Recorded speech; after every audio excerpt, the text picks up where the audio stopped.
This story begins with several system windows informing citizens about a series of anomalous events occurring around the world. A giant abalone was reported found by fishermen on the coast, so immense that not even 10 people could surround it, suspected to be a mutation caused by nuclear wastewater. There was also information about an ancient tree in a tourist area growing wildly, spreading its roots for kilometers, and cracks appearing in the ground due to a possible abnormal earth pulse. The notifications continued with giant vines falling from the sky, making fairy tales real, and with news that subway tracks had been destroyed in multiple places, resulting in some casualties. No one paid attention, since they knew all this was nothing more than a bunch of sensationalist headlines, not very different from the false alarm about the zombie bite years ago. Many students were gathered in front of the school, considering that local rumors were much more interesting than the news. Suddenly, their attention was completely diverted to the figure approaching. It was the beauty of the school, Chu Qingli. Immediately, the crowd wondered if she was finally about to break up with her boyfriend. According to them, the relationship was nothing more than an act of charity on her part. Chu Qingli had already been accepted into Qingcheng University, while her boyfriend hadn't even managed to get into a decent university. Because of this, their futures were on completely different levels. Chu Qingli approached Fang Yi and called his attention. Fang Yi turned around somewhat curious. With a cold expression, she explained that she had thought it over and their relationship wasn't realistic. School-time love always reached a point where one wakes up and realizes they are not meant for each other.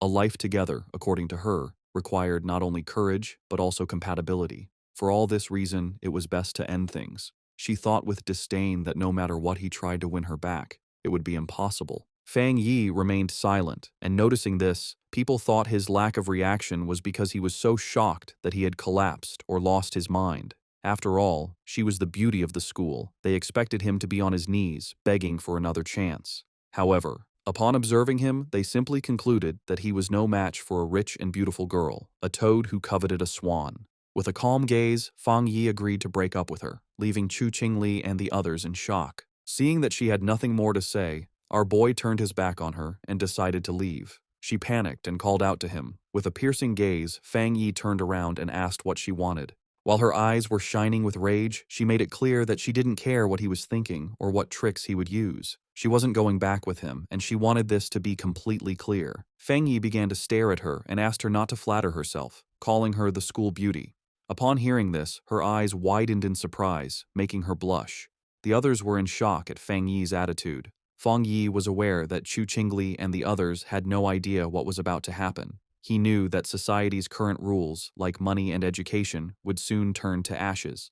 They were unaware that he had returned from a future disaster, a man reborn in this timeline. Because of this, the Chu Qingli before him was, to him, simply a distant stranger from another life. Fang Yi left the school. He had more important matters to attend to. For him, school beauties and reputation were irrelevant, since everything was about to be completely reconfigured.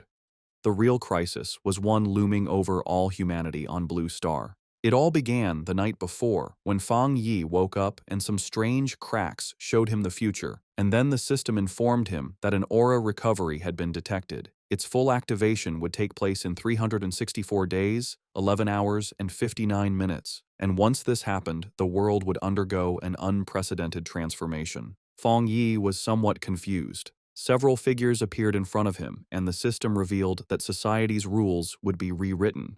The era of cultivators was about to arrive, and power would become the new standard. Our boy felt somewhat curious, extended his hand and asked who it was. Then a strange light began to appear in front of him. A system window appeared, explaining that it came from the confines of the universe and used top-tier algorithms integrated with cosmic secrets. Its function was to automatically generate cultivation techniques based on spiritual materials touched by the host, showing that current techniques were zero. Fang Yi began to extend his hand, and his eyes widened in surprise as his hand passed through the system window. Then, a powerful monster emerged and began to roar. Fang Yi was paralyzed and his eyes filled with fear. Inside the monster's mouth was a corpse, and the system revealed that this was his end as an ordinary person, as well as the fate of billions on Blue Star. Fang Yi swallowed saliva and could not help but feel afraid. He put his hand over his chest, and his eyes filled with worry. Fang Yi began to ponder and remembered his past life. He had been just an average person, swept along by the tide of events, struggling only to survive with the hope of overcoming the disaster. However, he witnessed the fall of his nation and the suffering of the people, and in the end, he could not escape from the mutated beasts. He remembered dying in despair, full of rage, and with a deep desire for revenge. His eyes began to shine with determination, as he thought that perhaps this was why he had been chosen by the system and brought back 1 year before the recovery of Aura. He began to extend his hand, knowing that at this moment, most people had no idea about the change that was coming. Fang Yi touched the fragments of the system and decided that he would use each anomaly caused by the aura to his advantage. The system began to initialize a new evaluation. The eyes of our boy began to shine as the system informed him that it had been successfully linked. A new path had been unlocked, and now everything in existence could be used as material. His mission was to collect powerful techniques and abilities to become a strong cultivator and save the world. In the city, people were informed that humanity now faced an unprecedented crisis. Answers could not be found in the past. The only option was to adapt with their own strength. Everyone was surprised, except Fang Yi. When he turned on his phone, he saw several notifications. He understood that the government neither confirmed nor denied the strange phenomena, limiting itself to telling people to prepare. This, he knew, was Jia Nation's subtle way of issuing a warning, since reports once considered mythical nonsense would never have gone viral in this way. His eyes filled with sadness as he began to remember the past. He knew that this indirect and silent approach by Jia Nation helped citizens remain calm and trust their country. It was a hard and slow method, but much more effective than the chaos and gunfire of neighboring nations. Then he remembered that the system had told him that he could use anything, which meant that he should go wherever anomalies occurred. His attention was fixed on the phone. It was the #1 trending news. The UV index at Qingcheng University had reached a historic record of the century. Because of this, a heat warning had been issued, urging new students to take safety precautions and use sunscreen. The students were somewhat confused, as they thought that even the best universities now resorted to sensationalist advertising. They considered this false, definitely a paid topic to be trending, since heat of that magnitude could kill people. Fang Yi looked up at the sky and saw that it was full of clouds, then activated the UV meter and saw that it was at 0. He was somewhat confused, as he didn't understand how the weather could be so different, since Qingcheng University was only 15 minutes away by car. Images of a blazing sun above the university were published, and students were informed that new student registration would continue, but they should avoid the north gate due to the high UV index, as all other entrances remained open. Feng Yi couldn't help but smile. He knew that when anomalies occurred for the first time, most people only thought it was a publicity stunt, and only he knew the truth. His eyes began to shine with joy, as his first opportunity had arrived. Fang Yi changed clothes and went to Qingcheng University. Everyone was carrying umbrellas. It was so hot that the leaves of the trees had fallen. Our boy went to the north gate of Qingcheng University, the least crowded of all. He knew that something was definitely wrong in this place. Shiny ashes began to descend from the sky. While students were fleeing to avoid being scorched to death, Fang Yi's attention was fixed on it. He sat down and decided to touch it. Once his finger made contact, an intense glow began to emerge from it, and the system reported that it had detected an intense fluctuation in the Yang attribute, unlocking the data template of it. The energy began to enter Fang Yi's body, causing him terrible pain. An intense glow began to emerge from our boy's body. People covered their eyes to avoid going blind. They didn't know what was happening and thought they were hallucinating. The energy started burning Fang Yi's clothes, making him clench his teeth tightly. He put his hands on top of his head and started going crazy, not knowing if the system had finished compiling. He felt like he was about to die. The compilation was completed, and Fang Yi acquired a Yang attribute technique, the Golden Sun breathing technique. Later, it's the day for new students to register at Qingcheng University. Our main character's ex-girlfriend arrives at the registration area. A guy offers to carry her suitcase for her. Soon, more guys come over to try and get her attention, but she turns them all down, telling them she doesn't need their help. She looks over at a couple nearby with a sneer, but then a bright golden light flashes, surprising her and the other students. A voice on the loudspeaker tells everyone to stay away from the north gate. The girl looks serious and decides to go see what is happening. At the north gate, a huge burst of golden energy lights up the area. A dark figure appears from the smoke, giving off a powerful feeling. He takes a deep breath, and his eyes glow with a strong golden light. A screen pops up, telling him that he has created a new technique and earned 50 points. The guy looks at the screen and wonders what the points are for. He decides it's not important right now, but will probably be useful later. Time passes, and it is now night, with a strange-looking moon in the sky. The young man then starts to practice his new breathing technique.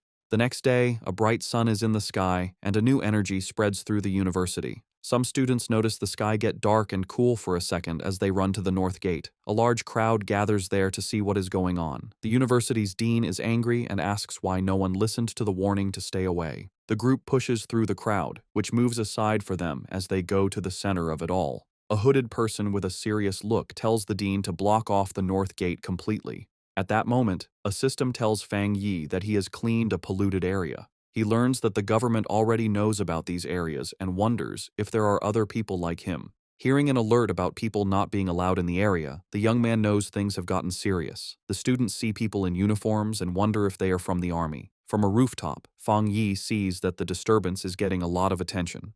With his red eyes glowing, he decides it's time to leave and jumps off the building. Down below, the mysterious hooded person walks across the ground, which is cracked from the energy. The hooded figure looks carefully at the scene. This person kneels and touches the ground to feel for any remaining energy. Then, she picks up a piece of the ground to get a closer look at what happened. The hooded figure studies it and realizes a person caused the energy.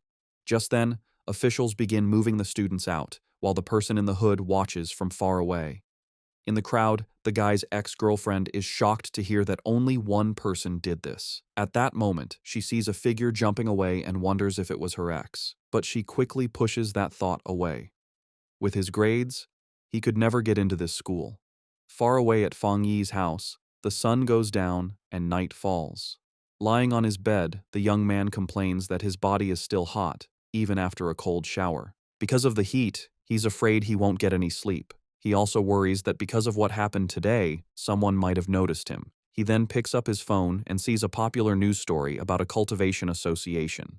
The young man remembers that everyone used to think it was just a joke on the internet. Just then, he remembers the hooded people at the university and thinks they must be from the association. Curious, he opens the news story to read the whole article. It explains the different cultivation levels, from ghost acts to total transcendence. In the comments, people think it's a joke, but he wonders if the announcement is real. Fang Yi thinks about how he never knew any of this in his past life as a normal person. Sitting on his bed, he thinks about the cultivation association and decides to try his technique again. He closes his eyes and focuses to start his training. In that moment, he begins to sweat as a strong, golden energy flows around him. He starts to float in his room, surrounded by a bright golden glow. A light shines on him. The first step is to strengthen his body to hold the power of heaven and earth. He successfully controls the energy and shapes it into a divine axe. His eyes glow brightly, and he smiles, feeling full of power. The system tells him he has reached the Dushui level and gives him 50 more points. The guy remembers the points and reads the screen, which says a new path is now open. The system explains that the points can be used to put the compiled data into any object.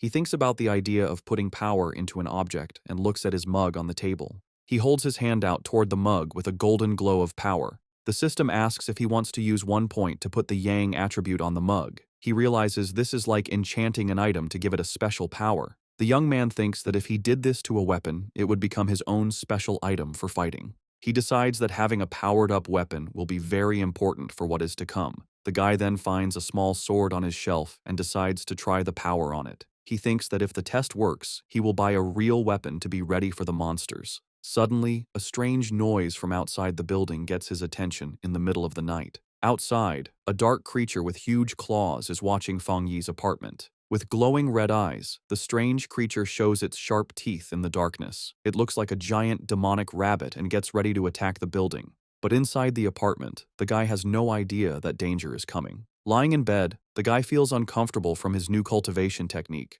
With his red eyes, he wonders where the sound, which was like a rat, came from. He thinks the sound is not from inside or from the pipes, and it might be a neighbor's pet. Walking through the living room, he thinks that with his better hearing, it is normal to hear the neighbors. Then the guy focuses his hearing to listen more carefully to the strange sound, but he soon realizes something is wrong and becomes alert. Fang Yi goes to the door and comes face to face with the scary creature right there in the dark hallway. In the hallway, the strange creature with red eyes appears and glares at him, ready to attack. He is startled and recognizes the mutated beast. A memory from his past life scares him. At the same time, a drone flies over the city at night, showing that others know about the danger. On top of a building, a girl complains that they still have not caught the rabbit that ate a rare fruit. With a lollipop in her mouth, the young woman seems very calm and confident about the mission. She then orders her team to keep sending her updates about the target she is hunting. After that, the mysterious girl jumps from the top of the building to begin the chase. Falling very fast, she moves with ease between the huge city buildings. Suddenly, the young woman feels the mutated beast's power and realizes she is getting closer to it. With her eyes glowing, she finally finds the creature and gets ready for a fight. The mysterious hunter lands hard on a rooftop, moving with amazing skill. Running down the side of a building, she gets the order to chase the target no matter what.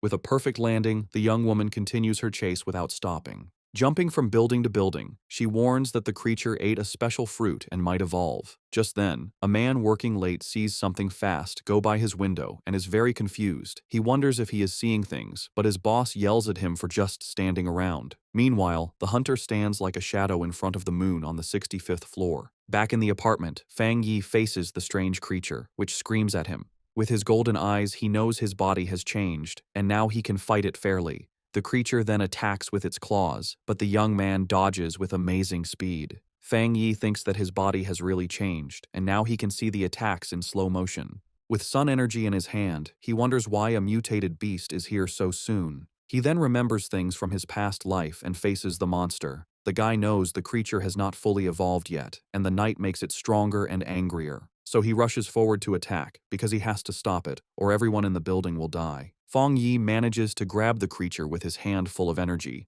With surprising strength, the guy bites the strange creature without any fear. He holds the monster tightly, and his golden eyes shine with a cold, focused look. Then the young man spins the creature in the air and realizes its tail is its weak spot. Taking his chance, he grabs the beast's tail with all his strength. Fang Yi throws the monster against the window, and it shatters from the force. With his fist glowing gold, he gets ready to land a powerful punch. The guy shoots a beam of energy that hits the creature right in the air. The monster is then completely covered by the bright golden beam of light, but the strange creature grabs the golden energy with its claws and tries to take its power. Fang Yi then realizes the monster is trying to steal his yang power, and he fights back. He thinks the power of the sun is too strong and that the rabbit is just destroying itself. Soon after, a golden explosion covers the monster, which can't handle that much energy. In the building next door, a couple wakes up from the noise, and the man wonders if it was thunder. He then goes to the window to check, but sees nothing strange outside. Our hero lands on the floor, surrounded by what is left of his golden energy. The young man thinks that the creature was like a starving ghost trying to eat his power. After the fight, the monster's eye falls to the floor, letting out a weird black smoke. With a serious look, he stares at what is left of the creature he just defeated. Without thinking twice, the guy stomps hard on the eye, crushing the rest of the beast. He understands that the creature of the night was desperate for his opposite yang-type power. The young man thinks that if he were normal, the monster would have easily eaten everyone in the building. With that, he knows he needs to learn more techniques to face the dangers ahead. Meanwhile, a mysterious girl jumps through the air in the moonlight, looking like a hunter. With amazing speed, the young woman runs very fast down the side of a building. When she gets to the scene, the mysterious hunter's eyes open wide with shock. Standing there in the middle of the night, she wonders if someone else defeated her target. Kneeling on the ground, she notes that the target has been destroyed, and that she will try to get the night attribute back. But as she touches the monster's remains, she is surprised by a golden energy that is still there. The young woman then feels a strong heat and a burning power that makes her pull back right away. The young woman remembers the energy from the university gate and understands that this is not a coincidence. After this discovery, the girl turns on her communicator with a serious and determined look. She tells her base that the target was taken out by a powerful new forerunner with a special ability. A voice on her communicator asks if the same person cleaned the gate and killed the rabbit. A man confirms they have no information on this person, and that the association must recruit him. The silver-haired girl agrees with the plan. She then carefully puts the small flame of energy into a container on her clothes. Her boss tells her to stop her other missions and focus on finding the new forerunner. At that, the mysterious hunter calmly unwraps the lollipop she was holding. The young woman puts the candy in her mouth and says she understands the new order perfectly. But before she starts the mission, the girl says she first needs to get some milk tea to relax. A voice on the communicator wonders who this mysterious person with so much power could be. The young woman agrees that the president was right and that she needs to meet this powerful master. Feng Yi's day starts with the sunrise. He stretches, ready to train. He knows waking up early is good for his power, so he prepares for another session.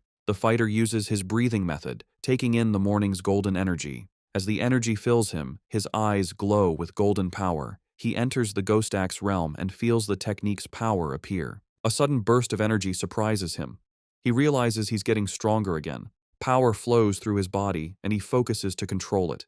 He makes a tight fist, feeling the energy now in his hand. He summons his key axe and sees that the weapon feels much lighter. He grips the weapon's handle firmly, ready to try out his new strength. The warrior lifts the golden axe over his head, preparing a powerful hit. He reaches the 2-star Ghost Axe realm, releasing his strength. His eyes now burn with golden flames, showing his new power. Feng Yi's body feels much stronger and tougher after this change. He grew stronger so fast because he used the extra energy from his last power-up. Feng Yi decides that from now on, he will level up slowly and carefully, one step at a time. But his growing power gets a lot of attention, so he needs a more private place. In the association's office, a man feels something strange in the air. He sees the change in the sun's energy and wonders if it's the new guy again. Feng Yi finds a quiet spot by a river to continue his plans. A system screen appears, and he confirms he will add a special quality to his weapon. He remembers trying this with another item, but it couldn't handle the power. This time, the new blade works with his energy, making a strong connection. A system message confirms the item encoding worked. Excited by his new weapon, he gets ready to test its amazing power right away. The test result shocks him with the incredible power the sword let out. A huge golden beam of light shoots from the blade into the sky. The warrior lands with his sword in flames, feeling the power flow through him. He almost starts a fire with that swing and sees how dangerous his strength is. The smoke from the attack is big, so he knows he was seen and needs to leave. A girl is running fast toward the smoke he left. She complains that she stepped away for a moment and missed everything. Suddenly, the young woman stops. She sees that the river is actually boiling. The agent flies over the damaged area, wondering what the new guy did to the place. She can already imagine being told off, since everything has gone wrong since he appeared. Just then, a golden flash in the distance catches her eye, and she becomes curious. The hunter is shocked by what she senses. This shouldn't be possible. His power level jumped from 1 star to 2 stars, and he even made a spirit weapon. The association only has 2 of those weapons, and the way to make them isn't fully known. The girl gets suspicious, wondering how he got this kind of power by himself. But she thinks she must be wrong and decides to start cleaning up the mess he made. Far away, Feng Yi thinks about how his weapon now has the Yang attribute, but he wants more. The system can encode anything, so he plans to add more qualities to the blade. Suddenly, his phone buzzes. He has a message from someone he doesn't know. He completely forgot about being private, and now a stranger is inviting him to a pioneers group. He's shocked to learn that official members must be at least Ghost Axe realm level. The stranger talks about a new pollution zone and invites him to a group hunt. He asks for the location, and the stranger sends a file about the lava dragon of the Shadow River. The zone has lava, and the same Yang attribute he has, so Feng Yi decides to accept the invitation. Far away in the Binmu district, a group is waiting for old Li's friend to arrive. One member says the girl's map was so good, he got there easily. The blonde girl thanks everyone for coming and tells them they need to work together. She is from the Cultivation Association and is disappointed that the pioneers here aren't very strong. What many don't know is that the Cultivation Association is a government group. Getting into the group was hard and required her family to ask for favors, so she hates to fail. Just then, one of the explorers sees the newbie arriving and calls him by his name, Fang. Feng Yi makes a strong entrance with his new sword and introduces himself to the group. The agent is startled by his power, but sees his aura isn't scary, but warm. Since the team is all there, the leader gives the signal, and they go toward the cave entrance. Feng Yi decides to go first and asks the blonde agent to take care of the light. The group walks through the cave, and one of them warns Fang about the loose rocks. They think it's strange that the place isn't very hot yet.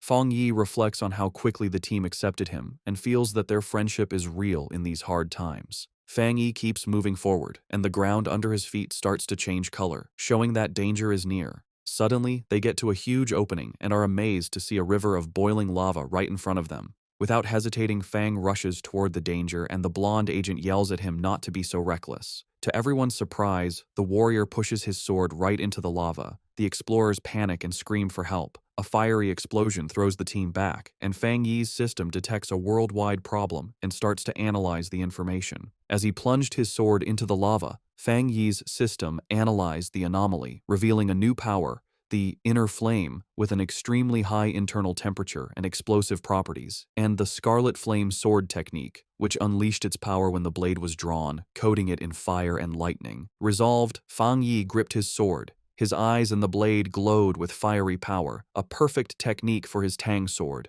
Below, the other explorers, thrown back by a previous explosion, watched in amazement as Fang Yi stood unharmed in a vortex of fire. Realizing his weapon was absorbing the lava's power, Fang Yi then used his script points to permanently embed the scarlet flame attribute into his sword, which now burned with energy. When the flames subsided, his teammates concluded he had suffered a small cultivation accident and had recovered. The group was euphoric, noticing the cave's spiritual energy had stabilized. One of them celebrated being able to absorb it smoothly, while another, on the verge of beginning his cultivation path, excitedly shouted Xiaoya's name.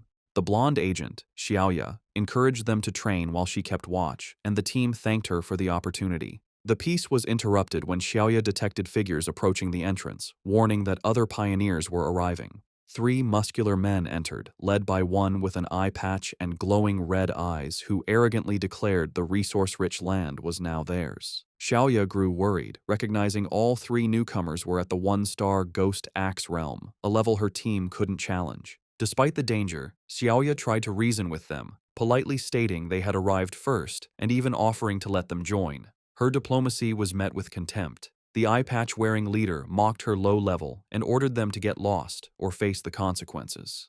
Xiaoya's expression hardened.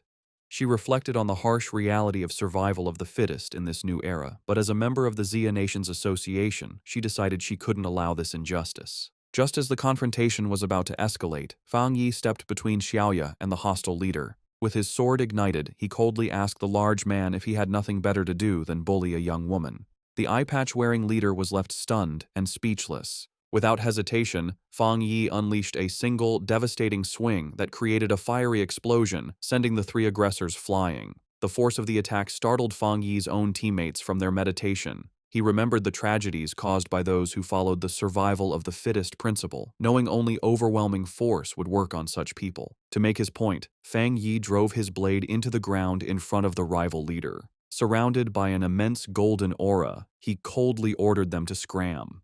Terrified by this second display of power, the leader called Fang Yi a monster and screamed for his men to run as Fang Yi watched them flee. His teammates rushed over, buzzing with excitement over his incredible power. Fang Yi smiled, brushing it off and suggesting it was time to leave. As they left, Xiaoya contemplated the immense power Fang Yi had shown, realizing he had held back. Convinced he was a top-tier pioneer, she knew she had to report this major discovery to her organization immediately. The scene shifts to the Spiritual Energy Cultivation Association office, where a woman on the phone with Xiaoya repeated in surprise that another high-attribute pioneer had appeared. The office worker grew flustered, realizing she had said too much, especially with an imposing man standing behind her. She awkwardly hung up after confirming the report. The young woman cheerfully asked her gray-haired superior if they were lucky enough to have 2 high-attribute pioneers in a row. He, however, grimly corrected her that luck had nothing to do with it, explaining that every high-attribute individual is destined to become a new center of power, a responsibility that stressed him immensely. Under a sunny sky, Fang Yi returned to the city.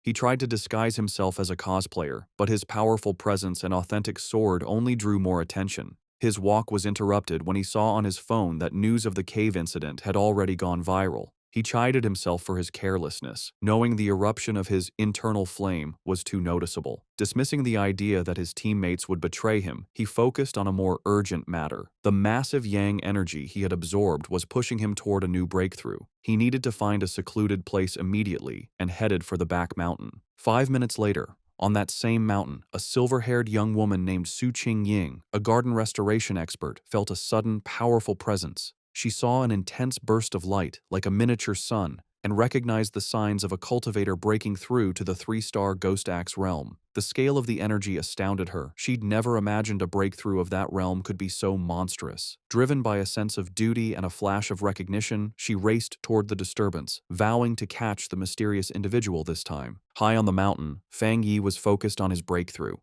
He pulled in huge amounts of golden energy, which spun around him before forming a bright, sun-like ball above his head. As he meditated in the air, the power behind him formed a complex, star-shaped divine shape. Golden energy sparked across his skin, and his eyes glowed with great power as he tried to control the wild energy. Finally, the power came together, taking the shape of a giant divine axe made of pure golden and light blue energy, crackling with power. Meanwhile, Su Jingying arrived and stopped suddenly when she saw the amazing sight. She watched in total disbelief, seeing that the mysterious person was about to swing the divine axe he had just created. His level of control was incredible. She wondered how anyone could command so much spiritual energy with such perfect skill and steadiness, asking herself if this man had secretly been training for centuries. The sight brought back a painful memory. Su Qingying remembered her own attempt to break through to the Ghost Axe 2-star level. The pressure from her own divine axe had been too much for her, pushing back and making her cough up blood. It left her stuck in bed for a full week. She was naturally strong, but she had still failed badly. She couldn't understand how this monster could handle a breakthrough that was so much more powerful than hers. As she ran closer, she was even more amazed. The huge amount of spiritual energy, the perfect control in every move of the axe, and the way every bit of power seemed to have been purified thousands of times. It was all beyond anything she had ever seen. She decided that this person wasn't just an amazing monster. He was like a god who had come down from the sky. She also noticed his calm and steady way of doing things. Most pioneers, when they felt a breakthrough was about to happen, would rush to get it done. This person, however, moved with a deep sense of experience and a strong mind, like a master from old times. Her thoughts were stopped when the giant, fiery divine axe began to move. She watched the awesome sight as it swung with a purpose, heading east. At the peak of his power, Fang Yi's eyes burned with pure golden light as cracks of raw energy spread across his face. He floated inside a blinding storm of golden power, successfully controlling the huge amount of energy he had gathered to evolve. A system window then appeared, officially confirming he had succeeded. He had reached the Ghost Axe realm, 2-star. The new divine axe slammed down into the earth, releasing all of its power in one huge shockwave that tore across the mountain. Su Qingying was caught in the powerful blast and had to hold herself steady against the wave of golden energy. The leftover force cut a huge path through the forest before fading away, but when she looked up, the mysterious man had completely disappeared. Breathing hard from the effort and her frustration, Su Qingying couldn't believe she had missed him again, especially since she had arrived in only 30 seconds. A worrying thought came to her. He must have known that she was tracking him. She worried that if he stayed this hard to find, her mission to recruit him would be impossible. Just as she was about to give up, she paused. A sudden idea hit her. She looked away from the path of destruction and toward a giant old tree that was now glowing with a soft, leftover golden light. With a new feeling of certainty, she called out into the woods that seemed empty, calling him Senior and asking if he was still in the area. From the shadows of the forest, Fang Yi appeared, his hooded body giving off a cool confidence. His glowing red eyes were on Su Qingying. He immediately knew she was the person who had been looking into him for the past few days. Seeing she had been found, Su Qingying stood her ground and properly introduced herself. She said she was the captain of the Firefly Squad, a part of the Spiritual Practitioners Association of Xia Nation, and also one of the nation's first pioneers. On behalf of the association, she sincerely invited him to join them. She admitted she had been following him for 2 days and hoped her methods hadn't made him think badly of her. As she spoke, Fang Yi stayed quiet, and his face was hard to read under his hood. Su Qingying added that while the public didn't know yet, all the official papers for the association were ready. Inside, however, she was very nervous, choosing her words carefully, and worrying if she was bothering him or making the powerful man angry. She knew she had to sound soft and respectful. Her carefully planned speech was cut short by Fang Yi's simple, direct question. "Why should I join?" The direct question surprised her completely. She stuttered for a moment, panicking over what to say.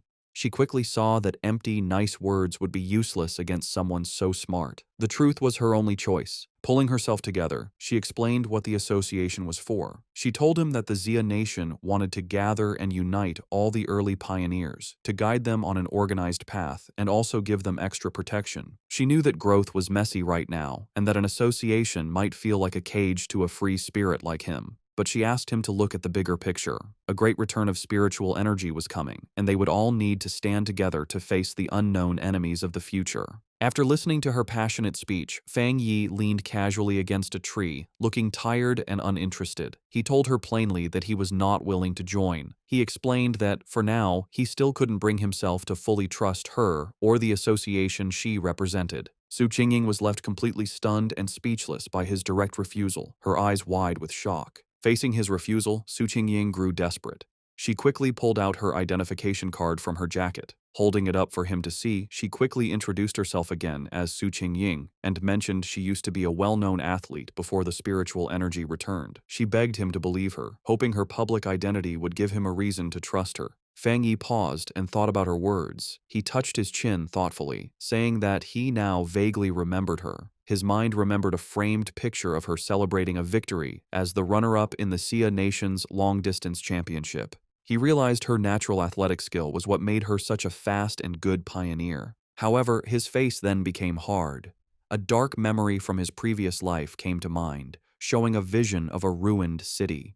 He knew that in his original timeline, the Xia Nation's work, including the association, had failed in the end, leading to the end of humanity. Now that he had returned with his system, he knew he had to be part of the solution, but joining the association at this point was not the right move. Putting on a more thoughtful look, he looked back at a hopeful Su Qingying and confirmed that he did remember her. He told her he would think about her offer, and before she could answer, he jumped into the air and sped away from the spot. Just as quickly, he reappeared right behind a startled Su Qingying. He gave her a firm condition. She must keep his location a secret from everyone for now. In his mind, he studied her respectful behavior and guessed that the association was careful about upsetting powerful pioneers who weren't with them. He saw this as a weakness he could use. Su Qingying suggested a deal. She explained that the association had detected the energy from his breakthrough and that she had to file a report. She suggested sending a report that was a mix of truth and lies to protect his identity while keeping her bosses happy. After a moment of thought, Fang Yi agreed to her plan. Su Qingying tried to call out to Fang Yi as he agreed to her plan, but in the blink of an eye, he was gone. She ran down the mountain slope after him, but it was no use. Tired and annoyed, she walked alone on a forest path, muttering in frustration about how many times she had failed to catch him and how he was now trying to avoid her.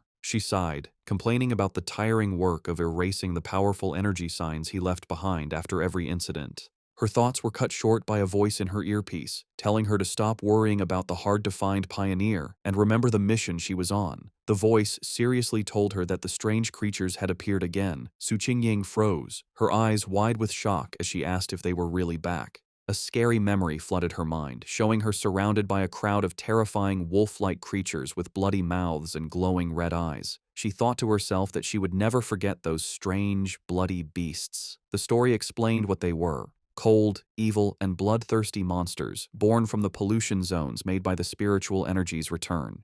They got power from these zones, turning into monsters that ate humans. Some could even hide as natural disasters, killing anyone as they split up lands and made new pollution zones. If they weren't stopped, their very destructive nature would let them keep eating the human world until nothing was left. A heavy storm suddenly hit the city. The night sky wasn't lit by streetlights, but by constant, violent flashes of lightning. Rain poured down, and red alerts lit up people's phones, warning of the severe thunderstorm and telling everyone to stay inside. Another alert announced that the Yuhuang Mountain area was closed because of flooding risks. From their windows, people commented they hadn't seen a storm this bad in years, with some joking that a powerful being might be facing a lightning trial nearby. Hidden in a rainy alley, Fang Yi watched the storm grimly, his red eye glowing. He could feel the huge amount of lightning energy in the air, recognizing its wild power. He knew this was no ordinary storm but another anomaly, with its power focused on a single point. His eyes scanned past the city buildings and locked onto a distant mountain peak that was being hit by lightning again and again.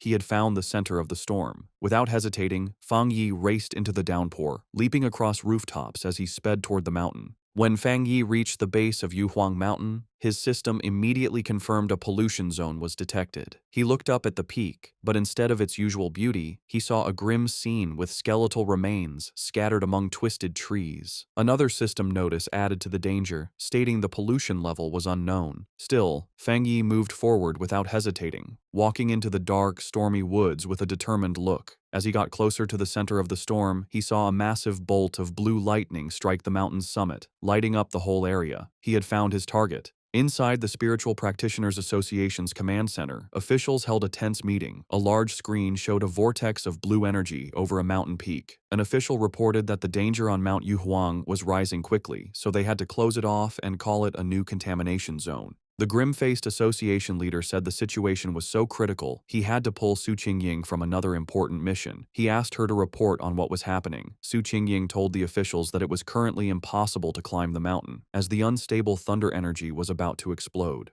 Because of this, the area was officially classified as an A-level contamination zone. She continued with more worrying news. Based on how fast the energy was growing, the mountain would soon be an S-level threat, which would start their highest emergency plan. But she pointed out a major problem. Based on their data, no explorer they had could safely get near the area, admitting that not even she could handle it. A wave of shock went through the room, as calculations showed the mission would mean certain death even for highly advanced explorers. Facing this impossible situation, a man in a security uniform ordered the foot of Mount Yuhuang to be completely sealed off, with patrols sent out 24/7 to stop anyone from trying to climb it. The association leader firmly agreed. He declared they had to stop the threat by sealing the mountain and that no one could go near it until the energy concentration dropped. While the association thought Mount Yuhuang was too dangerous, Fang Yi was already deep inside the zone. Huge bolts of blue lightning crashed down around him. As the storm raged, Fang Yi stood firm, protected by a golden aura from his breathing technique. He knew, however, that just surviving the storm wasn't enough. To get the purest thunder energy, he had to climb to the center of the storm at the mountain's peak.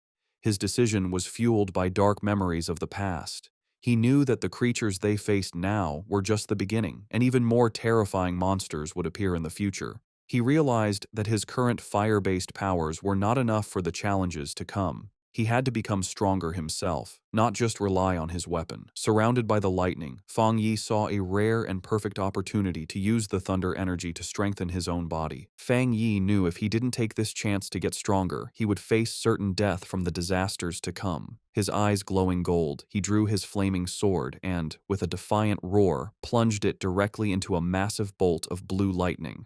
The wild energy surged through him, causing terrible pain, but his face remained determined. His body shook violently as the electricity coursed through him. He realized this thunder power was like a divine punishment, actively fighting against him. The storm was furious that he had entered its territory and seemed to demand that he give up. Staring at the chaotic sky, he wondered how he could possibly make such a raw force obey him. Then, he had an idea. He calmed himself and remembered his system's rule. To get a power, he had to touch the energy source. A golden aura exploded from him as he unleashed his golden sun breathing technique, determined to fight through the storm. With a loud roar, Fang Yi pushed forward, using his flaming sword to cut a path through the storm of blue lightning. The clash of his golden energy against the raw storm created a huge, chaotic explosion. Blood trickled from his mouth from the strain, but his eyes burned with determination. He knew this was a desperate gamble where he had to push himself to his limit, facing death in order to live. Finally, after a hard struggle, he reached the peak. He plunged his sword into the ground, cracking the rock as he arrived at the center of the storm. Here, the power was even more terrifying, a violent flood of thunder energy that made it hard to even breathe. He felt the storm's full attention on him and realized it no longer just wanted to push him away, it wanted to kill him. As if to prove it, the storm gathered its full power and shot a single, massive beam of white-hot lightning directly at him, an attack meant to completely destroy him. As Fang Yi faced the storm's final attack, his system activated, detecting a powerful thunder attribute and starting to process it. Far below in the city, people watched from a tall building, amazed. One man taking a photo had never seen lightning so big. Another wondered if a god was going through a trial, even thinking he saw a person in the sky. At the mountain's peak, the fight ended in a brilliant explosion. Feng Yi had won. A system message confirmed it, announcing he had obtained refined divine thunder power and could now summon heavenly lightning to make his body godlike. He was rewarded with 5 writing points. Feng Yi now floated in the air, surrounded by blue lightning and his golden aura. He understood his new power. The thunder attribute was a top-tier force for both attack and defense. Unlike his sun power, which was mostly for defense, the thunder could refine his body and turn it into intense energy. He decided that the thunder was now his spear and his shield. He also realized the power wasn't just about destruction, it was also about purification and rebirth. He could feel the energy strengthening his bones and muscles without any pain. The system then offered him an upgrade to punish evil, which would grant him double critical damage, asking if he wanted to use writing points to get it. Landing softly, Feng Yi thought about what to do next. His first thought was to put this new thunder power into his Tang sword. He considered it carefully. While it would make the blade stronger, he worried it might mess with the purity of the sun attribute already in it. He also knew that putting too many different powers into one item could damage or even destroy it. Suddenly, he had a brilliant idea. Looking at his hand, he decided to do something different. He would implant the thunder attribute directly into his right hand. The system immediately responded, asking if he wanted to put the thunder attribute into the chosen item. A confident smirk appeared on his face as he gave the command. Instantly, all the wild blue lightning in the air rushed into his right hand as he claimed the storm's power for himself. The next day on the storm-damaged peak of Mount Yuhuang, the immediate danger was gone. Below a cliff, Su Qingying and an army officer named Major Han Li stood over numerous figures in body bags. Su Qingying reported that the contamination zone's energy had strangely dropped from its most dangerous level to a mild level in just 3 hours, though some electricity was still in the air. Major Han Li listened and immediately figured out what had happened. Someone had been there. It was a seeker, a person who actively looks for these dangerous events. Su Qingying was shocked, wondering if another seeker was involved and if they could have survived. She knelt and looked for clues but couldn't sense anything, guessing that the heavy rain had washed away any evidence. She concluded that the seeker must have left the mountain safely around 8 p.m. the night before. Major Han Li agreed with her timeline. The strange event began around 6 p.m., and the army sealed the mountain at 7 p.m., so the seeker must have climbed the mountain before it was closed. He noted that their instruments predicted the danger would reach grade S, but after 8 p.m., the energy suddenly dropped. Standing where the lightning had been strongest, the major added his own theory. He believed the seeker not only survived the lightning, but probably had a thunder-related power, turning the disaster into a great opportunity. He concluded this person was the direct cause of the sudden change. The major then shared his biggest worry. People like this were the most dangerous because they didn't know whose side they were on. Su Qingying agreed, adding that if such a powerful person was a threat, the disaster they could cause would be huge. They had to be found quickly. Miles away, sitting on his couch and unaware of the military operation now focused on him, Feng Yi let out a sudden, loud sneeze. Back on the mountain, Major Han Li made his decision. He gave a firm order to his troops. Find this person immediately, at any cost. As his command was given, he assigned the mysterious target his temporary codename, the Tyrant. The investigation on Yuhuang Mountain started right away. The army hoped the Spiritual Practitioners Association could recruit the mysterious person codenamed Tyrant soon. In the meantime, they would keep all information about the event secret and start their own investigation. On the rainy peak, the association leader told Major Han Li that they already had a high-level pioneer trying to make contact. He then turned to Su Qingying and ordered her to give her report to the major. Su Qingying was caught off guard by the order and gasped in panic. Forced to think fast, she began her half-true report. She connected the current incident to the pioneer who had recently cleared the pollution zone at a local university. Inside, she was panicking, terrified she would say something wrong and reveal her deal with Feng Yi. She explained that she had been trying to contact him, but he was hard to find. She mentioned finding the body of a mutated rabbit he had killed and correctly identified his Yang Flame attribute from the evidence. She finished by promising to do her best to get close to him and find out how he had cleared the university's gate. She silently prayed for help, knowing that mixing truth with lies was her only way to make her story sound real. Major Han Li listened closely, thinking about what a pioneer with a Yang Flame attribute meant. He seemed happy with her report and thanked her for her hard work, calling her a talented young pioneer. Su Qingying gave a sharp salute and replied that it was her duty. With the meeting over, Major Han Li mentioned they would release fake news about natural disasters to hide the event from the public. He also said he disagreed with posting spiritual energy information online where bad people could use it. As the officials talked, Su Qingying quietly sighed, relieved that the tough questioning was finally over. Back at his home, Fang Yi used his golden sun breathing technique to easily dry his white hoodie, making it glow with a warm light before holding it up, perfectly clean and dry. After putting it on, he checked the changes in his body. Even after adding the powerful thunder attribute, he could still feel a clear difference. He looked down at his right hand, which now sparked with blue lightning. It had completely changed, becoming the strongest part of his body and getting a huge boost. As he flexed his fingers, making small balls of lightning appear, he could feel that he was close to another upgrade. What surprised him most was how the once wild thunder attribute had become as calm as a kitten after being added to his body, letting him control it freely. He compared this to the terrible pain he felt when he first unlocked the Yang attribute, and wondered if the energies got weaker during the process.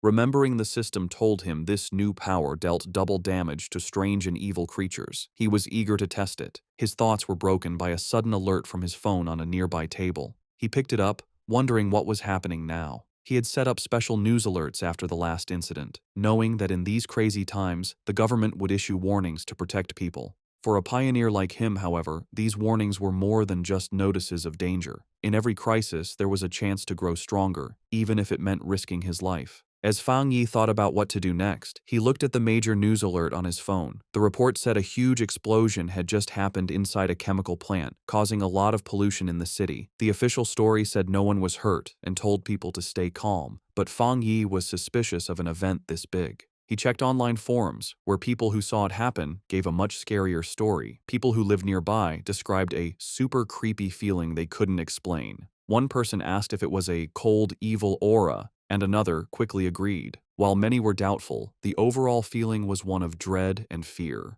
The words cold and evil aura felt familiar to Fang Yi. Suddenly, a terrifying memory from his past life came back. A bloody hand and a horrible monster.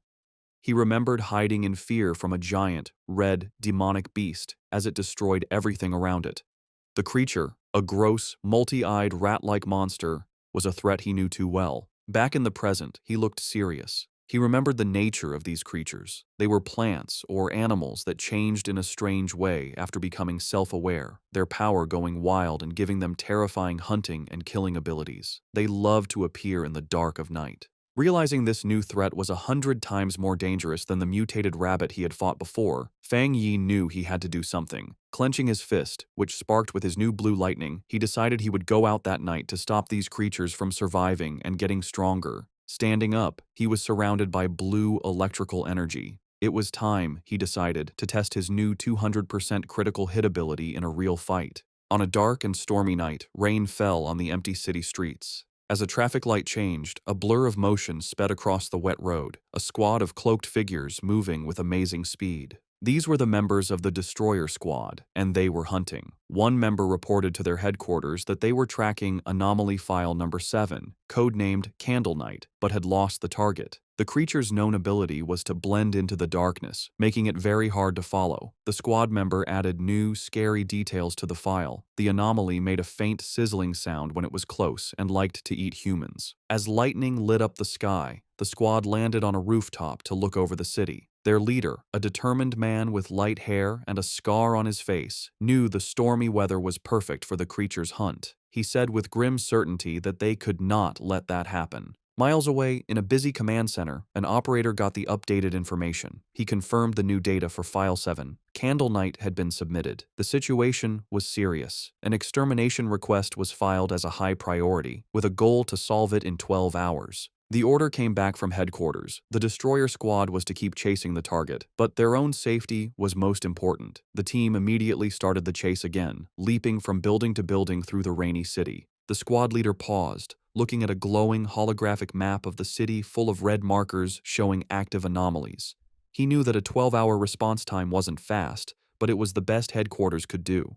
The country was large, and with anomalies appearing everywhere, even their advanced resources were stretched thin. Just as the destroyer squad got close to their target's last known location, a warning came from their headquarters. The operator told them that the area they were entering was currently occupied by Spiritual Energy Cultivation Association agents. A photo of Su Qingying appeared on the screen as the operator explained that her team was watching pioneers there and could be asked to help. The destroyer squad's leader acknowledged the message and asked headquarters to have her come help, saying he had heard of her good work. Elsewhere, Su Qingying was surprised to learn she had become so famous. The destroyer squad waited grimly in the rain. Soon, Su Qingying and her own cloaked team arrived, taking a spot on a higher rooftop. With a hand on her hip, she looked down at the squad below and casually asked if they were the ones calling her for overtime. The destroyer squad's leader was not happy with her casual tone. He sternly told her that the Candle Night anomaly eats people and that this was much more serious than a simple overtime request. One of Su Qingying's team members shot back, asking if that was the right way to ask for help. Su Qingying then turned to leave, saying that the destroyer squad seemed so good, they probably didn't need help after all. She announced that her team, the Ying squad, would be leaving. As they started to go, her team members muttered among themselves, one worrying about their boss's savage attitude and another defending her, saying their own missions were just as dangerous.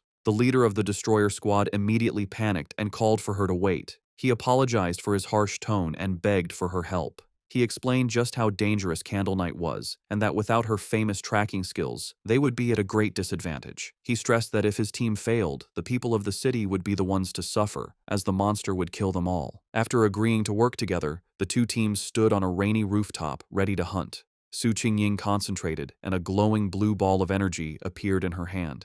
She announced she had found the creature. The orb's energy expanded, showing the monster's location. Hidden in the dark, wet ruins of a chemical plant, the monstrous, multi-eyed rat-like creature called Candle Night was eating something. Its file noted that it liked darkness, dampness, and eating people. With the target found, Su Qingying gave the command for the joint operation to start. The creature's senses were sharp, and it instantly looked up, aware of their presence.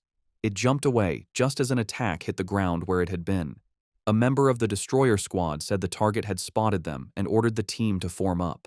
The squad members moved with incredible speed, their cloaks blurring as they chased it. They surrounded the creature from all sides, and with their prey trapped, they shouted together, ready to attack. One of the destroyer squad members lunged forward, shouting the order to attack. He hit the creature hard, sending it crashing into a pile of rubble. But instead of being weaker, the monster's body began to change, its back erupting with red sores and black spikes. With a furious shriek, the enraged Candle Knight fought back, creating a vortex of dark energy. Su Qingying desperately shouted for the teams to watch out for the sound wave and dodge. Her warning was a moment too late. A powerful sonic blast erupted from the creature, sending the squad members flying back.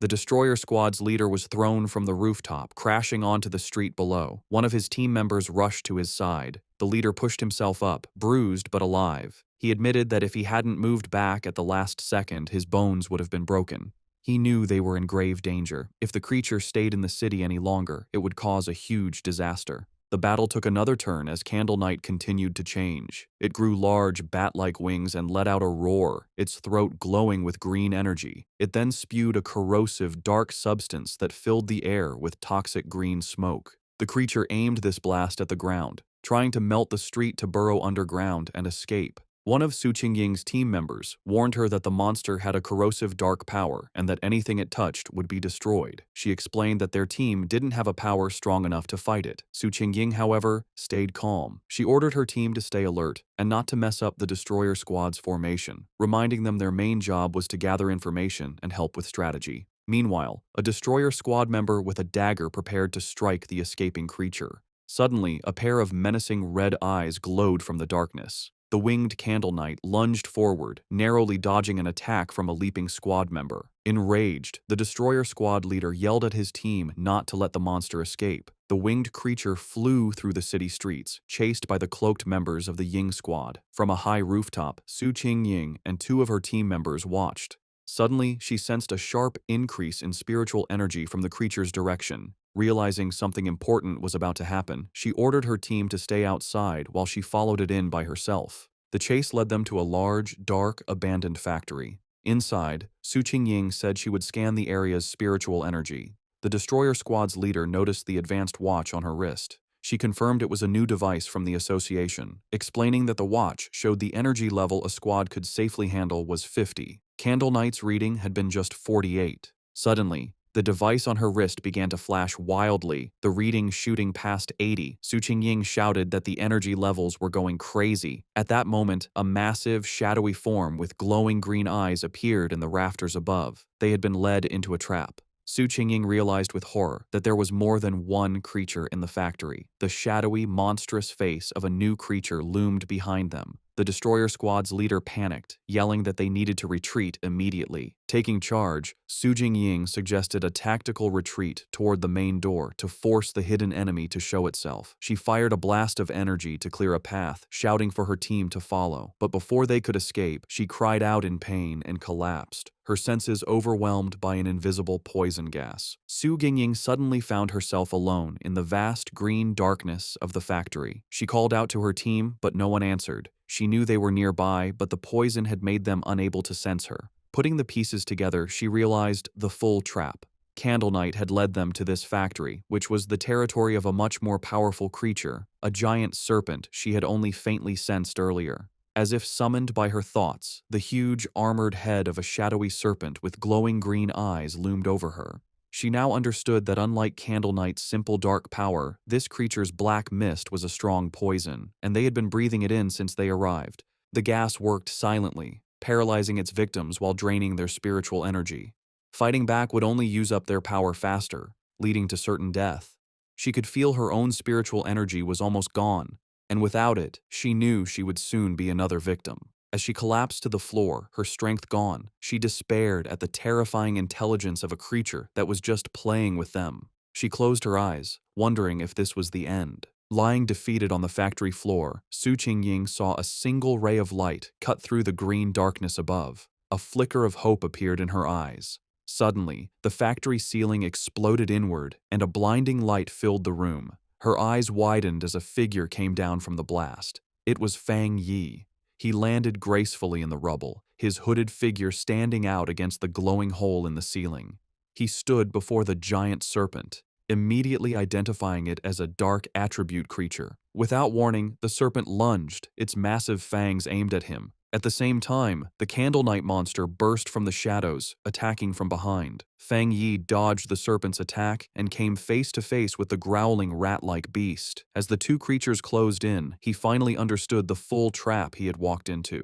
In a shocking move, Fang Yi let the Candle Knight monster bite his shoulder. As blood splattered, he noted their surprisingly smart tactics, one creature for luring prey, the other for killing them. He taunted the beast latched onto him, asking if it enjoyed biting people so much. In response, he unleashed his new power. Bright blue lightning erupted from his body as he challenged the monster to taste his thunder property. At the same time, he fired a massive beam of golden solar energy from his free hand, which hit the lunging serpent head-on. Now, covered in crackling electricity and free from the stunned rat creature, Fang Yi turned his full attention to the serpent, unleashing a flood of golden flames as he challenged it to see how well it could handle fire. The giant serpent lunged with a furious roar, its huge mouth open to eat its prey. With amazing agility, Fang Yi dodged the attack, flipping through the air while swinging his glowing golden sword. As he landed, he coolly told the monster to look at his blade, a clear challenge to the giant beast. The serpent seemed to pull back, cautious of the glowing weapon. Seeing his chance, Fang Yi counterattacked. Leaping through the air, he delivered a powerful slash to the serpent's face, his sword covered in the crackling blue energy of his thunder power. The force of the blow was huge, but the result wasn't what he expected. Instead of crushing its skull, the creature's head split down the middle, revealing a second identical head underneath as if it were shedding its skin. Fang Yi landed on his feet, his eyes wide with surprise at this strange development. The creature's split head then pulled apart completely, shedding its outer layer to reveal its true, healed form. As green energy pulsed in its neck, Fang Yi knew the fight was far from over.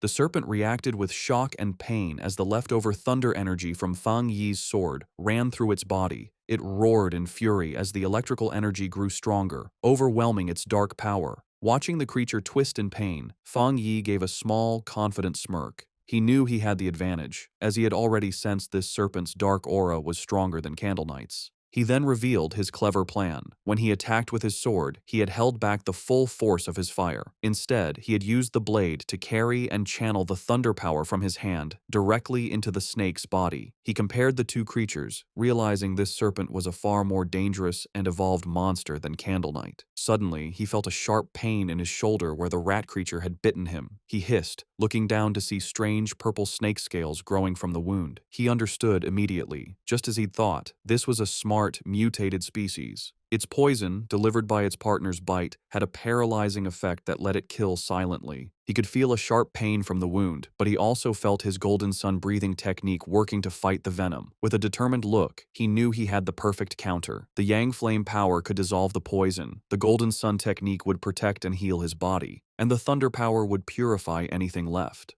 As the energy from his powers pulsed through him, Fang Yi recognized the benefit of his combined abilities. The mix of his Yang Flame and Thunder powers now gave him a clear pain signal to any poison, acting as an early warning system. He knew he was lucky. For others, the serpent's sneaky poison would have been impossible to cure. He guessed that for the serpent to have grown so large, it must have relied on surprise attacks. He thought of the monster's den, filled with the skulls of its victims. With Candle Knight acting as the perfect bait, the two creatures had become a deadly trap even for top pioneers, which explained why so many had disappeared. But in the end, it didn't matter. As he watched the creature's huge skeleton burn to ash in his holy fire, he knew its reign of terror was over. Standing before the fire, Fang Yi felt satisfied. His inner flame was powerful, but the triple critical hit from his new thunder power had sealed his victory. He felt confident that his fighting skills were now pretty good, even compared to other high-level pioneers. He stood silently for a moment, watching the flames burn the last of the monster. Just as he was about to leave, he paused, reaching out his hand as if he sensed something. His eyes narrowed. He wasn't alone. Someone was still there. He turned just in time to see a figure stumbling out from the smoke, coughing from the ash. It was Su Qingying. She stood silently, covered in soot and clearly tired, but she was alive. As the smoke cleared, Fang Yi found himself looking at the unconscious members of the other squad, with Su Qingying sitting among them. He recognized her as the agent from the association and coolly told her that there was no need to pretend. He added that her playing dead act needed work, which surprised her. Embarrassed, Su Qingying covered her face. Realizing this was the same powerful pioneer she had been tracking, she tried to make an excuse, claiming she woke up from the smell. Fang Yi, however, wasn't fooled. He complimented her, pointing out that while her teammates were out of energy, she was strong enough to keep a small reserve to protect herself. If she had really been unconscious, he explained, she wouldn't have been able to smell anything. Flustered, Su Qingying could only offer an awkward thank you. In her mind, she was amazed. He had seen right through her. She had indeed kept a bit of spiritual energy for protection. She had no idea how he had beaten both Candle Knight and the giant serpent all by himself. Noticing her embarrassment, Fang Yi's tone softened. He told her she didn't need to cover her eyes and that he only asked her to be honest with him and keep his identity secret. Seeing she and her team were safe, he said it was getting late and he would be leaving. Su Qingying tried to call out to him, but it was too late. Saying that explaining things would spoil the surprise, he jumped effortlessly through the hole he had made in the factory ceiling and disappeared into the night. As he traveled across the rooftops, Fang Yi thought about the battle. He was glad Su Qingying hadn't tried to absorb the dark power from the monsters, remembering its disgusting coldness. He wondered why he couldn't absorb it himself. He guessed maybe the dark energy was already gone, or his body had instinctively rejected it. He decided to think about it later, at home. Left alone in the huge, abandoned factory, Su Qingying looked up at the moonlit hole in the ceiling where Fang Yi had disappeared. She sighed, disappointed that she hadn't gotten a good look at his face, and realizing he still didn't trust her, or the association. Her quiet moment was short. Acting like a squad leader again, she walked over to the unconscious captain of the destroyer squad and gave him a few slaps, telling him to wake up. The man groaned and slowly opened his eyes, bruised and confused. His first thought was panic, and he shot up, shouting that they had been ambushed. Su Qingying just watched him with a calm look. The leader and his squad members then saw why she was so calm: the massive, smoking skeleton of the giant serpent. They stared in total disbelief, confused by the scene. The leader demanded to know what happened and where the powerful Yang energy came from. Su Qingying calmly explained that a powerful pioneer had rescued them. She continued her carefully planned report, explaining that the pioneer was likely the person from her original mission, a very high-level individual with a Yang attribute. She let her voice trail off, suggesting his appearance was a lucky coincidence. The other squad members were in complete awe, with one saying it was unbelievable that one person could defeat both monsters. Su Qingying added that she hadn't managed to recruit him yet, and that he had even managed to track her back, which only made him more mysterious. Getting back to their grim job, the destroyer squad leader asked where Candle Knight's body was. As he began using a green energy technique to clean the scene, he said they needed to collect the remains for the association. As the squads began the cleanup, the destroyer squad's leader used a green orb of energy to gather the strange, dark remains left from the battle. As he stepped forward, he accidentally crushed a piece of debris on the floor, which suddenly exploded in a blast of bright blue electrical energy. He jumped back in pain, yelling at the force of the shock as Su Qingying looked on in surprise. This new discovery only made things more mysterious. The remains, which they now realized belonged to Candle Knight, were crackling with leftover electricity. The squad leader turned to Su Qingying, questioning her report. He reminded her she had said the pioneer had a yang attribute, yet this incredibly strong electrical power told a different story. The two leaders knelt to look at the electrically charged body. Su Qingying was stunned by the pure strength of the thunder power left behind, confirming it was a high-tier power. This led the destroyer squad's leader to a new idea. Maybe two high-level pioneers had appeared, one to kill the serpent and another to kill Candle Knight, before leaving together. Su Qingying knew that wasn't right. She struggled with how to explain the unbelievable truth, remembering the image of the lone pioneer holding both crackling blue lightning and roaring golden fire. She knew no one would believe that a single person could have two different top-level powers. Having just one made you a genius. Having two was almost unheard of. The impossible proof was right in front of them. The burning skeleton of the giant serpent was the work of a Yang Flame Walker, while the electrified body of Candle Knight was the clear mark of a Thunder Tyrant. The combined squads could only look on in complete disbelief, wondering what kind of monster this mysterious pioneer really was. As reinforcements from the association arrived, Su Qingying was glad she had left team members outside. If she had been inside too long without checking in, they would have reported her missing. She grimly realized the rescue team now at the scene had originally been sent to collect their bodies. Her two subordinates, who were knocked out by the serpent's poison, finally woke up. They scrambled to her side, crying with relief that their captain was still alive. With the threat gone, the association's team began their work. Their job had changed from a rescue to a forensic investigation. Using advanced scanning tech, they carefully analyzed the leftover spiritual energy and the battle signs, trying to piece together what happened for their report back to headquarters. Soon, one of the specialists approached Su Qingying and the destroyer squad's leader with his findings. He reported that after comparing all the data, from fighting habits to the way both monsters were killed, there was a 99% probability that one person was responsible for killing both of them. The two squad leaders stared at each other, their faces showing both shock and serious concern. The other squad members murmured to each other in disbelief. They were processing the fact that they had been saved by a pioneer with two different high-tier powers, something they never thought was possible. They knew either monster could have easily killed them all, yet this powerhouse had finished them both off, seeming to use single strikes. The power difference between them and this mysterious person was just ridiculous. Understanding the huge importance of this discovery, Su Qingying contacted her superior. She reported that the information on her target had been significantly updated. Looking up at the hole in the ceiling, she confirmed that the mysterious pioneer from the university and the powerful individual codenamed Tyrant were, in fact, the same person. Back in his office, the association superior listened calmly to her report. After thinking about the information, he gave a new command, telling Xiao Su to pause her mission for now. He explained that the pioneer had saved her team, killed the monsters, and secured the area. These were not the actions of an enemy. He added that he and Old Han, Major Han Li, didn't agree on the matter, and for her own safety and to avoid leaving a bad impression on their powerful potential ally, she was to stop all contact with the tyrant for the time being. While on the phone with her boss, Su Qingying, though she had agreed to pause her mission, couldn't help but add one more piece of information. She told him she had one more theory, based on what happened when she had tracked Tyrant to the back mountain where he was advancing his power. Her boss, interested, asked her to explain. She explained that during that encounter, she had sensed an incredibly strong aura where he was active. At the time, she suspected he might have a spiritual weapon but thought it was unlikely. However, now that it was confirmed he had two high-tier powers, the possibility seemed much more real. The association superior was surprised by this new information, questioning if the pioneer really had a spiritual weapon. He quickly became skeptical, leaning back and saying it was highly unlikely. He argued that no matter how talented, a solo pioneer couldn't possibly have such a rare item without outside help. Furthermore, he added, the team had found no traces of a third spiritual energy, which would usually come from a separately made spiritual weapon. Su Jingying quickly corrected him, clarifying an important detail. The spiritual weapon aura she had sensed during her first encounter with him was clearly a yang attribute. This new information completely changed things. The superior's eyes widened as he understood what this meant. If the weapon's attribute came directly from the user's own yang energy, it meant he wasn't just using a weapon, he was creating it. This led to an amazing conclusion. If he could create his own spiritual weapons, then he had to be a spirit creation realm cultivator. Such a being could theoretically do this alone, but that level of power was almost mythical.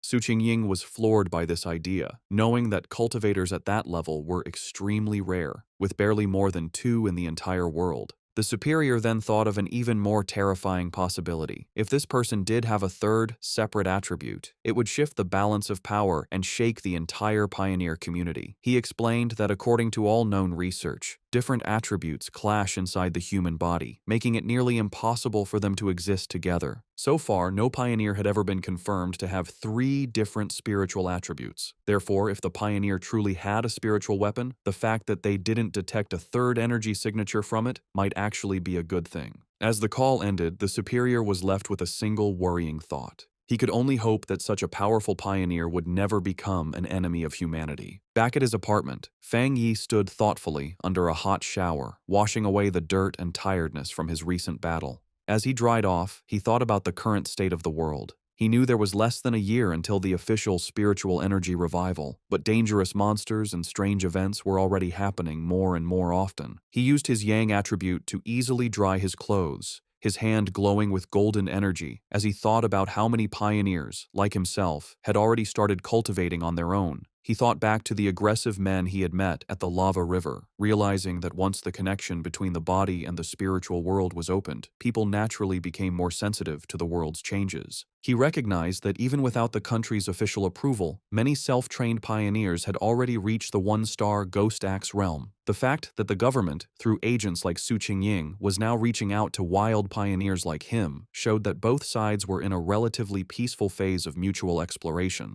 Standing in his room, thinking about Major Han Li and Su Qingying, he concluded that for now, the monsters were still under control, and there was no serious conflict yet among the different pioneer groups. However, as he finished getting dressed, he knew this peace was fragile. The government had already created the Spiritual Energy Cultivation Association, but it still hadn't told the public about it. He understood their strategy perfectly. While people were talking more about local problems and strange events, the government was walking a fine line, trying to both protect humanity and give subtle early warnings without causing mass panic. Despite his recent victories, Fang Yi's analysis of the world situation was still grim. He knew the problem was the government's lack of confidence to officially start a full-scale cultivation era. With such a huge population, he understood that once the full truth was revealed, society would likely collapse into chaos and death. In the current state, even official pioneers couldn't stop the inevitable chaos, and the mix of internal problems and external threats from monsters would only make things worse. He admitted that the government's gentle, careful approach wasn't wrong, knowing that human fear and panic could be more destructive than any monster. However, what truly worried him was how fast the monsters were developing, which was far exceeding his expectations. He reviewed the information on the creatures he had just fought. They were a typical product of dark attribute contamination, specifically the shadow attribute, a sub-branch of dark energy that his system identified as a natural enemy to pioneers, and currently something he couldn't absorb. He realized these monsters were far smarter than typical beasts, working together to trap and kill pioneers, whom they saw as a good food source. He knew, however, that these creatures were still much weaker than the true dark-type monsters he remembered from his previous life. Monsters that could destroy entire countries on their own. Still, the close call was a serious reminder of the growing danger. He was certain that if he hadn't been there, Su Qingying and her entire squad would have been wiped out. A bit of hope sparked inside him as he thought about the system's wording. The fact that the dark attribute was only temporarily unabsorbable suggested that once certain conditions were met, he might be able to use its power himself. a possibility that could be key to winning in the future. He reviewed his current abilities. He now possessed the golden sun breathing technique of the yang attribute, the divine thunder tempering of the thunder attribute, and the crimson flame blade technique. With these perfectly suited, high-tier techniques and his current strength as a 3-star Ghost Axe Realm pioneer, he knew very few could match him. Yet, as he stood surrounded by his own great power, he knew with absolute certainty that it was still not enough. His thoughts were suddenly interrupted by his phone ringing. He picked it up, surprised to see a call from his auntie. On the other end of the line, his aunt asked about his health before explaining the real reason for her call. She told him that his cousin was coming to study in the city and, worried for her safety, asked if she could stay at his place for a few days instead of a hotel. Feng Yi was taken aback, his memory of his cousin extremely fuzzy. All he could recall was a quiet, straight-A student who was obsessed with her studies. He couldn't even remember what she looked like. Despite this, he agreed, telling his aunt that there was a spare room. When he asked when she would be arriving, his aunt simply replied that she would give the cousin his address and let her come over by herself. Elsewhere, in a dark room lit only by a computer monitor, a person with long, almost claw-like fingers typed quickly on a keyboard. The person, wearing a big hoodie with bare ears, was finishing a phone call with her mother. Her mother, who was Feng Yi's aunt, told her that she should arrive at her cousin's place by tomorrow afternoon and that she would bring some specialty snacks. The person politely ended the call, saying it was no trouble and that she had something else to do. On her screen was a chat window for a group called Spiritual Energy Revival, Martial Arts Vanguard Team. The user, Feng Heiju, had just announced her arrival in the city and her plans to stay at her cousin's place. After ending the call, she clicked her mouse, pulling up a new window. It was a rumor alert about an internet-famous town, now nicknamed Death Town, where 3 more people had vanished in relation to a pork beast challenge. A gruesome, blood-splattered image of the town was with the article. With glowing glasses reflecting the screen, Feng Heiju identified the location as Yanghuo Town, her interest clearly sparked. Her browsing was interrupted when her mother entered the room, asking if she had finished packing. Feng Heiju told her mother that she was packed, but that she'd rather stay in a hotel than bother her cousin. Her mother insisted, saying it was much safer than staying alone and that she trusted the cousin completely. Gently pushing her daughter out the door, her mother gave her some final advice. Be sure not to cause trouble and help out around the house when she could. Feng Heiju reassured her mother that she understood. Once the door was closed, Feng Heiju let out a small sigh, preparing herself for the visit. She thought of it as just one more hurdle to overcome. Adjusting her glasses with a flash of determination, she resolved that no matter what her cousin was like, he couldn't possibly be more difficult to handle than a monster. The next day, under a bright blue sky, a young woman with long dark hair and glasses pulled a suitcase toward an apartment building. She checked her phone, confirming that the map had led her to the correct destination.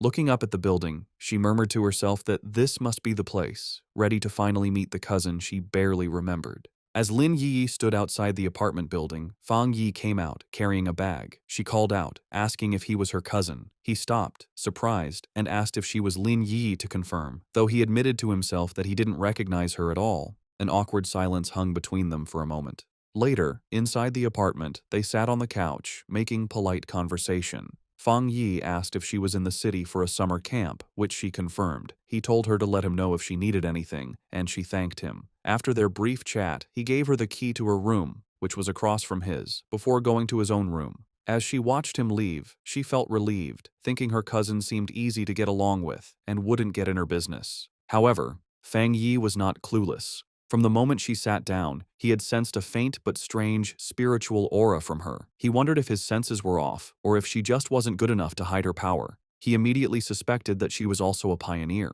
The aura he felt was faint but clear, and he realized her story about a summer camp was probably a cover for her real reason for being in the city. Meanwhile, in her room, Lin Yi was on her phone, confirming Fang Yi's suspicions. She messaged her pioneer group, the Martial Arts Vanguard Team, saying her cousin seemed nice and wouldn't interfere. The chat turned to recent events, with members talking about the powerful pioneer at the lava river.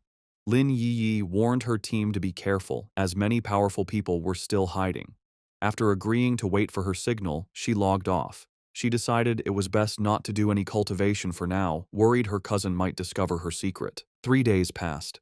Fang Yi soon found that living with his cousin was making his cultivation difficult. His meditations could be interrupted at any time, like when she came out of the bathroom wrapped only in a towel. He also worried that the bright golden aura from his breathing technique was too obvious and would be impossible to hide. But the hardest part was her overwhelming kindness. One evening, she proudly gave him a delicious-looking dinner she had made.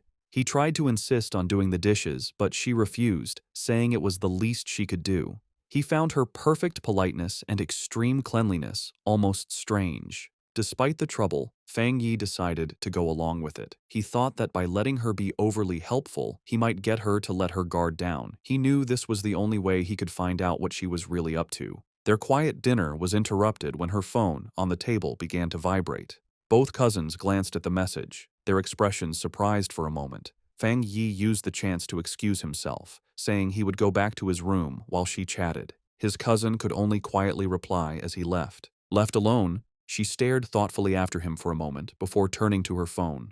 Sitting on her bed, she took the call, her expression turning serious. She repeated the information she was getting, confirming that the great change of heaven and earth would happen again the next day at 3 in the afternoon, and she promised she would be there. Fang Yi easily overheard his cousin's phone conversation. She agreed to meet at the entrance of Yanghuo Town. He recognized the name as an internet-famous town in the suburbs, about an hour's drive away. With his suspicions confirmed, he watched her through the wall, his own spiritual energy flaring. He was now certain his cousin was also a pioneer. He was confident, however, that with her current strength, she wouldn't be able to sense him spying. He was impressed by her power. She was still just a middle school student, but she had already reached the 2-star Ghost Axe realm and was close to another breakthrough. He wondered if her high natural talent was the reason for her somewhat strange personality. He now understood her real purpose in the city.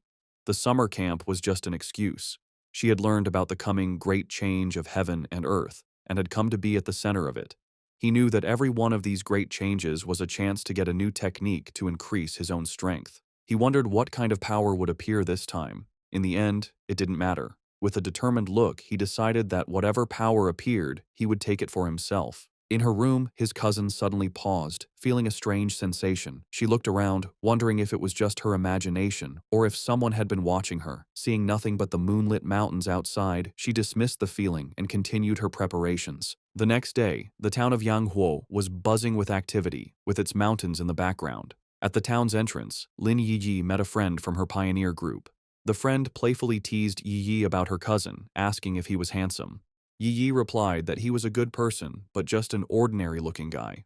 Her friend sighed in disappointment. Just then, another woman from their group arrived, a redhead in a purple dress. She reminded the first friend that Yiyi herself had always said she was just an ordinary person.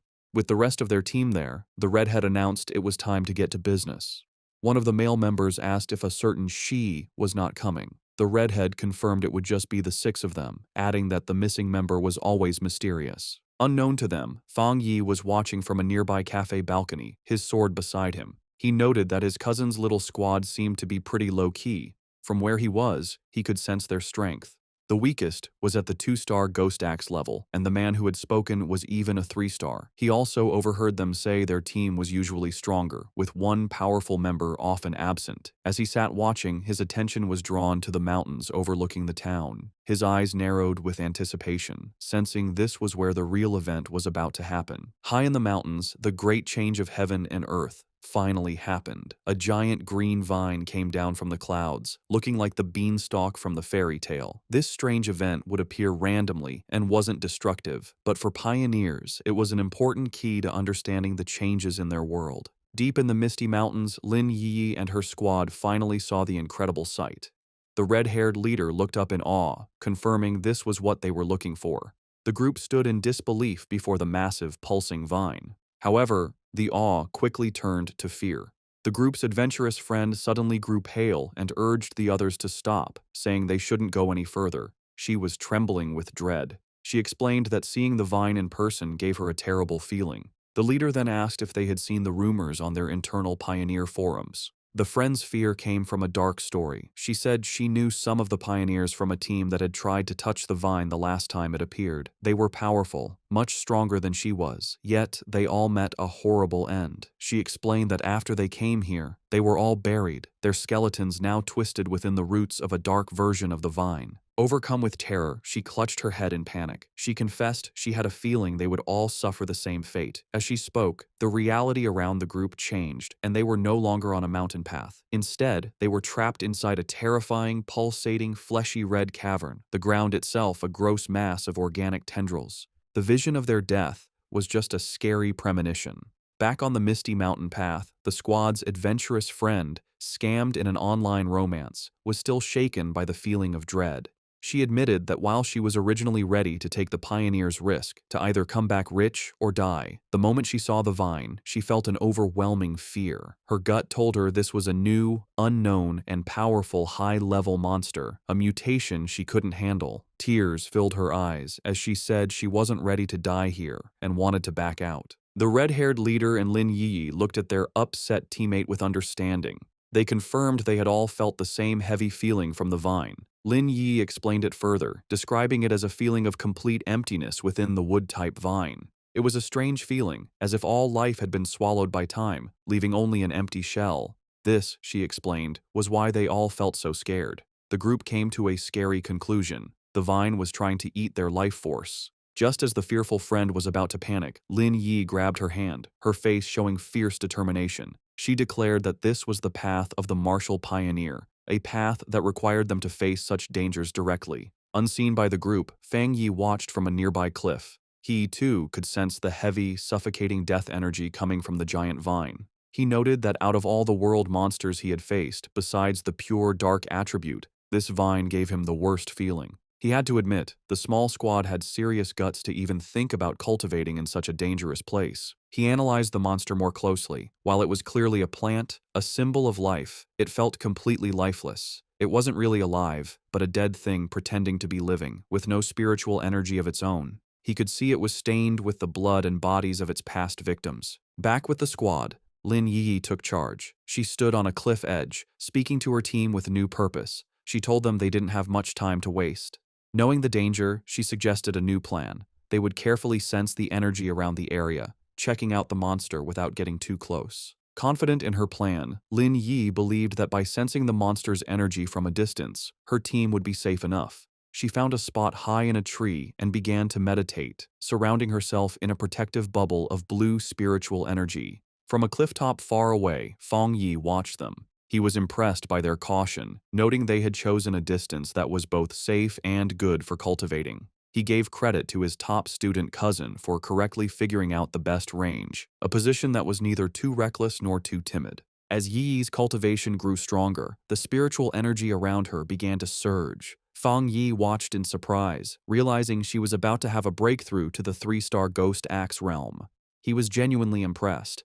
His cousin was truly talented. In a bright flash of blue light, she successfully broke through. Her teammates watched in awe, amazed that she had already reached such a high level of power. However, the huge energy disturbance from her breakthrough did not go unnoticed. Deep in the forest, the sleeping roots of the giant vine began to twist and glow with a scary green light. The pioneers felt the ground shake, and one of the men looked back in alarm. The whole group panicked as the monstrous vine began moving directly toward them, its tendrils bursting from the earth. The team's leader was shocked that the creature could have possibly sensed them from so far away. The vine's attack was fast and brutal. Vicious green tendrils shot up from the ground, trapping 2 of the male pioneers. The rest of the squad scattered in fear as their friend screamed for them to run, warning that if they didn't escape now, they would all die there. The team's leader quickly realized what caused the disaster. Yi's breakthrough had created too much of a disturbance, getting the monster's attention. As she shouted a warning, dark green tendrils began to wrap around Yi's protective bubble, which was still shielding her while she was weak after her breakthrough. The leader knew they couldn't get caught. Once the vine wrapped around them, its deathly aura would eat them instantly. Under the immense pressure, Yi's energy shield began to crack. Chaos broke out as the red-haired leader tried to pull her panicked friend to safety. The friend screamed that they couldn't leave Yi behind, but the leader replied desperately, asking what she was supposed to do. She furiously asked if she should use her own precious spiritual energy to protect Yi, basically dying so her teammate could level up. As chaos erupted around them, the red-haired leader tried to calm one of her male teammates, who was arguing that they should leave Lin Yi to save themselves. He coldly said that life and death were up to fate, and if they didn't leave right away, they would all die with her. He reminded her that they were all just people who had met by chance, and that she was being too emotional. This cold, practical view, however, only made the leader angrier. She shoved him aside, shouting that she would not leave her teammate, even if it meant going against the rest of them. From his clifftop spot, Fang Yi watched the scene. He knew his cousin, still just a student, was probably unaware of how much danger she was in as she remained weak in her meditative state. The vine's power was overwhelming, and he wasn't sure if even he could save her with his current strength. But he knew he had to act fast, as the tendrils were already starting to crush her protective barrier. He clenched his fist, a golden aura flaring around him. He had made a promise to his aunt to take care of her, and a promise made must be kept.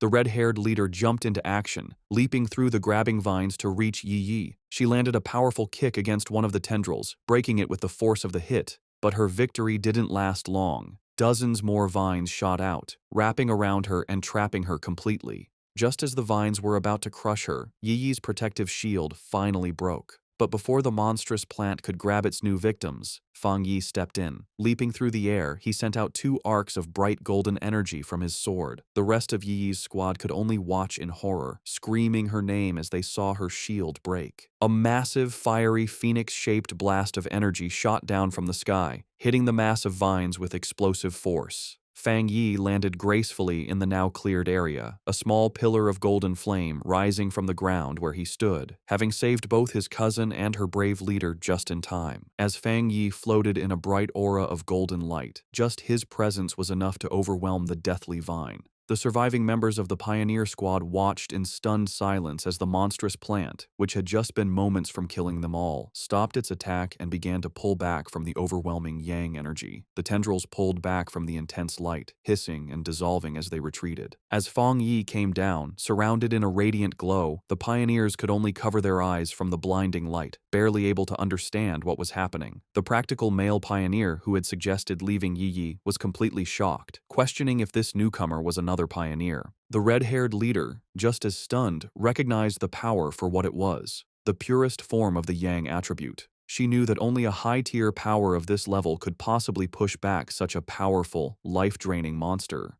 The male pioneer had a crisis of confidence. He had always thought of himself as extremely talented, having reached the 3-star Ghost Axe realm in a very short time, a feat few in the country could match. He knew that even the talented Lin Yi Yi's skill barely matched his own, and yet this mysterious stranger was on a completely different level. He looked down at his own hands, then up at the glowing figure on the clifftop, feeling completely insignificant. If pioneers like that existed, he wondered, then what were they? The newcomer hadn't just beaten him, he had beaten all of them with his pure, overwhelming power. As Fang Yi stood bathed in the golden light of his power, his system activated. It had detected the extreme wood attribute from the deathly vine and had started the auto-writing process, quickly finishing a new technique. The system window then showed the details of his new ability. Endless Vitality, a technique that could instantly absorb all nearby life force to quickly heal injuries. As the power of the vine flowed into him, he was surrounded in a surge of green, life-giving energy. He was amazed at the incredible wood attribute technique he had just gotten, realizing that as long as there was life nearby, he now had what was basically a non-stop energy-absorbing engine. As Fang Yi absorbed the last of the anomaly's power, his system successfully extracted the vine's main attribute. A notification confirmed it. Extracted attribute, Desolation. The system described its scary power, the ability to instantly create a desolate aura that would destroy all surrounding life. Fang Yi stood calmly in the swirling green energy, fully taking in the new power. When he opened his eyes, they glowed with the same vibrant green as the desolate vine. He stood in the now lifeless clearing, a faint green aura around him. He now understood why the vine could only grow in such a dangerous, remote place. If it grew anywhere else, it would drain every bit of life for miles around. He thought about the ruthless nature of the desolation attribute, a powerful force that forcibly stole the life force of others. His thoughts were interrupted by a grateful voice.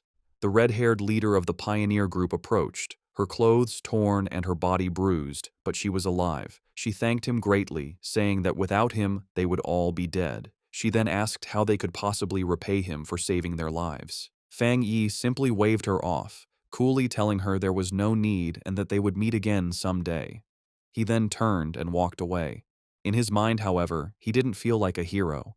He knew that he had only found this opportunity because of their information. In his mind, he was the one who had benefited from the situation. As for the conflict he had seen among the pioneers, he wasn't concerned. With a final leap, he launched himself into the air, leaving the stunned squad behind. He knew that people's true characters are easily shown in a crisis, and a disorganized team like theirs would not be safe in the dangerous new era. Left in the empty clearing, the adventurous girl and the shaggy-haired man watched him go. The girl, still in shock, wondered aloud what they should do now. The man, however, answered her with a bitter, blaming tone, asking if she now regretted her earlier hesitation to save their teammates. With the immediate threat gone, and Lin Yi now at the third tier, the red-haired leader knew their best option was to stick together. Sometime later, Yi's eyes opened, glowing a brilliant blue as she came out of her meditation. Her teammates rushed to her side, relieved she was finally awake. The male pioneer who had suggested leaving her now said that their fate depended on their leader's wisdom, but another teammate said their focus should be on the mysterious stranger who had saved them. Still confused, Yi asked what had happened. Noticing her other teammates lying unconscious on the ground, she stood up and was immediately hit by the powerful burning warmth of a leftover yang attribute on a nearby tree. She could feel its intense heat even from a distance. The shaggy-haired man then stepped forward, offering to explain what had happened while she was unconscious. Later that day, back in front of her cousin's apartment, Yi was still trying to understand the incredible events. She couldn't believe that someone so powerful actually existed. Her teammates' words echoed in her mind. He had called the mysterious pioneer a monster. He had described how the vines they couldn't even scratch had been easily pushed back by his power, and how the massive beanstalk had retreated far into the sky, no longer daring to come near them. Such was the overwhelming presence of the man who had saved them. She knew that even though he was long gone, the vine was still calm, a sign of his lingering power. She opened the door to the apartment and was surprised to find Fang Yi there to greet her. He looked at her with concern, noticing that she looked a little pale. Yi quickly pulled herself together, forcing a smile as she brushed off his concern, blaming her tiredness on a long day of studying. Fang Yi accepted her excuse, telling her she had worked hard and should go rest. He offered to order takeout for dinner, and she agreed before heading to her room. Once inside, she collapsed onto her bed, completely exhausted. She knew that breakthroughs were mentally draining, requiring a lot of concentration. She felt more tired than if she had stayed up for a month straight. Lying on her bed and scrolling through her phone, she felt a sense of relief. She was no longer an ordinary person. She wouldn't die from a few all-nighters. She accepted that this constant, life-threatening struggle was the fate of a pioneer in a world where things had begun to change. She thought of her cousin's seemingly normal, peaceful life and knew that such a life was no longer possible for her. Her quiet thoughts were interrupted by a new message in her Pioneer group chat. It was from a user named Jiaolan, the mysterious, powerful member who was usually absent. Jiaolan had sent a simple, direct message. "If there are any more traces of that strong man, please inform me." This was the first time Jiaolan had ever spoken in the group, and it immediately got Yi's attention. She replied, agreeing to the request, before asking her own question to the group. She asked if they thought the man who had saved them could be the same one from the Dark River Lava Dragon incident, and if so, why he would have helped them. The group chat immediately lit up with a post about the mysterious high-tier Yang attribute master. The post described his sun-splitting slash in great detail, telling how the witness had been forced out of the cave by a blast of white-hot light. The author of the post declared with total certainty that no other pioneer in the Xia country could match his power, and warned everyone to stay away if they ever met him. Meanwhile, Fang Yi was heading out for the evening on his bicycle. He was confident that after the day's events, his cousin would have let her guard down around him, letting him come and go without making her suspicious. With his new freedom, he had a new mission in mind. It was time to find a suitable carrier for his new desolation attribute.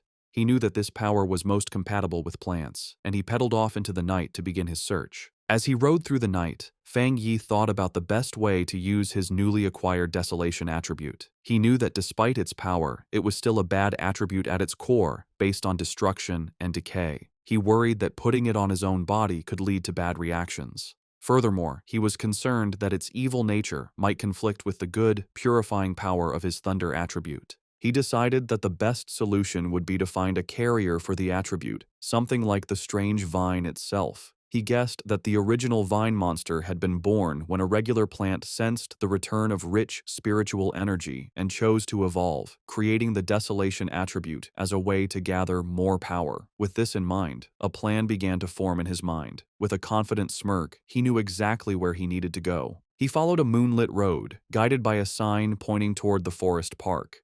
He arrived at the large urban park and left his bike, going into the woods. Under the bright full moon, he walked through a field of vibrant, glowing flowers. He knew he needed to find the perfect lucky one, a plant that could create the greatest connection with his own spiritual energy and show a sense of closeness to him. Closing his eyes, he focused, reaching out with his own spiritual energy. A vibrant green aura flowed from him, spreading throughout the forest and covering the plants. He could feel a response from the plants, a wave of their own spiritual energy rising up to meet his. He noted that while their response was a lot, it still wasn't strong enough for what he needed. As Fang Yi continued to send out his spiritual energy, he realized he needed a much stronger response from the plants around him. Suddenly, he stopped, his attention drawn to a specific spot in the forest. There, in the tall grass, a single white flower with a glowing center gently swayed, as if calling to him.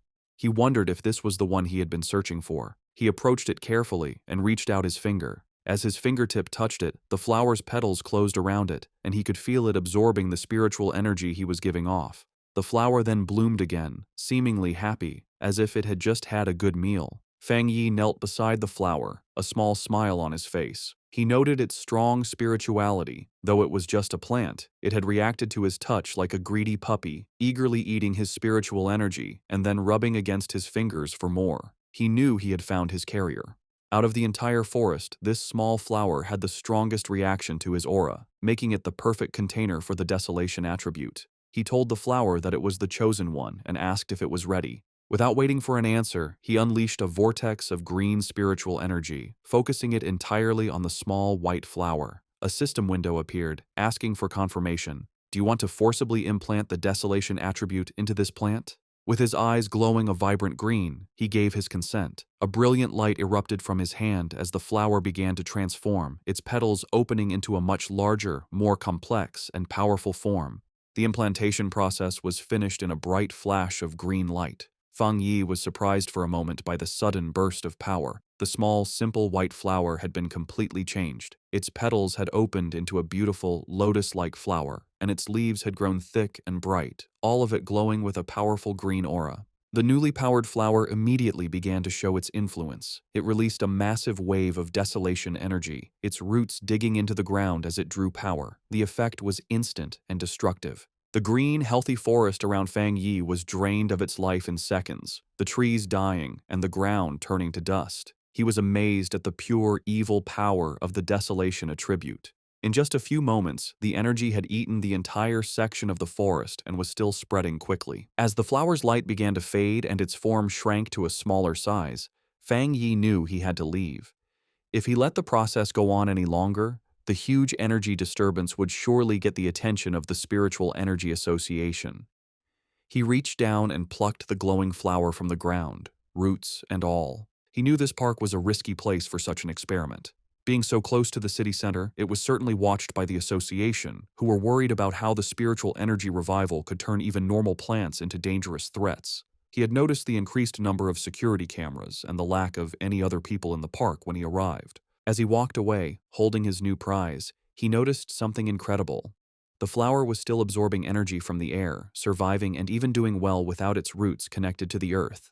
He looked at it more closely, a smile of wonder on his face. He found it magical that its spirituality hadn't weakened at all since being pulled up, especially since it had been just an ordinary wildflower moments before he chose it. This led him to a deep conclusion. By giving the desolation attribute to the plant, he had unlocked its evolutionary potential, setting it on a path to becoming something far greater than it was ever meant to be. Just as Fang Yi was about to leave the park, a loud alarm blared through the forest, its red light flashing. A loud robotic voice gave a serious warning. Abnormal value exceeded. Fang Yi immediately realized that even though he tried to be quick, he had still set off the park's monitoring system. With no time to waste, he grabbed his newly acquired desolation flower and quickly left. Miles away, in a high-tech control room labeled Spiritual Energy Revival Plant Research Department, the same alarms blared. Technicians scrambled, shouting that the anomaly value was going crazy and demanding to know what was happening. An order was quickly given. All staff were to put on their protective bracelets, enter the park, and immediately block off the area, stopping anyone from entering or leaving.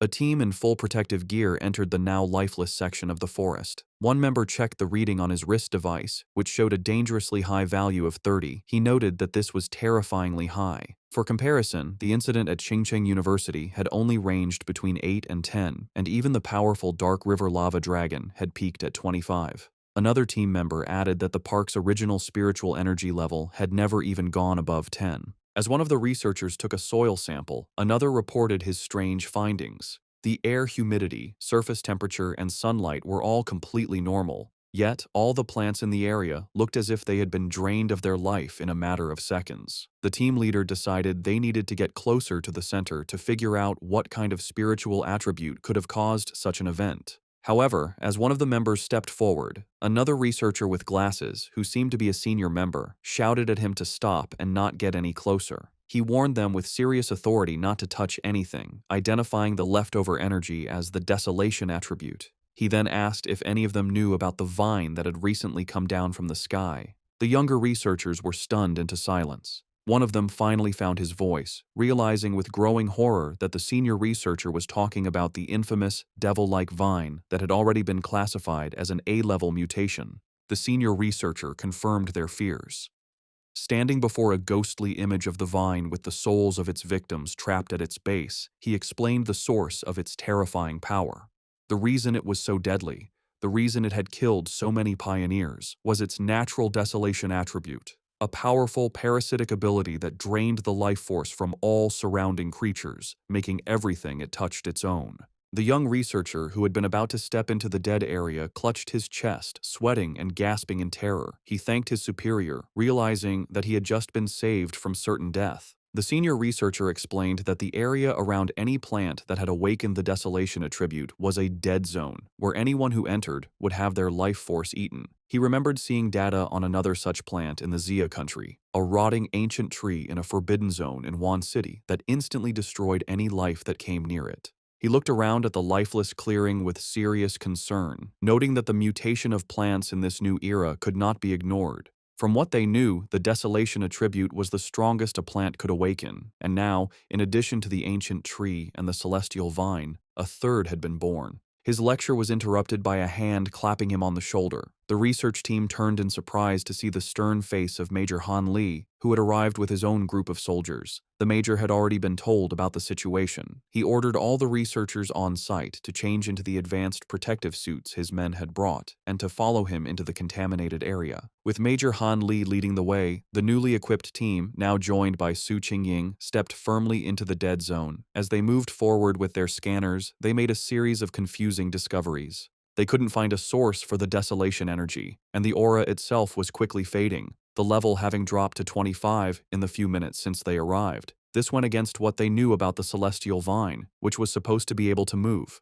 Major Han Li turned to Su Qingying, suggesting they investigate the area more closely. She agreed, her expression serious. As Major Han Li and Su Qingying began their investigation, two members of the team with glowing blue auras started tracing the flow of the leftover spiritual energy. The energy trails led them from the outer edges of the dead zone back to a single starting point. As they got closer, they stopped, their faces filled with shock. The Major and Su Qingying realized the horrifying truth at the same time. The source of the desolation energy had been dug up and taken away. A researcher in a protective suit couldn't believe what he was hearing, questioning how such a thing was even possible. Major Han Li knew that if someone truly had the power to enter a desolation dead zone and steal its source, their identity was extremely important. Su Jingying, however, had another theory.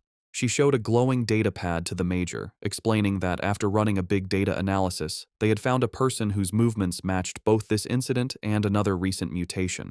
The file on the screen showed a picture of Fang Yi, his name clearly visible. Just then, Major Li told Su Qingying that he would send her all of Fang Yi's information, confirming that he was highly likely the same pioneer she had been in contact with. With that, he tipped his hat, saying the rest was up to her association to handle. Left alone in the desolate woods, Su Qingying held the datapad, her expression one of grim understanding. 2 hours later, back in his apartment, Fang Yi carefully placed his new desolation flower into a small pot. He smiled, thinking that this was his first time raising a flower. He affectionately named it the obedient little white flower, and told it that since it now had the desolation attribute, it would cultivate on its own and become a powerful helper for him. He knew its special, life-draining powers would be a great help in battle, and its simple appearance would be the perfect camouflage, easily hidden from his cousin. As he gently touched a petal, he thought that in the dangerous new world, raw power was only part of the equation. The real key to victory was having more secret weapons. Fang Yi's quiet evening was interrupted by his phone buzzing on the table. He picked it up, surprised to see the caller ID, Old Wang. He immediately recognized the name as his childhood friend, Wang Liang, whom he hadn't seen in the 3 years since he'd left to join the army. A brief flashback showed the two as close friends in their school days, a bond that was broken when Wang Liang suddenly announced his decision to enlist. Fang Yi answered the call. On the other end, Wang Liang's cheerful voice greeted him, asking if he was back in town and inviting him out for a drink at their old spot. Fang Yi was taken aback by how sudden it all was. Wang Liang just laughed, adding that he had a big secret to tell him and that he shouldn't be shocked when he heard it. However, the seemingly friendly reunion was a carefully planned setup. After hanging up the phone, it was revealed that Wang Liang was not alone. He was in a dimly lit room, reporting to a tough and heavily scarred woman with long red hair and a high-ranking military uniform. Su Jingying was also at the table. Wang Liang confirmed to the officer that he had done as instructed. He then made a special request, asking that if Fang Yi was not the person they were looking for, they would guarantee his safety. The red-haired officer tapped her finger impatiently on the table. She coldly dismissed his concern, ordering him to simply do his mission and not do anything unnecessary. With a chilling lack of feeling, she added that if Fang Yi turned out to be the wrong person, Wang Liang should just consider it a punishment for his friend. At a quiet bar, Fang Yi and Wang Liang toasted with their beer glasses. They sat and drank, catching up after being apart for 3 years. Fang Yi noticed his old friend seemed much more mature and guessed that his time in the army must have been hard. Wang Liang talked about his experiences in the military before asking Fang Yi how he had been. Fang Yi gave a simple reply, saying he was doing well and had gone to college. As he drank his beer, he thought back to his past life. In that chaotic time, he never had the chance to see Wang Liang again. He remembered that his friend, as a soldier, had probably died in some forgotten battle. He wondered if this time, in this new life, he could change his old friend's fate. Wang Liang then changed the subject, his tone becoming more serious. He asked Fang Yi if he had seen anything strange lately, like zombies or monsters from movies. Fang Yi was immediately on guard. He knew it wasn't surprising for someone in the army to know about the spiritual energy revival, but the direct question felt like a test to see what he knew. Playing dumb, Fang Yi asked what he was trying to say. Wang Liang sighed and explained that he wasn't trying to comfort him, but to warn him. He told Fang Yi that in the near future, everything they valued, education, wealth, status, would become worthless.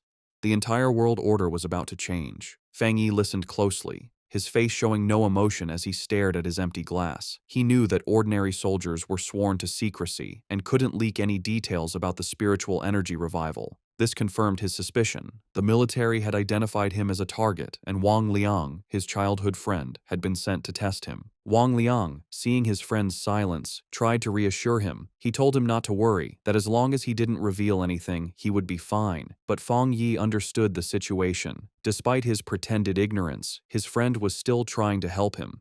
Even at the risk of breaking military rules, Wang Liang was kindly warning him to be careful of the coming changes. Their conversation was suddenly cut short when Wang Liang's phone began to vibrate urgently. He answered the call, and a furious voice on the other end ordered him to return to his team immediately and report to the target location within 10 minutes. Wang Liang snapped to attention, accepting the order as Fang Yi watched in silence. He immediately jumped up, apologizing to Fang Yi and explaining that he had an urgent mission and couldn't see him home.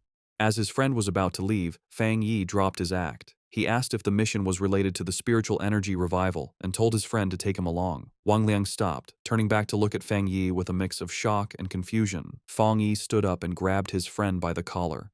He told Wang Liang to take him to see his superiors, letting him know that he was aware of the real reason for their meeting.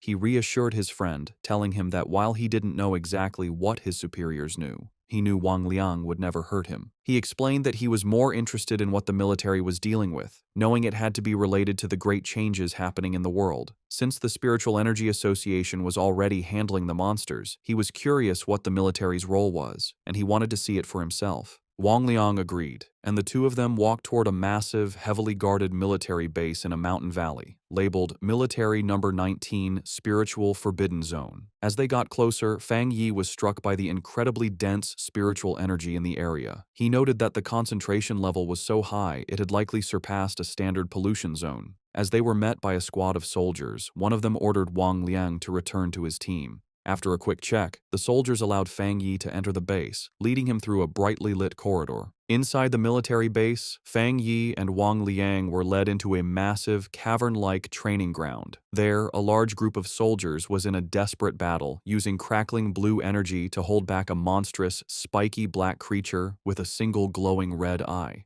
The beast fought back with fierce power, shooting a devastating beam of red energy that tore through the soldiers' ranks, causing cries of pain and fear. Standing on a raised platform, the tough, red-haired officer watched the scene with a critical eye. Fang Yi, who had been brought before her, immediately recognized the creature's power as a mix of two different attributes. The officer confirmed his thought, saying the monster was a perfect mix of the dark and flame attributes, making it exceptionally fierce and cruel. She added that it had already seriously injured several of her soldiers. A caption identified her as a 3-star Ghost Axe Realm officer named Ji Royan. Spotting Wang Liang, she barked his name, and he immediately stood at attention. She furiously asked why he had brought an unauthorized person into a restricted area, but before he could explain, she cut him off. Her expression softened a little as she told him to forget it, explaining that the situation was urgent and they needed him to join the formation immediately. She then turned her attention to Fang Yi. She saw nothing special about him, noting that his spiritual energy was only slightly active. She briefly wondered if he was the powerful pioneer they were looking for, but dismissed the thought, knowing she had to focus on the battle. She gave him a stern warning. Since he was Wang Liang's friend, she wouldn't say much, but he was in a restricted area, and his life was now his own responsibility. He was also sworn to secrecy about anything he saw. Fang Yi simply replied that he understood. With that done, Ji Royan took command. She picked up a massive energy cannon and shouted the names of two of her soldiers. The two men immediately jumped into action, their bodies covered in blue energy as they fought the monster up close. Ji Royan then aimed her cannon and fired a massive blast of pure energy at the creature. The attack hit the monster head-on, creating a huge explosion, but the creature was far from beaten. It let out an angry roar as its shadowy form began to pulse with a terrifying red light, its fanged mouth growing larger and more threatening. It was clear that the attack had only made it angrier, causing its mutation to get worse. The enraged monster lashed out with its massive claws, and one soldier shouted a warning to his comrade. The other soldier managed to block the attack, but the force of the blow sent him flying backward. Ji Royan immediately took charge, ordering her team not to be careless and to keep their distance. She knew they had to finish the creature off before it could complete its evolution. Watching from the side, Fang Yi was impressed by the soldiers' performance. He saw a well-trained team of comrades who trusted each other completely, with incredible discipline and coordination. He knew that every person was essential, and that when they worked together, they could unleash a power far greater than their individual strengths. This thought, however, was immediately broken when he realized the monster's power was increasing at a scary rate. He shouted at them to run, warning them that they were no match for the creature in its current state. But his warning was lost in the chaos. The monster shot out a massive blast of dark purple energy, sending the soldiers flying. Ji Royan refused to back down. She ordered her team to raise their alert level and upgrade the restricted area's mutation level. With a furious roar, she commanded that no one was to retreat. It was too late. The monster's transformation was complete. It now stood as a huge, demonic beast, covered in black and red flames, its eyes glowing with pure evil. One of the soldiers shouted a terrified warning. The evil dog had fully mixed with the dark attribute and completed its mutation. The creature's single eye, now a burning red orb, focused on a new target. It fixed its gaze on Wang Liang, who could only stare back, frozen in terror. As the monster prepared to strike, Ji Royan and Fang Yi both reacted in horror, realizing with a jolt that Wang Liang was in mortal danger. Just as the monster completed its evolution, lunging forward in a blast of power, a soldier was violently thrown backward by a surge of energy. Ji Royan immediately shouted for her team's attention, announcing that the C-level evil dog had fully mutated and was now reclassified as a B-level threat, requiring an immediate change in their battle plan. The soldier who had been thrown to the ground coughed up a spray of blood. Fang Yi rushed to his side, catching him and asking if he was all right. The injured soldier explained that he had been trying to send spiritual energy to the monster's restraining collar, but the creature's evolution had caused the device to violently explode. Despite coughing up a black, thick liquid, the soldier tried to be brave, telling Fang Yi not to worry about the officers of Restricted Area 19. Fang Yi could only look on with a grim, angry expression. Realizing her normal weapons were now useless, Ji Royan dropped her heavy energy cannon to the ground. She stood before her remaining troops, her determination unshaken. She gave a final, desperate order. No matter what they had to do, even if it cost them their very lives, they could not let this B-level mutation escape the restricted zone. But just as she and her team were about to make their last stand, Fang Yi stepped directly in front of her, blocking her path. Ji Royan demanded to know what he thought he was doing, but he ignored her. His eyes and hand began to glow with a brilliant blue light as arcs of raw lightning crackled around him, a clear sign that he was about to join the battle himself. Surrounded by crackling blue lightning, Fang Yi mocked the monstrous creature, his eyes glowing with power as he questioned how tough it was. He then charged toward the mutated beast, his arm a bolt of bright blue energy aimed right at the creature's head. The impact was huge, as a massive explosion of divine thunder erupted when he hit it, completely overwhelming the monster. The sheer force of the attack created a powerful shockwave that sent the nearby soldiers flying backward.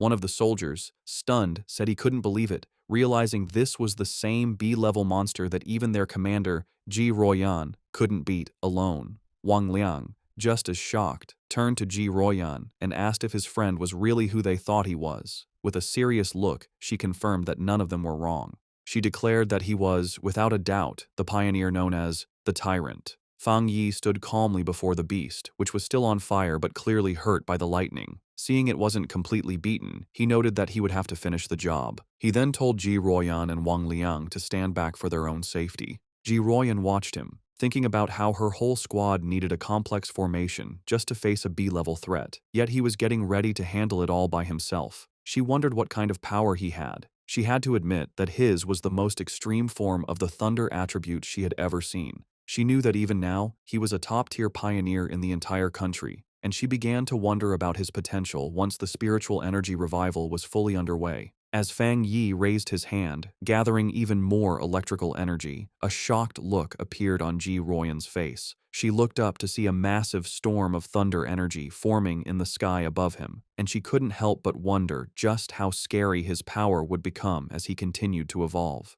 With a final step forward, Fang Yi unleashed the full power of his thunder attribute. A massive pillar of bright blue lightning erupted from the ground where the monster stood, a display of power that truly matched his codename, the Tyrant. His eyes, still crackling with leftover electricity, showed a calm determination as the blinding light from his attack began to fade. The surviving soldiers watched in terror. One commented to another that the sight made his whole body shake. While he could handle the monster's corrosive dark power, the pure, destructive force of the thunder was on a completely different level. Once the dust settled, Fang Yi casually gave a thumbs up to his friend, announcing that the threat was gone. Wang Liang rushed over, shouting with relief that Fang Yi had scared him to death. Overjoyed, Wang Liang playfully punched his friend on the shoulder, laughing that he never expected his old buddy to be so powerful. The mood then shifted as Wang Liang apologized, admitting he had suspected Fang Yi was a pioneer but had to follow orders. Fang Yi brushed it off, asking why his friend was being so formal after 3 years apart and telling him he understood. Their reunion was interrupted as Ji Royan approached them. She formally thanked Fang Yi for his help, extending her hand as a sign of respect.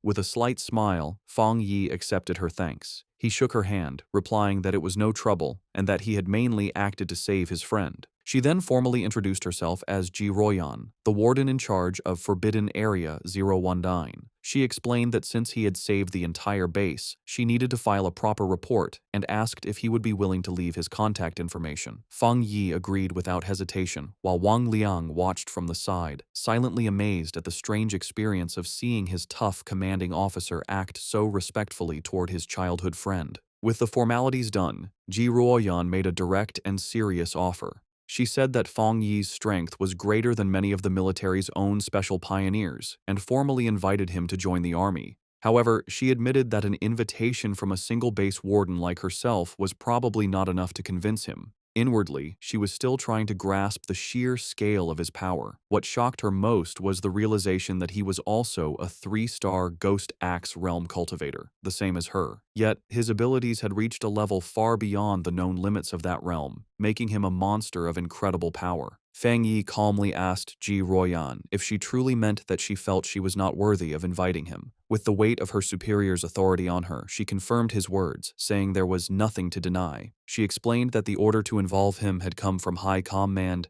and she was certain that they would come to invite him personally in the future. Fang Yi let out a small laugh, telling her it wasn't necessary to be so formal. He placed a hand on his chest and explained that he genuinely respected all of them, knowing that not everyone had the courage to sacrifice themselves for others. He admitted that he had never seen soldiers in combat before, and what he had just seen had truly moved him. Touched by his sincerity, Ji Ruoyan could only offer a quiet thank you. He then made an offer of his own. He told her that if they ever ran into trouble in the future, they could call on him for help, just as they had always done for ordinary people like him in the past. However, he added one important condition. They could not interfere with his personal cultivation or restrict his freedom. His unexpected proposal left Ji Ruoyan momentarily stunned. With their business concluded, Fang Yi announced that it was getting late and he should be leaving. Ji Ruoyan agreed, saying that she and Wang Liang still had to get rid of the mutated creature's body and that she would arrange for someone to take him back. As he stood before the soldiers, Fang Yi finally understood the military's true purpose in this new era. He realized they stationed themselves in these dangerous, spiritually rich zones for 2 reasons: to use the energy for their own training, and more importantly, to act as a crucial line of defense between the ordinary world and the strange monsters that now threatened it. After he was gone, Ji Ruoyan turned to Wang Liang and said that his friend could no longer be described with a simple word, like impressive. She knew that what they had seen that day was just a small part of his true strength. The fact that a pioneer could reach such a high level of power so quickly showed that he had an amazing level of insight. She concluded that he was a rare mix of luck, courage, and raw ability, all the things needed for greatness. Seeing his commander's deep respect for his friend, Wang Liang eagerly suggested that if she felt she wasn't the right person to recruit him, she should let him, as his childhood friend, take on the job. Ji Ruoyan, however, quickly brought him back to reality with a sharp tap on the head, ordering him to stop talking and help her clean up. He could only agree as he was dragged off to work. Later that night, back at his apartment building, Fang Yi meditated on the roof, surrounded by a brilliant golden aura. He thought about his meeting with the military. He knew that while the trip had revealed his identity, he had only shown them his thunder attribute, keeping his other powers a secret. Based on their respectful attitude, he concluded that this was likely a good thing. He now understood that his rare thunder attribute was a perfect counter to the dark monsters the military was fighting, making him a very valuable asset. He knew they would try to recruit him, not threaten him, which would give him access to the fastest ways to get stronger and the most advanced information. The day's events had also made clear the different roles of the nation's 2 main pioneer forces. The military, represented by Ji Ruoyan, were the Night Watchers, the hidden protectors of the nation. The Spiritual Energy Cultivation Association, with agents like Su Qingying, was in charge of handling the threats that slipped into the cities, protecting civilian life as much as possible. He understood the government's 2-part strategy, using the forbidden zones to contain the biggest dangers while slowly releasing information to the public about the coming changes. This careful approach was buying valuable time, preventing society from collapsing into chaos. As he continued his meditation, a bright orb of golden energy pulsed in his core. He noted that despite absorbing the rich energy of the forbidden zone, he hadn't felt an immediate need to level up. However, the feeling quickly changed. Golden energy surged through him, and cracks of power spread across his face. Having spent even a short time in such a spiritually rich place had filled him to the brim. He recognized the signs immediately. He was on the verge of another breakthrough. Meanwhile, on the streets below, his cousin Lin Yi was walking home with groceries, wondering if he had returned yet. She thought that if he was home, she could have him try her cooking. Her casual thoughts were suddenly shattered when she looked up and saw a massive pillar of golden light erupting into the night sky from the direction of her apartment building. Her eyes widened in shock and alarm. A reflection of a flaming divine axe appeared in her eye as she recognized the powerful energy of a ghost axe realm advancement. But she immediately knew she was wrong.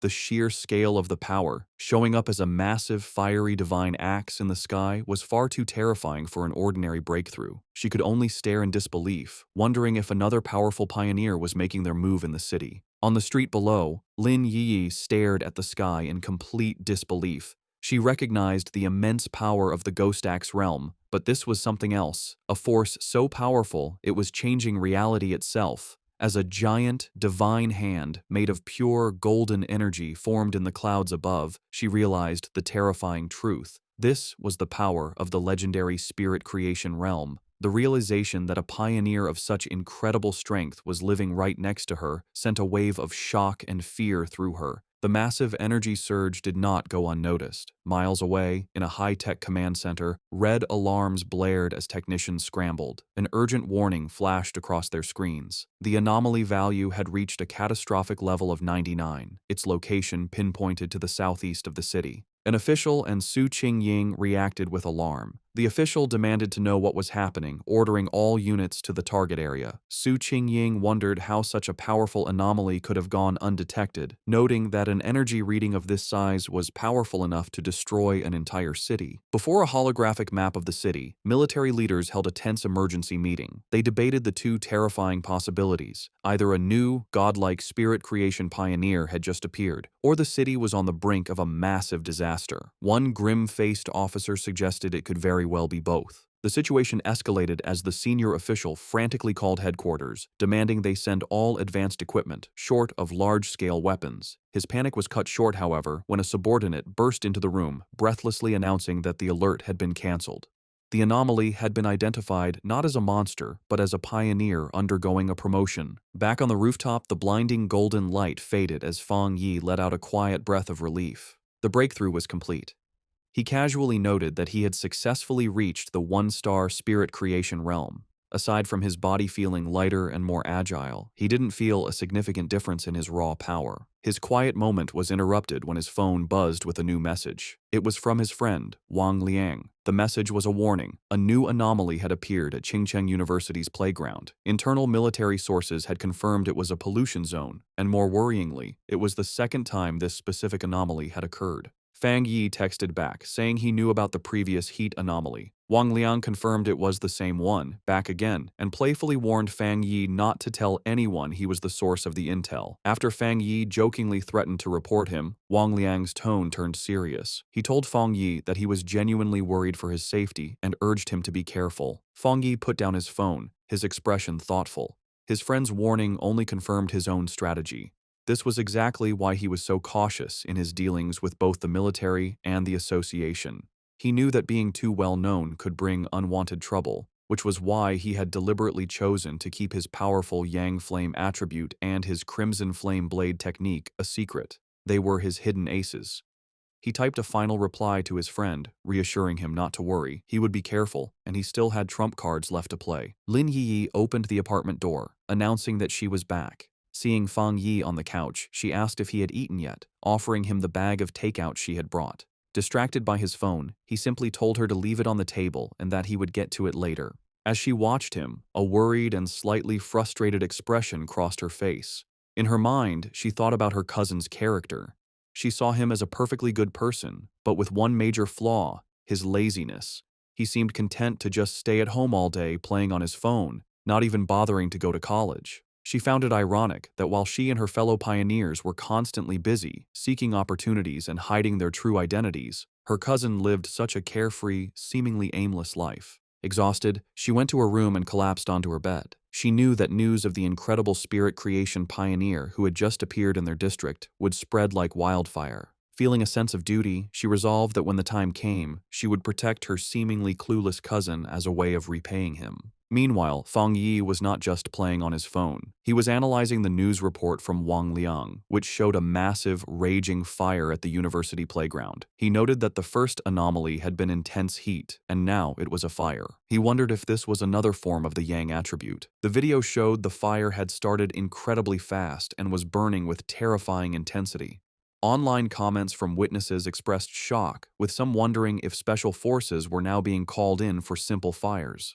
The report also mentioned that all the surrounding trees and flower beds had been burned and the area was now completely locked down. Fang Yi observed that the video was short and ended suddenly, but it was clear this situation was far more serious than the previous incident at the university. He wondered what would be different about this new Yang attribute. Realizing he had to investigate in person, he knew that to get into the sealed-off area, he would have to contact his new military acquaintance, Ji Royan. The next day, a crowd of reporters had gathered outside the sealed gates of Chingcheng University, blocked by a line of soldiers. They shouted questions, asking for confirmation about the rumors of a fire that couldn't be put out, and demanding to know why an incident of this size was not being reported in the news. As the reporters pressed for answers, Ji Ruoyan and Fang Yi arrived. The crowd watched, wondering who these two imposing figures were as the soldiers immediately opened the gates, allowing them to pass without question. The reporters were left outside, confused as to how they had gotten in so easily when they had been completely blocked. Inside the cordoned-off area, they looked out over the smoldering ruins of the university playground. Fang Yi remarked on the sheer destructive power, questioning if this was the sky fire he had heard about. Ji Ruoyan confirmed that was its official name. She explained its terrifying nature. It appeared without warning, was impossible to put out, and could only be left to burn itself out until everything it wanted was turned to ash. The name, she suggested, was quite fitting. With the initial look done, Ji Ruoyan told Fang Yi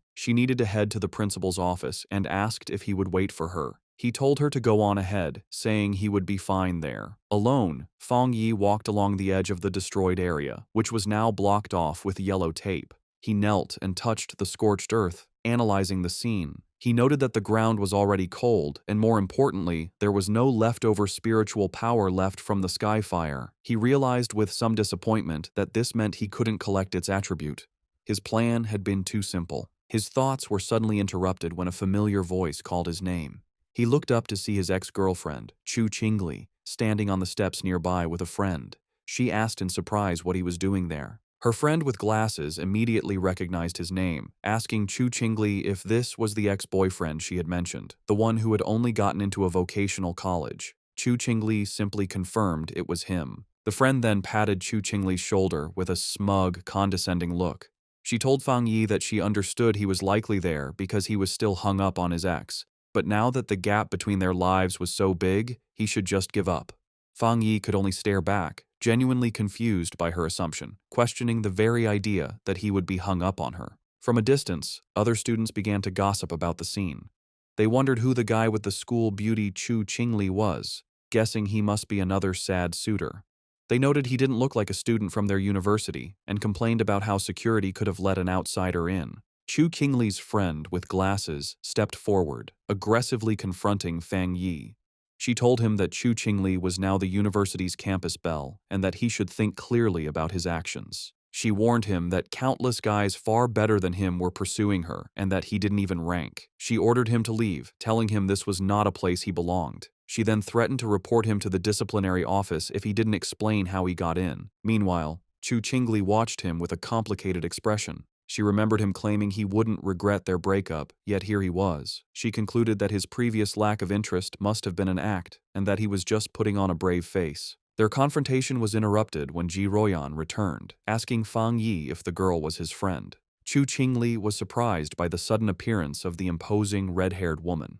Fang Yi coolly dismissed the idea, clarifying that they were merely high school classmates and couldn't be considered friends. Ji Royan accepted his explanation, simply saying they were just classmates. Ji Royan then put on a pair of sunglasses, her already intimidating presence growing even stronger. Both Chu Qingli and her friend were visibly nervous by the woman's powerful aura, wondering who she was and how she could possibly know someone like Fang Yi. Ji Ruoyan then turned to Fang Yi with an update. She explained that she had spoken with the principal, and the matter of the Skyfire was more complicated than they had thought. She told him that the principal was coming to take them to the fire's starting point, and since Fang Yi was now a special military consultant, his presence was required. Fang Yi agreed without any issue. Just then, a group of stern-looking officials in suits arrived, ordering everyone to scatter and announcing that the playground was to remain sealed off. Chu Qingli gasped in shock, recognizing the man leading the group as the university's principal. The other students were equally stunned. The principal was known to be an incredibly busy and hard-to-find figure, someone who was rarely seen on campus. They realized with awe that he had come personally to meet with Fang Yi and the mysterious red-haired woman. Chu Qingli's friend, however, completely misread the situation. She smirked, thinking that the principal had finally arrived to deal with the two people who weren't supposed to be there. Chu Qingli, however, remained silent, a look of uncertainty on her face. To the absolute shock of Chu Qingli and her friend, the principal and his group did not approach Fang Yi and Ji Ruoyan as trespassers. Instead, the elderly principal walked directly up to Fang Yi and greeted him with a warm, respectful handshake. He addressed Fang Yi as the consultant introduced by Ji Ruoyan, explaining how worried he had been about the school's recent anomalies and the safety of the students. He expressed his immense relief that they had come to solve the situation. In an even more stunning display, the principal then bowed slightly to Fang Yi, formally putting him in charge of the entire playground matter. From where she stood, Chu Qingli could only watch, her eyes wide with total disbelief as her entire view of her ex-boyfriend was shattered in an instant. The principal's security then moved to secure the area, forming a human barrier and ordering all unrelated people to step back. As the crowd of students, including Chu Qingli, was pushed away, they buzzed with confusion, unable to understand why their respected principal was bowing to such a young man. Lost in the crowd, Chu Qingli listened as the students' opinions changed around her. They now guessed that Fang Yi must have some extraordinary special identity to deserve such treatment. Someone recalled that just moments ago, he had been dismissed as Chu Qingli's suitor or ex-boyfriend. Another person remarked on the complete reversal of status, suggesting that now, even if she were to pursue him, she might not even be able to get his attention. The final cutting realization settled in as the crowd noticed that throughout the entire exchange, the young man had not once looked at or acknowledged the campus belle, leaving her to stand alone and completely ignored. At Qingcheng University's North District, the principal led Fang Yi and Ji Ruoyan to the site of the anomaly. He explained the series of events, starting with the Golden Sun incident, which he had hoped was the end of their problems. However, a few nights ago, a fire had started on a playground. A fire so intense that even the fire department couldn't put it out. He was thankful it happened at night when no students were around, allowing them to quickly seal off the area. The principal continued, his face growing more serious. While a single fire might have been a fluke, it was followed by fires on 2 more playgrounds. He said he had personally seen a crimson flame come down from the sky and float in mid-air, a clear sign of a supernatural event. He told them that while the other fires were eventually put out, one still remained. As they got closer to the final location, Fang Yi noted the sharp, choking smell of something burning. They arrived at a basketball court where a single hoop was on fire with a raging eternal flame. The principal confirmed this was the starting point, the one fire that simply could not be put out. As they watched the anomaly, Ji Ruoyan checked a device on her wrist, which showed a reading of 11. She explained to Fang Yi that it was a basic spiritual anomaly detector. She clarified that any reading over 10 was considered a disaster for ordinary people, requiring a complete lockdown. Suddenly, the device began to flash and beep wildly, the reading shooting up to 60. Ji Ruoyan cried out in alarm at how high the value had become. Panicked, she warned the principal that if the energy kept rising, it wouldn't just affect the university, but the entire city. She declared they needed to immediately send an elite squad of pioneers to contain the threat. Before they could act on the plan, however, Fang Yi took matters into his own hands. Without a word, he leaped over the chain-link fence, ignoring the no-entry sign and heading directly into the fire. He was instantly covered by the intense flames, as Ji Ruoyan and the principal watched in shock. At that exact moment, the reading on Ji Ruoyan's device jumped again, now showing an incredible 110. She shouted that the anomaly had just been upgraded to S level. The principal, panicked, asked what they were supposed to do now that Fang Yi was inside. Ji Ruoyan could only stare into the fire, questioning his recklessness and muttering that even the strongest soldier from the Forbidden Zone wouldn't dare to enter such a dangerous area alone. Inside the fire, however, Fang Yi stood completely unharmed, his silhouette calm against the raging flames. He knew that just as his Yang attribute had protected him from the divine thunder, it could also shield him from this sky fire.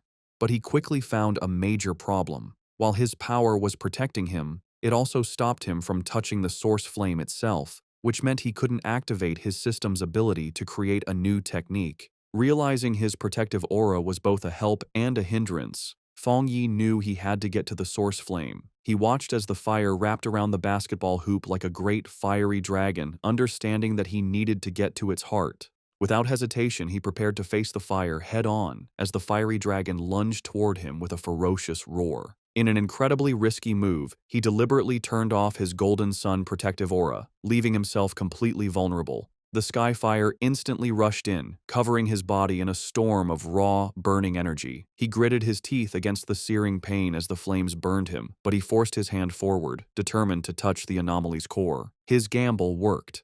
The moment his hand touched the source, his system activated, confirming it had detected the strong fluctuation of the Skyfire attribute. Despite the pain, a determined grin spread across his face. He was amazed at the Skyfire's power, noting its will was even stronger than the Desolation attribute he had recently gotten. With fierce determination, he declared that he would absorb this power no matter the cost. The system began its final calculation, successfully compiling the new data. With a triumphant smirk, he knew he had succeeded. A new system window appeared, announcing his reward.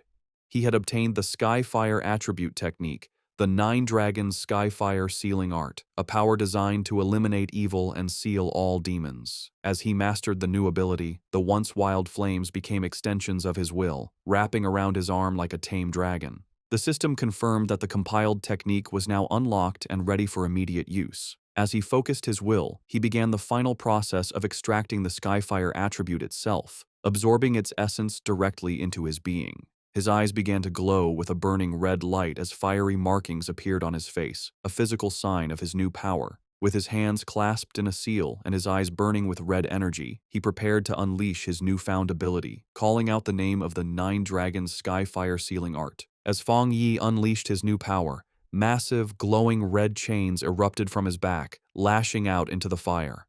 Outside the fence, Ji Ruoyan and the principal watched in awe. Ji Ruoyan immediately recognized the energy signature, identifying it as a sealing aura. She remembered seeing a high-level military pioneer seal a forbidden land once before. While their methods were different, the powerful sealing aura was unmistakably similar. With a single command to shrink, Fang Yi commanded the chains to pull back. They pulled inward with immense force, gathering all of the wild sky fire and squeezing it into a single, tightly bound orb of pure energy. Floating in the air, Fang Yi held the chained ball of fire, the sealing process now complete. The sealed orb of fire then gently floated back down towards the basketball hoop. Fang Yi landed gracefully and explained the situation to the principal and Ji Ruoyan. He stated that he had temporarily sealed the Skyfire and told them not to unseal the playground or allow anyone near it for repairs. This, he explained, would at least stop the fire from spreading any further. The principal readily agreed, assuring him that the playground would remain sealed, adding that it wasn't a problem since the university had 7 or 8 others. Ji Ruoyan, however, watched Fang Yi with a silent, intense look, her expression hard to read. The principal, very impressed, remarked on how humorous Fang Yi was and offered any further help he might need. Ji Ruoyan, however, interrupted, telling the principal she needed to speak with Fang Yi about some things. The principal happily excused himself, leaving the two of them alone. Once he was gone, Ji Ruoyan turned to Fang Yi, her tone direct and serious. She told him that he had been hiding his true depths very well. Fang Yi tried to play it off casually, saying that the Skyfire was indeed powerful and hard to deal with, but she saw right through his act. With a sharp look, she told him to stop pretending, making it clear that she wasn't talking about the fire, but about his own incredible talent and level of power. Ji Ruoyan dropped her intense questioning, admitting that it was normal for pioneers to have secrets, especially for one as powerful as him. Fang Yi simply listened with a calm expression. Her tone then shifted, becoming more serious and sincere. She explained that although she had no right to ask anything of him, she hoped he would listen carefully. She painted a dark picture of a future world in chaos, a time of great change where the Zio nation would desperately need top-tier talents like him. She put his potential into clear perspective, telling him that once the spiritual energy fully revived, a person of his power would be as important as a modern-day nuclear weapon. Because of this, she warned, every major power, from the various military forbidden zones to the Spiritual Energy Association, would rush to recruit him. She told him to be prepared for high-level officials to personally give him invitations with incredibly generous offers. She admitted she had her own reasons for telling him this. If he were to join her military unit, it would be a great asset, and they would gain a powerful friend. Therefore, she advised him to start thinking about his options now, so he wouldn't be caught off guard when the time came. Fang Yi, however, was silent for a moment before asking a curious question. He asked why both she and Wang Liang seemed so hesitant to recruit him for their own forbidden zone, even acting as if they weren't worthy. Ji Royan explained that it was because of another legendary military region, a group so insanely powerful that she felt he would be far more interested in joining them instead. A small smirk appeared on Fang Yi's face as he confirmed if she meant a top-level unit. She confirmed that was the case, though she admitted she hadn't seen them much herself. She had heard they were extremely busy lately, so much so that even officers from other military regions were feeling the pressure of their activities. Changing the subject, she suggested they stop talking and go, as the principal had invited them to eat at the university cafeteria. As they walked, Fang Yi silently concluded that even the nation's most powerful forces were facing their own big troubles. His mind raced with the implications. Ji Royan's words meant that terrifying anomalies, with power far beyond the capabilities of current pioneers, had already begun to appear. He realized that the pioneers fighting these threats must include spirit creation realm cultivators like himself, and perhaps some who were even stronger. A new sense of urgency washed over him. He felt that the day of the full spiritual energy revival was fast approaching, and his preparations were still far from enough. His thoughts then shifted back to the immediate task at hand, how to best use the Skyfire attribute he had just collected. He analyzed its nature, an irregular, wild, and all-consuming flame that left nothing in its wake. He realized it would be the perfect weapon against anomalies that could reproduce or regenerate endlessly. Suddenly, an idea struck him. The wild and powerful nature of the Skyfire was a perfect match for his Crimson Flame Blade technique. He imagined enchanting his sword with this new power, realizing it would be an incredible enhancement to his fighting style.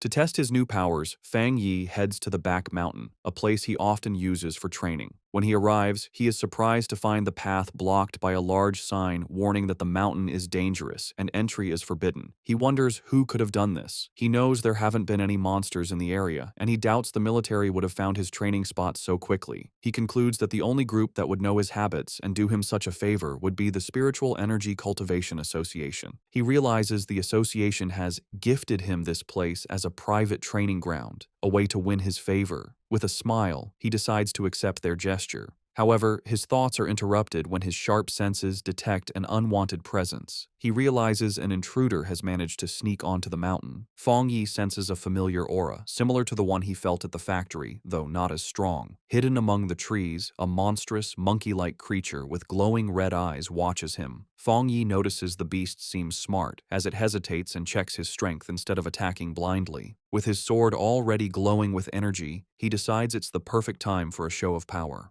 A system window appears before him, asking if he wants to put the newly acquired Skyfire attribute into his Tang sword.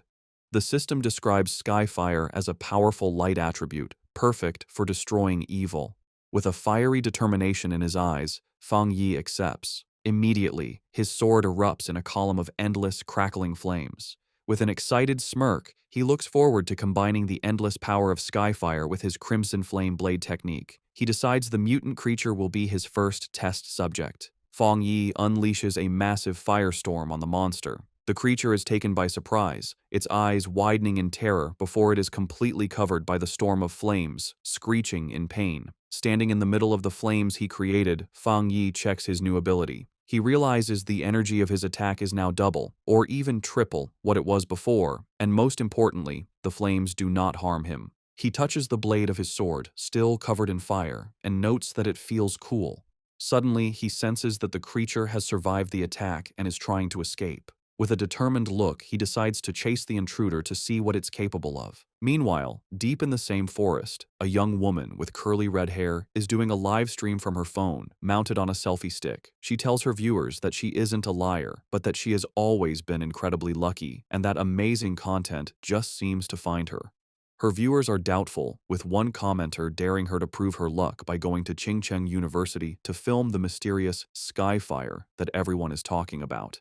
Her confident broadcast is suddenly interrupted as her expression changes to one of pure shock. The monkey-like monster that escaped from Fang Yi leaps out of the woods and attacks her viciously. The force of the attack sends her phone flying, its screen cracking as it hits the ground, but the live stream continues. Through the cracked screen, her viewers see the monster pinning her to the ground, but they think it's just a fake fight with bad special effects. The streamer, however, is in real danger. She cries in terror as the monster holds her down, its paw covering her mouth. The creature opens its massive, fanged mouth, ready to deliver a deadly bite. Before it can strike, a massive blast of fiery energy shaped like a dragon's head hits the monster, sending it flying back. The streamer looks up in shock, saved at the last second. Her viewers are now blown away, not by the realism of the danger, but by what they believe are incredible fire dragon special effects. The sudden, dramatic turn of events causes her viewership to shoot up to over 13,000 people. Still terrified, the streamer looks over her shoulder, asking who is there. She scrambles to grab her phone from the ground. Getting to her feet, she aims the camera at the source of the attack. She stands before a raging fire and shouts to her audience that she has captured it on film, that there is a person standing inside the fire. Her camera captures the silhouette of Fang Yi standing completely unharmed within the flames. In her terrified and amazed mind, she concludes that she has just been rescued by a true immortal. The video of Fang Yi's rescue of the live streamer, Malala, instantly goes viral. It becomes the top trending topic online, with over 13.5 million views. The headlines are dramatic, calling him a mysterious man of skyfire, the king of flames, and an immortal come down to earth to save the world. In an office, Chu Qingli's friend excitedly calls her over to look at the video on her computer screen. She is thrilled, telling Chu Qingli that this proves powerful cultivators are real and that the skyfire at the university was no fake. Chu Qingli, however, is dismissive, telling her friend not to believe such things and that it's all just acting and special effects. But as she looks closer at the screen, her doubtful expression freezes into one of shock and recognition. Her friend, not noticing her reaction, points excitedly at the screen, triumphantly saying she was right and commenting on how handsome the man in the video is, before noticing her friend's stunned silence. Internally, Chu Qingli is in turmoil. She desperately tells herself the video must be fake and that the figure only looks like Fang Yi. She reasons that if it were really him, he would have been burned to ash by such intense flames. Her denial then shifts to fear as she considers the possibility that it truly is him. She worries that he might use his new power to get revenge on her for their breakup, but she stubbornly resolves that she will never bow her head to him, no matter what. Elsewhere, the red-haired leader of Lin Yiyi's pioneer squad shows the same video to Yiyi on her phone. The leader asks if the man looks familiar, suggesting he's the same person who saved them from the monstrous vine. Yiyi agrees that he does, and then adds a stunning piece of information. She recently learned that a powerful master who broke through to the spirit creation realm lives in her neighborhood. She begins to wonder if her quiet cousin and this incredible pioneer could possibly be the same person. In yet another location, Zhang Xiaoya and a male pioneer from the lava cave incident also watch the video. The man recognizes Fang Yi's fighting stance and points out how much stronger he has become, while his companion notes that the way he wields his blade is identical, realizing they were incredibly lucky to have had such a powerful figure on their side. The news of Fang Yi's public display of power reaches the highest levels of the nation's two main organizations. Inside a sleek, modern skyscraper, likely the association headquarters, the city's crisis seems to be getting worse, with the current pioneers struggling to keep up. In a high-level meeting room, Su Qingying addresses a group of officials. She informs them that the military has already been in deep communication with Fang Yi, and she expresses her firm belief that he will agree to help them. Meanwhile, in a military command center, Ji Ruoyan, Major Han Li, and other officers discuss the new intelligence. They are astounded by his rapid progress, calling him a monster for reaching the spirit creation realm so quickly. They debate how many high-tier attributes he could possibly possess, with one officer concluding it must be 3 or even more. They agree that trying to intimidate him was foolish and that their only option is to recruit him. Major Han Li asks if the High Command has decided to approach him personally. Ji Royan confirms they have, but adds that the top brass is still hesitant to humble themselves, as all previous top-tier pioneers have come from within the military's own ranks. Taking charge, Major Han Li outlines their new strategy. He orders his subordinates to find out what new weapons or equipment Fang Yi might need and to provide him with information on suitable training locations as a gesture of goodwill. He also gives a crucial final command. The viral livestream video and all the rumors spreading from it must be properly managed and controlled. The entire spiritual energy circle in the Xia nation has now turned its attention toward Fang Yi. Both Su Qingying and Ji Royan think about his future. Su Qingying appears concerned about the immense pressure he now faces, while Ji Royan wears a slight, confident smile. Both women, leaders of their respective groups, eagerly await to see what this extraordinary young man will do next. In a quiet hospital room, a heart monitor beeps steadily. A mysterious woman with long purple hair sits by the bedside of an unseen patient, whom she calls her teacher. She speaks softly, telling the patient that the Xia nation seems to have found a new hope. With the appearance of a person as powerful as Fang Yi, she adds, the chances of her teacher finally waking up have become a little higher. One day later, back at the apartment, Fang Yi is having breakfast and thinking about the previous day's events. He reflects on how the news of his battle in the back mountain went viral, all because a daring live streamer had managed to sneak into the restricted area for views. As he eats, he notes that the video has since been completely removed from the internet and the live streamer's account has been banned, correctly assuming it was the work of the military or the Spiritual Energy Association. His casual thoughts are suddenly interrupted as he realizes something is wrong. His cousin, Lin Yi, never came home the previous night and hasn't sent him any messages. He finds this very unusual, even if she was out on a mission. A feeling of unease grows as he tries to call her, but the call goes directly to an out-of-service message. Now genuinely worried, he knows something must be wrong and decides he has to go find her. Meanwhile, deep in a dark and misty forest, Lin Yi and the red-haired leader of her pioneer squad are lost and trapped. The leader asks Yi if she has any idea how long they've been stuck there. Yi estimates it's been about 10 hours, but she can no longer keep track. The red-haired leader, looking exhausted and bruised, apologizes greatly, blaming herself for dragging Yi into this mess. She admits she thought they were just investigating a strange phenomenon. As she speaks, she clutches her side in pain. Yi tells her to stop apologizing, insisting that it was her own lack of strength that was the problem. She urges her leader to stay alert and save what little energy they have left. As she tries to stay strong, her thoughts drift to the overwhelmingly powerful master she witnessed, wishing she had even a fraction of his power to save them. Their desperate conversation is cut short as a massive, shadowy monster with glowing red eyes and a menacing, spiky form appears in the fog directly behind them. The shadowy monster lunges from the fog, its claws aimed at the red-haired leader. Reacting with incredible speed, Lin Yi shoves her companion out of the way, shouting a warning. She then unleashes a blast of bright blue spiritual energy from her hand, creating a sharp blade of light that cleanly cuts off the attacking creature's head. As they get to their feet, more of these shadowy, zombie-like figures come out of the fog.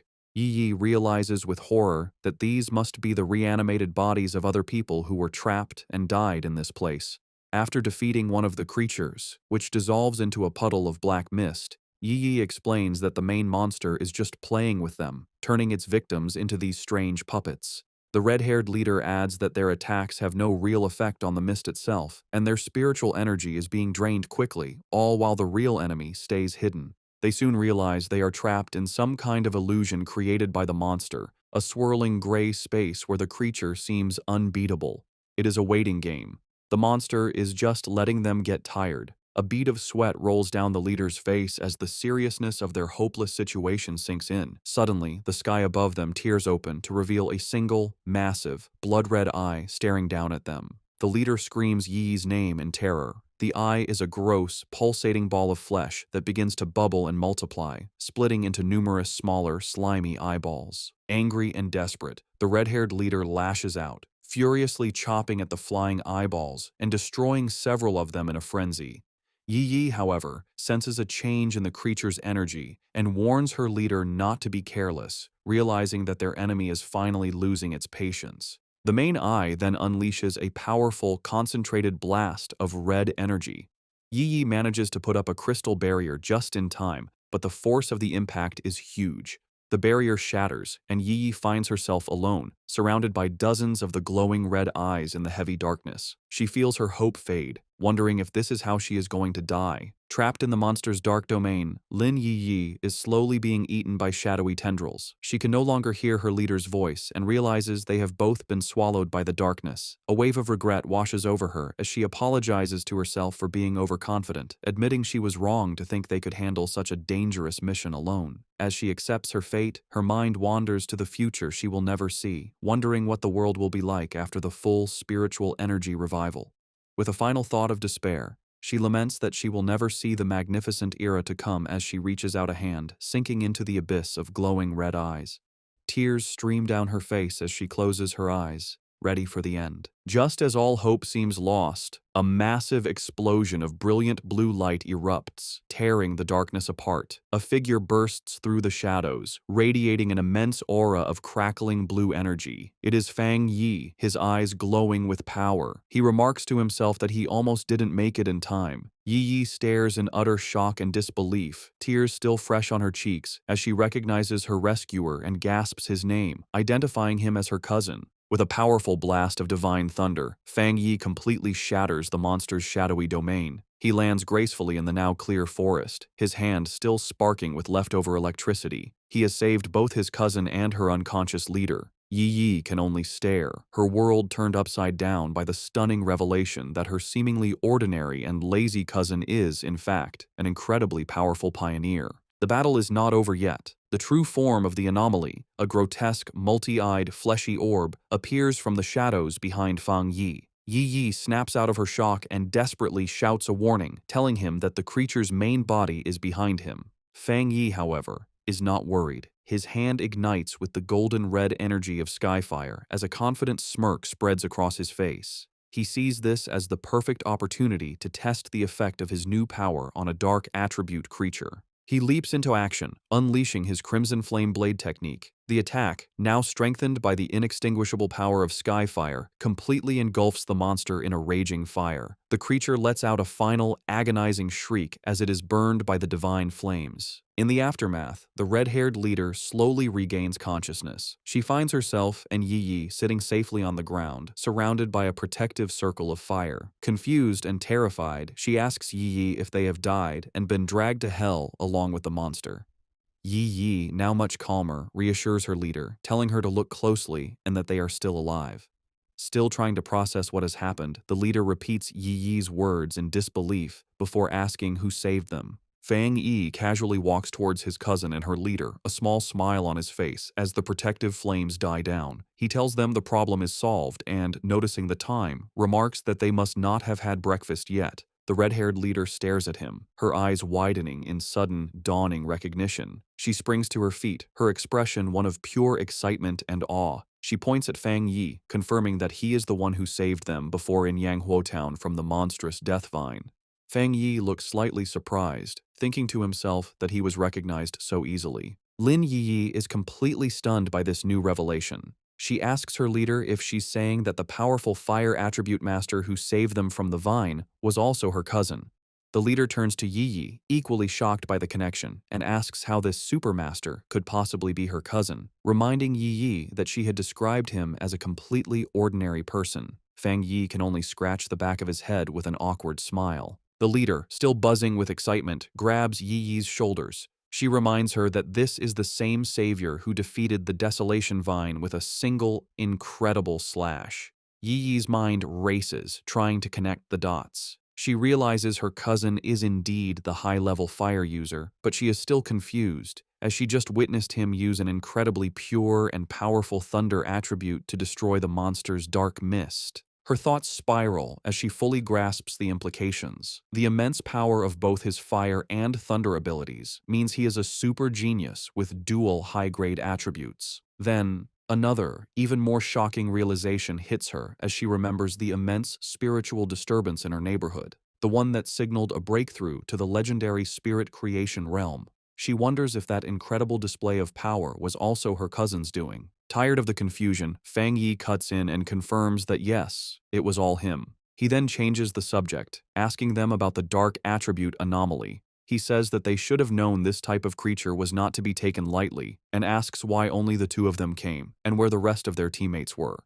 The red-haired leader explains that their other teammates were unavailable. One was sick and grounded at home, while another was on a more difficult mission, clarifying that their squad doesn't always operate as a full unit. Yi Yi then admits it was her own fault, confessing that she had become reckless after her recent breakthrough and wrongly believed she could handle the mission alone. Fang Yi listens, his expression thoughtful. He recalls the infighting he witnessed within their team before. He notes that the leader, who had been openly critical of her teammates, is now defending them to an outsider. He sees her loyalty, and he knows his smart cousin has likely sensed the team's instability as well. With his identity now revealed to two people he feels he can trust, he makes a proposition. He turns to his cousin and her friend and asks if they would like to form a team with him. Both women are stunned into silence for a moment before the red-haired leader erupts with joy. She clasps her hands together, overjoyed at the prospect of teaming up with such a powerful master and exclaiming that she is incredibly lucky to benefit from Yi Yi's connection. Yi Yi, however, is having a more profound realization. She understands that a pioneer as powerful as her cousin must have known her secret all along and had been quietly watching over her. The thought that on this difficult and lonely path of cultivation, she has a reliable and powerful family member helping her without asking for anything in return brings her an overwhelming sense of happiness and relief.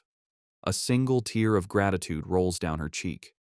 Wiping it away, she flashes a bright, happy smile and a peace sign at her cousin, thanking him greatly and promising to make him 2 extra eggs for dinner. Just then, Yi Yi's phone buzzes with a notification. She announces that Sister Jiaolan, the mysterious and powerful member of their pioneer group, has just posted a new mission. The message is an alert for a high-risk collection task in a place called the Extreme Dark Zone, which is explicitly stated to be related to the dark attribute. Jiaolan's message ends with a stern warning for everyone to think very carefully before signing up. Fang Yi asks if they know about this zone. Yi Yi explains that it is a border area that is strictly forbidden by the Xia nation. The dark attribute energy there is so overwhelmingly powerful that most pioneers make it a point to avoid the area entirely. She adds that most of the strange anomalies that have been appearing in their city are actually energy leakages from this forbidden zone. Because of the extreme danger, even the government has been unable to explore it deeply, as past attempts have resulted in severe accidents. Intrigued, Fang Yi suggests they should give it a try and asks Yi Yi to message Jiaolan for more specific details about the mission's content. Yi Yi replies that it's useless, as Jiaolan is famously mysterious and rarely says more than a few words at a time. Fang Yi considers this information. He deduces that for Jiaolan to be able to issue a mission in a top-secret government-controlled area, she must either be an incredibly bold rogue going against the authorities, or she holds a high-ranking position within the military or the Spiritual Energy Association. He concludes that the latter is far more likely. Despite her doubts, Yi Yi, using her online handle Feng Heiju, sends a message to Jiaolan, stating her interest in signing up and asking for more details. To both her and the red-haired leader's surprise, Jiaolan replies with uncharacteristic detail. The mission is to collect something called a shizai flower.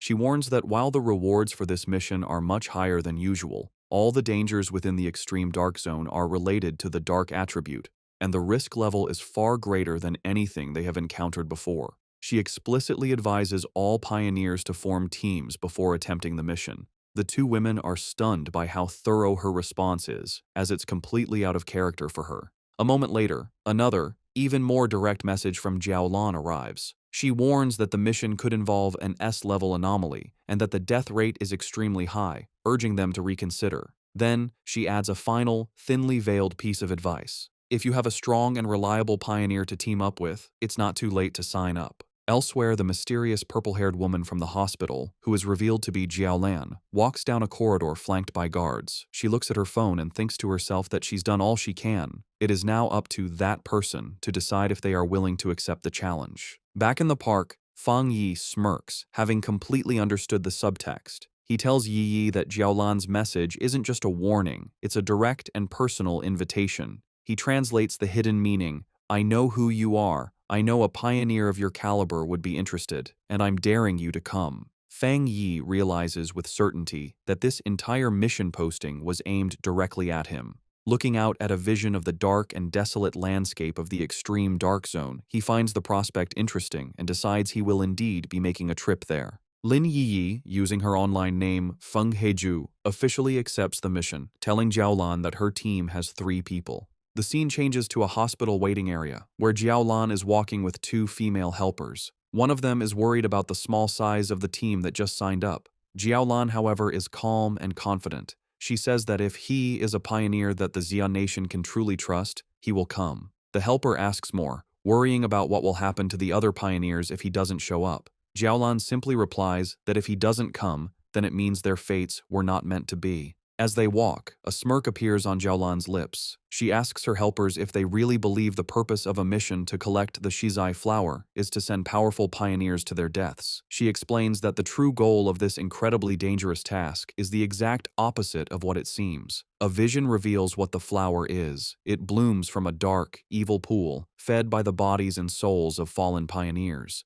Jiaolan says that getting this flower is a necessary step to strengthen the nation, as it is the only way to save even more pioneers in the long run. The reason for this mission, she explains, is to protect both the future main strength of the Xia nation, represented by the new generation of pioneers like Fang Yi and his team, who are shown traveling to the mission on a subway, and to revive the top-tier fighting force that has already died in battle. They arrive at the hospital room of her teacher, the comatose elderly man. Holding his hand, she repeats their goal. They must get more Shizai flowers at any cost. She reveals his identity and the great importance of their mission. Her teacher is the only pioneer in the entire Xia nation to have reached the legendary Jinggang realm, and the Shizai flower is the only thing that can wake him from his coma. Jiaolan explains the huge strategic value of such a person. After the full spiritual revival, a Jinggang realm powerhouse is like a modern-day nuclear weapon, making him the nation's greatest asset in talks with other countries. From her point of view, sacrificing a few pioneers or even entire squads is a worthy price to pay for his return.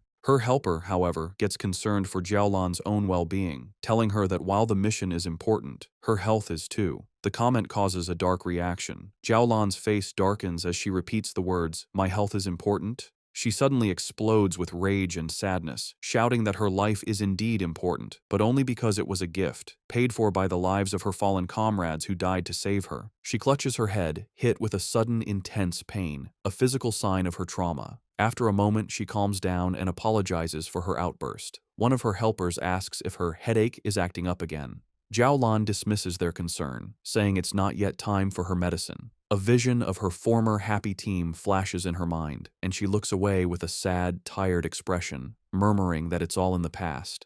The story flashes back to a traumatic memory from Jiaolan's past. In a dark, empty landscape, a voice screams for the sword-wielding squad to leave immediately. A younger Jiaolan kneels among the bodies of her fallen comrades as her dying captain tells her the mission to get the Shizai flower is now in her hands. As she trembles in despair, thinking of her teacher and her country, she realizes the extreme dark zone is a truly unforgiving place. She screams in protest, refusing to leave her captain. In his final moments, the captain places his hand on hers, transferring his spiritual energy to her. He tells her he hopes their powers will be of use to her and pleads with her to make it back alive. Back in the present, Jiaolan stands in the hospital, thinking about that tragic day. She reveals the bitter irony of her team's sacrifice. They gave her their power, but they didn't know that a Shizai flower is useless if it is touched by blood or not picked perfectly whole, meaning their mission failed even as they saved her life. Later, after a long journey, Fang Yi's new team arrives at the empty outskirts of the extreme dark zone.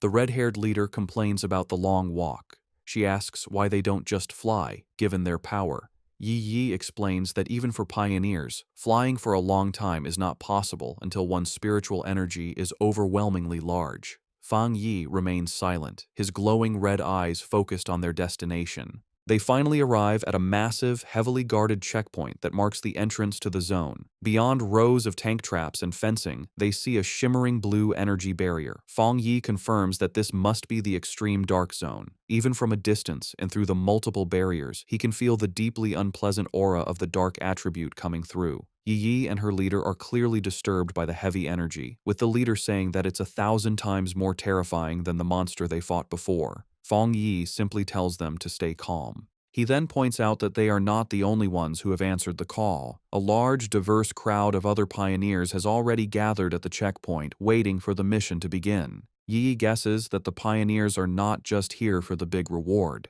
She explains that the dark attribute is known to be very difficult to deal with, ruthless, and naturally hostile to humans. However, with the increasing number of violent dark attribute monsters appearing in the cities, pioneers have realized they can no longer afford to ignore the source of the problem. Many have come here to face the threat directly and find a way to fight back. The red-haired leader agrees with her logic, and Fang Yi looks on with a slight smile, impressed by his cousin's sharp mind. The scene shows the various wild pioneers, each with unique gear and styles, all waiting for the gates to open. As they wait, Fang Yi explains his reason for taking on such a dangerous mission.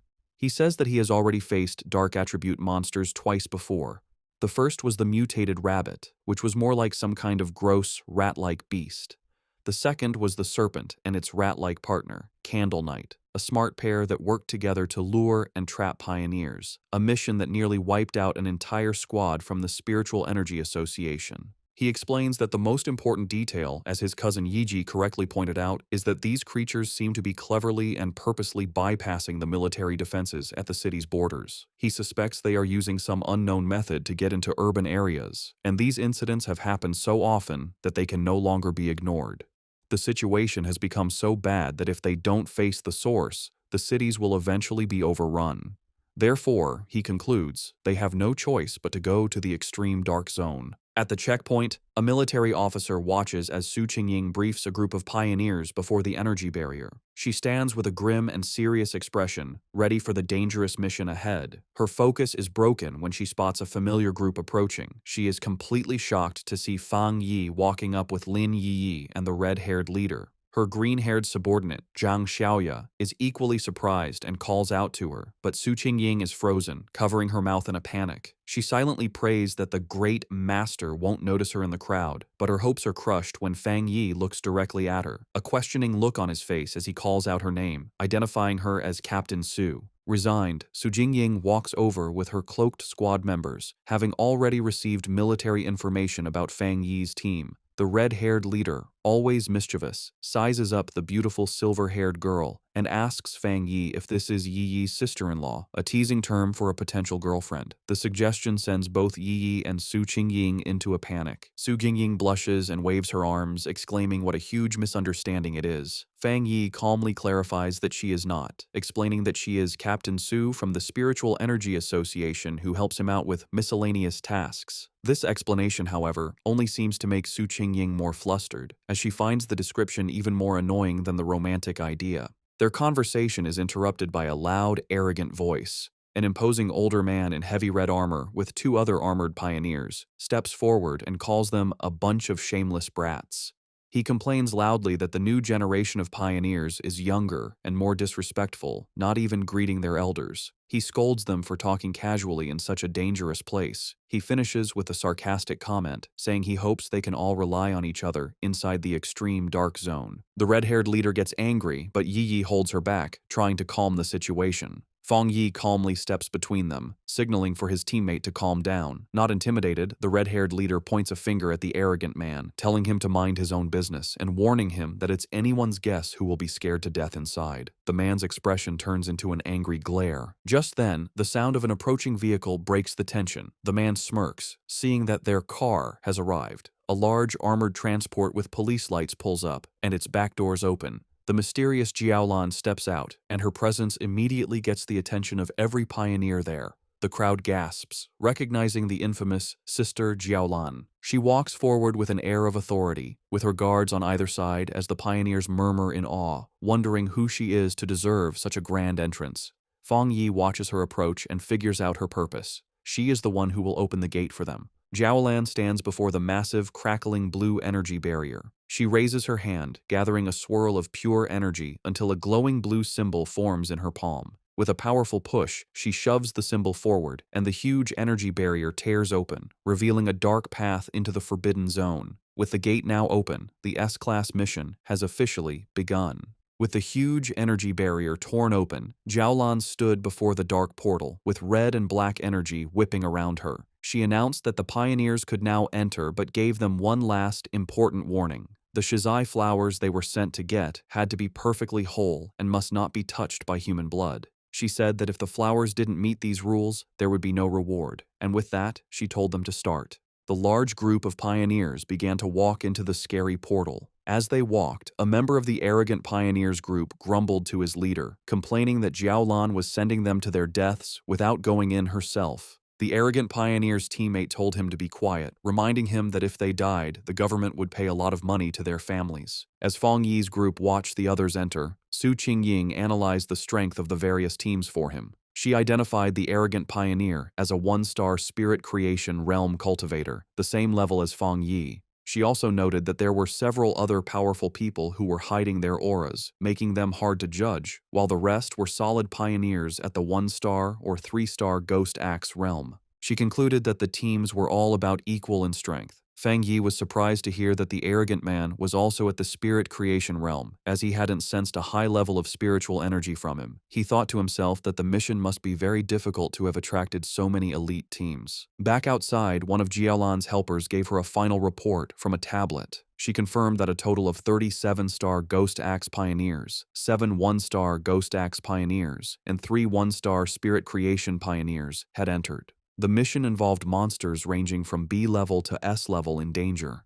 Jiaolan calmly told her helper to get the monitoring equipment ready, assuring her that she was prepared. Inside the portal, the pioneers found themselves in a deserted, dark, and misty place filled with dead trees. As Fang Yi's group stepped into the extreme dark zone, they were immediately surrounded by shadowy black tendrils of energy. Fang Yi warned everyone to stay close, explaining that the overwhelming dark attribute in the area would block their vision and that they could easily get separated and lost. His warning was followed by the red-haired leader suddenly kneeling over, feeling sick.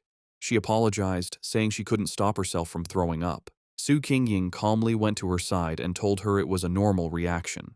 She explained that the terrible smell was a mix of rotting bodies and brain fluid, a scent that most people couldn't handle.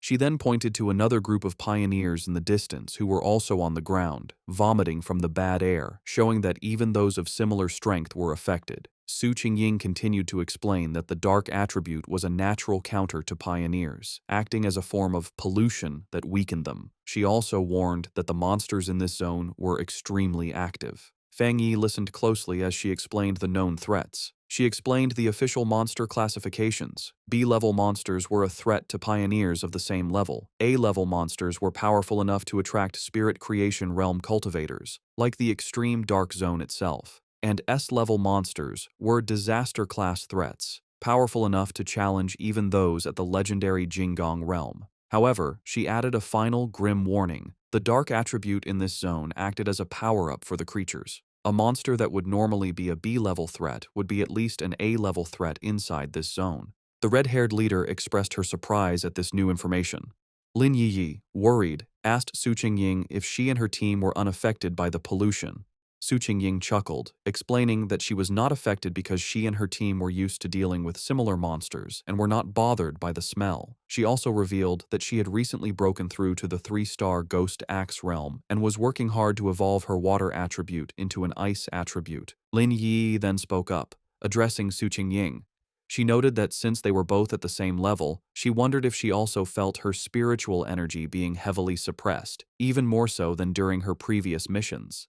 Su Qingying confirmed her suspicion, adding a grim warning that many high-level masters, including 1-star spirit creation military elites, had died in this zone, so they needed to be extremely careful. As they went deeper into the deserted landscape, Su Qingying took the lead. She saw that they could no longer see the group ahead of them and urged her team to move a little faster. She then gave an important instruction. They should all speak less to save their physical strength and concentrate their spiritual energy to prevent the heavy dark mist from taking advantage of any weakness. As he walked, Fang Yi thought about his own condition. He was surprised that he didn't feel the same severe discomfort as the others. He concluded that it was likely because his enhanced yang and thunder attributes naturally pushed back the dark attribute, or perhaps his spiritual power had simply become stronger after his breakthrough to the spirit creation realm. Elsewhere in the zone, the arrogant pioneer and his team were in a fierce battle. With a powerful slash of his glowing green sword, the leader easily cut off the head of a monstrous beast. He laughed arrogantly, mocking the zone's dangers. His teammates cheered him on as he declared that they would be the ones to get the Shizai flower, vowing to show the younger generation what true strength looked like.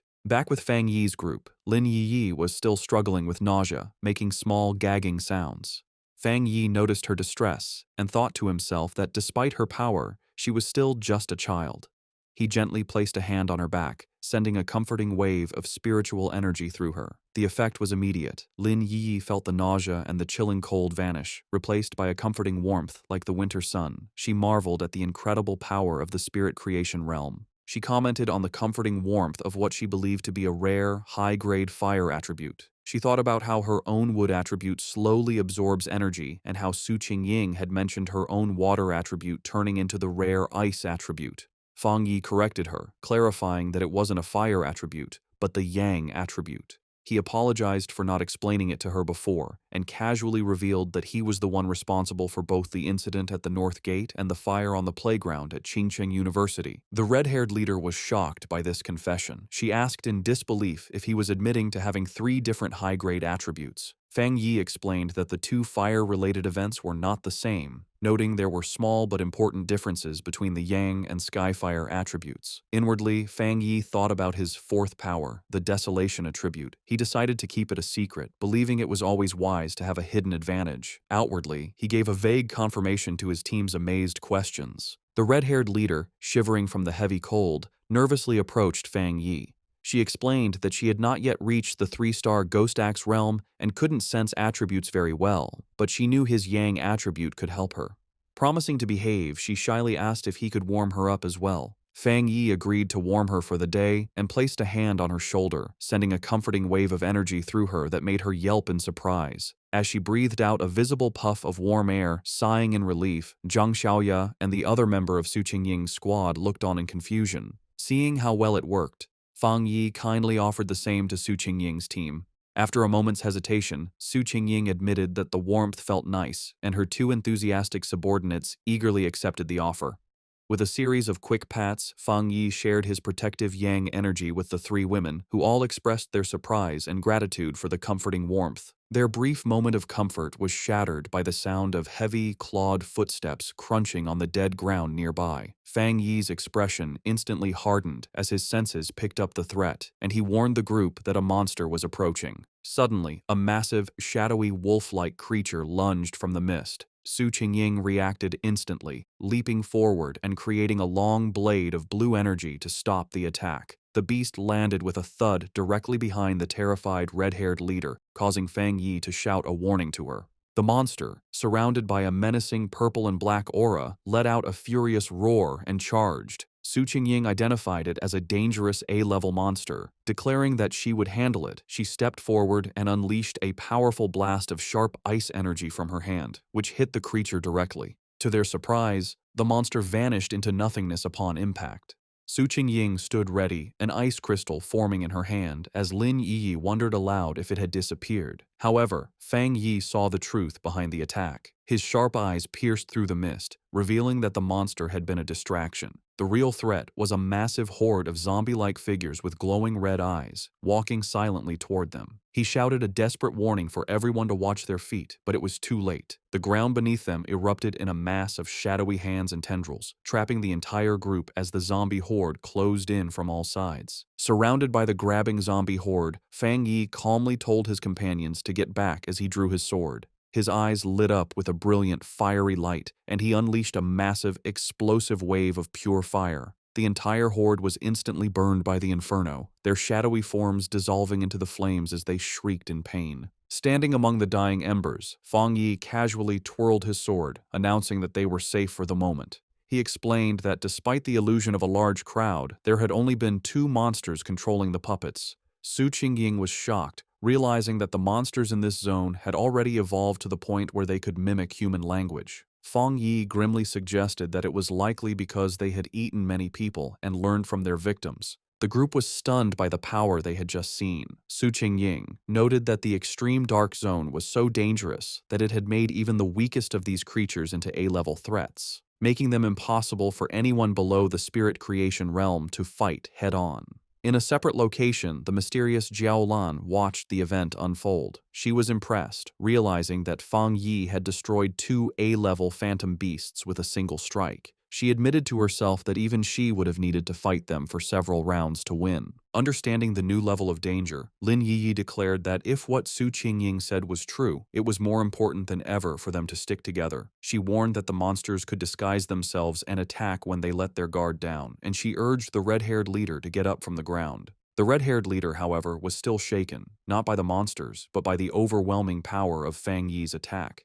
She complained about the terrifyingly heavy aura, which she found more suffocating than the zombies, feeling that even a slight touch from his flames would have killed her. Suddenly, a deep rumbling sound echoed through the deserted landscape. Lin Yi asked if the others could hear what sounded like ocean waves. The ground began to shake violently, causing the entire group to stumble and lose their balance. In the distance, they saw other pioneer teams fleeing in absolute terror. One man desperately shouted at his comrade to stop fighting and run, screaming that the approaching threat was pure evil and that they were seeing ghosts. Fang Yi, Su Qingying, and Lin Yiyi watched with grim expressions as the chaos unfolded. Before them, a massive, swirling vortex of pure dark energy, filled with countless monstrous forms and glowing red eyes, swept across the landscape, consuming everything in its path. The arrogant pioneer and his team were caught in the middle of the disaster, which was identified as the legendary Dark Tide. As the terrifying dark tide swept across the land, eating pioneers who screamed for help, the arrogant pioneer scoffed. He dismissed the threat, proudly declaring that if the regular troops couldn't handle it, it didn't mean he couldn't. With a defiant roar, he summoned a huge barrier of green energy with his sword, proclaiming that everything inside the zone was his to take. He then charged recklessly into the heart of the swirling red and black storm. His confidence was instantly broken. The moment he entered the tide, he was covered by its suffocating dark tendrils. He realized with horror that the monsters inside were far more powerful than he could have ever imagined, far beyond A level or even S level. Full of terror, he knew he couldn't let himself be caught, but it was already too late. He and many other pioneers were swallowed by the overwhelming darkness, their screams echoing as they were pulled into the deep. From a safe distance, Fang Yi's group watched the horrifying sight. The red-haired leader, shaken, wondered if the others were all dead and if they had any chance of escaping. Lin Yiyi asked Su Qingying to explain what the dark tide was. Su Qingying grimly described it as the ultimate form of the dark attribute, a tide of pure corruption that ate everything in its path, including other monsters. She was confused and terrified, explaining that their mission was supposed to have been planned to avoid the Day of the Tide, and she feared that all the pioneers who had gone ahead were now gone. Lin Yi remembered hearing about the dark tide on pioneer forums, where it was described as a force that could destroy an entire city. Terrified, she urged her cousin to retreat while they still had time. Fang Yi, however, stayed calm. He told everyone not to panic and created a large protective barrier of golden energy, crackling with blue lightning, around the whole group. He explained that this spiritual shield was a natural counter to the dark attribute and told them that, if they needed to, they could combine their powers to keep the barrier up and survive the tide's impact. Su Qingying was shocked by his plan, asking what he was going to do. She warned him that the dark tide was a concentrated state of the dark attribute and that their combined power couldn't possibly stop it, reminding him that the powerful spirit creation pioneer had just been swallowed whole. Fang Yi was not bothered. With his sword erupting in golden flames and his other hand sparking with blue lightning, he confidently declared that he would go and destroy it. Before anyone could react, he leaped forward, becoming a streak of pure fire and lightning that shot directly toward the massive wave of darkness. His teammates could only watch in stunned disbelief, with Su Qingying wondering if he really meant to destroy the dark tide itself. He plunged into the heart of the storm, his light cutting a path through the swirling chaos. Inside the eye of the tide, Fang Yi floated calmly, completely unharmed inside a protective golden aura as the monstrous dark energy swirled around him. He looked at the small, flame-like wisps of red energy inside the storm and smirked, confirming a suspicion he had. Floating in the heart of the dark tide, Fang Yi was surrounded by a gross horde of countless monsters, their multi-eyed forms twisting in the darkness. He analyzed the true nature of the threat, realizing that these were not just A-level monsters being controlled by the dark energy. Instead, they were upgraded composites, fused and evolved versions of countless smaller monsters.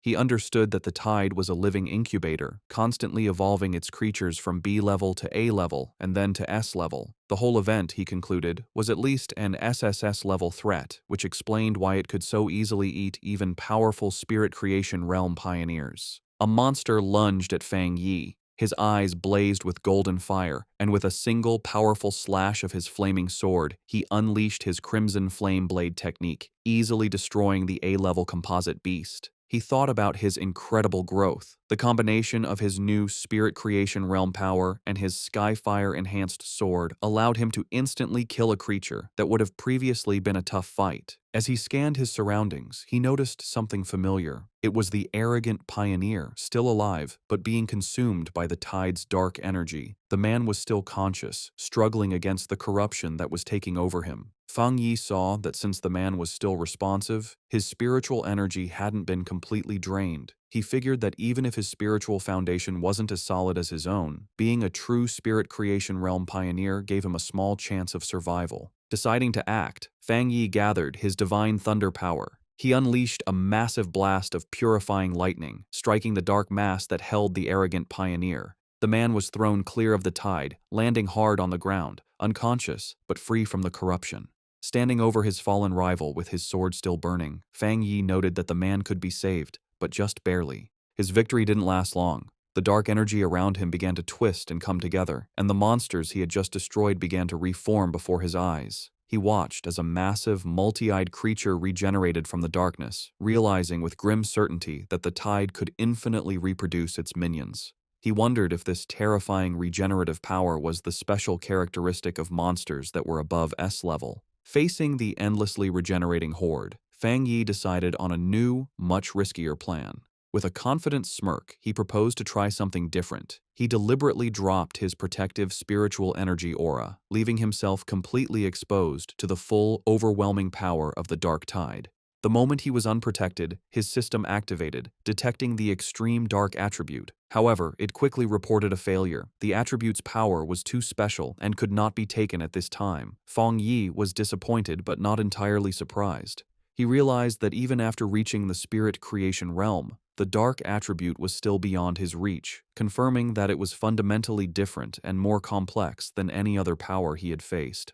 With his options running out, a determined smile appeared on his face. He concluded that since he could neither destroy the tide nor absorb its power, he would have to find another way to deal with it. As the monsters closed in again, he briefly regretted not bringing his little white flower, the Desolation Flower, knowing its life-draining power would have been a perfect counter.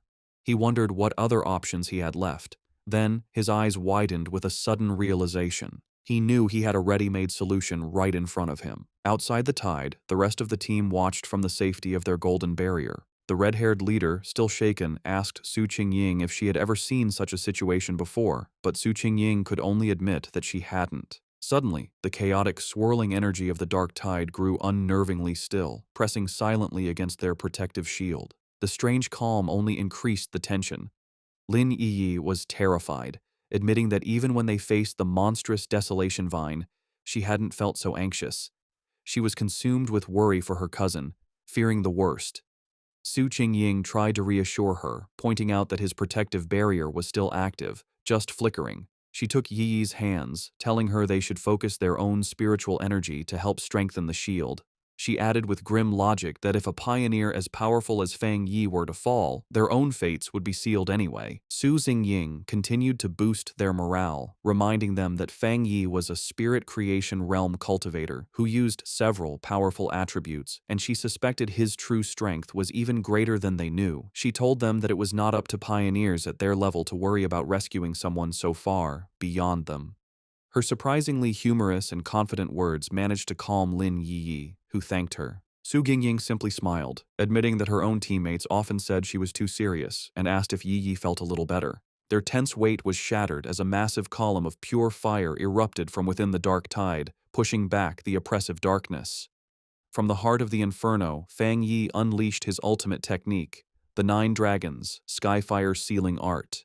He rose from the flames, his body glowing with a mixture of blue and golden energy. Outside, his teammates watched in absolute awe. The red-haired leader excitedly pointed him out to a stunned Lin Yi, while Su Qingying stared in disbelief at the sheer scale of the power on display. The technique appeared as 9 colossal, fiery dragons that swirled and danced, their combined light completely overwhelming the dark tide. Elsewhere, the mysterious Jiaolan, who had been monitoring the mission, was thrown off balance by the immense spiritual pressure. She recognized the power as the legendary Skyfire attribute and the technique as a powerful seal. She watched in utter disbelief as the 9 dragons came together, compressing the entire, city-destroying dark tide into a single, unstable orb of fiery energy, questioning if he had truly managed to seal the entire event. But Fang Yi was not finished. Having contained the tide, he gathered his divine thunder power in his hands, unleashing it in a massive vortex of crackling blue energy that swirled around the sealed fiery sphere. With a powerful roar, he invoked the name of his combined technique, the 9 Dragons' Edict. The 2 immense powers of fire and thunder crashed together, creating a massive explosion that shook the very foundations of the extreme dark zone.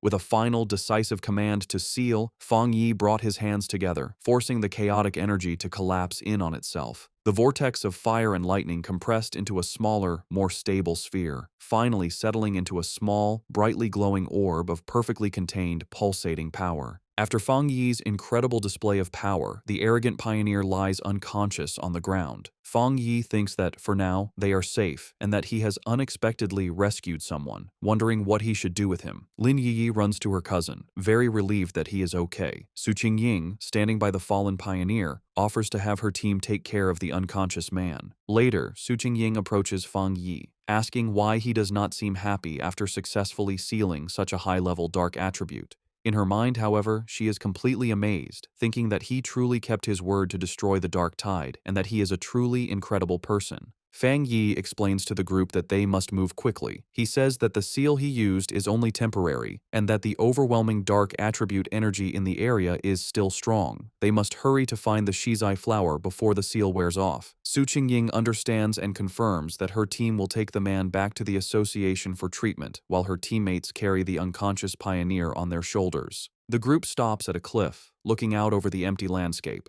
Su Qingying realizes that none of the other pioneers who went ahead made it out, sadly concluding that they were all eaten by the dark attribute, as not a single trace of them remains. The red-haired leader mourns how people who were alive just moments ago have completely vanished. Fang Yi, for his part, thinks that maybe he is cold-blooded, but he feels relieved that he didn't have to watch them die. As they approach a scary dark pool, Fang Yi takes command. He tells Lin Yi and the others to go ahead with Su Qingying's team, explaining that this pool is now the most dangerous thing and it's better for him to stay behind to protect them. The group agrees and moves forward. When he is left alone, standing on a rocky ledge, a system window appears before Fang Yi, telling him that it has detected a new, strong fluctuation of the dark attribute. Immediately, a powerful vortex of purple and black energy erupts from the ground around him. The system confirms that the detection was successful and announces that it is activating its ultimate computing power to begin writing a new technique. Fang Yi is lifted into the air, his arms outstretched, as huge pillars of pure dark energy rise around him. The system declares that the writing process has been successful, and Fang Yi's eyes snap open, now glowing with a menacing purple light, filled with the essence of the power he has just mastered. A system window confirms his new acquisition. He has obtained the dark attribute technique, the limitless dark world. The system explains that this ability allows him to create a sealed space of dark mist, inside which spiritual energy is massively weakened. Fang Yi thinks about his new power, recognizing the dark world as a special domain he can control. He understands the huge strategic advantage this gives him. The corrosive effect of his new power will drain his enemies' spiritual energy and slow their ability to refill it. He imagines himself rising over a sea of desperate hands. He realizes that if he combines this new weakening effect with his other powerful attributes, he will become even more formidable, confidently concluding that he could destroy even a monster stranger and more powerful than the dark tide itself if it were to appear again. As the last of the purple energy settles, Su Qingying, still in disbelief, asks Fang Yi if he feels the dark mist reforming around them. Her eyes widen in shock as she fully processes the immense spiritual fluctuation she is sensing. She stares as Fang Yi is surrounded by the leftover energy, wondering how he could possibly be having another breakthrough without any of the usual big signs like a change in heaven and earth. The realization then hits her with stunning force. He hadn't just sealed the S-class dark tide, he had absorbed its power. She finds the very idea ridiculous and unbelievable. In the early days of the spiritual revival, all pioneers knew that the dark attribute was the most terrifying power, born from the collective negative emotions and deep-seated evil of all living things. Because of this, absorbing its power is strictly forbidden by the government. A flashback shows a failed official experiment where researchers tried to purify the dark attribute but paid a painful price, leading to it being classified as a uniquely dangerous monster. The power of these dark monsters can range from D to S-class, but even the weakest can overwhelm early pioneers, let alone the absolute S-class threat of the dark tide, which could eat even spirit creation realm cultivators with ease. Another flashback reveals the fate of a 3-star Ghost Axe pioneer who, before the ban, tried to absorb the energy from a mere sea-level monster. He was driven mad by the backlash, suffering from skin decay and a mental collapse, and remains in a psychiatric hospital to this day. Back in the present, the chaotic dark energy goes down, receding back into Fang Yi as he lets out a quiet breath. He calmly calls out into the empty, misty landscape, stating that whoever has been watching them for a long time can come out now. His red eyes scan the area with a sharp, knowing gaze. From the mist, Jiaolan emerges. She confirms that if she is not mistaken, Fang Yi was the one who single-handedly sealed the dark tide. Su Qingying is stunned by her sudden appearance, gasping her name in disbelief. Jiaolan floats down, landing before Fang Yi and asking what he was just doing, specifically questioning if he was absorbing the dark attribute. Fang Yi calmly confirms that he was. The directed mission sends another wave of shock through Su Qingying. In a swift and shocking motion, Jiaolan draws a pistol and aims it directly at Fang Yi's head. The red-haired leader shouts Jiaolan's name, demanding to know what she is doing, while she and a terrified Lin Yi can only watch in confusion and fear. Su Qingying immediately leaps into action, placing herself between Jiaolan and Fang Yi and blocking the gun with her arm. She confronts Jiaolan fiercely, reminding her that if she recalls correctly, Fang Yi is the military's highest priority recruitment target. She then challenges Jiaolan, pointing out that the association had also wanted to recruit him before the military intercepted him, and demands to know the meaning of this hostile action. Ignoring Su Qingying's defense, Fang Yi calmly places a hand on her shoulder and addresses Jiaolan directly. He finds it strange, asking if their mission wasn't to find the Shizai flower. He points out that while she seems eager to complete the mission, she also appears very unhappy that they did not die there. Jiaolan remains silent, her expression unreadable as she continues to aim her weapon, the light glinting off the barrel. The red-haired leader, however, is not so calm. She erupts in anger, shouting at Jiaolan. She reminds her that their squad had always trusted her, and she furiously questions why Jiaolan didn't step in when they were facing the dark tide. She declares that without Fang Yi, they would have been doomed, pointing out that Yi is still just a child. She accuses Jiaolan of simply standing by and watching, only to now threaten the very person who saved them. Jiaolan suddenly lowers her weapon, a smirk playing on her lips. She dismisses the entire confrontation as a joke, remarking that Fang Yi seems to be very well liked by his teammates. She then congratulates him, announcing that he has passed the test. The sudden change leaves the red-haired leader and Su Qingying completely confused by her words. Fang Yi, however, understands immediately. He asks if her true purpose was to test him.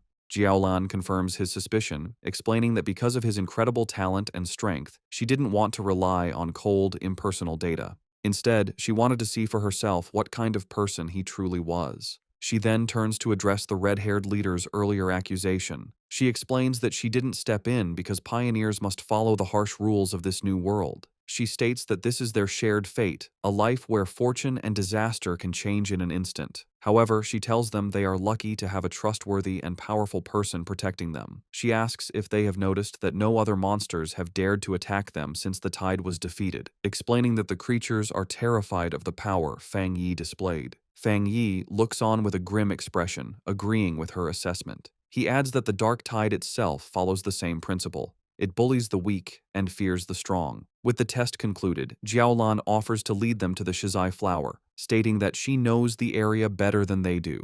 As they follow, Su Qingying whispers to Fang Yi, expressing her feeling that something is mentally wrong with Jiaolan. She reveals a crucial piece of information. Jiaolan's own squad had previously encountered the dark tide, and she was the only survivor. Fang Yi processes this information, piecing together a clear picture of her psychology. He understands that her absolute obedience to her mission and the rules has made her cold and detached. He also deduces that the sacrifice of her teammates has left her with a form of post-traumatic, self-destructive tendency. Yet he realizes that another powerful belief keeps her going, and that witnessing him seal the dark tide had simply caused her to lose her composure for a moment. With a newfound understanding, Fang Yi shows a hint of a smile. He tells his teammates that they should all be considerate of this injured person. The red-haired leader asks if Jiaolan is injured. Fang Yi, observing her closely, confirms that she is. He explains to his team that her spiritual barrier is severely damaged, estimating that while she has the power of a 2-star spirit creation realm cultivator, her protective aura has dropped by at least 2 levels. A visual of her crumbling spiritual energy confirms his assessment, indicating she has suffered a significant internal injury. She even stumbles slightly as she walks, a clear sign of her weakened state. Noticing their concern, Jiaolan looks back and quietly thanks them, but dismisses the issue, stating that her injury is not a problem. Led by Jiaolan, the group travels through an empty, misty landscape filled with dead trees and the bones of fallen creatures, an area identified as the chaotic burial mounds. As they walk, Fang Yi's sharp senses pick up on something amiss, and he spots the skeletal remains of a fallen pioneer half buried in the ground. Finally, Jiaolan announces they have arrived at their destination. Before them, in a small clearing, a single, beautiful shizai flower glows with a soft, ethereal purple light. As Jiaolan begins to walk towards the flower, Fang Yi watches her, sensing that something is wrong. His suspicion is confirmed as vicious, shadowy monsters with glowing red eyes erupt from the ground, surrounding the flower as if to guard it. The sudden appearance of the monsters does not stop Jiaolan. Instead, her expression becomes one of intense and unnerving obsession. She reaches out a hand, whispering that she can finally see it again, her face shadowed as if she is in a trance. Fang Yi's expression becomes serious and urgent as he realizes the immediate danger, knowing she is not in her right mind. Reacting instantly, he summons a ball of golden red flame in his hand, shouting a command to awaken her spirit. He then hurls the fireball directly towards the entranced Jiaolan, intending to snap her out of her dangerous state. The fireball flies towards Jiaolan. Snapping out of her trance at the last second, she recognizes the attack as a very rare and powerful Yang attribute. With surprising speed, she knocks the blast away with her arm, and the impact sends out a shockwave. She and Fang Yi now stand facing each other in a tense silence, as golden energy crackles around his hand. Jiaolan, now fully awake, is shaken. The sight of the flower had brought back a bad memory, and the ghostly images of her fallen friends flash in her mind as she wonders if her preparations were still not enough.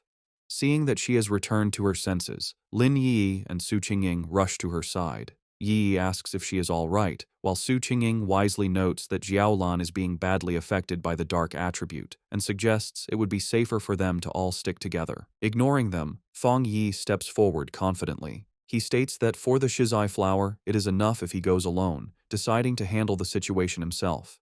He calmly walks through the empty, misty clearing, approaching the glowing flower. Suddenly, the ground begins to shake. A massive, ugly, wolf-like monster with glowing red eyes bursts from the earth, lunging forward. Its mouth opens wide, showing a terrifying storm of smaller, screaming faces and dark red energy as it roars in hunger. Unfazed, Fang Yi summons crackling blue energy to his fingertips, saying a single word: Divine Thunder. He lets out several massive bolts of lightning that go through the monster's body. The creature roars in pain, its body filled with electricity, but it does not fall. Fang Yi watches it, realizing that this fox demon must have eaten countless other monsters to change so much, identifying it as yet another S-class threat. Knowing that the seal on the dark tide is temporary and their time is running out, he realizes he must end this quickly. Seeing the monster's amazing strength, a confident smirk appears on his face. He decides that if it won't die, he will use it as a test subject for his new power, gathering the scary purple energy of the dark attribute into his hand. With a confident look, Fang Yi unleashes his newly acquired power, the limitless dark world, on the S-class fox monster. A massive storm of swirling purple energy erupts from him, completely trapping the surprised creature. The energy hardens into a large, dark purple sphere, enclosing both Fang Yi and the monster inside its area. Inside this new reality, shadowy purple tendrils whip out from all directions, wrapping tightly around the S-class beast.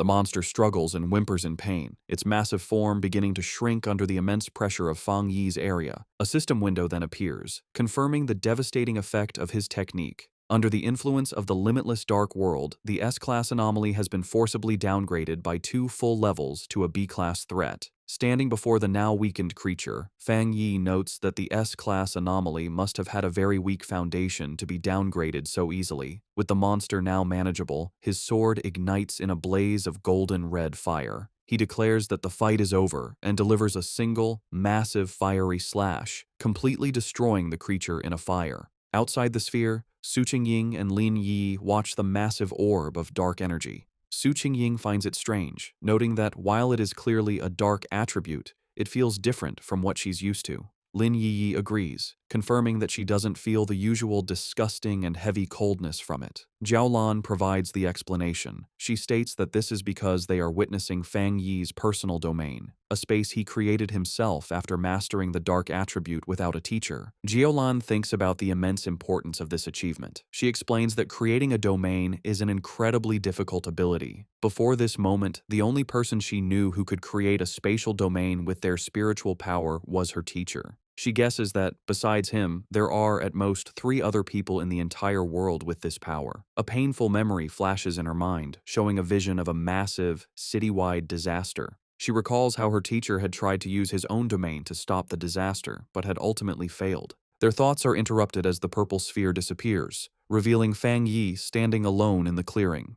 Jiaolan and Su Qingying are stunned at how quickly he finished the battle. With a casual wave and a reassuring smile, Fang Yi announces that the chaotic burial mounds should be safe from any more trouble now. With the area now secure, Fang Yi calmly walks towards the glowing shizai flower. He carefully cups his hands around the plant, gently pulling it from the ground with its roots intact to preserve it. Holding the glowing prize, he examines it for a moment, concluding that this should be enough to complete their mission. Jiaolan watches him with a tense and nervous expression as the mission reaches its critical point. Fang Yi returns to the group and presents the flower to Jiaolan, who remarks on its small size. He confirms that their mission is complete and urges them to leave immediately, explaining that the sealed dark tide is unlike other monsters and could become a problem at any moment. He adds that they also have to deal with the unconscious, arrogant pioneer and his team. Her tense mood melts away, replaced by real gratitude. Holding the glowing flower, she sincerely thanks Fang Yi, admitting that his overwhelming power was the only reason for their success. She then thanks the rest of the group and announces it is time for them to leave.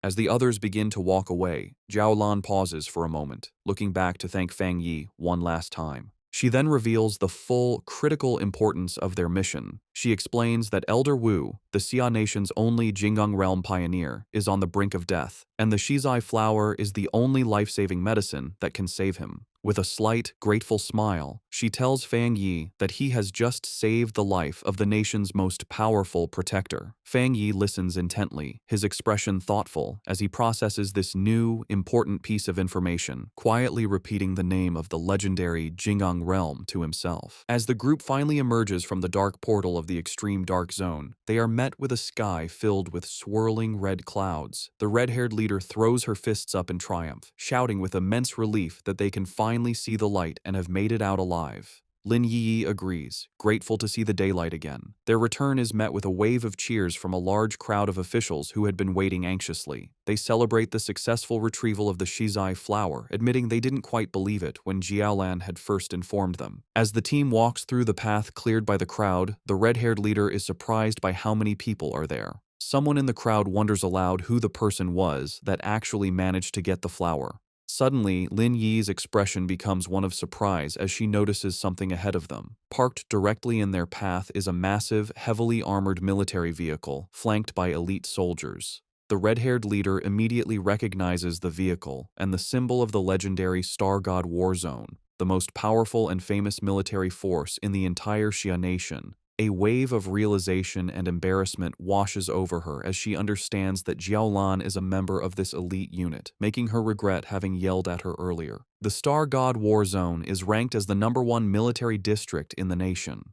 After the spiritual energy revival began, their unique advantages allowed them to secure the most resource-rich forbidden zones, turning them into valuable cultivation grounds. As they get closer, an official carefully hands the shizai flower, now safely stored in a glowing blue container, over to a high-ranking officer. The officer is revealed to be Major Han Lee, who takes the container with a slight, satisfied smile. In a stunning and unexpected show of respect, Major Han Lee and his entire group of soldiers snap to attention, giving Fang Yi a sharp, formal salute that visibly surprises him. Major Han Lee then turns to Jiao Lan, assuring her that he will immediately deliver the shizai flower to the hospital and that she can rest easy. Jiao Lan agrees, saying she will follow shortly. With its precious cargo secured, the armored vehicle speeds away. With the immediate crisis handled, Jiao Lan turns to face Fang Yi. He asks her directly if she is from the Star God War Zone. She confirms that she is, and adds that word of his incredible strength has already spread throughout her entire military district. With a confident and knowing look, she tells him that it won't be long before he becomes a very famous and important figure.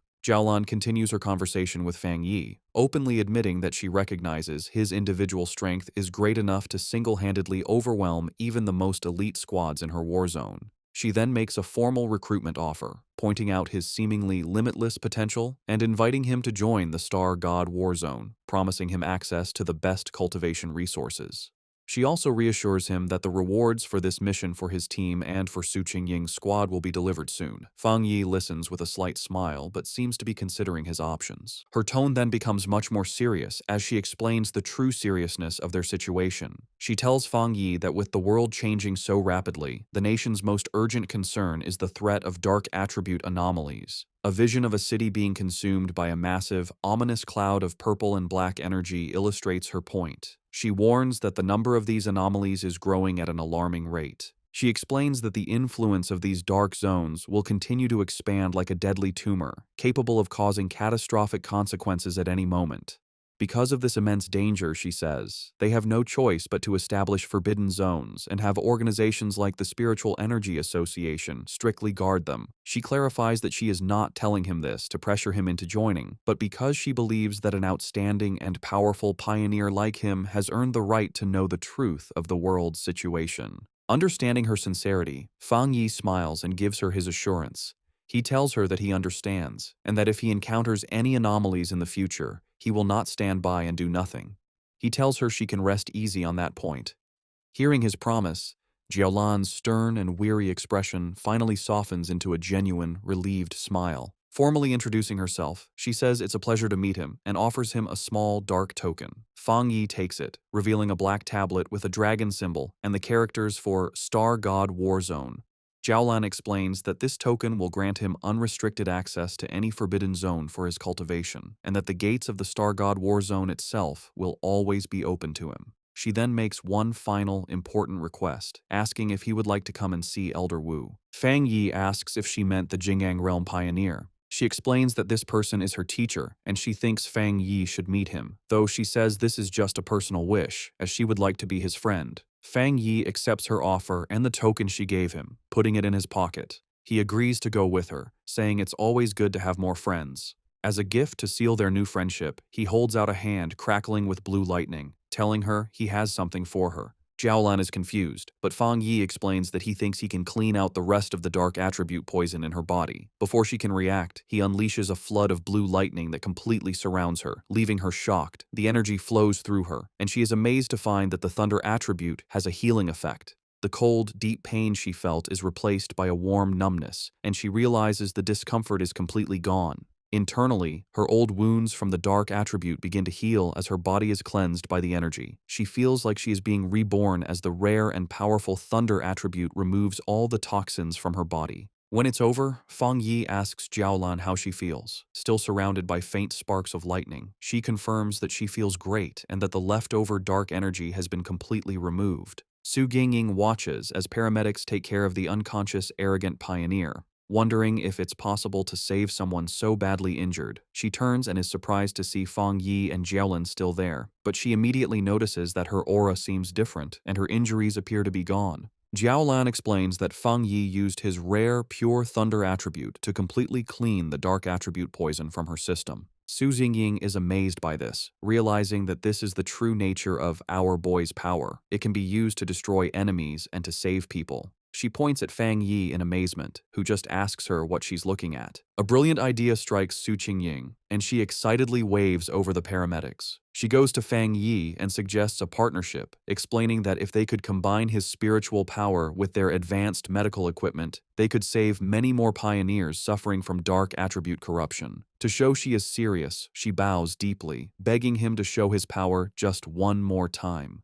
Fang Yi stays silent, thinking about her request. Fang Yi agrees and unleashes a controlled burst of blue lightning from his hand, asking if that is enough of a demonstration. One of the paramedics, seeing the pure energy, excitedly confirms that it seems to be working and that such a high-level thunder attribute can indeed fight the dark attribute. Jiaolan explains that when Fang Yi treated her, the power was sent directly and destroyed the corruption inside her. Su Qingying suggests that all they would need is for Fang Yi and the patient to hold hands. However, the paramedic clarifies that not every cultivator, even at the spirit creation realm, can handle such pure energy. He explains to a smiling Su Qingying that while Jiaolan's injuries were serious, they were minor compared to the other patient. He estimates that healing the arrogant pioneer would require 10 times the amount of spiritual energy. He adds that just saving the pioneer's life will be a great achievement, and a full recovery is likely impossible. Fang Yi agrees to the procedure, asking the paramedics how to transfer his spiritual energy. They lead him toward the ambulance. A paramedic tells him to place his hand into a special device and release his spiritual energy, which Fang Yi agrees to do. From a distance, Lin Yi watches, thinking about how she never imagined Jiaolan was a high-ranking member of the elite Star God War Zone. She is amazed that her cousin is so powerful that even this legendary military unit is trying to befriend him.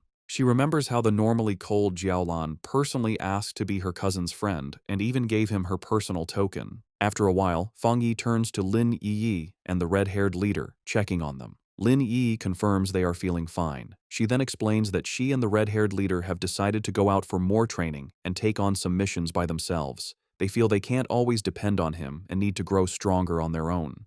Having finished transferring his energy, Fang Yi agrees with their decision, simply telling them to be careful. He watches them with a small, proud smile, thinking that his cousin has grown up. Su Jingying and her team prepare to leave. She waves goodbye, telling Fang Yi and Jiaolan they will see each other on the next mission. Jiaolan then tells Fang Yi it is time for them to go visit Elder Wu. As their ambulance drives away, Su Qingying is visibly frustrated, complaining loudly that the military's Star God War Zone has stolen such a powerful person from them. Her teammates try to calm her down. A final thought reveals the internal problems within the Spiritual Energy Association, which is described as being too chaotic, and its top elite squads unwilling to cooperate. Fang Yi and Jiaolan arrive at a large, modern hospital, which is the highest security ward of the Star God War Zone's medical base. Fang Yi asks if this is where Elder Wu is. Inside the hospital room, they stand before the bed where Elder Wu lies unconscious, surrounded by medical equipment. Fang Yi comments on the strange sight, noting how odd it is that the ultimate powerhouse of the Jinggang realm is actually a shriveled old man. Fang Yi observes the elder's condition.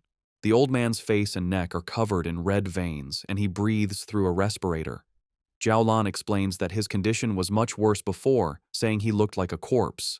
She adds that even after using the precious shizai flower on him, he still has not woken up. Concerned, Fang Yi wonders what could have happened to such a powerful person to leave him in this state. Jiaolan begins to tell the story of the battle that led to her teacher's coma. She describes how a huge dark attribute anomaly appeared over the capital city. To stop the anomaly from consuming the city, Elder Wu, her teacher, stepped forward to seal it all by himself. A flashback shows the rest of her squad transferring their own spiritual energy to their teacher to support him. The anomaly they faced was far beyond an S-level threat. A monstrous, dragon-like form made of dark energy loomed over the ruined city. Jiaolan continues, explaining the immense danger. If the anomaly had fully come down, it would have destroyed the capital and all the surrounding cities, plunging the entire nation into chaos.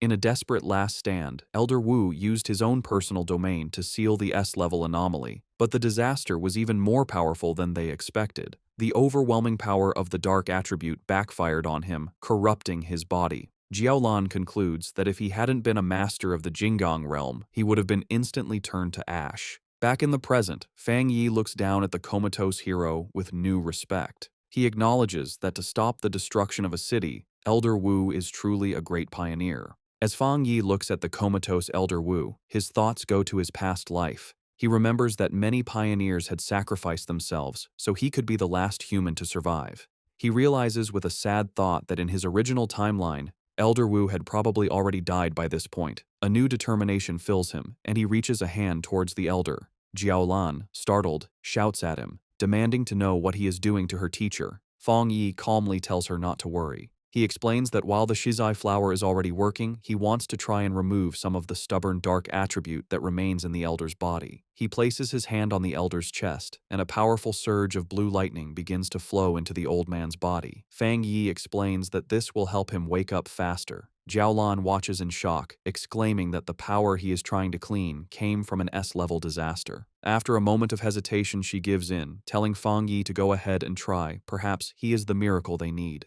The room is filled with the crackling of Fang Yi's power as he pours his energy into the elder. Jiaolan warns him to be careful, explaining that the dark attribute inside her teacher is far more terrifying than the dark tide. She adds that, without the shizai flower, the elder's recovery would not have been so slow. Fang Yi, his face serious, confirms that he understands. He can feel the immense power of the darkness within the elder's body. He knows that even though the shizai flower's purifying power has weakened it, the dark energy can still exert an immense and oppressive force. Suddenly, a powerful wave of dark energy erupts from the bed, pushing both Fang Yi and Jiaolan back. Jiaolan shouts a warning, telling Fang Yi to be careful and focus his mind as the dark energy is beginning to affect him. In response, a brilliant golden aura erupts around Fang Yi as he activates his own spiritual protection. His eyes glow with a golden light, but he realizes with a start that the dark energy has pulled his consciousness into a vision of the past.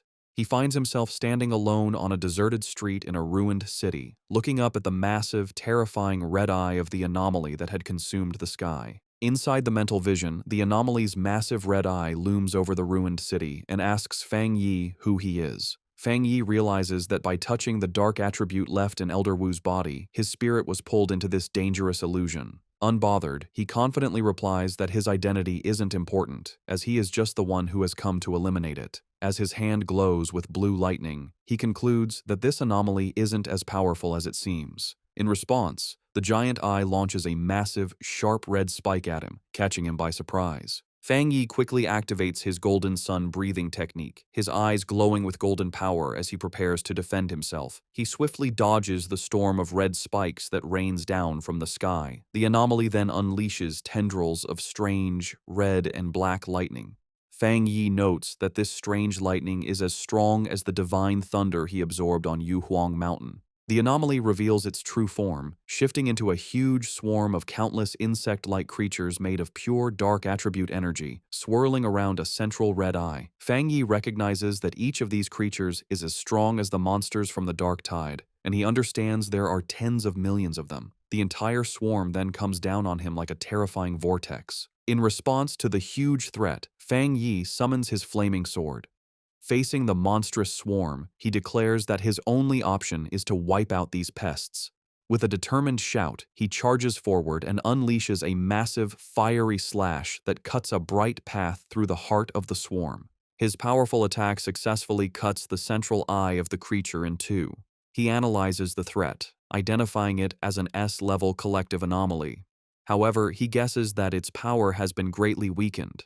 Maybe because it's an illusion, or because of the purifying effects of the shizai flower that was already used on Elder Wu. The two halves of the swarm fall to the ruined city below, exploding on impact. Fang Yi lands on a rooftop, looking over the remains. He guesses its current power is around A level, and reflects with awe that this is the city-destroying disaster Elder Wu faced alone. Fang Yi realizes the threat is even greater than he first thought. Gathering dark, swirling energy in his hand, he unleashes his own dark attribute technique, the limitless dark world. A massive vortex of pure darkness erupts from him and begins to absorb the insect-like anomaly. The creature is shocked, realizing its opponent is not human. With a confident smirk, Fang Yi simply replies, "Guess so." He shouts a command to open, and his dark vortex fully absorbs the rest of the S-level anomaly. As the last of its energy fades, a final warning message echoes through the void: "We will be back soon." Fang Yi floats inside a sphere of his own dark energy, thinking the final message must have been a piece of the anomaly's consciousness. He considers the warning use of the word "we" and wonders if this means other similar disasters are waiting to appear. As the illusionary world roars and begins to fall apart around him, he decides it's best to leave and think about it later. His consciousness returns to the real world with a jolt. He immediately reaches into Elder Wu's body and begins to pull out the corrupting dark attribute energy.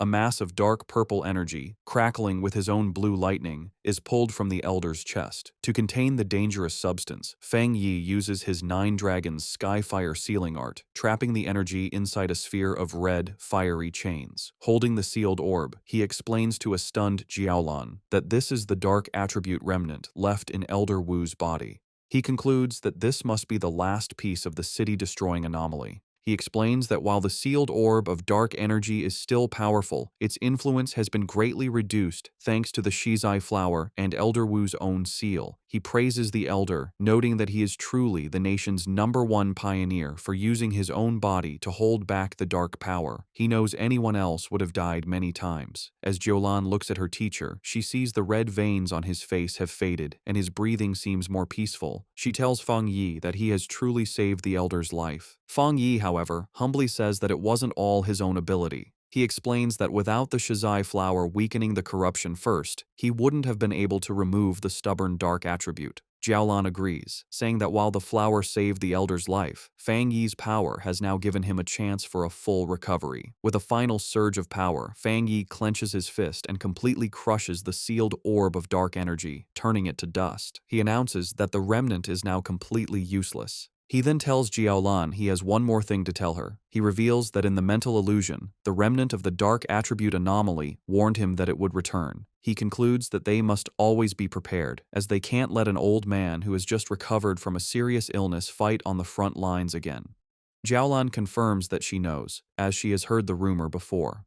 When Fang Yi asks her what she means, she explains that the monitoring departments of the military and the association collect data on spiritual energy changes. She reveals a rumor based on this data. With the current power of the Xia nation, they might not survive the first year after the full spiritual energy revival. Of course, she adds, no one believed it.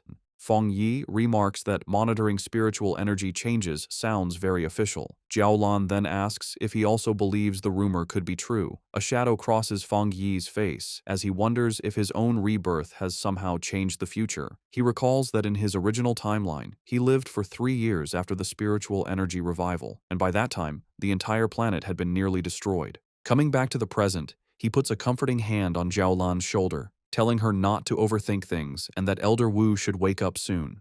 He looks at her with a serious expression and makes a solemn promise. If the disaster does return, he will stand with them and fight. He knows that the final battle against the great disaster will come, sooner or later.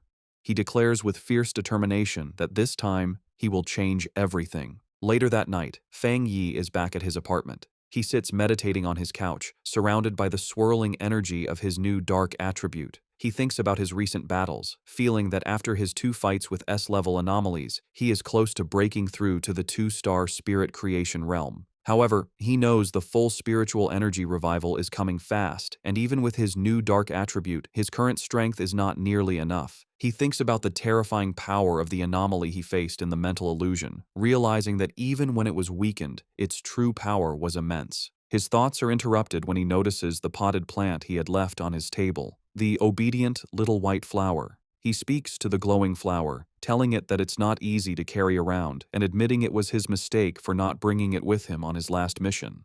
Smiling, he picks up the plant, which seems to brighten up, and tells it that he regrets not giving it a chance to level up. He then decides to take it out for a walk. Fang Yi heads to the back mountain, his private training ground. As he walks along the moonlit path, he notes how skilled the association's plant research department must be. He observes that in the short time since the area was last damaged, the forest has already begun to recover, a sign of nature's improved self-healing in this new era. He finds a good spot in the woods and kneels down, taking the flower from its pot to plant it in the rich soil. He makes a mental note to thank Su Qingying and her team for securing this place for him. As he prepares to plant it, he holds the flower and gently warns his new companion to take it easy and only absorb a little at a time, reminding it that if it becomes too greedy, not Not even all the forests on the planet would be enough to feed it. Once in the soil, the obedient little white flower immediately takes root. A massive vortex of green, life-draining energy erupts from the plant, spreading quickly through the forest and absorbing the life of all the nearby trees. After a few moments, Fang Yi stands with his arms crossed in the now dead and empty section of the woods, deciding that the flower has absorbed enough for now. With a satisfied smile, he gently pulls the brightly glowing flower from the ground, roots and all, and tells his companion it's time for them to find a new place to feed. He holds the plant, which seems to bloom with new energy, and wonders where it might rank among all the evolved plant-type spirits.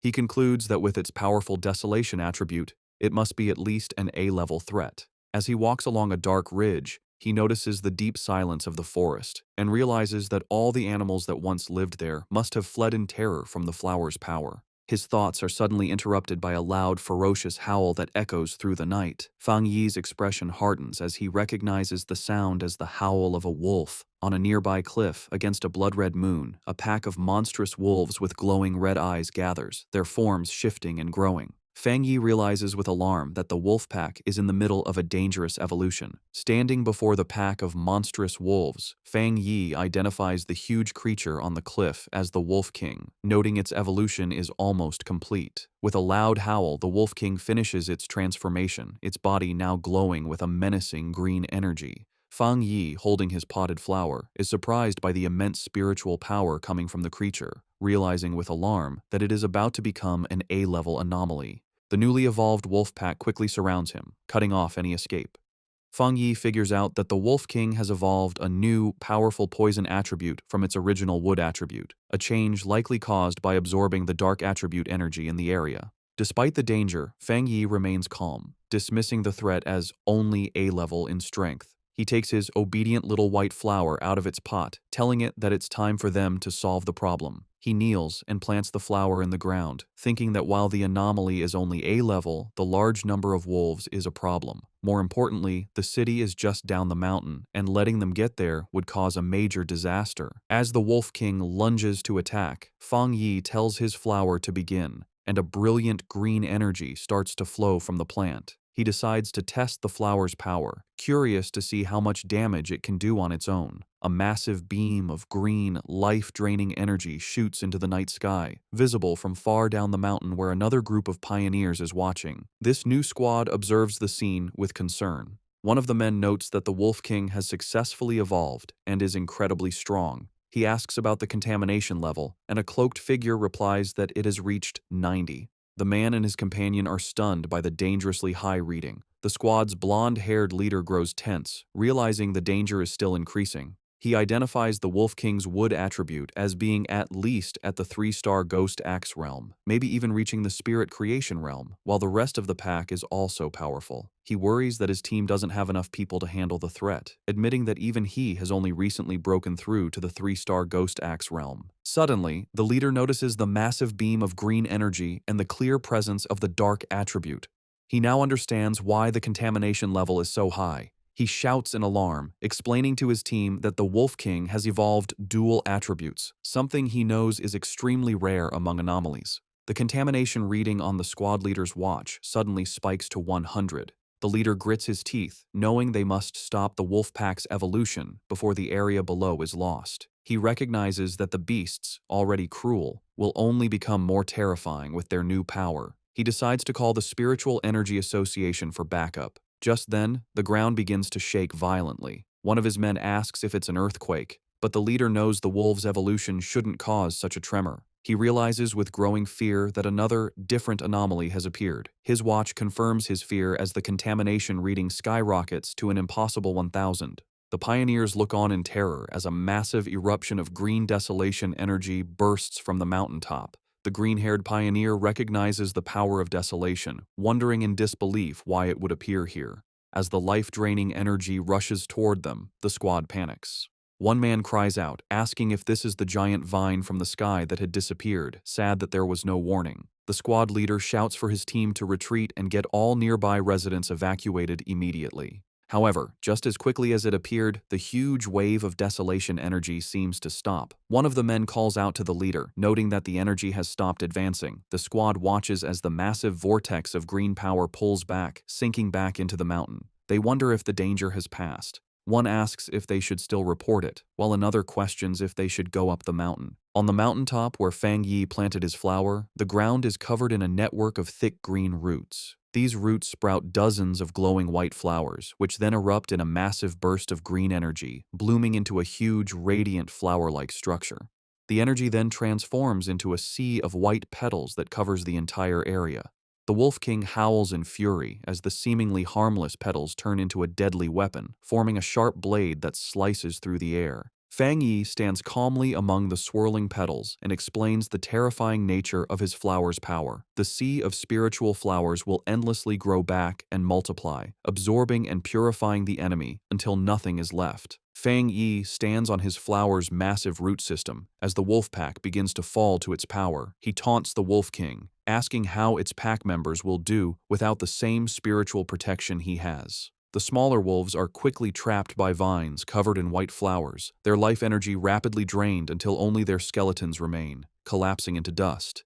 Having absorbed the life force of the entire pack, the flower and its petals turn a deep, menacing red. In a last, desperate attempt, the Wolf King gathers its energy and fires a powerful green blast from its mouth. The red flower, however, easily forms a protective barrier, absorbing the full force of the attack. Hidden among the swirling red petals and vines, Fang Yi tells the beast that its attack is useless. He explains that the desolation attribute of his spiritual flower has already taken root deep within the mountain itself. The sea of flowers, he says, draws its power from the mountain and uses it on the mountain, creating an endless cycle of power. The Wolf King, now smart after its evolution, seems to understand its hopeless situation, but still refuses to give up. It identifies the main red flower as the source of the power and charges directly at it. Fang Yi watches with a small smile, mockingly asking his little flower what it will do now that it has been discovered. In response, the central red flower grows to an immense size and lunges forward to meet the charging Wolf King. It opens its massive petals and traps the beast within its grasp. The Wolf King howls in agony as its life force is drained away by the powerful desolation attribute.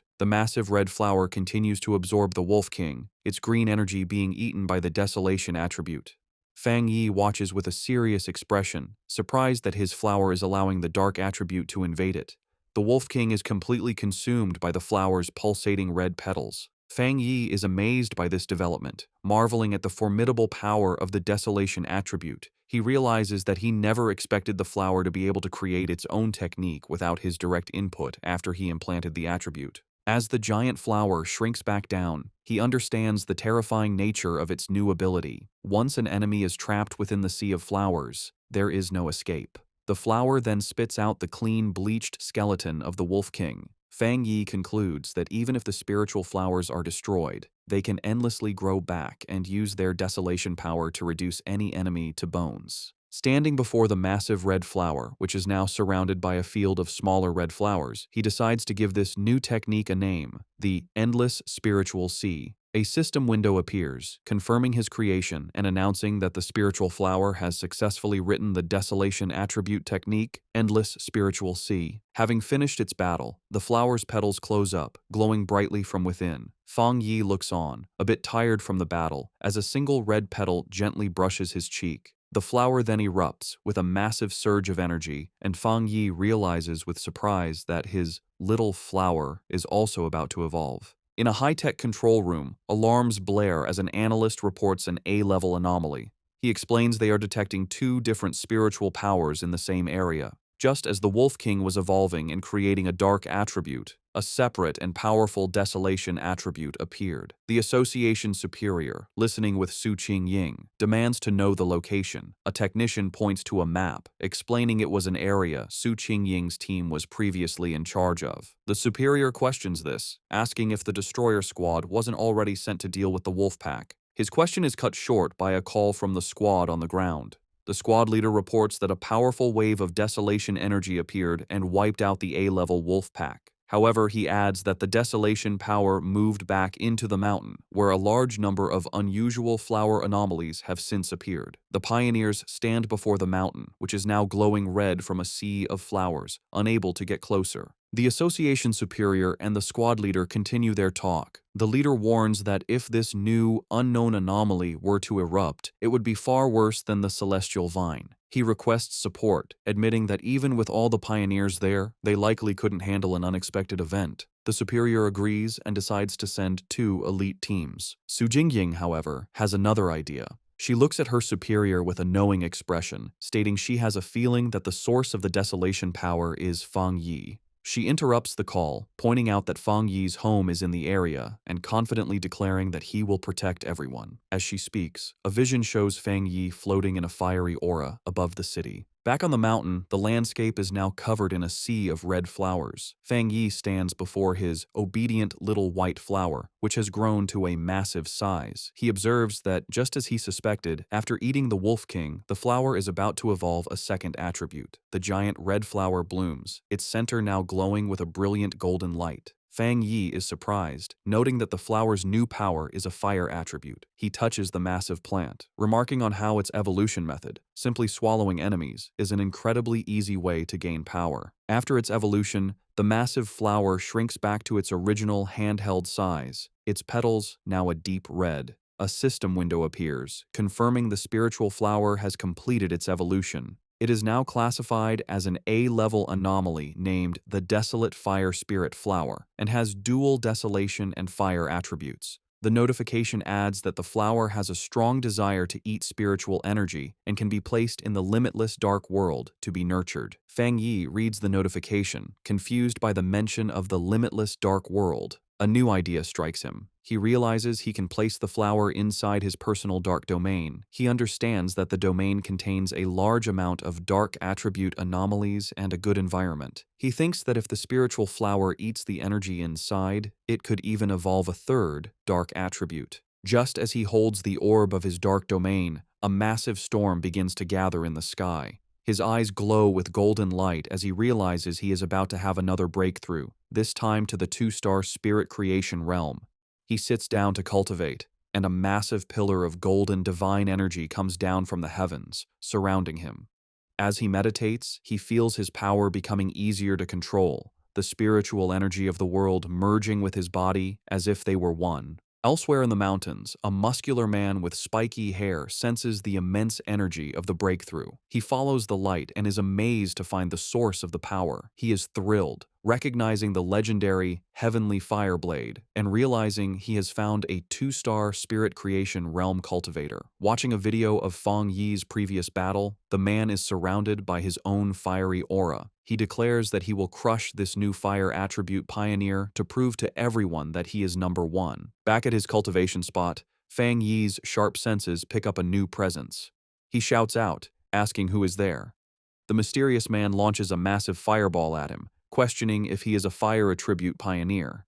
Unfazed, Fang Yi gathers his dark energy and easily absorbs the powerful attack with his own vortex. He smiles, satisfied that he has finally lured out this hidden enemy. Fang Yi recalls that he had sensed the man hiding nearby for a while, not even trying to hide his spiritual energy. He identifies the newcomer as a wild pioneer, someone not with any organization who loves to challenge others, who has just broken through to the spirit creation realm. The muscular man, now fully revealed and surrounded by a powerful fiery aura, lands before Fang Yi. He comments that Fang Yi is interesting and that he can feel a strong spiritual pressure from him.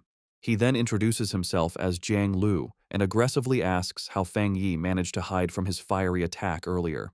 Fang Yi remains silent, observing his new opponent. With a confident grin, Jiang Lu says he forgot to introduce himself properly. He declares that his name is Jiang Lu and that Fang Yi will remember it soon enough.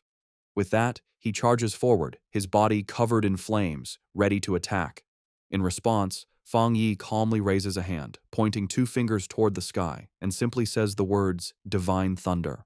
A massive bolt of brilliant blue lightning comes down from the heavens, aimed directly at the charging Jiang Lu. Jiang Lu is caught completely by surprise, wondering what this new power is. The divine thunder strikes him head-on with immense force. He lets out a pained cough, smoke coming from his mouth after the powerful impact. He struggles to his feet, his body covered in crackling blue electricity and scorch marks. He wonders what just happened, questioning how his opponent could use a thunder attribute when he was supposed to be a fire pioneer. He grits his teeth, his body still shaking from the powerful electrical shock. Fang Yi stands over the defeated Jiang Lu, who is on his hands and knees, completely unable to move. Fang Yi grabs him by the hair and brutally smashes his head into the ground, causing the rock to shatter. With crackling blue lightning still surrounding him, Fang Yi mockingly asks his opponent to repeat his name, saying he didn't hear it the first time. Jianglu can only stare in silent shock, his face pressed against the broken ground. Jianglu is filled with disbelief, wondering how he could have been so easily defeated. He had just reached the one-star spirit creation realm and had always been the fastest cultivator he knew. He couldn't understand how he lost, especially when he hadn't even had a chance to use his ultimate move. His mind flashes back to a time when he was celebrated by his peers, his rare and powerful fire attribute making him a true powerhouse. He had believed that everyone would eventually have to submit to him.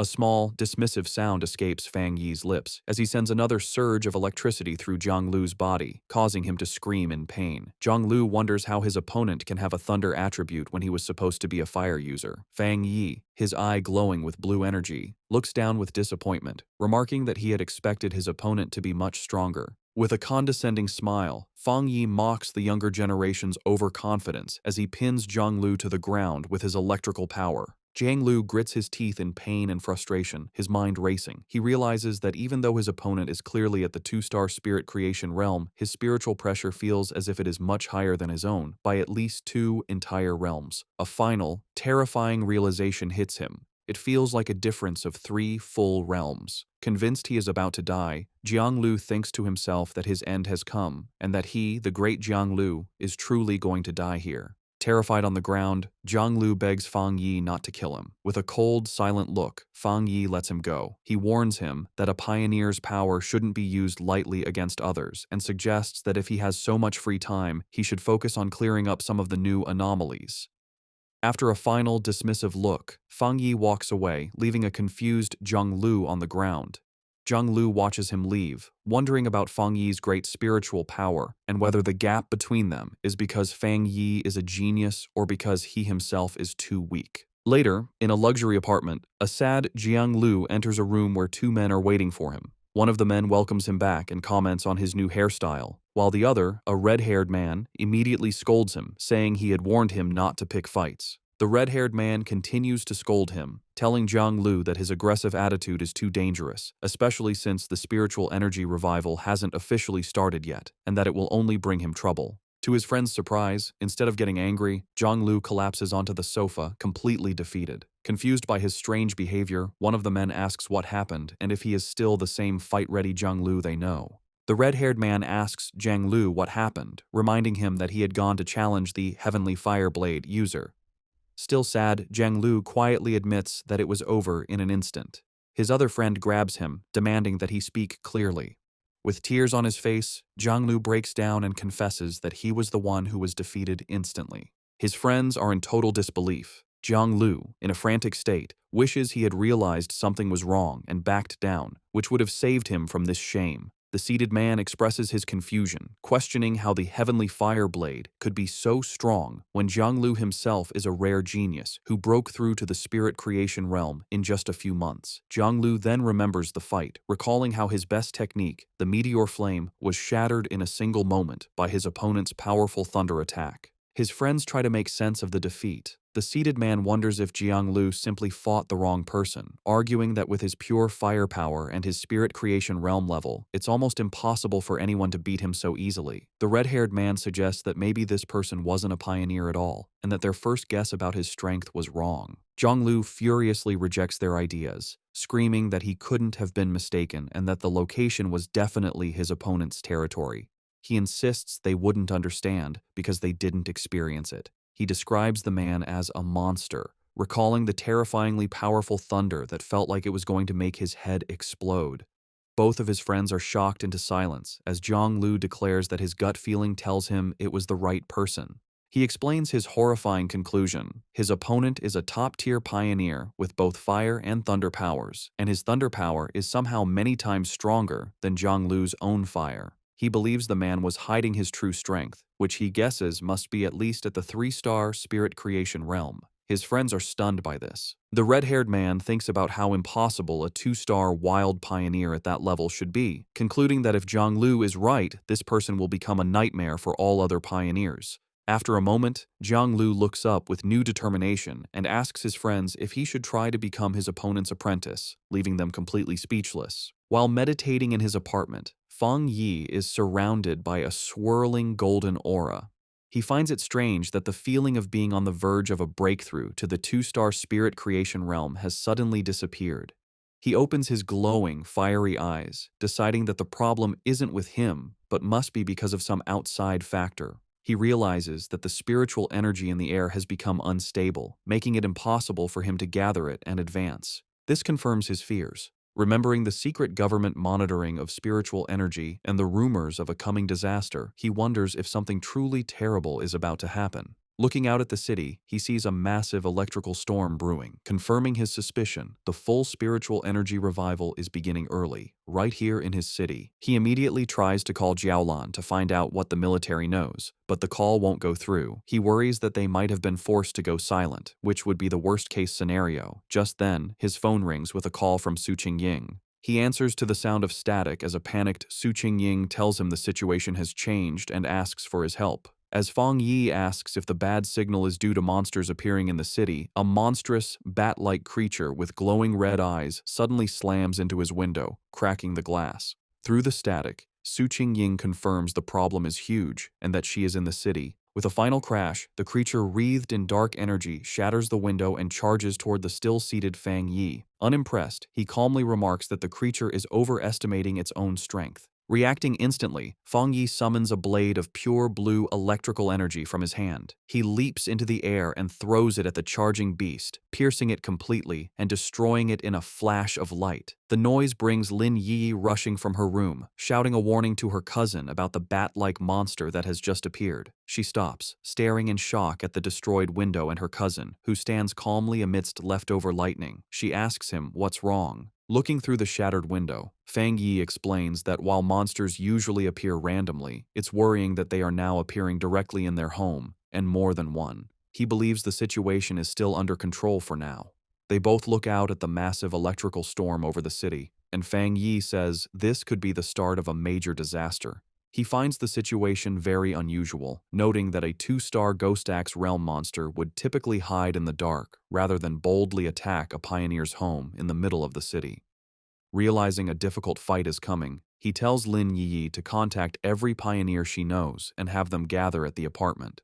She agrees without hesitation. Feng Yi then steps onto the ledge of the broken window, telling his cousin that since she is about to have her own breakthrough, he is trusting her with the safety of their home. He tells her to guard the window while he is gone. Elsewhere, across the chaotic city, Su Qingying and her squad are on a rooftop, their communications already being affected by the intense storm. One of her teammates, Zhang Xiaoya, wonders if their equipment is just broken. Su Qingying grimly states that if a true disaster happens, they will have to handle it on their own. They look up at a massive, swirling vortex in the sky, and Su Qingying hopes it's just a false alarm. Acting as captain, she gets on her communicator, checking patrol statuses and ordering all units to stay on high alert. Her command is cut short as she, Zhang Xiaoya, and the other member of the group look up with expressions of pure shock and terror. A massive swarm of the dark, bat-like monsters begins to descend from the vortex, and a warning is shouted that a group of anomalies has appeared, signaling the start of an invasion. Across the city, a red alert warns of the biggest rainstorm in 50 years, telling all citizens to stay indoors.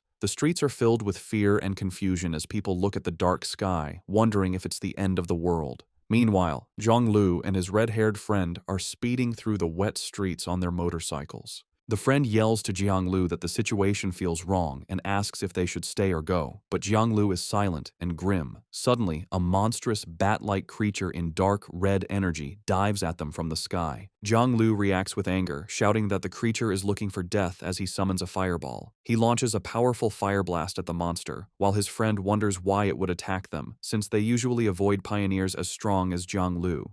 To their shock, the creature comes out of the flames with a screech, completely unharmed. Zhang Lu realizes with panic that it's not that the creature wasn't burned, but that it revived instantly. Overwhelmed by the power of the monsters in this city, he decides they need to go home right away. The scene flashes back to several hours earlier, in a high-tech control room at the Spiritual Energy Association. Su Qingying and her superior are in a meeting where an official suggests they need their best people to communicate with Feng Yi. Just as the superior turns to speak with Su Qingying, an alarm interrupts them. A special warning appears on the main screen, announcing that an A-level anomaly will arrive in the city center within 24 hours, and that many bat-like anomalies are already gathering in the suburbs. The association superior questions if it's really an A-level anomaly, and a worried Su Qingying declares they must send a team immediately and that she will go too. The scene returns to the present, where the leader of the destroyer squad looks up in terror at a giant version of the bat monster coming down on him. He frantically yells into his communicator, correcting the report and warning that the anomaly isn't A-level, it's S-level. The creature's huge, shadowy form grows, its glowing red eyes watching as it prepares to destroy everything. The scene shifts to a quiet military district with empty, futuristic hallways. Outside, however, a fierce battle is raging. A massive swarm of glowing red bat-like anomalies attacks a military warship, which fires a huge blast of energy in defense. In the heart of the swarm, Jiaolan fights hard, her body a whirlwind, as she uses powerful purple energy whips to slice through waves of the dark creatures. Jiaolan pauses, watching the endless stream of monsters. She knows her unique ability lets her shape and strengthen her spiritual power, but the number of dark attribute bats keeps growing. It feels like they are trying to stop her and her soldiers from doing something important.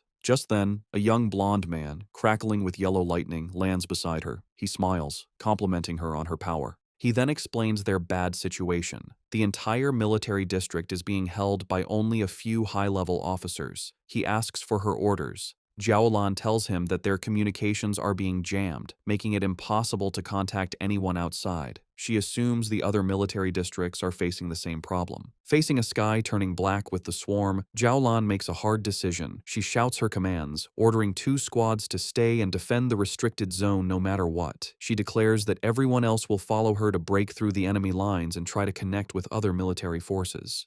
With her command given, she, the blonde lightning user, and their soldiers jump into the battle, ready to fight for their freedom. As they fly towards the city, Jiaolan has a horrifying realization. Looking at the city, now completely covered by the blood-red swarm, she understands their real goal. The anomaly's ultimate target was never the military zone. It was the entire city. In the pouring rain, citizens scramble for cover. At a bus stop, the live streamer Malala and a man wait, but she is excited instead of scared. She tells the man that the strange, heavy rain is a perfect chance for a popular stream. With a determined smile, she says that sometimes you have to take risks for amazing footage. Her excitement quickly turns to horror. In the next moment, a shadowy bat-like monster lunges from the darkness and eats the man as Malala watches, screaming. The air fills with chaos as a massive swarm of these creatures descends on the street. Malala runs for her life, hearing the terrified shouts that the bats are drinking their blood. One of the creatures catches up and attacks her, and she screams, believing her end has come.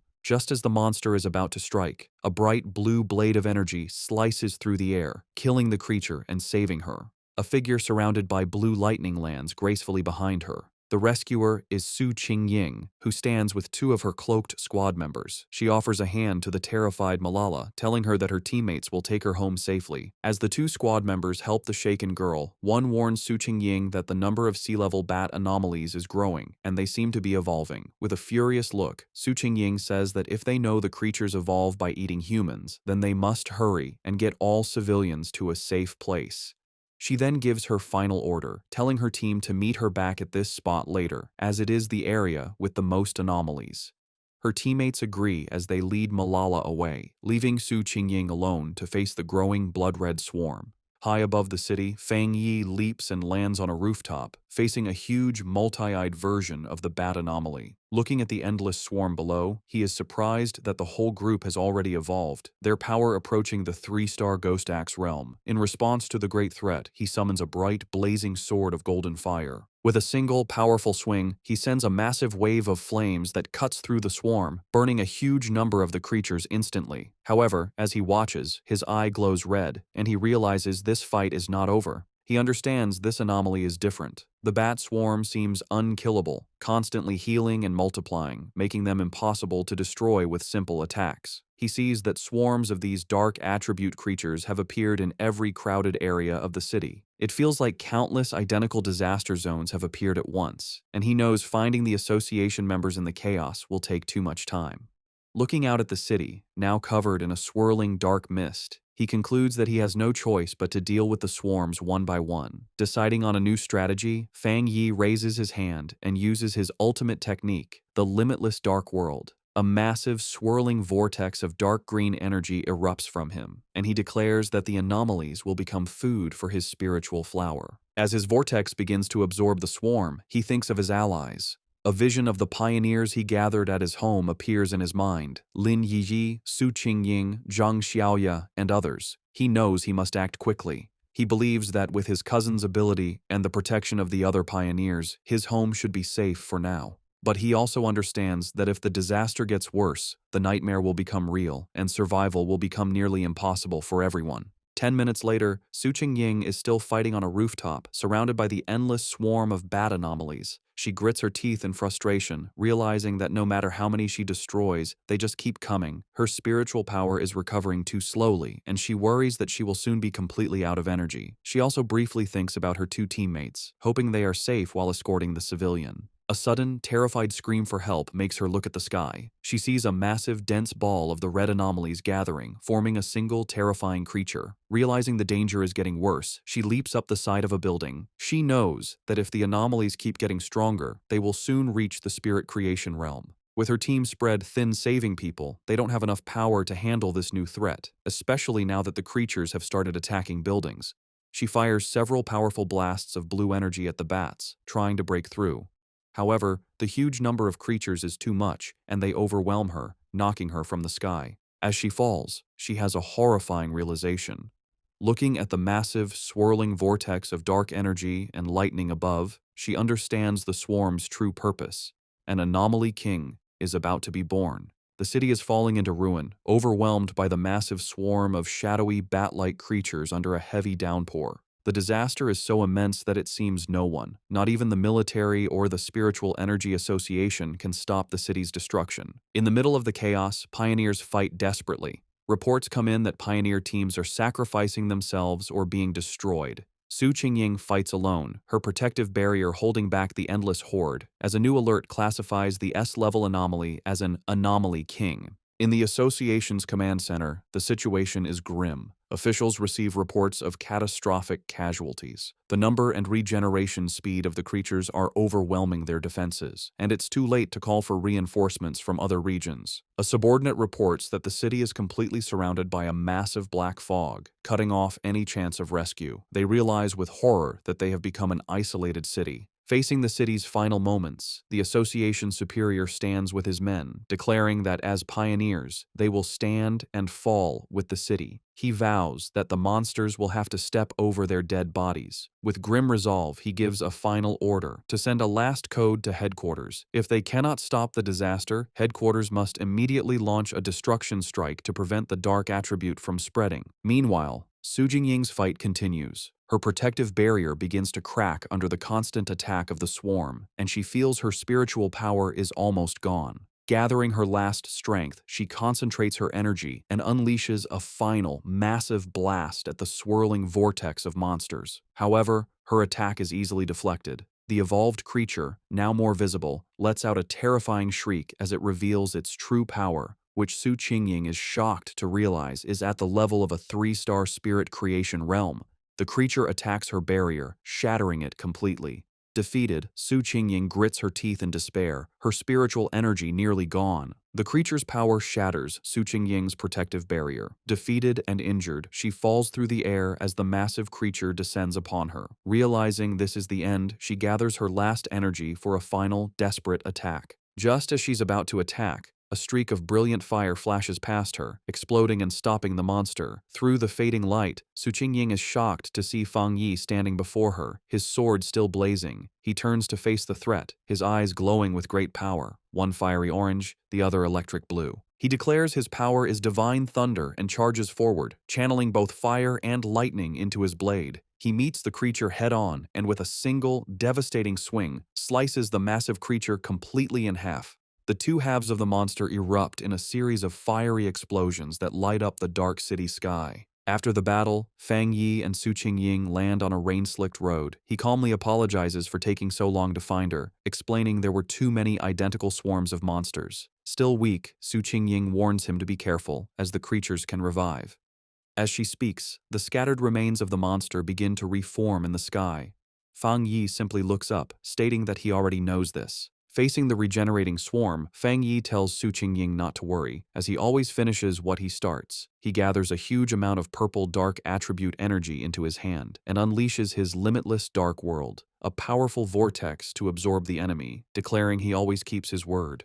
Watching this incredible display, Su Qingying is filled with new hope, realizing she had forgotten the city still has a peerless pioneer like Fang Yi. The massive purple vortex spreads across the street, pulling in the entire swarm of bat-like creatures. With a single command, Fang Yi causes the vortex to shrink, squeezing the countless monsters into a single, stable orb of pure dark energy. He turns to Su Qingying and asks if she is all right. She thanks him for saving her and says she is fine, having medicine that can help her recover. Noticing her injuries, Fang Yi's expression is serious. He places a hand on her shoulder, and a surge of blue lightning immediately covers her, causing her to cry out in surprise. He explains he has cleansed the dark attribute from her system and tells her to bandage the wound. Su Qingying is amazed by his powerful thunder attribute, noting her wound's pain has lessened and it's healing faster than the association's advanced medicine. Meanwhile, in the association's command center, an operator shouts in excitement that the number of monster groups seems to be decreasing.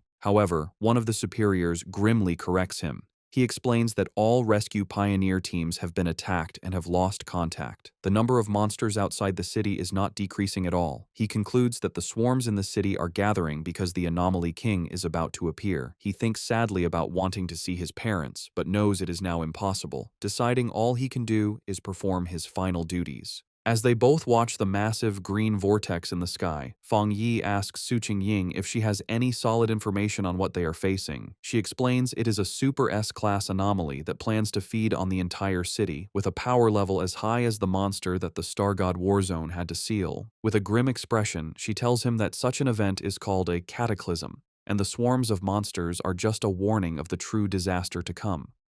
She says that within the swarm, a terrifyingly powerful spirit is being born, and if it succeeds, the entire city will be destroyed. Su Qingying then shares what the association has learned. While monsters of the same type often eat each other to evolve, dark attribute anomalies are different. A fully evolved one, called the Anomaly King, has a power that forces all other anomalies of its type to obey it. She turns to Fang Yi with a worried look. While his power is incredible, she points out he hasn't reached the legendary Jinggang realm. She reminds him that the nation's strongest pioneer was left bedridden after sealing a similar disaster. Pleading with him, she says they can't afford to lose another genius and urges him to escape, break through the monster's blockade, and tell the military to abandon the city. Fang Yi interrupts her desperate plea with a gentle tap on her head, playfully asking if she has forgotten everything she learned in school. His expression then turns firm as he declares that this city is his home, and he will pay any price to protect it. Su Qingying is left speechless by his determination. Without another word, he walks away and leaps to a high rooftop, standing before the massive green vortex from which the Anomaly King is emerging. Surrounded by a brilliant golden aura, he grimly notes that it seems the city is being offered as a sacrifice for this king's birth, and he activates his golden sun power. He turns back to Su Qingying, who has followed him, and asks to borrow her wrist device, explaining that he needs it to detect anomalies and contact the association. She hands it over. With the device in one hand and his blazing sword in the other, Fang Yi declares that he must go up there and destroy the creature before it can fully form. He stands ready as the monstrous Anomaly King continues to emerge from the swirling vortex high above the city. Back in the association's command center, the tense mood is broken when an operator shouts that they've reconnected with a lost pioneer's signal. It's Captain Su. The operators are shocked to see her tracker moving at an incredible speed, flying directly toward the center of the storm, the most dangerous area. They yell at her to come back, knowing that going in alone is a suicide mission. An official grabs a communicator and desperately tries to reach her, ordering her to stop immediately and wait for backup from headquarters and the military. On the rooftop, Fang Yi holds Su Qingying's wrist device, which crackles with static. Having finally figured out how to use it, he speaks into the communicator, asking if they can hear him.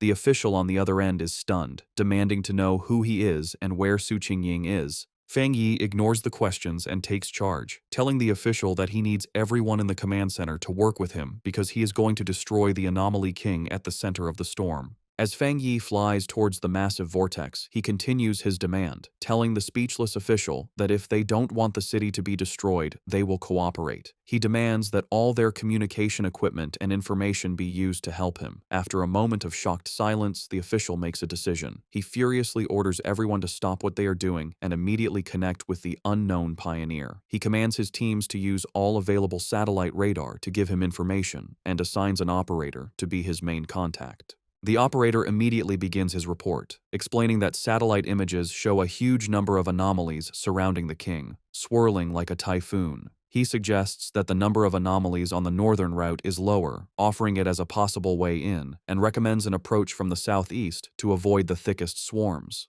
As the information comes in, Fang Yi continues to fly into the storm. Suddenly, the operator shouts a warning. Fang Yi has been spotted by two powerful anomalies, ranked A and S, both estimated to possess the strength of the two-star spirit creation realm. He desperately urges Fang Yi to get away. The official watches the monitors grimly, knowing that it is too late to retreat. At that moment, a massive shockwave hits the command center, throwing the staff into chaos as they scream in panic. High in the sky, Fang Yi effortlessly cuts one of the powerful bat-like anomalies in half with his flaming sword. His eyes burn with fiery energy as he calmly asks, and then, in the command center, the operators are in stunned disbelief. The main official exclaims that the anomaly's source has disappeared, realizing with shock that the pioneer killed a dark attribute S-level anomaly in one hit. His subordinate excitedly confirms that it must be the legendary pioneer known as the Tyrant. The entire command center erupts in cheers, happy that they have been saved. Meanwhile, Fang Yi analyzes the situation. He understands that after enchanting his sword, its flames can now counter the dark attribute, greatly slowing down the anomaly's regeneration. However, as the creature he just defeated begins to reform from the dark energy, he realizes his current power isn't quite enough to stop their regeneration completely. He concludes that if he had broken through to the next level earlier, one hit would have been enough. Realizing he needs a different plan, Fang Yi clenches his fists, gathering both his fire and thunder energy. Deciding that speed and frequent attacks are the only solution, he unleashes a flurry of fast slashes that cut the reforming monster to pieces, though he notes with annoyance that their endless numbers are a problem. Suddenly, a strange, swirling green orb of energy appears in the sky, catching the attention of the dark creatures, which begin to fly down towards it. On the ground, a group of cloaked pioneers watches in confusion. One of them wonders what is happening as the bat-like creatures have suddenly stopped their attack. The association superior, who is with them, grimly states that this is not good. He knows there is only one reason the swarms would stop. They are being called back by the Anomaly King, which means its arrival is getting closer. The remaining military and pioneer forces watch as the swarms gather into a massive, blood-red cloud over the city, understanding that their only chance is to stop the swarms before they can be fully recalled. Outside the surrounded city, the battle continues. Jiaolan, from a high point, unleashes a powerful blast of energy into the swarms of dark creatures. Her subordinate, the blonde lightning user, approaches her with a grim report. He asks how much longer it will be until they can enter the city, and Jiaolan replies that their instruments estimate it will take at least another half hour. The subordinate despairs, knowing that in half an hour, the Anomaly King will have fully hatched and the city will be lost. Jiaolan can only watch the huge blood-red swarm, explaining that they have no choice, as the number of creatures is more than 10 times what they first thought, a threat equal to 10 S-class anomalies. Even with the military's powerful weapons, they can't completely eliminate the endlessly regenerating creatures. Jiaolan worries that if they fail, the nearby cities will also be consumed by the dark attribute. She asks if they still don't have enough people to break through the blockade. Her subordinate replies that they are completely outnumbered, complaining that some pioneers are just watching from a distance, not realizing the danger will eventually reach them too. Suddenly, Jiaolan's expression changes as she notices something in the sky. Her subordinate asks what she sees. They both watch as the swarms of bat-like creatures within the city begin to come together, flying towards the area where the Anomaly King is being born. At that moment, a bright point of golden light erupts from the very center of the massive vortex. The subordinate recognizes the energy, asking in disbelief if the bright flame could be Fang Yi. He turns to her, questioningly saying her name. With a new, confident smile, Jiaolan simply replies that it is nothing. She then takes command, shouting to all her forces to increase their firepower and push forward without worrying about their supplies. She declares that they must enter the city because the Star God Warzone will not abandon any city. As her forces advance, a single fiery figure rises into the heart of the storm, a beacon of hope against the darkness. Jiaolan and a stunned Su Qingying can only stare at the immense sea of flames he has created. From the safety of a shattered apartment window, Lin Yiyi excitedly recognizes her cousin's blade technique, while the red-haired leader looks on in amazement. High above the city, the remaining swarms of bat-like creatures converge on Fang Yi, trying to stop him. Unimpressed by their numbers, he notes that they have all come to stop him. With a determined look, he declares that this is exactly what he wants and swings his massive, blazing sword. The attack creates a colossal fire explosion that radiates through the sky, cutting a huge path through the endless horde of dark creatures. As his eyes burn with intense fiery energy, Fang Yi has a sudden realization. He feels the sensation of being on the verge of a breakthrough returning, the same feeling that had disappeared earlier. He understands that despite the thin spiritual energy in the air, he has found the conditions to break through again. With a confident smile, he decides to speed up the process. He raises a hand and calls forth a swirling vortex of purple energy, unleashing his limitless dark world, which opens like a massive dark eye in the sky, with him as a shining star at its center. Reaching out his hand, he calls for his spiritual flower to emerge. A glowing red orb appears, with cracks spreading across its surface. From within it, the massive red, desolate fire spirit flower emerges, crackling with dark energy. It immediately begins to attack the swarms, draining their life force as Fang Yi commands it to absorb them and help him achieve his breakthrough. The newly summoned desolate fire spirit flower immediately starts to act. The red flower erupts with great power, sending out a lot of dark tendrils toward the swarm of bat-like creatures. The tendrils pierce through the monsters easily, and the flower begins to eat them, using their dark energy to help Fang Yi's breakthrough. Once the swarms are gone, Fang Yi lands gently in the middle of the now huge red flower. From there, he watches the big green and red vortex in the sky where the Anomaly King is still forming. With his eyes glowing red, he thinks that although the giant creature is visible, it feels strangely unreal, like a reflection in water. However, a confident smirk appears on his face as he realizes he can sense the creature's core. He can hear its heartbeat, a dull, powerful sound like war drums. Fang Yi understands that the king's power can bring out the deepest and most evil desires in people, making it a serious threat. His eyes glow with an intense red light as he realizes the king is holding back, hiding itself, maybe because its evolution isn't complete yet. Standing on his flower, Fang Yi asks it if it has found the king's exact location. The flower seems to confirm that it has, sending the location to the device on Fang Yi's wrist. The device glows with a red light, shooting a beam into the sky that shows the Anomaly King's core inside the swirling vortex. With the target found, Fang Yi's eyes begin to glow with golden energy as he uses his golden sun breathing technique at full power. A huge explosion of pure golden energy shoots out from him, going toward the heavens like a rising sun, aiming to destroy the dark creatures for good. Far below in the ruined city, Zhang Lu and his friends watch the sky in total disbelief. They wonder what kind of power can create such a bright light, thinking it must be a fire attribute. However, one of them realizes that a normal fire attribute can't be so strong or fight the dark attribute so well. They come to the only possible conclusion: it has to be a high-tier yang attribute, the natural enemy of the dark power. Meanwhile, inside the association's command center, the tense mood is broken by shouts of joy. An operator reports that the number of monsters is dropping fast and the containment field is shrinking. Staring at the monitors in disbelief, the officials can hardly believe the situation has turned around so suddenly. Outside the trapped city, a military convoy is forced to stop. A subordinate reports to Jiaolan that all the swarms blocking their path are going back to the city, as if they get a new command. From where she is, Jiaolan watches the massive golden light of Fang Yi's power shining over the city, realizing that he must be attacking the Anomaly King's core. Her blonde subordinate joins her, confirming that the incredible power belongs to the Tyrant, and recognizing it as the purest form of the Yang attribute. Jiaolan, however, says she's worried about him facing such a powerful enemy alone. Her subordinate, feeling urgent, declares that they must enter the city immediately to help, but Jiaolan stops him, her eyes on the sky as she shouts for him to look. Her expression is one of pure shock. Inside the massive vortex, a strange, green, spiky ball like a giant virus has appeared.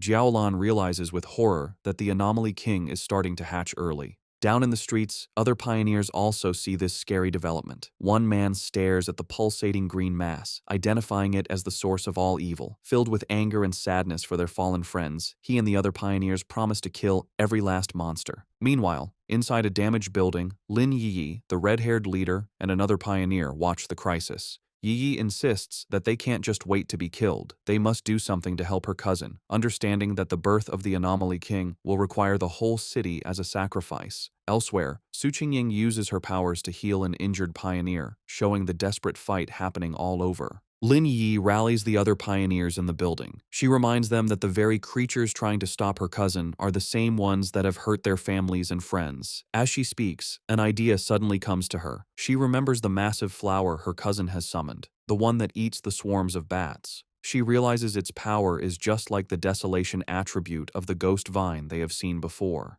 This leads her to a stunning conclusion. Her cousin also has the power of the desolation attribute.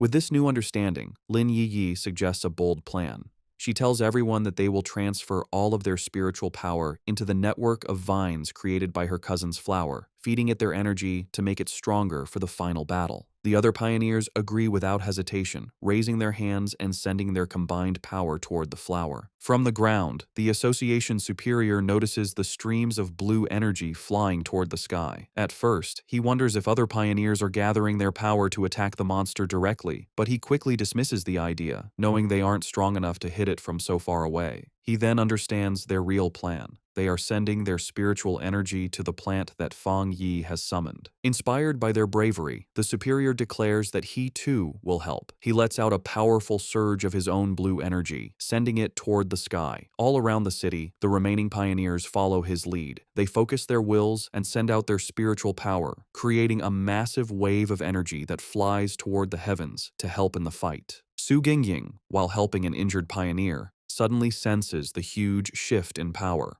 Looking up, she sees Fang Yi's spiritual flower, now glowing with the combined energy of every pioneer in the city. Realizing this is humanity's last stand, she gathers her own remaining power and sends it to join the others, supercharging the flower for a final powerful strike against the Anomaly King's core. The monster lets out a final pained scream as the attack hits its target, followed by Fang Yi delivering a quick, decisive slash that cuts through its body. After the huge battle, Fang Yi floats in the air, wiping blood from his face. A voice from the communicator urgently warns him that all the bat swarms from outside the city are now coming to his position.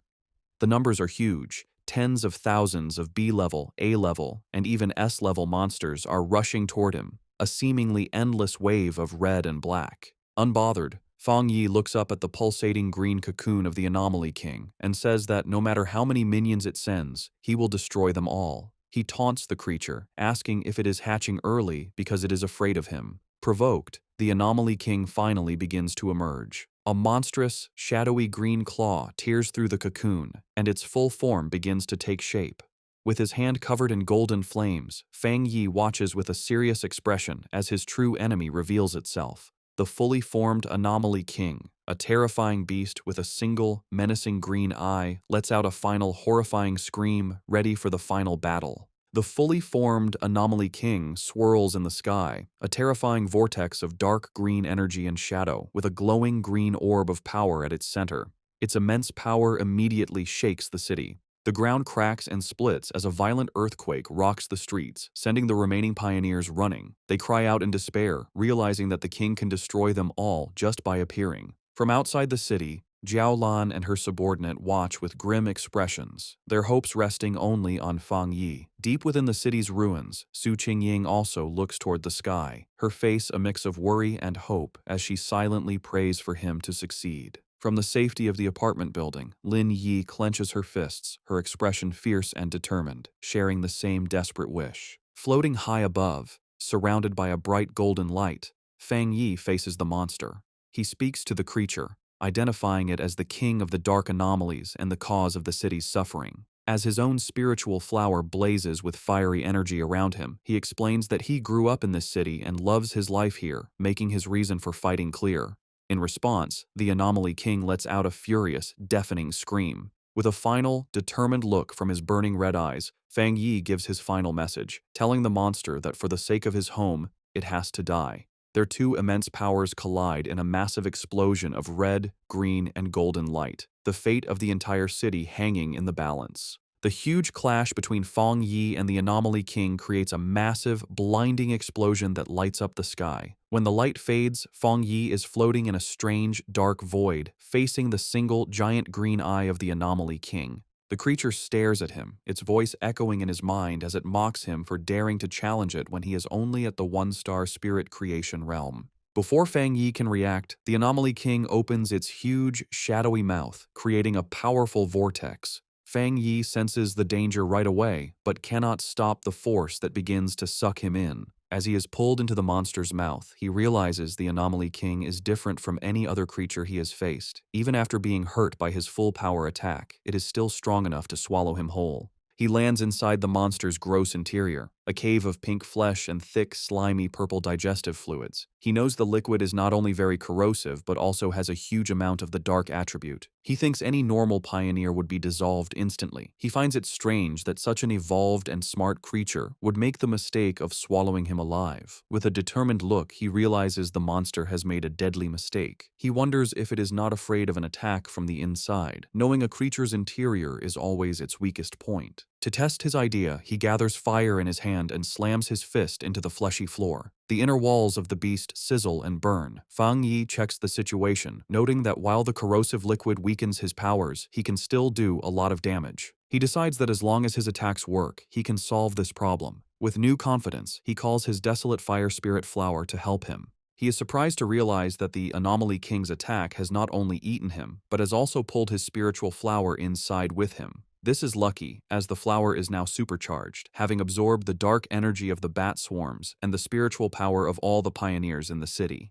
However, as he holds the bright red flower, he notices it seems to hesitate. He asks it what is wrong, wondering if it dislikes the Anomaly King's dark attribute. To his surprise, the Desolation attribute flower, which usually feeds on dark energy, seems to be pushed away by the Anomaly King's unique power. Fang Yi finds this unexpected, as his original plan is to use the flower's life-draining ability to empty the monster from the inside. Realizing he has to change his plan, he holds the flower in one hand and once again slams his other fist into the fleshy walls of the monster's stomach. After the battle, the Anomaly King's form dissolves, but it immediately begins to reform in the sky, swirling into a huge vortex as it calls back all the remaining bat-like swarms. On the ground, Lin Yi and the red-haired leader watch in confusion and fear. The leader asks what is happening, but Yi can only say she doesn't know, her main worry being where her cousin is. Elsewhere, Su Qingying bravely leads the evacuation of civilians, telling them to move in an orderly way and promising the pioneers will do everything to protect them. When asked where Fang Yi is, she explains with a look of pure panic that he is still fighting the Anomaly King from inside its body. The military, led by Jiaolan, arrives with a large force. An officer reports that the swarms and the Anomaly King are attacking the city randomly and orders a quick evacuation to reduce casualties. Jiaolan stands on a military vehicle, giving firm commands to her soldiers, but she cannot help but look at the terrifying creature in the sky with a look of dread. The Anomaly King begins to absorb all the swarms, pulling them into its swirling form to get its power back. Inside the monster's stomach, Fang Yi is shocked by this, realizing the creature is far from beaten. As the monster begins to digest him, its powerful corrosive energy coming down on him, he feels his own power dissolving and his body being broken down. He notices the dark energy fading from around him and closes his eyes for a moment. When he opens them again, he is no longer inside the monster. He finds himself standing alone in the ruins of a completely destroyed city, with broken skyscrapers around him under a dark, threatening sky, leaving him to wonder where he is and what has just happened. In the ruined cityscape of the illusion, Fang Yi stands with a grim look. Behind him, a huge, shadowy beast with glowing red eyes begins to come out of the darkness. The monstrous creature immediately lunges forward, throwing a powerful punch down at Fang Yi. Fang Yi focuses his senses and realizes with concern that his spiritual power is gone. The beast continues its attack, bringing its huge fist down towards him once more. Leaping away with amazing agility, Fang Yi narrowly dodges the attack as the impact shatters the ground. He lands safely on a piece of rubble and realizes something important. He notes that even without his spiritual power, his body still feels strong from his training. He now understands the situation. This is an illusion created by the Anomaly King to trick him into thinking he has returned to his past life before he became a pioneer. The beast tries to crush him with a huge stomp, but Fang Yi once again leaps out of the way, dodging the attack. As he lands, he comes to a critical conclusion. The Anomaly King is not powerful enough to completely take his strength. Its power is not actually greater than his own. He understands that his abilities are not truly gone. Now, he just needs to figure out how to break through this mental block. He figures that every illusion must have a flaw, and that this flaw will be the Anomaly King's own weakness, which it will accidentally show. Just as he is planning, the beast moves with blinding speed, trapping him in its huge hand. The monster brings him close to its snarling face, its voice echoing as it tells the foolish human that once he enters this place, he will never be able to leave. Held in the monstrous beast's hand, Fang Yi's situation seems hopeless. However, a confident smirk appears on his lips as he realizes he has found the key to breaking the illusion. The Anomaly King's fake form begins to merge with his own, showing him a mocking, monstrous smile. The creature then opens its huge jaws, declaring that it is all over and that this is the unavoidable fate of him and all of humanity. To break his spirit, it shows him a horrifying vision of his defeated friends, Jiaolan, Su Qingying, and the others, lying lifeless, reinforcing its belief that humans are nothing more than food for its evolution. Pretending to be defeated, Fang Yi remains silent for a moment, before looking up with a small, defiant smile.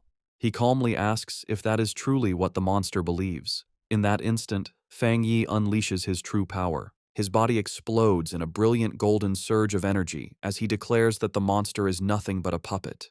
He explains that the monster does not seem to understand the truth of his existence. Golden shapes of countless people appear around him as he reveals he has been reborn for the sole purpose of protecting his home and everyone he cares about. The huge golden light completely covers the shadowy beast, causing a massive explosion that shatters the illusion from within. A wave of pure fire sweeps through the mental space, its power reflecting in a single blazing eye. Now free from the illusion and back in the real world, Fang Yi's form has changed. His hair blazes like fire, and his body crackles with blue lightning as he calls upon his system to get to work. Floating in the stormy sky, he is surrounded by a huge handshape of pure golden energy, fully prepared to end the fight. Just then, a system window appears before him, confirming that he has met the requirements for a breakthrough and asking if he wishes to advance to the 2-star spirit creation realm. With his power surging, Fang Yi accepts his breakthrough to the 2-star spirit creation realm. He declares himself the king of anomalies and charges forward in an explosion of golden energy. Fang Yi realizes that, thanks to the Anomaly King, he has reached a new understanding. Channeling his immense power, he delivers a devastating slash. In his new form, with golden flame-like hair and blue lightning crackling around him, he declares his rebirth is meant to change the world's fate and that he is the chosen avenger. Back in the real world, the Anomaly King laughs, mocking Fang Yi for being only a 2-star cultivator. Unfazed, Fang Yi leaps into action, preparing for the monster's next attack. He agilely dodges a powerful blow from the shadowy creature. The Anomaly King looms over him, its dark form filling the sky, telling him he can't escape and will become its food. However, the monster's expression changes to confusion, not understanding what is happening. In contrast, Fang Yi shows a confident smirk, knowing his plan is working. Suddenly, blue thunder energy erupts from within the Anomaly King. The monster writhes in pain, yelling at the stinking human for causing it pain and wondering what this strange body is. With his power at its peak, Fang Yi prepares his final move, declaring that he will seal the monster. He calls on his technique, the 9 Dragons Skyfire, to purge all evil. From his fiery aura, 9 huge fire dragons emerge and converge on the Anomaly King's core. The monster screams, realizing the power is far greater than a 1-star cultivator's. The attack ends in a massive explosion of light that fills the city sky. The pioneers on the ground watch in awe as Fang Yi eliminates the anomaly. The Anomaly King lets out a final scream of pain as its essence is destroyed by Fang Yi's power. The last of the Anomaly King's power disappears from the sky, leaving a clear blue day. High above, a massive vortex of purple energy, the last of the dark attribute, is absorbed. Fang Yi, his form back to normal but still holding his blazing sword, stands as the swirling purple energy is drawn into a sphere before him. He looks on with a calm, serious expression, his eyes glowing red. He creates his limitless dark world, a vortex that pulls in all the leftover chaotic energy from the battle. On the streets, surviving pioneers and soldiers look up at the peaceful sky in disbelief. One of them wonders if the nightmare is finally over, while another confirms the battle has ended. Atop a military vehicle, Zhao Lan is met with a massive cheer from the survivors. They celebrate that the city has been saved and they have survived. As dawn breaks, Zhao Lan's blonde subordinate asks if she is going to find Fang Yi. She looks toward the rising sun with a gentle smile, explaining they have their own duties now. She explains their job is to help people's lives return to normal and restore the city. Below them, the survivors embrace, cry, and cheer in the morning light. Miles away, the Spiritual Energy Association's staff celebrates. They are overjoyed they helped stop the Anomaly King, feeling like they've woken from a bad dream. They stand by a window, reflecting. They are relieved Fang Yi appeared and defeated the king, thinking that without him, they would have carried the shame of the city's fall. Elsewhere, Su Qingying and the association superior watch as paramedics carry injured pioneers. Su Qingying asks if the pioneers are still alive. The superior places a reassuring hand on her shoulder, confirming their medical centers were not destroyed and they can be treated. Su Qingying knows that without Fang Yi, they would have no chance to be treated. She wonders about his true identity and incredible power, always doing what others think is impossible. The superior agrees, saying the event they all saw makes it clear Fang Yi has reached the 2-star spirit creation realm. He is sure headquarters will act now, and someone else will try to contact him first. Su Qingying thinks about how much Fang Yi has grown. She once thought she could compete with him, but now he has completely surpassed her. She concludes he is a top genius in the entire Xia nation. The superior recalls the golden light and fire dragons that sealed the anomaly, an event everyone saw. He knows it will spark a lot of discussion and decides they must act quickly. A confused Su Qingying asks what he means. The superior suggests a new title for Fang Yi, the Sealer, thinking it's a fitting name. After the great battle, Lin Yi and the red-haired leader rush through the ruined streets, with Yi calling for her friend to wait. Panicked, Yi asks where her cousin could be, while the red-haired leader tries to calm her. Suddenly, Yi notices something in the distance. Her expression changes to relief, and with tears in her eyes, she joyfully calls out her cousin's name. She has found Fang Yi, who stands calmly in the rubble, holding his sword. Fang Yi asks why they came to look for him. Yi rushes to him, asking if he is all right after the battle. She tells him she knew he would need them, but Fang Yi is silent, looking exhausted. He finally tells her he is fine and says she did a good job. He then puts his arms around both his cousin and the red-haired leader for support. Internally, he thinks about how hard the fight was, admitting he used all the energy from his recent breakthrough for the final attack. He feels a little embarrassed that they are worrying about him. Overhearing this, Lin Yi suddenly notices something. She exclaims in shock, asking if he really broke through to the 2-star spirit creation realm. She is amazed by his fast advancement and incredible talent, while the red-haired leader is also stunned that the big shot has broken through again. Meanwhile, news of the battle has spread. Online forums are filled with talk about the man who saved the city, the pioneer they now call the Sealer. People wonder who this mysterious person is, asking if he's a god for beating the Anomaly King with one slash when the association and military couldn't. They guess he might be part of a hidden organization, a secret weapon of the Xia nation. Elsewhere, Zhang Lu's red-haired friend points at a computer screen, sure that the person in the video is the one who defeated Zhang Lu. Zhang Lu watches the footage, filled with excitement. He declares he is honored to have lost to someone so powerful. He leaps from his chair, announcing he's going to find this man and ask to become his student. His friend, however, advises against it, suggesting that many people will be looking for him right now. The scene shifts to the great Xia capital city. In a dark, secret room, shadowy figures gather around a glowing table to discuss recent events. One man, smoking casually, says he's disappointed he didn't get to see the military and the association destroy each other in the disaster.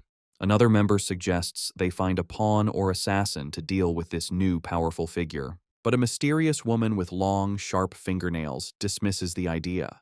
She says such a simple approach isn't worthy of the so-called chosen one and savior of the world. She holds up a photo of Fang Yi, scornfully noting his new title, the Sealer.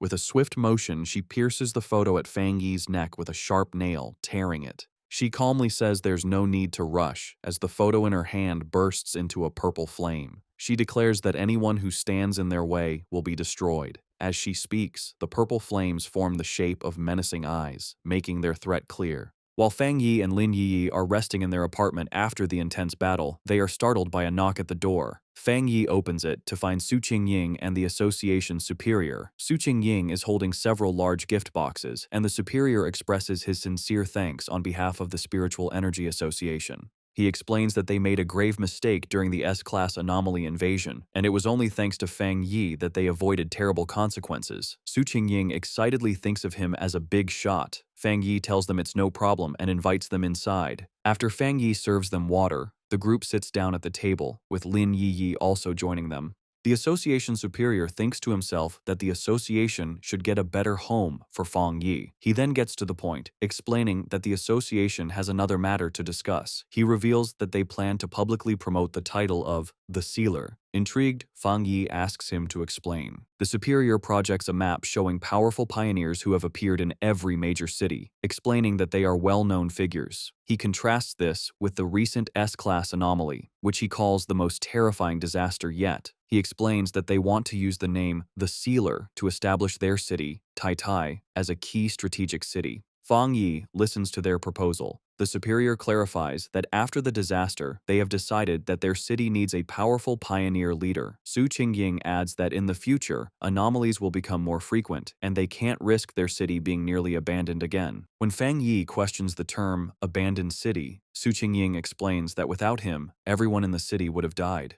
Fang Yi tells his cousin that he understands now, admitting his knowledge of the world is still lacking, but reassures her that they don't need to be so negative. He realizes that by focusing only on his own training, he has ignored the city's broader development. Looking out at the city, he understands that while Tai was a major city before, its importance doesn't match the top-tier cities. He recalls that among over 100 cities, the top 3 are Dushen, Tian, and Kang, with other major centers also being important. He concludes that this recent disaster is also an opportunity for Tai City to become more important. The superior confirms this, explaining that cities are now judged based on the number and strength of their pioneers, with higher-rated cities getting more resources. He concludes that everyone needs a symbol of hope. He proposes that the association will protect Fang Yi's identity while creating a mysterious public image for the Sealer, letting others build his legend.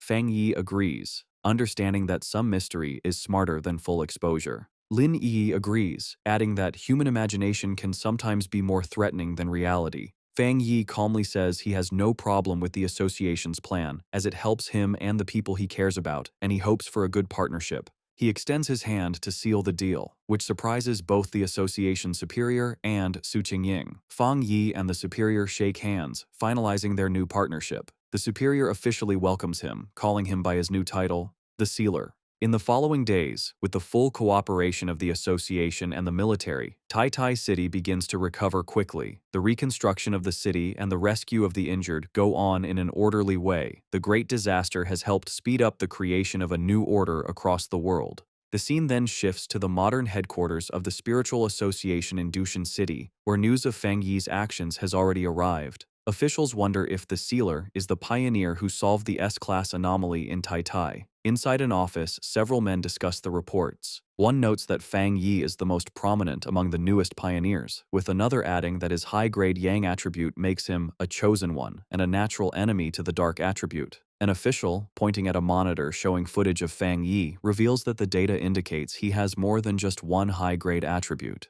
He reminds them of the viral Skyfire Slash video, which showed a high-grade fire attribute, and the military's codename for him, the Tyrant, which came from his high-grade Thunder attribute. His colleagues are stunned, but the man with glasses insists there is something even more incredible about him. Their discussion is interrupted by a woman with wavy blue hair and glasses, who asks if they are talking about the Sealer. She confidently asks to see the data they have on him. The men immediately recognize her and comply, pulling up his file on the main screen. As she studies the information, she thinks that with more pioneers emerging, and with someone like Fang Yi taking the lead, there will inevitably be many who will challenge his authority. Her glasses gleam with a determined light as she admits that even she wants to see his power for herself, thinking that she and the Sealer will probably meet very soon. The scene shifts to a modern library in Kong City, where people are quietly reading. Fang Yi's ex-girlfriend, Chu Qingli, is sitting at a desk working on her laptop when a young man nervously approaches her. With a blush, the man stutters as he tries to ask for her contact information, but Chu Qingli coldly interrupts him.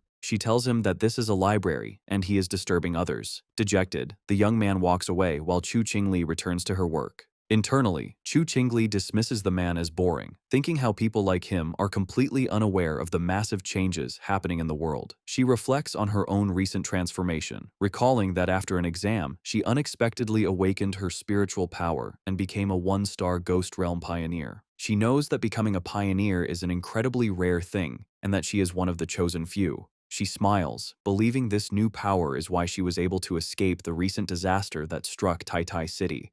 She scoffs at the idea of ordinary people trying to fight against anomalies. Her thoughts then drift to certain inferior guys, wondering what they could do in this dangerous new era. A flashback reminds her of Fang Yi telling another girl that he and Chu Qingli were just classmates. Chu Qingli grimaces, convinced that the old Fang Yi would have been quickly killed by the monsters during the invasion. She questions how she could have ever seen a similarity between a useless man like him and the incredibly talented Sealer. On her laptop, she looks at an article about the Sealer, thinking that he is 10,000 times better than her ex-boyfriend. With a confident expression, she decides that only a strong and handsome pioneer like him is worthy of being her partner. Meanwhile, Fang Yi is looking at a real estate brochure. He and his cousin Lin Yi, both dressed in stylish new outfits, stand ready for a day out. Fang Yi announces that they will be taking a break from training to find a new house. Lin Yi playfully asks if they are really not going to train, but Fang Yi explains that they need to balance their training with rest. He mentions that the association's suggestion to improve their living standard was a good one. Yi realizes the idea came from Su Qingying, who had told her their living conditions needed an upgrade and that she would go house hunting with them. Yi is thrilled, amazed that Captain Su has such resources, and was casually offering to give them 2 high-end houses. As Fang Yi and Lin Yi are enjoying their day off house hunting, a strange, bad-smelling green vapor begins to float around them. Yi asks her cousin if he can smell the stench, and Fang Yi agrees, comparing it to the smell of a sewer. His expression suddenly hardens as he realizes the smell is not an accident and that someone is following them. Both he and Lin Yi quickly turn around. From the green haze, a group of 3 menacing-looking men emerges. Their leader, a large, muscular, bald man with a heavy metal pipe, mockingly identifies Fang Yi as the Sealer and taunts them for only noticing him after they had already walked into his trap. The leader dismisses Fang Yi as a hyped-up pretty boy with no real strength, while one of his companions releases more of the strange gas. Another scoffs that Tai Tai City must be full of trash to have chosen a young kid like him as their captain. The men charge forward, demanding that Fang Yi hand over all the benefits he has received from the city. Lin Yi leaps into action, firing a powerful blast of blue energy from her hands. The attacker with the axe easily jumps over her attack. He then powers up his massive weapon with his own spiritual power. As he brings the glowing axe down, Lin Yi creates a protective barrier, grunting from the force of the blow. Meanwhile, the bald leader attacks Fang Yi with his metal pipe. Lin Yi shouts a warning, telling her cousin to be careful as these men also have spiritual power. However, Fang Yi effortlessly catches the weapon with his bare hand, stopping the attack completely. The bald leader stares in shock, unable to believe his powerful strike was caught so easily. With a look of complete contempt, Fang Yi's hand ignites in a brilliant burst of fire. He questions what kind of stinking fish and rotten shrimp would dare to rob him in the middle of the street. Without hesitating, Fang Yi punches the bald leader in the face, his fist covered in flames. The man flies backward, screaming in disbelief that he was beaten so easily. His friend with the gas tank watches in shock, confused why Fang Yi is not affected. He thinks his special, universal permeating potion should have paralyzed his opponent. Fang Yi just stares back, his hand still flickering with fire. The green gas is described as a potion made from the sweat of a wood attribute pioneer, designed to break an enemy's spiritual barrier, but it has a terrible, lasting smell. Angry about his defeat, the bald leader gets up, shouting he was just careless, and that since they are all at the spirit creation realm, they have nothing to worry about. He charges forward again, his body glowing with a purple aura. Fang Yi smirks, identifying his attacker's powers as mutated earth and wood attributes. He remarks that their sneaky tactics fit their crooked style. He confidently thinks that while a normal spiritual barrier might be weak to such tricks, they are useless against him. Meanwhile, the man with the axe-like weapon jumps high to attack Lin Yi. However, she reacts with amazing speed, kicking him in the groin and making him cry out in pain. As Yi lands, Fang Yi watches, thinking that while he doesn't want to cause a big scene, having his daily life interrupted is very annoying. He takes off his sunglasses, his expression now serious and his red eyes glowing with power. Telling his cousin to move, Fang Yi unleashes his true power. A huge surge of bright golden energy erupts from him, pushing back the attackers. He stands in the middle of a sun-like explosion of golden light that covers the area, stunning his opponents. The golden energy expands, trapping the three men. Covered in the intense, holy flames, the men scream in pain. They wonder what kind of terrifying fire this is, finally realizing the true power of the sealer as they beg for the pain to stop. Just as Fang Yi is about to use his full power, Su Qingying suddenly appears, rushing towards him and shouting at him not to kill the attackers, which surprises Fang Yi. Looking at the three defeated men on the street, Su Qingying explains with relief that these men are key targets the association is watching. Fang Yi asks if she plans to take them for processing. Su Qingying confirms, saying the association has started registering all pioneers, especially troublemakers like these. Standing over the defeated men, Fang Yi coldly tells them they are lucky. He says he dislikes being disturbed, and if they bother him again, things won't be so simple, which earns him an annoyed look from Su Qingying. As paramedics load the injured men onto stretchers, Su Qingying angrily scolds them, telling them that if this had happened 2 days ago, the association wouldn't have stepped in and they would have deserved to be killed. She reminds them that the sealer spared their lives for the association and warns them about the punishment waiting for them. As the ambulance drives away, Su Qingying watches with her arms crossed, muttering about the bunch of idiots who would dare to challenge the #1 pioneer. Lin Yiyi timidly asks Su Qingying what punishment the men will face. Su Qingying explains that because all three have criminal records, they will face life in prison even though they are at the spirit creation realm. They will lose their freedom and rights and will have to serve as pioneers in prison.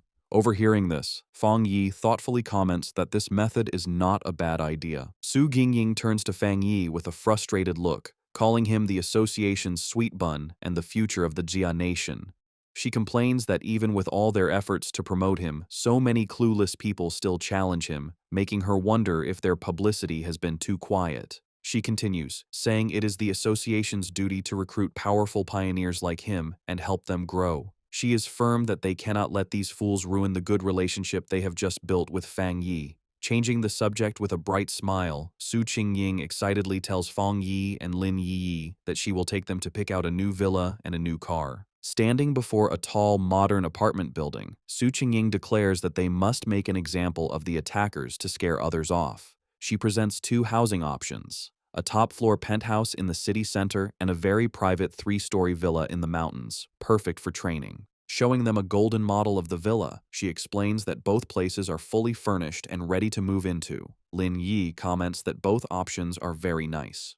With a confident smile, Fang Yi simply holds up 2 fingers and says he will take both. His decision leaves both Lin Yiyi and Su Qingying speechless. Fang Yi playfully asks if it's possible, saying he trusts Captain Su's sincerity. Flustered but happy, Su Qingying quickly agrees, assuring him it's no problem. Afterward, the 3 of them visit a luxury car dealership. Su Qingying explains that the association has a partnership with the showroom and they can choose any car they like. While looking at cars, people comment on Lin Yi's fair skin and elegant look. From outside, a group of men watch them, noting that even though his clothes are ordinary, it is Fang Yi who stands out. They wonder if he is the son of someone important. Inside, Chu Qingli's friend is also present, and the others guess that Fang Yi is buying a car for his girlfriend. Chu Qingli's friend is shocked when she recognizes him. She remembers he is Chu Qingli's ex-boyfriend, the same young man the university principal had personally greeted.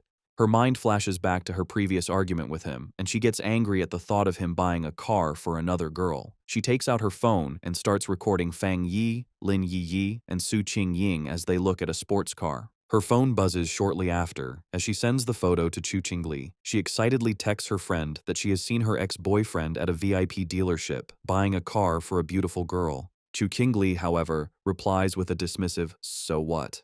trying to seem like she doesn't care. Sitting in a lecture hall, Chu Qingli is clearly bothered. She wonders where Fang Yi got the money, scornfully thinking he must have been lucky to survive the disaster and is now being kept by someone wealthy. A cold smile appears on her face as she thinks that the gap between them is too big to overcome. As she confidently walks through the lecture hall, she thinks that once she reaches the top of the pioneer world, such things will be beneath her, dismissing him as a vulgar fool. Having chosen their new home, Fang Yi and Lin Yiyi arrive at the modern villa. Yiyi is thrilled, running up the stairs and shouting in disbelief that they actually have a real villa. Inside the fancy living room, she looks around in awe. Fang Yi, carrying their bags, playfully tells her to wipe her drool, reminding her they also have the penthouse in the city. Filled with excitement, Yi Yi announces she is going to check out the upstairs, running up the grand staircase while Fang Yi watches with a fond smile, thinking how childlike she is acting. As he watches her go, his thoughts turn more serious. He thinks that she is finally acting her age. His mind drifts to a vision from his past life, a memory of a fallen pioneer, and he realizes that before his rebirth, he had never seen his cousin again. He assumes she must have been a trusted pioneer who died in the line of duty. With quiet determination, he vows that this time, he will not let her die again. His thoughts are interrupted by his phone ringing. The caller ID shows the name Zhao Lan. He answers the call, and Zhao Lan's voice congratulates him on his promotion to Captain Fang. She teasingly mentions hearing that the association recently gifted him 2 houses. Lounging on a sofa, Fang Yi replies with a smirk that he thinks it's a good habit they should continue. Jiaolan tells him not to bother with the flattery, knowing that a powerful pioneer like him doesn't care for such things. However, she admits that for improving one's living conditions, there is currently no better reward. She then adds that soon, when the first spirit fruits from the spiritual energy revival are ready, she will send some his way. Jiaolan's thoughts show she understands the New World Order. She thinks about the huge gap between ordinary people and pioneers, a gap defined by power. She knows there is an even bigger difference between regular pioneers and a top-tier individual like Fang Yi. Getting to the real reason for her call, she places a hand on a top-secret folder and tells Fang Yi she has an internal mission she hopes he will join. Fang Yi immediately understands and tells her to explain. Jiaolan asks if he knows of the Tianbao building in Kang City. Fang Yi recalls that it is the largest shopping mall in the city. Jiaolan confirms, but explains that it was recently sealed off due to a monster invasion that caused many deaths, angering the citizens. She reveals that the building has now become a literal ghost building. Chang City becomes the center of attention, with the huge Tianbao building standing tall over the area. It was once the city's most famous landmark and busiest place. However, recently, because of frequent strange vibrations and events, the building becomes a place of terror. Surrounded by a dark, swirling mix of red and purple energy, the situation gets so dangerous that the Kang City Spiritual Association has to completely seal it off. Fang Yi arrives in Kang City to help with the mission. At the meeting point, he waves to a group waiting for him, introducing himself as the one who took the mission. The group has 4 other people. Fang Yi remembers Jiaolan told him not to reveal his true identity or power level yet, so he decides to keep a low profile. Fang Yi quietly analyzes his temporary teammates. He notices the team is a mix of different people. He guesses that 2 of them are from the military because of their clothes. The other 2, a serious-looking man with gray hair and a woman with short purple hair, introduce themselves as members of the Kang City Spiritual Association. They say Officer Jiaolan has already talked to them and that they will be working together. The group gets into an armored vehicle and drives through a heavy rainstorm toward the sealed building. Inside the car, it is tense. The brown-haired guy is driving, and the blonde girl in the passenger seat looks nervous. She breaks the silence, suggesting that since they don't know each other's strengths, they should agree to help each other once they enter the danger zone. In the back seat, it is even more awkward. Fang Yi sits casually next to the serious man and the short-haired woman, who are crossing their arms and staying quiet. Fang Yi rests his chin on his hand, thinking the team is messy, and the quality of the association members in Kang City seems low. The serious man in the back glares at Fang Yi. He leans over and whispers to the short-haired woman, questioning if this young guy is really the powerful expert that Sister Lan, Jiao Lan, promised to send. He is doubtful because Fang Yi looks too thin, like a student. He notices that Fang Yi isn't wearing an official device, and his power is completely hidden. However, the short-haired woman stares at Fang Yi with a shocked look. Her mind flashes to the rumors of a legendary figure surrounded by flames. She wonders if this student could actually be the Sealer, the godlike figure who single-handedly stopped a natural disaster. But looking at his young age, she finds it hard to believe. The short-haired, purple-haired woman stares at Fang Yi with great interest. She connects the dots, realizing this young student matches the description of the legendary figure with 3 rare high-level powers who sealed the King of Anomalies. She is now almost sure he is the Sealer. Meanwhile, at the Star God Warzone office, the phone rings. Jiaolan answers and gets terrible news. The Tianbao building has completely fallen. The voice on the other end reports that they have lost contact with everyone inside. The anomaly level has shot up to 12,000, and there are 53 confirmed deaths. Jiaolan looks stressed, realizing the situation is getting worse faster than they thought. However, she promises that the person she sent, Fang Yi, will be fine. She ends the call firmly, saying that since the mission was handed over to them, no more questions should be asked. Back in Kong City, the Tianbao building is surrounded by a terrifying, swirling mix of red and purple energy. The armored vehicle arrives, and the team steps out into a heavy, unnatural rain that looks like blood. Fang Yi observes the area with a serious look, noting the situation is bad and the creatures inside seem much stronger than what he has faced before.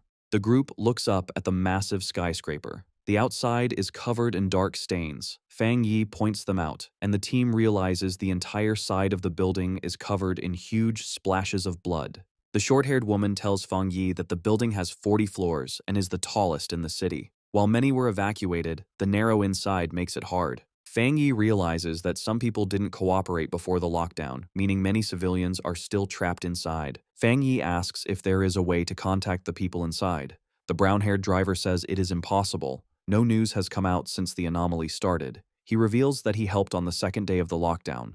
The driver remembers the building looked like a dead zone, aging decades in moments. He describes the horror of seeing chopped-up body parts falling from the windows, chewed on by monsters. He explains that in less than a week, the building's dark aura has grown heavier. Hearing this, Fang Yi turns to the group with a sharp, critical look. He confronts them, realizing that since they have no contact with the inside, their death count of 53 is just a guess based on the body parts they found outside. He coldly scolds the Kang City Spiritual Association for being too casual. The driver sweats nervously, stammering that they had no other choice. Fang Yi thinks about the grim reality, realizing the death numbers from the association are likely much lower than the truth. He reasons that for ordinary people, an anomaly is a world-ending event. In a closed space, they are like sheep waiting to be killed with no escape. Deciding to waste no more time, Fang Yi orders the team to enter the building immediately. He explains that some anomalies evolve by eating humans, meaning a higher death count will lead to stronger monsters inside. However, his leadership is immediately challenged. The serious gray-haired man grabs Fang Yi's shoulder, stopping him. While acknowledging the military's order to follow Fang Yi, the man demands that Fang Yi first explain his plan before they rush in. Fang Yi turns to look at him coldly, asking what plan there is to discuss when they are blind to the situation inside. He insists they have to go in to investigate first. The gray-haired man is not satisfied. He argues that everyone there has experience with anomalies, and that, as the commander, Fang Yi should at least know their abilities. He starts to criticize Fang Yi, pointing out that he hasn't even joined the official organization and lacks training. The argument is cut short when the short-haired, purple-haired woman steps in, looking angry. She pushes past the men, telling the gray-haired man to be quiet because they are short on time. She reminds him that Fang Yi took this mission because Officer Zhao Lan recommended him, meaning questioning Fang Yi is like questioning a high-ranking officer. Fang Yi watches, silently, thinking to himself that fighting among themselves is the worst thing to do before a mission. Without arguing further, he turns and walks into the dark entrance, coldly telling them that if they don't want to enter, they should stay behind. The team, including the hesitant members, quickly follows him. The group enters the Tianbao building and finds it completely destroyed and spooky. Cars are crushed and trash is everywhere, but the blonde girl notices something strange. Despite the destruction, there is no sound. Suddenly, a dark shadow swoops down from the high ceiling. The serious gray-haired man senses something and looks up, confused. Before he can react, a terrifying green-eyed monster descends from the darkness, screaming as it ambushes him. Fang Yi reacts instantly and summons his sword that immediately bursts into intense flames. With a fierce swing, he sends a wave of fire at the descending monster, his expression cold and focused. The creature doesn't stand a chance. In a split second, it is sliced into pieces by a flash of light and sword beams. Fang Yi lands gracefully, posing with his flaming sword, as the monster behind him is completely destroyed. The serious gray-haired man and the short-haired, purple-haired woman are stunned. They can barely believe the fight ended the moment it began. The woman stares in shock at the massive blade of fire in Fang Yi's hand, wondering where he got such a powerful weapon. Ignoring their shock, Fang Yi crouches down to inspect the creature's remains. He grabs a piece of the body to examine it. Standing up, he analyzes the monster, noting it looks like a twisted mix of a bird and a gecko. He grimly concludes that based on the high level of mutation, this creature has already eaten a lot of humans. The short-haired, purple-haired woman looks closer at the body and has a terrifying realization. She identifies the dead creature as an A+ grade anomaly. The team is terrified by the fact that Fang Yi has just instantly killed a monster that would usually take a full team of elite pioneers to handle. As the smoke from the dead monster clears, the purple-haired woman and the gray-haired man are left in shock. The woman realizes Fang Yi's power is much stronger than the one-star spirit creation realm, and the gray-haired man sweats nervously, realizing Fang Yi could have easily killed him. The brown-haired man admits he was wrong, saying he didn't expect this young man to be the legendary sealer. He always thought the sealer was an old expert who never put down his sword. Fang Yi turns his back to them, his sword still on fire. He explains that after he advanced, he combined his spiritual power with his sword, turning it into a spirit weapon he can summon and shape whenever he wants. He humbly suggests he isn't the only one who can do this. With the team's doubt gone, replaced by trust and fear, Fang Yi tells everyone to move faster. The purple-haired woman says she's relieved Fang Yi is on their team as they follow him deeper into the dark building. To light their way, Fang Yi summons a ball of fire in his hand and leads the group down a dark, narrow hallway, holding the fire like a torch. They reach a staircase that is completely covered in blood. Looking at the horrible scene, Fang Yi grimly figures out that the situation is much worse than the official report said. Based on the amount of blood, he guesses there are at least 500 dead, not just 53. Suddenly, Fang Yi's expression gets sharp, his red eyes glowing as he senses something is wrong. The group enters a supermarket area. The brown-haired association member and the purple-haired woman look around nervously. They notice that while the floor is covered in blood and trash, there are no bodies. She wonders if the monsters ate the victims so completely that nothing was left. Unseen by them, a scary shadow monster with glowing green eyes gets ready to attack from the darkness. Fang Yi senses the attack and yells for them to watch their backs. The purple-haired woman turns around in terror, screaming as she sees the monster jumping at them. Reacting instantly, Fang Yi throws his flaming sword with amazing speed past his teammates. The sword hits the shadow monster in the air, cutting off its head instantly in a burst of black blood and fire. As the burning body of the monster falls, the brown-haired association member stammers in fear, realizing another monster was hiding right next to them.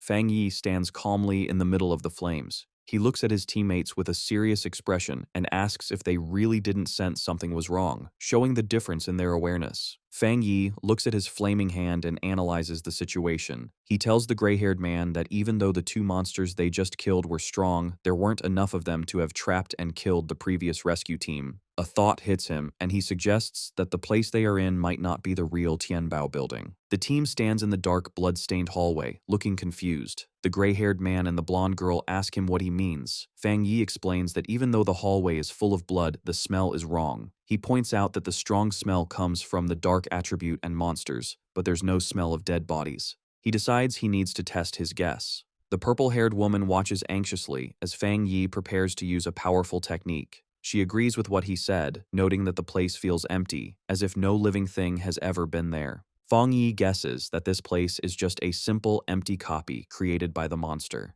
He extends his hand and releases a huge surge of purple energy, saying that if he's right, this place has been turned into an empty shell. He creates a giant sphere of black energy, the limitless dark world, shocking his teammates who recognize it as the dark attribute. A system window appears, confirming his theory. It detects a similar dark attribute called the inner dark world and asks if he wants to see the data. The system explains that the inner dark world is a space created by splitting the dark attribute, acting like a nest that takes over the original space. It reveals that to enter the real inner dark world, one must find the door that builds it. Fang Yi now understands. He tells the team that to enter the real Tianbao building, they must find this door, and the same rule applies to those who tried to escape. He explains that the people trapped inside were affected by the dark attribute, causing them to hallucinate. They probably mistook windows for the door to safety. As he controls the dark energy, Fang Yi concludes this is why the people who tried to escape through the windows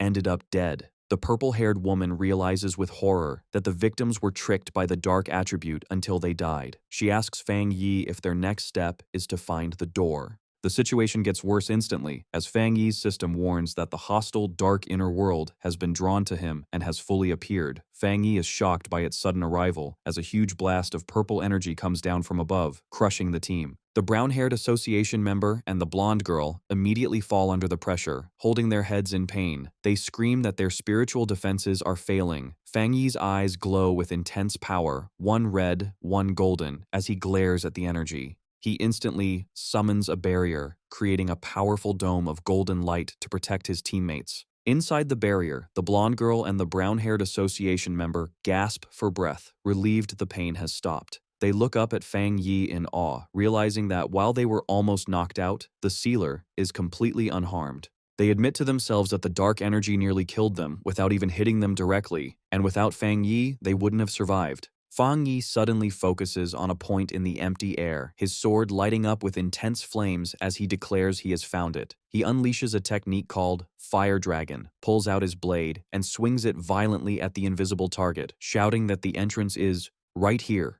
The force of the attack causes the space itself to break like glass. The gray-haired man and the purple-haired woman watch in shock as the hallway breaks apart before their eyes. Fang Yi steps forward onto the new ground, his expression dark and serious. The broken illusion reveals a huge, scary gateway swirling with dark green mist and shadows, the true entrance to the dark inner world. Fang Yi takes the lead, his sword blazing with fire to light the way, and orders everyone to follow him closely. As they walk deeper into the real building, Fang Yi keeps up a golden barrier to protect the team from the gross, red fleshy veins that now cover the walls. The blonde girl suddenly looks sick, covering her mouth as she says she can smell something terrible. Fang Yi looks ahead with a grim expression, identifying the smell as the smell of dead bodies and blood from their own kind.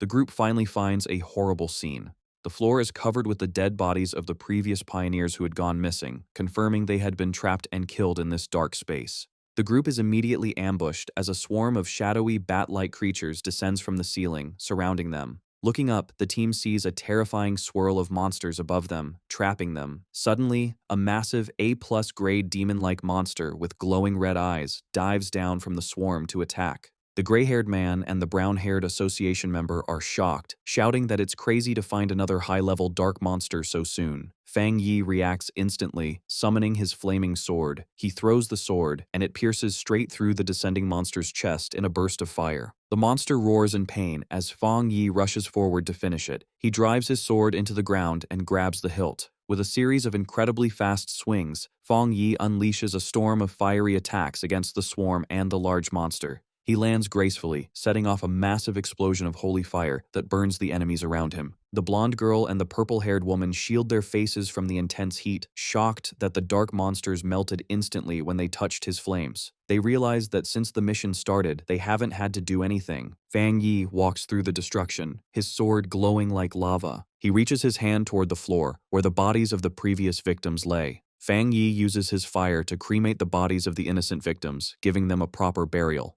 The brown-haired association member and the blonde girl watch the flames in awe, saying that his title as the Sealer is well-deserved. Fang Yi turns to the group and gives his orders. He tells them that since they entered the building, they should help out. He instructs them to search the first floor for survivors, while he goes upstairs to handle the remaining monsters. The team, including the gray-haired man and the purple-haired woman, stands ready to follow his orders, their doubt now replaced by respect. Fang Yi continues to clear the building floor by floor. On the 10th floor, he battles a swarm of flying shadow creatures, swinging his flaming sword to keep them away. He analyzes the enemies, realizing they have evolved to at least the 1-star spirit creation realm, but he easily cuts them in half, noting their abilities haven't changed much. Fang Yi then leads the team up the escalator to the 15th floor, his sword leaving a trail of fire. The air becomes even heavier. The blonde girl complains that the cold, dark power is getting through her protective barrier as they find a hallway filled with bodies. The gray-haired man notices something strange about the bodies.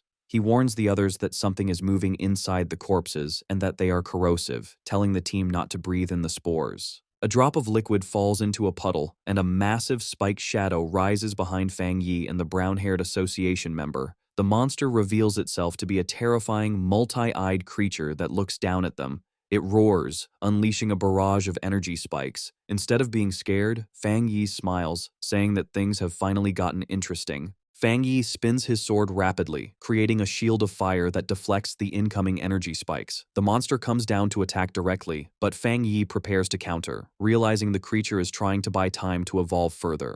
He throws his flaming sword with great force, shocking the monster and causing a huge explosion. Fang Yi reaches out his hand, disappointed, and tells the defeated monster that he overestimated it, expecting a challenge at least at the 3-star spirit creation level. The gray-haired man is on high alert and turns sharply when he hears a noise, while Fang Yi asks who is there. Looking inside, Fang Yi asks if they are survivors. A young man hiding behind the door stammers in fear, asking if they are the forerunners sent to help. The team discovers 5 people alive inside what looks like a hidden storage room for a luxury brand. The survivors are huddled together in the dark, looking terrified. Fang Yi realizes they must have hidden here to escape the attack. Seeing their fear, Fang Yi smiles gently to calm them. He reassures them that everything is fine now and that they have come to rescue them. The brown-haired association member steps forward with a friendly smile, introducing the team as the Kang City Spirit Association. He tells the survivors that the monsters outside have been killed and that they should come out quickly. The young male survivor stares at Fang Yi in disbelief, stammering as he tries to understand. He shouts in shock, asking if it's true that Fang Yi killed all those terrifying monsters with just a single slash. Meanwhile, outside the Tianbao building, a monitoring team watches the situation. The building is covered in a red, ominous energy, but the monitors are hopeful, noting that this time is different. They track Fang Yi's spiritual energy, observing the fire of his spirit weapon on every floor. Suddenly, an analyst shouts that the latest reading is from the 40th floor. The analysts are stunned. They report that the sealer cleared the Tianbao building from bottom to top in only 9 minutes and 56 seconds. They realize this news will shock the entire Pioneer Circle in Kang City. However, the celebration is cut short as a red alarm goes off. The monitor warns that it's not over yet, as they have detected an S-class monster eruption at the very top level. Back on the top floor, Fang Yi stands among the rubble, looking up with a serious expression. He realizes he has found the main target. Looming over him is a massive, skeletal creature with glowing green energy and black feathers. Fang Yi identifies the terrifying monster as the anomaly king of this location, the Bone Bird.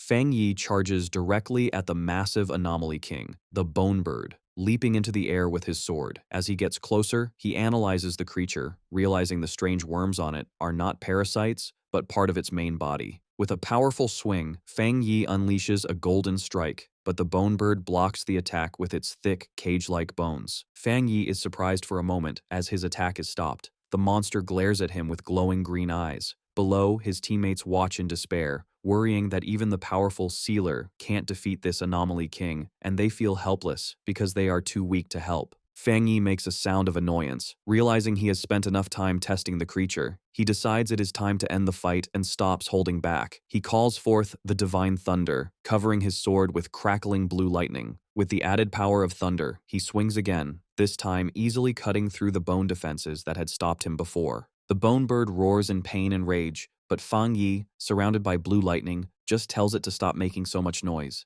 He unleashes a massive vertical slice of blue energy that cuts straight through the monster's giant body. Staring coldly at the creature, Fang Yi notes that even though this monster turned the building into a feeding ground, it is much weaker than the Bat Anomaly King he fought before. Fang Yi moves with incredible speed, delivering a flurry of quick slashes to the monster before landing gracefully on the ground. The gray-haired man and the blonde girl watch in complete shock, realizing that Fang Yi is not just fighting the monster, but completely dominating it by himself. The purple-haired woman watches closely, realizing that every cut is perfectly calculated, dissecting the monster with terrifying precision. Fang Yi realizes that he hasn't even needed to attack the Bone Bird's skull directly. As he dodges its attacks, he understands that the monster can't fight back because the power gap between them is too big. He concludes he has become even stronger than the Anomaly King. The monstrous bird lets out a desperate, broken roar as it tries to recover. Fang Yi looks at the creature with a cold, glowing red eye and asks if it still thinks it can heal, asking if it really thinks he is just playing around. He begins to gather a huge amount of spiritual energy, causing bright blue lightning to crackle around him. With the energy fully charged, Fang Yi leaps high into the air. He unleashes the power directly into the Tianbao building, sending a massive pillar of lightning through the structure that lights up the dark, red sky.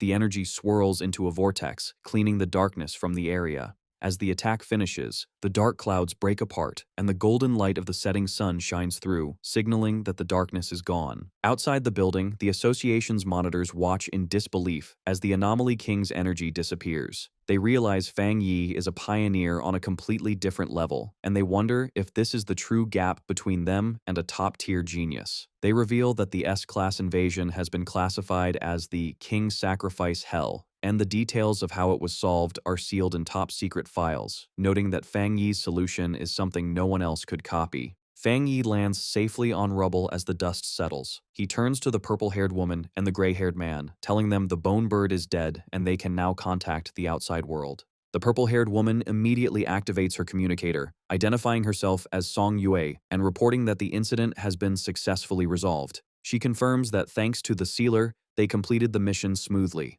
As she speaks, Fang Yi walks away toward the exit. She expresses hope that the Kang City Spirit Association will cooperate and be grateful for his help. Suddenly, the purple-haired woman looks shocked by what she hears on the communicator. She asks about a Kang City captain who was just elected, angrily asking why he is coming now that the mission is finished. A streak of light flies through the city toward them. The voice on the communicator explains that the captain learned the sealer was there. They tried to stop him, but he is too arrogant to listen. The purple-haired woman is furious, arguing that the mission was given to the military zone and they are responsible for the Tai captain. She declares they need to send Fang Yi away immediately, seeing the new captain's arrival as a challenge.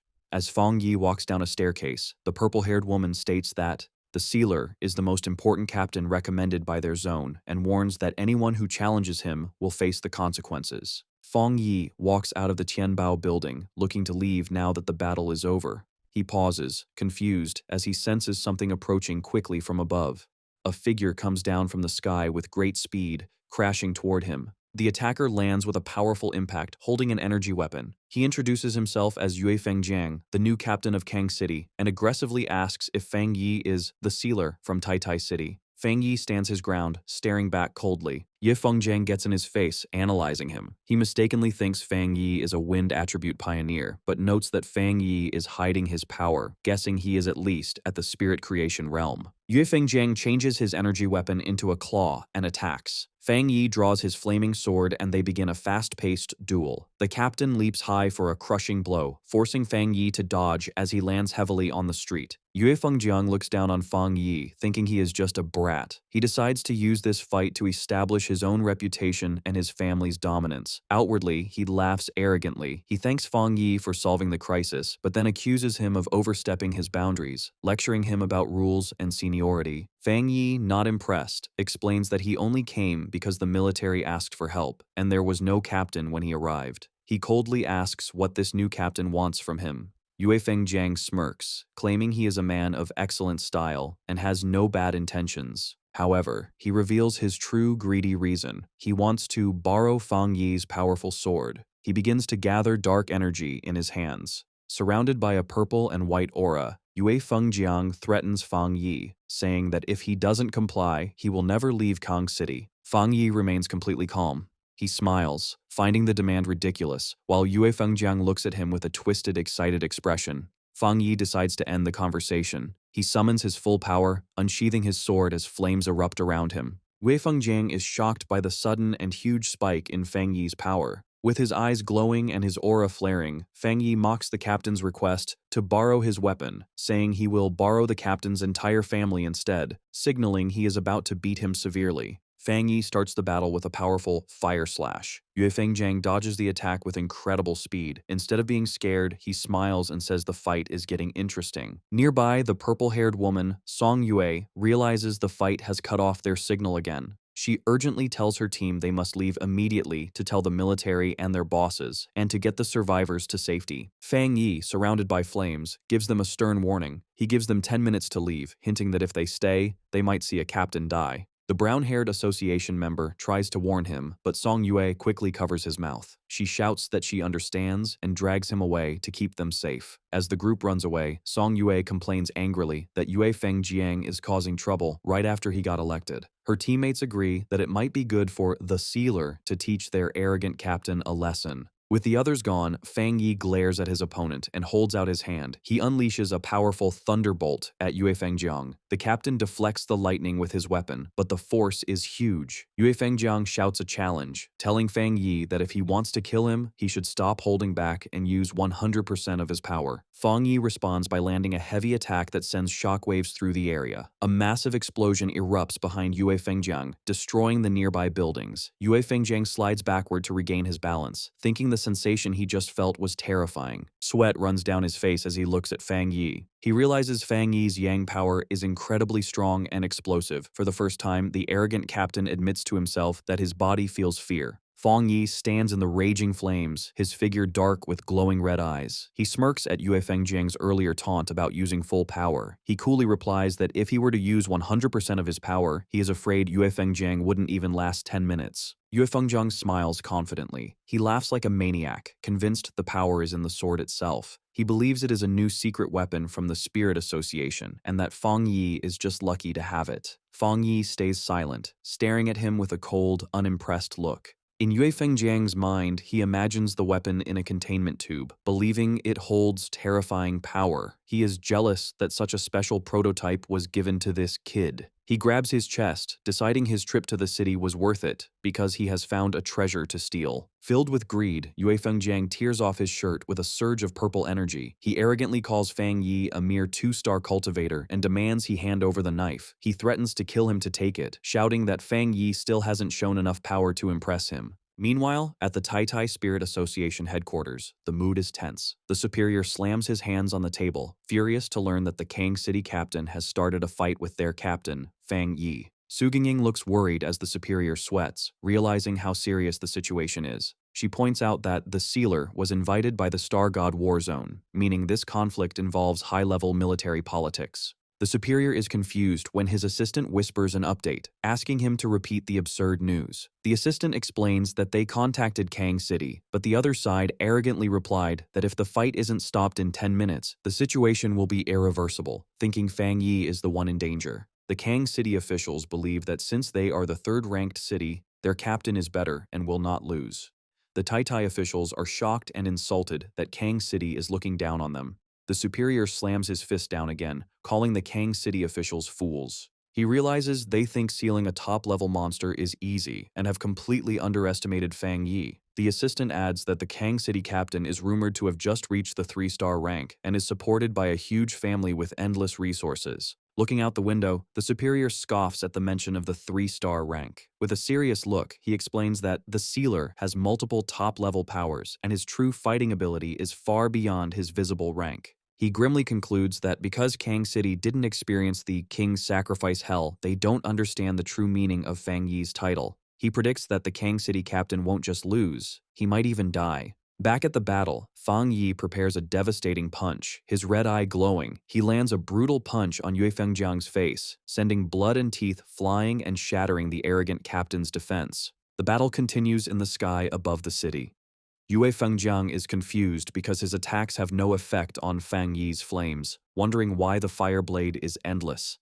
As they fight, Yue Fengjiang realizes with horror that his spiritual power is disappearing on contact, as if it's sinking into the sea. He is overwhelmed by Fang Yi's constant attacks. Suddenly, Fang Yi appears right next to Yue Fengjiang's face, coldly whispering that they have arrived. Yue Fengjiang turns and is shocked to see the Kang City Spirit Association building right next to them. Fang Yi looms over him with a terrifying presence. He tells the captain that out of respect for the city and the military, he is giving him one last chance. Before Yue Fengjiang can respond, Fang Yi delivers a powerful kick that sends the captain flying down. Fang Yi doesn't stop. He unleashes a massive barrage of fire-slash attacks towards the building, shouting that he fears some people are hiding inside, so he has decided to make his presence clear. Yue Fengjiang is caught in the blast, his face twisting in shock and pain. The resulting explosion is massive, lighting up the city skyline. On the ground, people look up in confusion, wondering if a fire has broken out. The crowd begins to panic as the temperature suddenly rises. A man with glasses screams, pointing out that he can see 2 people fighting in the sky. High above, Fang Yi, surrounded by his golden fire, prepares to clash again with Yue Fengjiang, who is covered in dark purple energy. On the ground, a civilian recognizes the fire from the news and excitedly tells the others that the rumors about the spiritual energy revival are real. Fang Yi looks down at his opponent with a cold gaze. He checks the time and calmly tells Yue Fengjiang that he has 5 minutes left. He then throws the captain's own words back at him, asking if he didn't want to see 100% of his power. Yue Fengjiang, beaten and furious, can only growl. Fang Yi comes down from the sky like a meteor, swinging his flaming sword. As he unleashes a massive fire slash, he mocks the captain, asking how he can be in such a pathetic state when Fang Yi is only using 30% of his strength. Yue Fengjiang's face is filled with shock. He can't understand how this is not Fang Yi's full power, thinking it should be impossible for a 2-star cultivator to be this strong. Terror takes over Yue Fengjiang as he sees the attack coming. The massive beam of fire strikes him, blasting him through the sky. Meanwhile, at the Spirit Association headquarters in Shen City, the Situation Room is in chaos. An operator reports a massive energy spike in the country. The map zooms in on Kang City, showing energy levels rising rapidly at the Spirit Association building. The superior with glasses is confused, noting that the energy is not the dark attribute, so it's not a monster invasion. He demands to know what is happening. A subordinate rushes in with the shocking report. The new Kang City captain, God Blade, is fighting the Tai Tai City captain, the Sealer.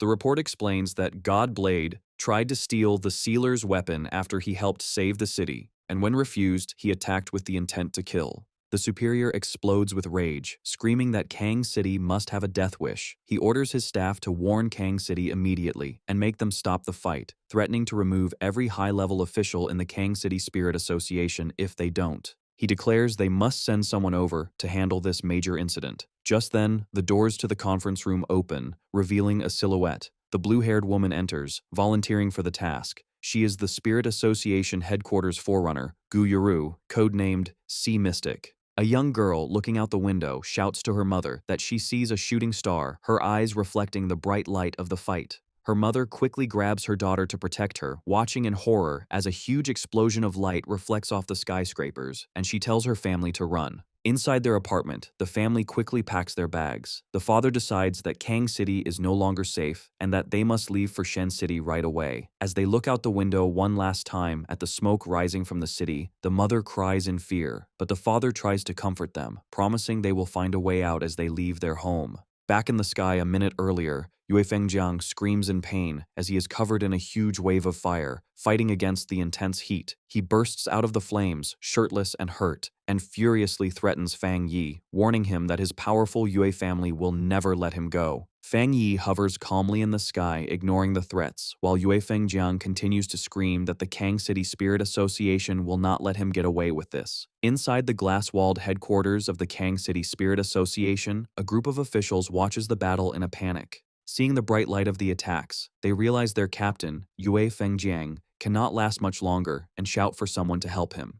They demand that the Tai Tai City captain stop his attack, but Fang Yi just stares silently with a cold, annoyed look. Looking down at the officials in the building below, Fang Yi listens as they declare that Yue Fengjiang is their captain and that attacking him is a direct challenge to their association. One of the officials slams his fist against the glass, shouting angrily that they will not accept this behavior. Fang Yi glares at them with his glowing red eyes, not impressed that the Kang City Spirit Association is so arrogant even when facing a stronger force. He creates a huge swirl of fire around him, mocking them by suggesting they didn't care about the other captains because they thought their own captain was stronger, or maybe they just didn't want to get involved. Deciding to teach them a lesson, Fang Yi unleashes a massive fire slash directly at the Spirit Association building. The officials inside hide in terror as the holy flames crash through the windows, burning the office and proving that their threats mean nothing to him. Fang Yi turns his back on the destruction with a look of disgust. As he floats above the defeated captain, he mocks Yue Fengjiang, asking if he really thought he could take the sword from his hand with such poor skill.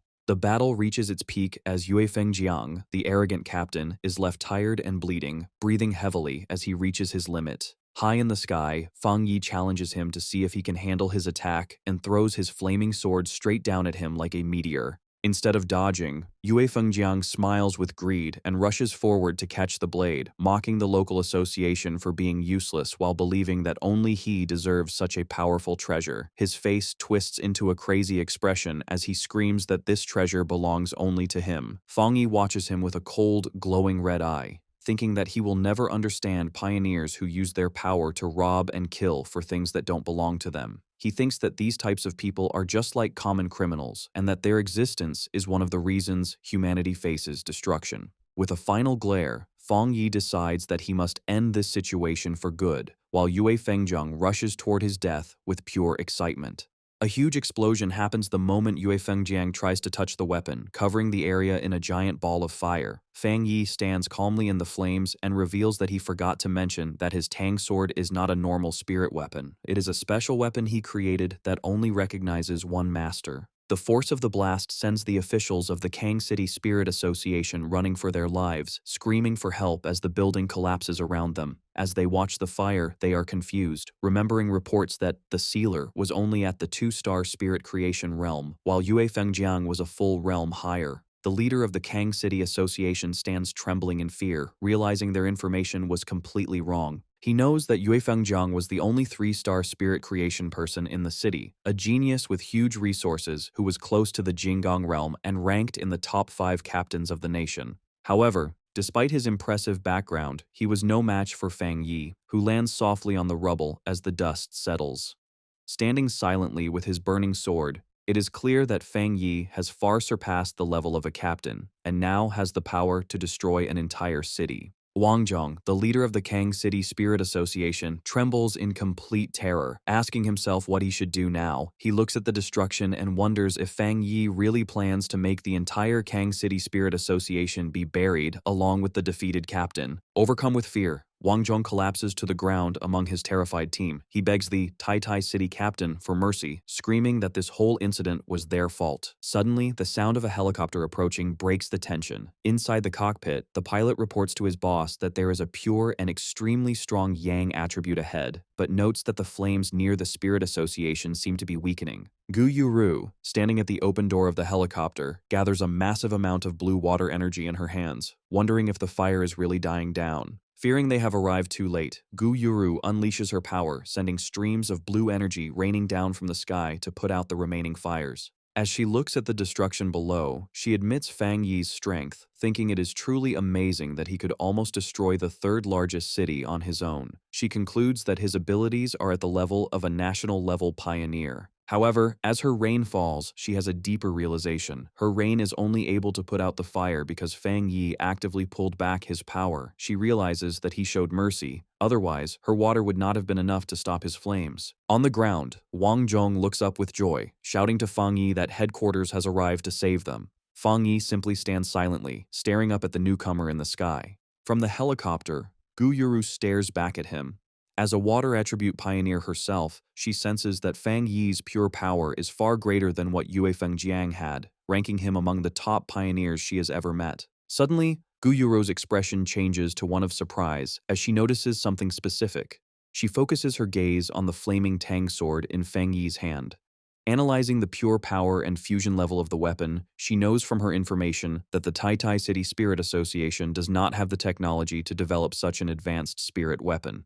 As Fang Yi calmly puts his sword away, absorbing the flames back into his body, Gu Yuru comes to the only possible conclusion: that spirit weapon was created by Fang Yi himself. Wang Zhong, feeling brave with the arrival of the helicopter, points an accusing finger at Fang Yi. He demands to know if the sealer really needs to be so ruthless, and asks how he plans to explain his actions now that someone from headquarters has arrived. Fang Yi glares at him with terrifying intensity. He coldly reminds the official that he gave them 10 minutes to solve the situation, but they failed to give him any explanation. Turning away, Fang Yi concludes that their silence means they agreed that their own captain deserved to die. Suddenly, Fang Yi releases a massive surge of fiery energy that surrounds the terrified officials. He warns them that if they dare speak to him in such a disrespectful way again, he will kill them all along with their fallen captain. Just then, Gu Yuru comes down from the sky, surrounded by swirling blue water energy. She calls out to the Tai City captain to stop his aggressive behavior.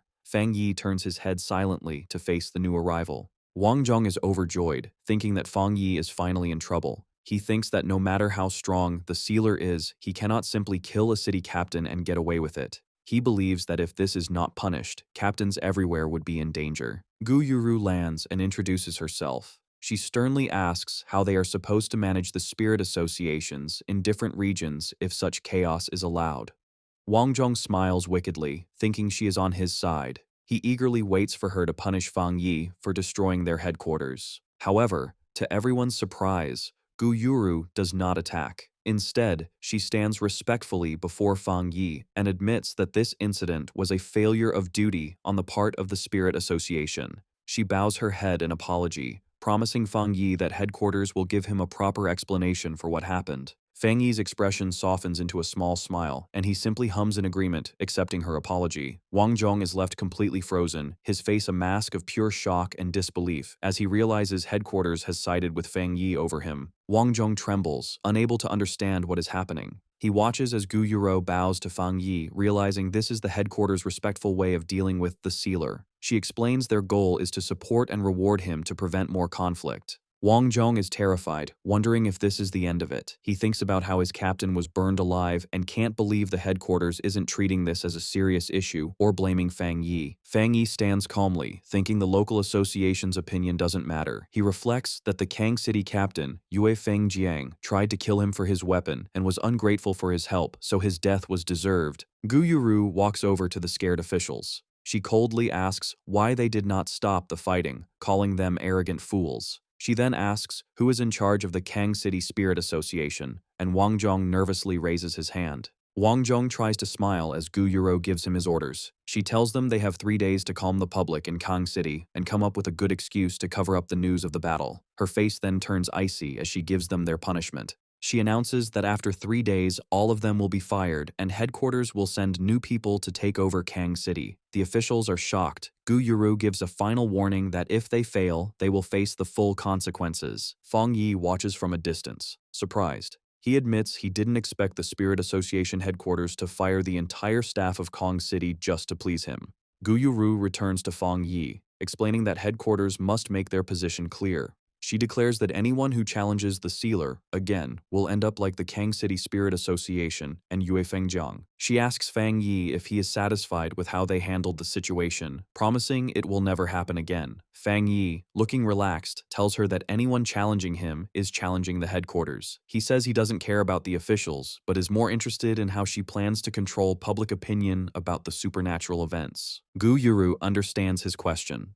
She addresses the doubt about whether the news of the spiritual energy revival can still be kept secret in major cities. She explains that supernatural events are happening often, and disasters caused by anomalies are always appearing. She admits that many people have already guessed the truth, but the government can't make it public yet because the time isn't right. She warns that if they made it public now, the world would change instantly. Chaos would start within society, destroying the order they are trying to keep. She implies the situation is delicate, noting that if Fang Yi hadn't been there to save Tai Tai City, the results would have been terrible for the whole world. Fang Yi thinks about the results of his recent battles. He realizes the era of spiritual energy recovery might have officially started when the Anomaly King was destroyed. He considers that without the sacrifice of powerful people like Elder Wu, this new era would have come even faster, and humanity would have been unprepared. He finally understands the government's plan. Chaos among a small group of pioneers is better than total chaos for everyone. He pictures the powerful leaders of this new world, people like Ji Ruoyan, Jiaolun, and Su Qingying. He realizes that to keep the appearance of peace for normal citizens, the country needs these top-tier pioneers to face the crises. Fang Yi looks at the ruins, understanding why the Xia nation is so strict about controlling public opinion. By managing information, they prevent weaker pioneers from causing trouble and stop panic from spreading, letting ordinary people adjust to the new era. However, he knows this plan depends on the cooperation of powerful pioneers. With a smirk, he realizes the situation is becoming urgent. As Fang Yi gets ready to leave, he admits to himself that while his current power helped him solve the disaster in Tai Tai City, it's not enough for what's coming. Gu Yuro interrupts his thoughts. She respectfully tells him a special plane is ready to take him back to Tai Tai City, but she asks for a moment for a personal request. Adjusting her glasses with a smile, Gu Yuru expresses her genuine admiration. She tells him she envies Tai Tai City for having a talent who is so young, yet has the power to destroy a city and the character to handle it. Fang Yi looks at her with interest, telling her not to be so polite. Gu Yuro extends her hand toward him warmly. She asks if, just as Gu Yuro and not as the sea mystic, she can be friends with him. Fang Yi is surprised by her humble and sincere request. At the Star God War Zone headquarters, Jiaolan listens to her blonde subordinate report the details of the incident in Kang City. Jiaolan slams her hand on her desk in anger, shouting that the situation is ridiculous and calling the Kang City Spirit Association fools. She looks at a chart showing the strategic rankings of cities. She notes that Kang City, currently third, is losing its position. She predicts that if this continues, Kang City will fall out of the rankings. She concludes that the Spirit Association headquarters needs to take over Kang City immediately. Jiulan's blonde subordinate remarks that the Spirit Association headquarters is reliable, especially Sea Mystic, who might be trying to get Fang Yi on their side. Jiulan agrees, saying their reward for the Sealer must be better than the association's. She decides to double the original reward for his help in Kang City. The subordinate expresses his admiration for Fang Yi's strength, saying his balance of ruthlessness and control makes him fit to be a city leader. He then suggests a specific reward that he thinks suits him best. He places a folder labeled Top Secret Restricted Area on the desk. Jiaolan goes silent, understanding the seriousness of this suggestion. She remarks that if she didn't know he admired Fang Yi, she would think he was trying to make things hard for him.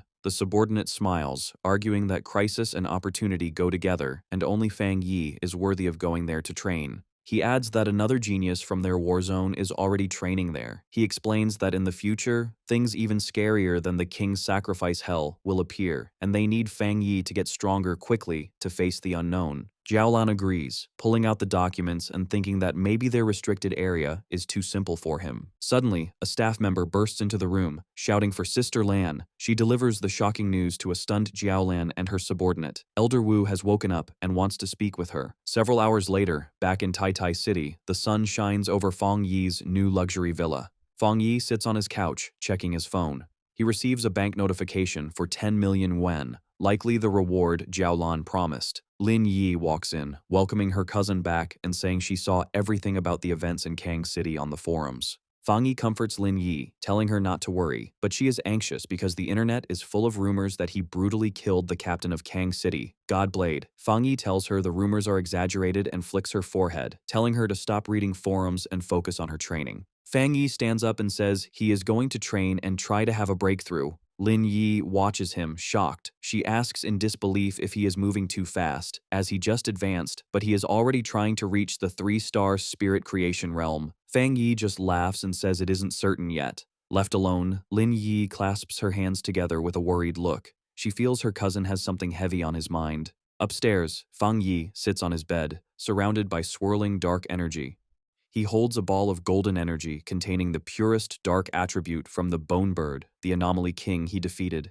He decides to merge this energy into his limitless dark world to make it more powerful. As he activates the energy, the spirit of the Bone Bird appears. A system window asks if he wants to embed the dark attribute. He agrees, and a golden sphere of energy surrounds him as the process begins. The system confirms the fusion is successful and his limitless dark world is upgraded. Now, when enemies are pulled into his dark domain, the Bone Bird and other anomalies inside will attack them. Fang Yi floats in his meditation, his body glowing with power. Inside his mind, he sees the shapes of the countless monsters he has absorbed. He wonders if this means they can actively fight for him. He realizes that, like the Anomaly King, he can now command these anomalies. With this new understanding, Fang Yi unleashes his full power. A massive, multi-armed golden avatar made of fire appears in the sky, towering over the dark energy. Suddenly, a golden system notification appears. It detects he has met the requirements for another advancement and asks if he wants to break through to the 3-star spirit creation realm. The huge energy from Fang Yi's cultivation manifests physically over the city, creating a giant golden image of a fiery god in the sky. The people below look up in amazement. A photographer excitedly points it out, recognizing the figure as the Immortal who saved them from the bat monsters, believing their savior has come down again. Inside the villa, the power becomes too much to hold, and a blinding explosion of golden light bursts from Fang Yi's bed, filling the room. Meanwhile, inside Fang Yi's spiritual world, the scene changes to a dark, purple void. The spirits of the powerful monsters he has defeated and absorbed, including the huge bone bird and the giant serpent, rise from the darkness, towering over him. Fang Yi looks at these reborn monsters with a confident look. He thinks that these creatures have become like servants to a king, and their presence makes his limitless dark world stronger. He sits on a throne made of dark energy, looking down as the terrifying army of monster spirits bows to him, accepting him as their ruler. A system window confirms his progress, announcing that the limitless dark world has been upgraded and he has a new ability. The system explains this new skill, called Anomaly Warfare. It says that once Fang Yi pulls enemies into his dark world, he can summon these monsters to attack them. However, it warns that the stronger the enemy, the more spiritual power it will cost to keep the summons. Fang Yi holds a swirling ball of dark energy, which holds the essence of the bone bird. He smirks, welcoming the newcomer to his limitless dark world. He praises the bird's spirit for being extremely pure, noting it will be a big boost to his own strength. He tells the spirits to work hard for him, promising to treat them well. As he looks at his new army, he realizes he must increase his spiritual energy to use this new ability to its fullest. In the real world, the energy buildup reaches its peak. A giant beam of golden light shoots up from the city, piercing the clouds and lighting up the sky, signaling his success to everyone. Fang Yi floats in his room, surrounded by a golden aura. The system confirms he has successfully broken through to the 3-star spirit creation realm. He thinks about the change, feeling that all his abilities are now perfectly part of his body, and his power feels clean and purified. His eyes open, glowing with a sharp red light. He notices a major improvement. The uncomfortable feeling he used to get when using the dark attribute is completely gone. Fang Yi steps off his bed, his feet still glowing with leftover golden energy. Standing in his room, he summons flames into his hand with a confident look. He decides he will need to explore the rest of his new powers through real fights. Later at the headquarters of the Star God War Zone, Elder Wu, now fully recovered, stands by a huge window with Jiaolan, looking out at the city. They talk about Fang Yi's amazing progress, noting he has advanced in rank again very quickly. Elder Wu asks how much time has passed since Fang Yi got the Shizai flower to save his life, and Jiaolan confirms it has only been half a month. Jiaolan thinks about how in just over 10 days, Fang Yi has done things that would be a lifetime achievement for any other pioneer. The elder admits that Fang Yi did not just save him, but helped the entire future of the Xia nation's pioneers. He humbly admits that even he, a Jinggang realm pioneer, cannot completely control the dark attribute like Fang Yi can. Looking at their reflection, Elder Wu lists Fang Yi's achievements, clearing the anomaly kings of 2 cities, solving disasters, and leveling up twice in a few days. He expresses a strong desire to meet this favored son of heaven. Meanwhile, at the Taitai City Spirit Association, Su Qingying and the staff are alerted to a huge energy wave coming from Fang Yi's new home. Su Qingying realizes with shock that he has advanced again. The energy wave from the sealer, Fang Yi, is even bigger than when the Anomaly King appeared. The association staff immediately starts an emergency plan to make sure Fang Yi's upgrade isn't disturbed. Later, Su Qingying looks at her phone, thinking about the impact Fang Yi has had. She notes that since the disaster, he has gained immense respect, and even regular people feel safe knowing his spiritual power is protecting them. She reads online discussions where she anonymously tells people how strong the sealer is. She makes fun of the pioneers of Kang City for looking down on him and mentions that their captain was completely embarrassed. She feels good that she helped build his reputation to prevent future trouble. Meanwhile, in an office in Kong City, Chu Qingli sits at a computer, looking frustrated. She complains that cultivation is extremely hard and that she has been stuck trying to advance to the 2-star Ghost Axe realm. She tries to find information about the Sealer on the Pioneer Network, but finds her messages are ignored, causing her to call the other pioneers mediocre. She bitterly thinks she just doesn't know the Sealer well enough. She wishes she could meet him in person, confident in her beauty. However, she worries that in this new era, her current status might not be enough to get his attention. Looking out at the ruined city, she reads online that Kang City has thoroughly offended the Sealer and is no longer a good place to stay. She decides she must return to Taitai City immediately. With a determined look, Chu Qingli walks out, resolving to grab her future and any opportunities she can find. The sun shines on the modern home as Lin Yi asks her cousin if he has finished his advancement. Inside, the two sit at a large table for a meal. Lin Yi asks if he feels any changes. Fang Yi casually replies that it's just okay. Besides his spiritual energy flowing better and his efficiency doubling, there are no huge changes yet.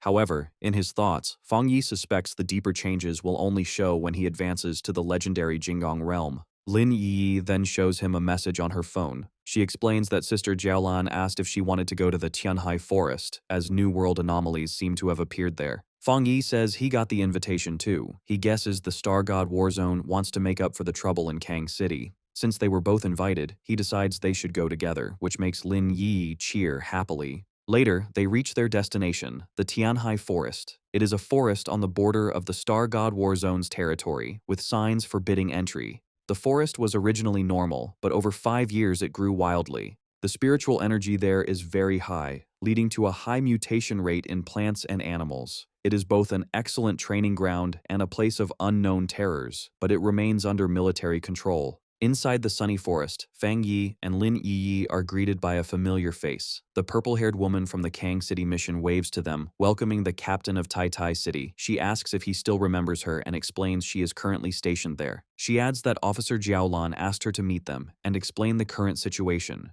She says that just before they arrived, a tricky change happened in the forest. A mutated fire appeared, but unlike the dark attribute, this flame is extremely gloomy and cannot be put out. Fang Yi guesses it is a new, unknown fire attribute. The purple-haired woman confirms this and offers to go with them for safety. Fang Yi, however, asks Lin Yi for her opinion, suggesting they don't need a guide. Lin Yi confidently agrees. The purple-haired woman accepts their decision and says she will wait there, telling them to be very careful. As she watches them, she realizes she had focused all her attention on the sealer and hadn't noticed the girl. She is shocked to sense that the spiritual energy from the girl is extremely strong, perhaps even higher than her own. As Fang Yi and Lin Yi walk deeper into the woods, she watches them with a smile, wondering what made them both so incredibly talented. The duo steps onto the scorched earth, the ground crunching as they enter the affected area. They stand before a terrifying sight. A forest on fire with a strange, raging fire that reaches the sky.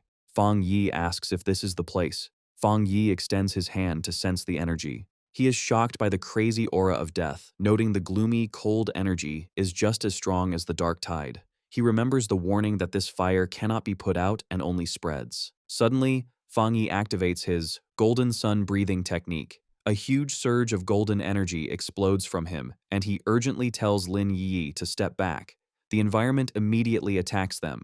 Dark, shadowy tendrils lash out from the burning forest, lunging at them. As Fang Yi defends himself, he realizes these flames are much stronger than normal fire and have a desire to eat human spiritual power. The dark energy clashes against his power, and he realizes that even his supreme yang attribute is not having a strong effect. Fang Yi puts a golden barrier around Lin Yi to protect her. He tells her the source of the black fire is ahead. He warns her that since her spiritual power is the wood attribute, she is naturally weak against fire and must stay inside his protection. Lin Yi confirms she understands. Fang Yi summons his spirit sword, the blade glowing as he prepares to clear a path. With a single powerful slash, he cuts the dark, burning trees in half. Fang Yi and Lin Yi walk through the path he cut, the forest burning on either side, but they move safely. As they go deeper, the death energy becomes even heavier. They reach a cliff and look down into a massive dark pit filled with glowing red veins of heat. Fang Yi notices something dripping from the rocks above. With his eyes glowing red, he focuses on it. He identifies the dripping substance as magma. They realize they have arrived at the center of the anomaly, standing over a pit of flowing lava. A system window appears in front of Fang Yi. It alerts him that it has detected a great change of heaven and earth. The system identifies the power as the Twilight Fire attribute and announces that it will automatically begin acquiring data to write a new technique. Fang Yi reaches his hand into the flowing magma. As he touches the strange energy source, a system window appears, announcing he has obtained the Twilight God domain. The system explains this power can absorb surrounding attribute powers to strengthen his own Yang attribute. Floating in the air and surrounded by a fiery sphere, Fang Yi wonders if this power is like the fire attribute of his Desolation Flower. The system adds that this power is specifically designed to boost his main Yang power. Suddenly, a terrifying red aura shaped like a demonic face erupts around him. The system alerts him that he has a new ability called Death Brand, warning him that it's special and dangerous. Fang Yi looks confused as the system explains the ability grants infinite death. If he is killed, this brand is put on the killer, trapping them in a cycle of endless death with yellow spring flames that burn them forever. Death collapse, which breaks down their body, and a hell scene where evil spirits welcome them to their grave. Fang Yi looks serious, thinking that while the ability is powerful, it might not be right for him at the moment. He orders the system to save the Death Brand ability, but chooses not to learn it for now.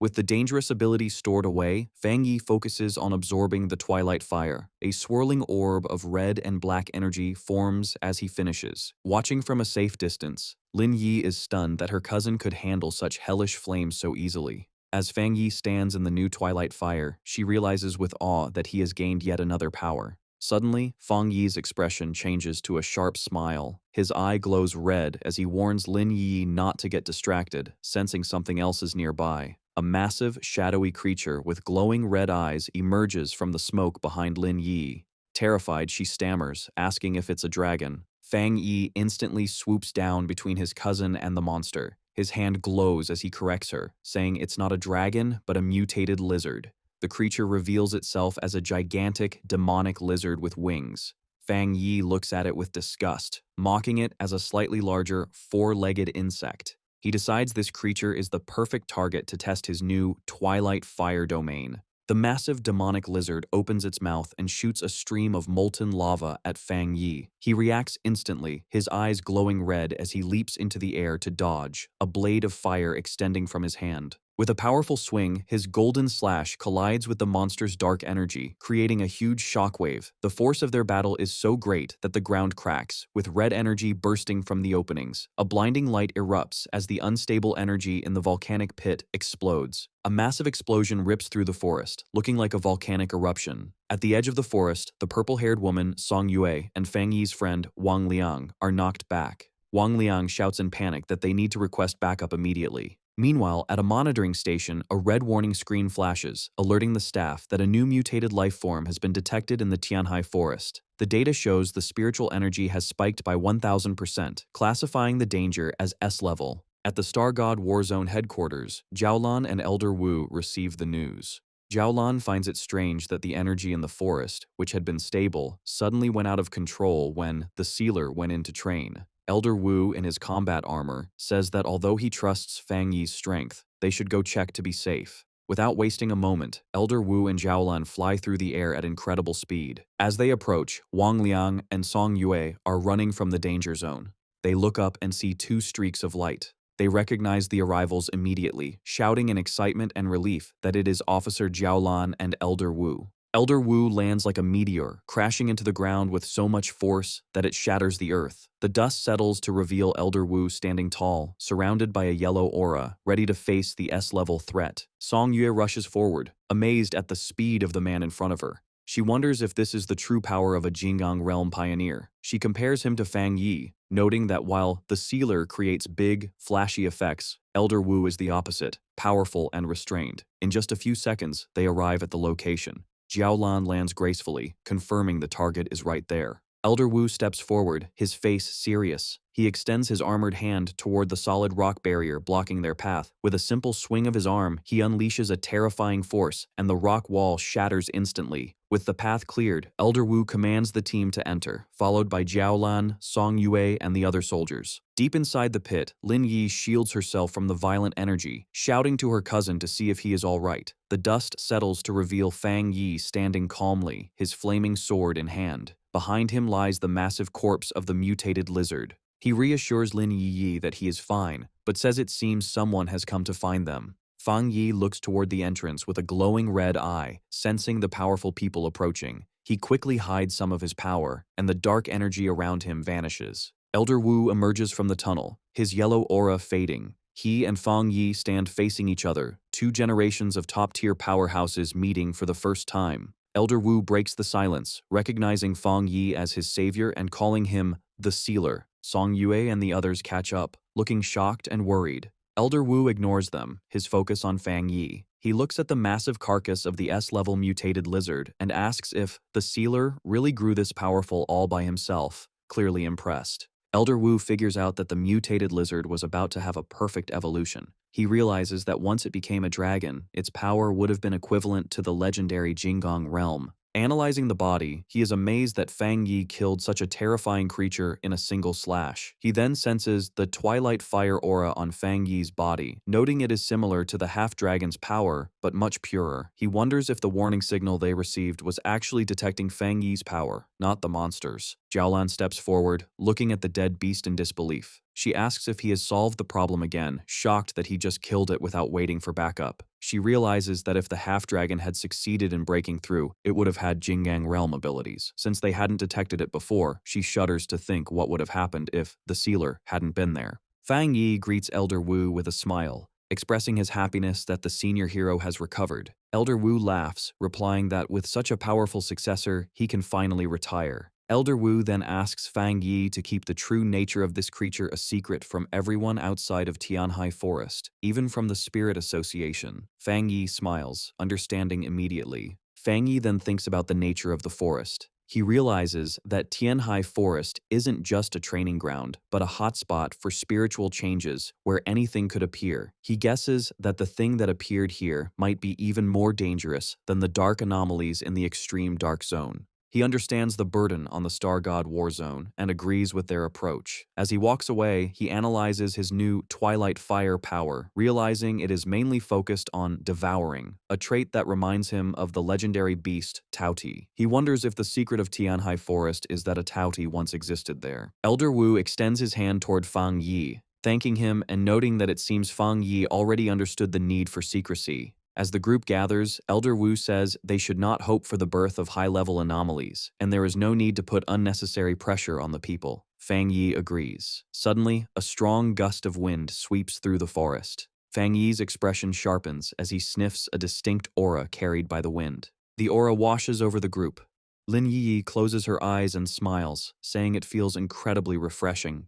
Jiaolan, however, has a different reaction. Her eyes widen in shock as she recognizes the spiritual power, exclaiming at its intensity. High above in the forest, a figure is flying through the trees at incredible speed. Jiaolan questions in disbelief if that monster, a term for a top genius, has already broken through to the Jinggang realm. The figure stops and reveals himself. It is a handsome young man with long blue hair and piercing blue eyes, wearing a confident smirk. High in the bamboo forest, Bai Su, the wood attribute pioneer and ace of the Star God War Zone, descends gracefully, stepping onto a falling leaf in midair. On the ground, the group of pioneers looks up in excitement. They sense his powerful aura and speculate he has broken through to the legendary Jinggang realm, believing their war zone finally has a supreme expert. However, Fang Yi observes with a sharp, analyzing gaze, his eye glowing red. He realizes the man's spiritual power isn't what the others believe it to be. Bai Su lands and tells Elder Wu and Jiaolan that he has finished his training. He looks around with glowing blue eyes, and noticing Fang Yi, he asks who the stranger is. Elder Wu introduces Bai Su as their zone's ace, who had been in seclusion to reach the next level. Bai Su greets them but clarifies he is only at the half-step Jinggang stage and hasn't truly broken through. Fang Yi smiles confidently and introduces himself as the captain of Tai City and the Sealer.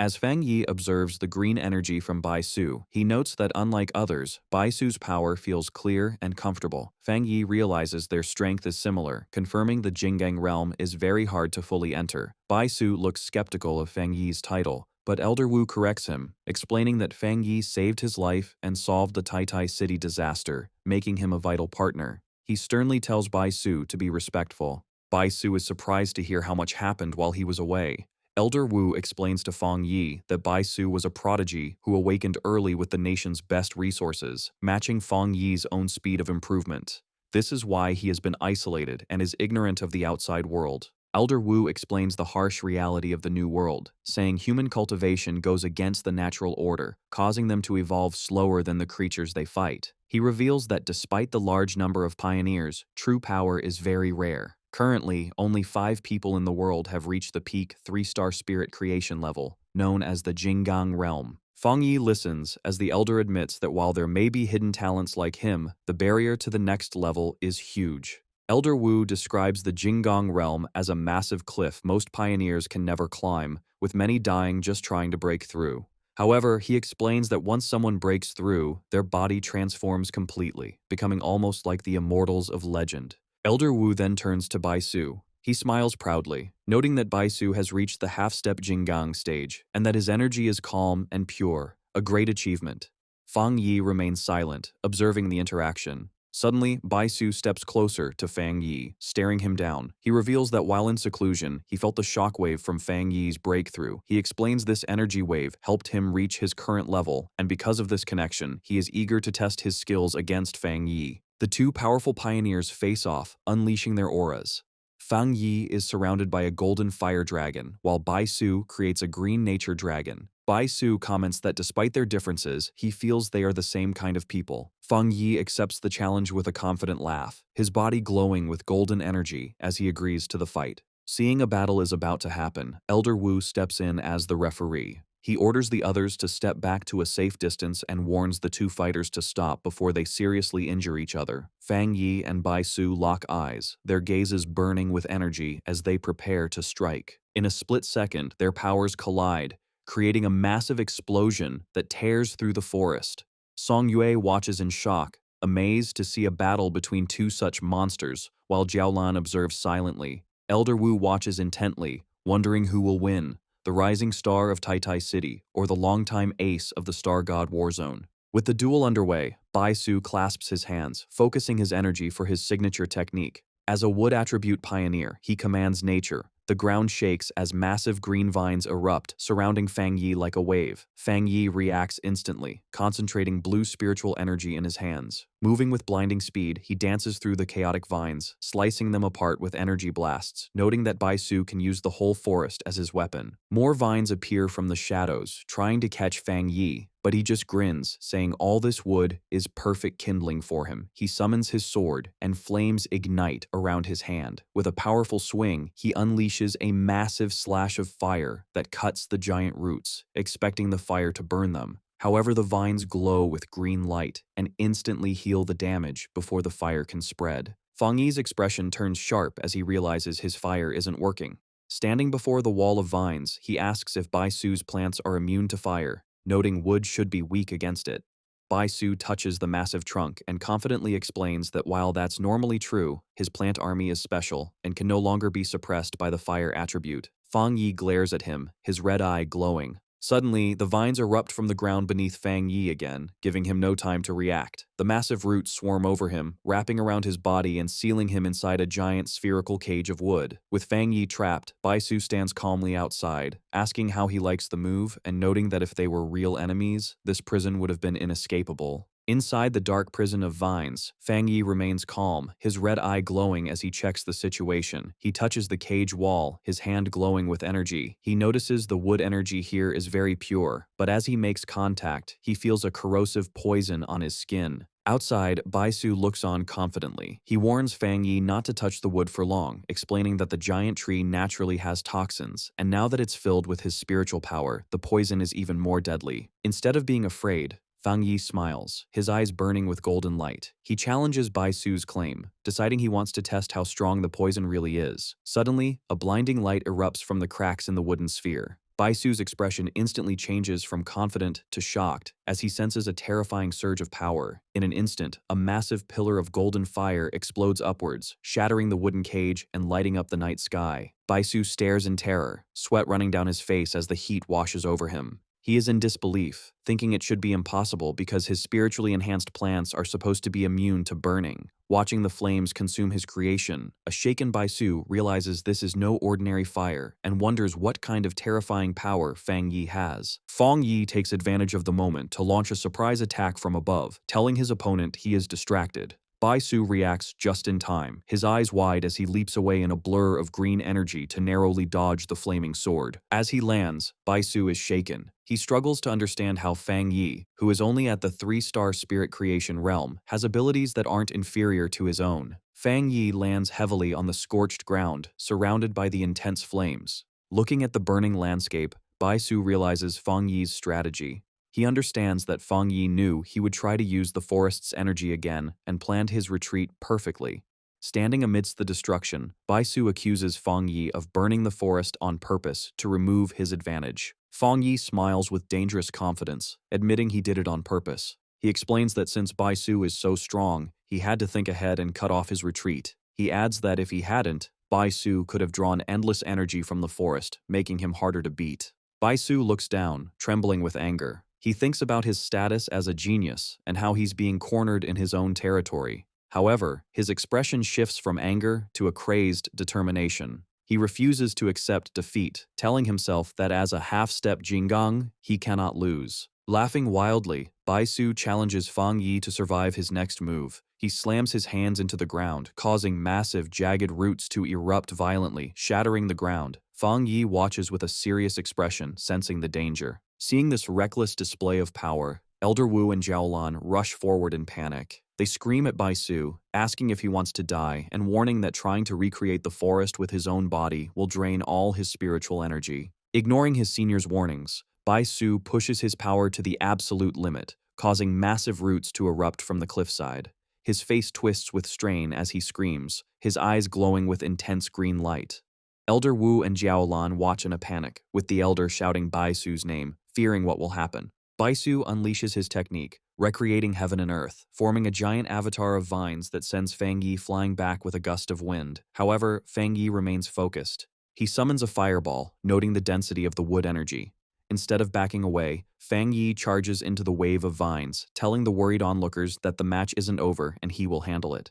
Elder Wu stares in silence, unable to step in. Suddenly, Fang Yi's eye ignites with a golden flame, showing a shift in his power. He slashes through the dense plants with waves of fire. High above, Fang Yi summons a massive sword of energy. Bai Su looks up in surprise, realizing he is open to attack. Fang Yi brings the giant blade down in a crashing slash. Bai Su barely manages to dodge the strike as it cuts through the vines behind him. The strain of the battle finally catches up to Bai Su. He covers his mouth and coughs up blood from overusing his power. Despite his injuries, he refuses to lose. With a wild look in his eyes, he clasps his hands together again, screaming that he can still fight and will recreate the entire forest once more. Fang Yi looks down with a faint mocking smile, asking if this is really all the strength he has. Without waiting for an answer, he closes the distance in a flash, launching into the air to deliver a powerful punch. Bai Su reacts desperately, crossing his arms to summon a green barrier of energy to protect himself. The impact creates a huge explosion, shaking the ground. Song Yue is stunned by the incredible power. She is shocked that Bai Su has been pushed so far. However, beside her, Lin Yi smiles confidently. She watches her cousin float down from the smoke, thinking to herself that Fang Yi hasn't even used his full strength or his other elements yet. She mocks the so-called genius for losing so easily. Elder Wu and Jiaolan watch with grim faces. Elder Wu notes that Bai Su's mind has broken under the pressure and admits the gap between him and the sealer is too big. Jiaolan explains that Bai Su is a pure fighting addict who has never been defeated like this before. Fang Yi thinks the fight is over as Bai Su kneels in the dust. Blood drips from Bai Su's mouth, and he quietly whispers a thank you, as if accepting the lesson. However, Bai Su suddenly screams that he can still continue. Green energy surges around him as he refuses to give up, shouting that his spiritual power isn't gone yet. Fang Yi, standing calmly, sighs, thinking it's time to end this. Bai Su clasps his hands together with intense focus. He commands all living things to listen, and multiple glowing green avatars of himself appear in the air, preparing for a final, desperate attack. Fang Yi analyzes the situation, admitting that Bai Su's ability to create clones proves he's a top-tier pioneer and the strongest opponent he has faced so far, as he has used up a lot of Fang Yi's energy. However, as the green clones fly down to attack, Fang Yi stands his ground. With incredible speed, he unleashes a storm of fire slashes, cutting the clones in half and destroying them instantly. The flames grow into a massive fire that burns the illusions. Bai Su is left confused, losing sight of his enemy, only to realize too late that Fang Yi is right next to him. Fang Yi launches a surprise attack that catches the wood pioneer completely off guard. Bai Su is immediately trapped in a vortex of golden fire. He looks paralyzed with shock, unable to move his body. Sweating and amazed, Bai Su looks up and sees the true gap in their power. Fang Yi stands on top of a massive dragon head made of golden fire, pointing his sword at Bai Su. He calmly asks if they can finally end the match. Elder Wu watches the amazing scene, knowing Bai Su's defeat is certain. He can only marvel at how the sealer keeps surprising him. Jiaolan comments that while she expected Bai Su to lose, she didn't think it would be such a complete defeat. Behind her, Lin Yi simply smiles, saying she knew this would happen. Song Yue and Wang Liang agree that the result isn't surprising, since Fang Yi is the man who solved 2 anomaly disasters alone. The duel ends with Fang Yi landing gracefully, while Bai Su stands across from him, breathing heavily. Bai Su looks at the man who beat him, muttering in disbelief about whether he is a half-step Jinggang or just a monster. A look of bitter disappointment crosses Bai Su's face as he admits his strength was nothing more than this compared to Fang Yi. Humbled, Bai Su clasps his hands and bows respectfully to Fang Yi. He thanks the sealer for the lesson but suddenly apologizes, saying he has urgent business and must leave. Before anyone can stop him, Bai Su bursts into a streak of green light and flies away. Jiaolan shouts after him, but Bai Su's voice echoes back that he is going back into seclusion to train. Jiaolan turns to Elder Wu in frustration, complaining that the war zone still needs him. However, Elder Wu looks on with understanding, noting that this is the first time the proud genius has been so frustrated, so they should let him go. Elder Wu then turns his gaze to Fang Yi, who is putting out the flames from his hand. The elder approaches him and makes a serious offer. He asks Fang Yi if he would consider staying in the Star God War Zone, suggesting he could hold a position with them while still being captain of Tai Tai City. With a serious expression, Elder Wu reveals his true plan. He wants Fang Yi to be his successor. Fang Yi looks stunned by the sudden offer. Elder Wu continues, explaining that the Star God War Zone has the second best resources in the entire Xia nation. He begins to describe the center of power, Shen City, the largest city in the nation. He explains that the people who hold power in Shen City are the absolute top pioneers. He promises that if Fang Yi accepts, he will eventually be introduced to that top circle. However, Fang Yi politely refuses. With his red eyes glowing, he thanks Elder Wu, but explains that he has no such plans. He reveals he isn't even technically part of the Spirit Association and only took the captain title to protect his hometown. He states firmly that he does not want to join any specific group. Hearing this, Song Yue and Wang Liang are shocked, unable to believe someone would turn down such an offer. Elder Wu accepts Fang Yi's refusal calmly. He understands that the most powerful pioneers dislike being tied down by rules. Instead of pushing, Elder Wu suggests a friendship. He tells Fang Yi that even if he doesn't join, he can still make any request, creating a bond of mutual support.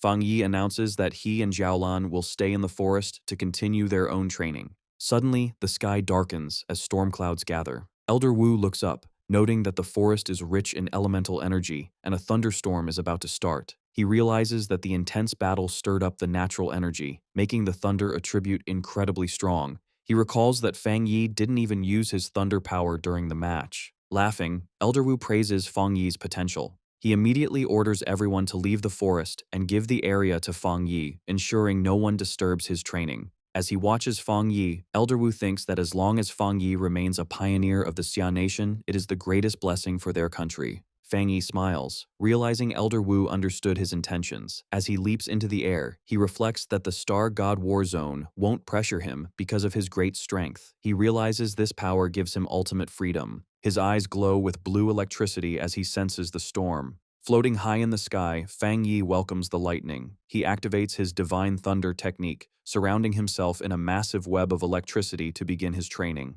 In the Tianhai forest, as the sky darkens, Fang Yi flies into the raging storm of lightning. On the ground, Bai Su, still recovering from their fight, creates a protective barrier. He watches in disbelief, thinking it's crazy for Fang Yi with his powerful fire attribute to touch an equally pure thunder power. Bai Su knows that two such strong opposing powers would clash and cause self-destruction. He knows that even pioneers with two attributes always have one that is stronger and one that acts as support, never two extreme conflicting forces. As he watches Fang Yi get covered by the electricity, he wonders if the sealer doesn't know this basic rule. Just then, a huge bolt of lightning strikes Fang Yi. However, instead of being hurt, a confident smile appears on Fang Yi's face as his eye glows with blue electrical energy, and he absorbs the power. From a safe distance, a panicked Song Yue shouts at Elder Wu and Jiaolan, asking why they aren't stopping him. She warns that the thunder power is too strong for any living thing to get near. To her surprise, both Elder Wu and Jiaolan stay calm.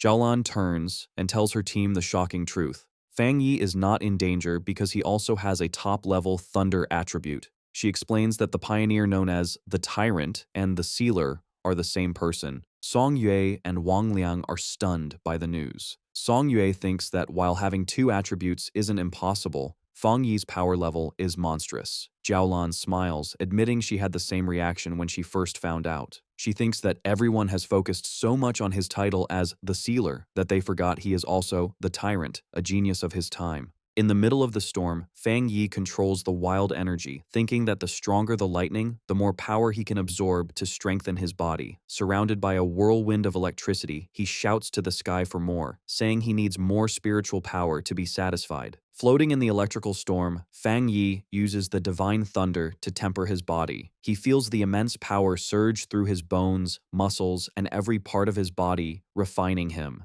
As the process continues, his different attributes, fire, yang, and even dark, begin to blend and become more balanced within him. A series of system notifications confirm that each of his attributes has been tempered. Finally, a message announces the completion of the divine thunder tempering, stating that his body and spiritual power are now better fused and his energy has been restored. With a confident smile, Fang Yi feels like he has been completely reborn. To test his new power, he casually throws a bolt of thunder at a distant mountain, shattering its peak in a huge explosion. Looking at the destruction, he realizes the thunder in this forest is truly special. From the ground, Bai Su watches in awe. He notes that the spiritual stones in the forest are fed by that same thunder, yet Fang Yi destroyed a mountain with a single strike, and he senses Fang Yi didn't even use a third of his full power. He concludes that no other pioneer could do such a thing from a distance. As the storm calms down, Bai Su watches Fang Yi descend, knowing the training is over.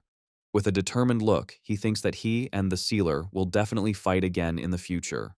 Nearby, Elder Wu smiles, thinking how this young talent keeps surprising him. His desire to have Fang Yi stay with their war zone is stronger than ever. He thinks about Fang Yi's amazing achievements and recognizes that his talent is almost limitless. He believes having such a person as his successor would leave him with no regrets. As the storm ends, Elder Wu laughs while Jiaolan says that the truth is the Star God War Zone needs the Sealer's help, not the other way around. Elder Wu then turns to Jiaolan, commenting on how much she has grown, which makes him more confident in their future. A flustered Jiaolan asks if that's really true. Elder Wu's attention then shifts, and seeing Lin Yi meditating peacefully, he gets a new idea. Maybe they can invite her instead. Fang Yi, his training done, lands gently near his cousin, who is still absorbing the rich spiritual energy from the storm. With his red eyes glowing, he tells her this is a rare opportunity and she should work hard. At that moment, he notices that Elder Wu and Jiaolan are still there. Fang Yi asks them why they are still there. Elder Wu explains that he has a new proposal that requires nothing from Fang Yi. He formally invites Lin Yi to train at their Star God War Zone. As he speaks, Lin Yi's green spiritual energy surges around her. Fang Yi considers the offer, thinking it's an amazing opportunity for his cousin, but he wonders what she herself would want. Having heard the conversation, Lin Yi opens her eyes, ending her meditation. Fang Yi turns to Elder Wu and thanks him for the offer. He explains that as her guardian, he finds it hard to refuse, but he can't decide for her. Just then, Lin Yi stands up, and, after being asked by Fang Yi if she has finished her training, she turns to Elder Wu and says simply that she will not go. Looking directly at the elder, she thanks him for the generous offer but repeats firmly that she does not want to go. Surprised but calm, Elder Wu asks for the reason for her refusal. Lin Yi explains that her way of thinking might be a bit childish. She says that if her reason was just not wanting her cousin to be used, it would be disrespectful. However, as a pioneer, she has her own pride. With a determined look, she declares that she wants to get everything she deserves through her own abilities, not because of her cousin. Fang Yi is momentarily speechless, surprised that his cousin has finally grown up. Elder Wu, not at all offended, laughs and gives her a thumbs up. He apologizes for being one-sided and tells her they will continue to watch her, encouraging her to do her best. A very happy Lin Yi promises that she will. Later, the scene shifts to Fang Yi's villa at night. As he and Lin Yi walk up the stairs, Fang Yi thinks about his recent power-ups. He considers his spiritual energy reserves solved and now needs to figure out how to best use his new Twilight Fire attribute. He also thinks about the more difficult Death Brand ability he acquired, seeing it as a problem he must solve.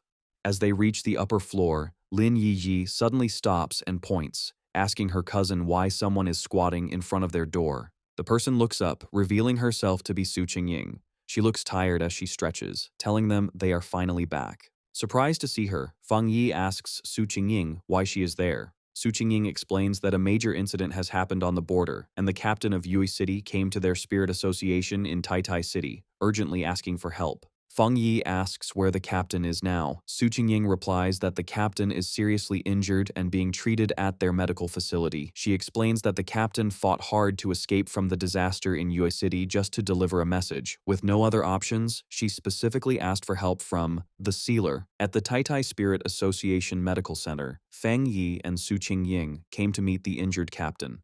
Inside a hospital hallway, a young woman with short, messy dark hair and bandages on her face and arms turns in surprise as someone calls her name. It is Su Qingying, who has arrived with Fang Yi. The young woman greets Su Qingying happily, then notices Fang Yi and asks who he is. Su Qingying introduces him as the captain of Tai City, the sealer, and then introduces the young woman as Chen Ruo, the captain of Yue City. Chen Ruo immediately greets Fang Yi and, in a desperate moment, grabs his hands, begging for his help. She explains that the anomaly in Yue City is much more dangerous than reported, definitely above A+ rank, and she heard he has experience with such major disasters. Fang Yi remains silent, calmly studying her. Realizing she was too forward, Chenruo lets go and apologizes, explaining her desperation. She says the anomaly was only supposed to be B-level, but many pioneers have disappeared. Her entire team was lost, reinforcements vanished, and even her powerful sister was among the missing. Fang Yi listens intently, his expression serious. He thinks it's very suspicious for a B-level anomaly to cause so many disappearances, as even a border city should have capable pioneers. He turns to the upset captain and asks a direct question. Are the pioneers, including her sister, truly missing, or are they dead? Chenruo cannot give a clear answer. Su Qingying tells her to calm down and speak slowly, then has her sit down. She explains that she does not know what happened because she cannot contact any of them. Clutching her head in pain, she insists she has a special connection with her sister and can feel that she is still alive. After a moment, she seems to remember something important. She tells Fang Yi she almost forgot the most important thing, a thank you gift for his help. She pulls a small, dark brown box from her bag and offers it to him, pleading that she has no other options. Fang Yi takes the box, sensing its contents are heavily sealed, but he can feel a familiar Yang attribute energy coming from inside. He asks her what it is and why it is sealed. Seeing his interest, Chenruo looks hopeful, thinking her plan might work. Chenruo explains the gift. It is a spirit crystal that was condensed from a high mountain in Yue City that had a massive eruption of Yang energy. She reveals that it contains immense spiritual power and is a treasure of their city. Opening the box to reveal a glowing yellow crystal, she says they had hoped to use it to cultivate a Yang attribute pioneer, but no one could absorb its power. Some were even burned just by trying. Su Qingying, standing beside Fang Yi, is shocked to see a real spirit crystal. She explains to Fang Yi that they are very rare and valuable because pioneers without a specific attribute can absorb them to awaken a power, making them highly sought after. With a confident smile, Fang Yi closes his fist around the crystal, absorbing its golden light. He tells Chenruo it's a deal and asks if they should leave now. A startled but relieved Chenruo stammers that there is no problem. Later, the group drives along a mountain road toward Yue City. Inside the car, Fang Yi asks Chenruo to describe the anomaly. She explains that it all began when tombstones started appearing in the mountains. Villagers who saw them reported hearing noises from within. However, when pioneers investigated, the tombstones showed no unusual signs.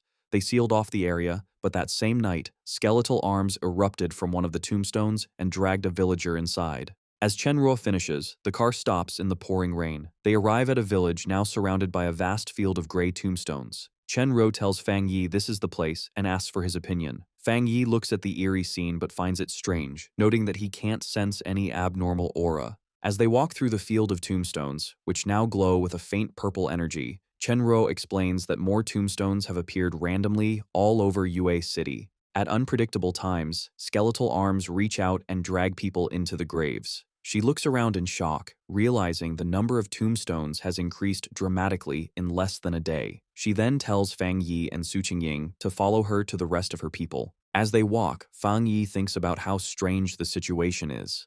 The concentration of the anomaly's energy is incredibly low. He wonders if its purpose is to make people lower their guard or if there is another reason.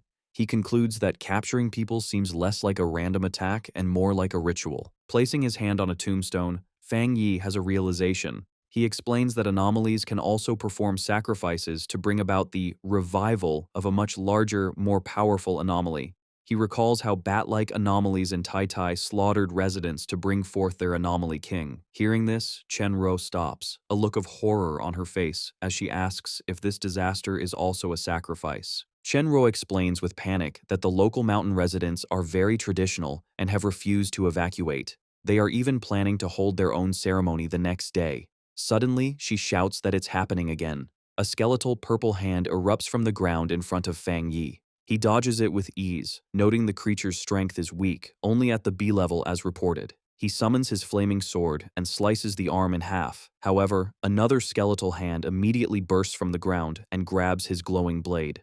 Fang Yi watches with a sharp, observant gaze. The skeletal hand belongs to a much larger, monstrous skeleton with multiple limbs that erupts from the ground.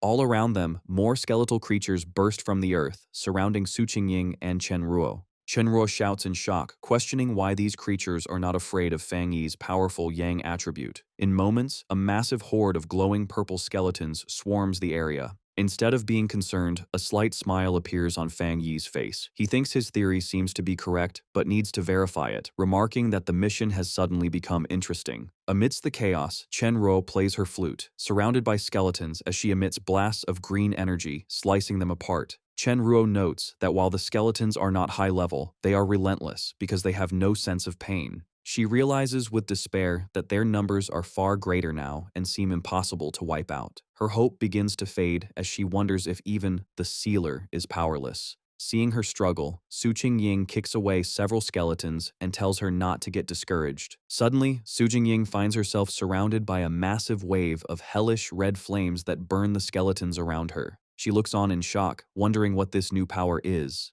From the center of the battlefield, Fang Yi unleashes his Twilight Fire domain, rising into the air above a massive red sphere of energy. The ground below is covered in a sea of fire that instantly destroys the skeletal horde.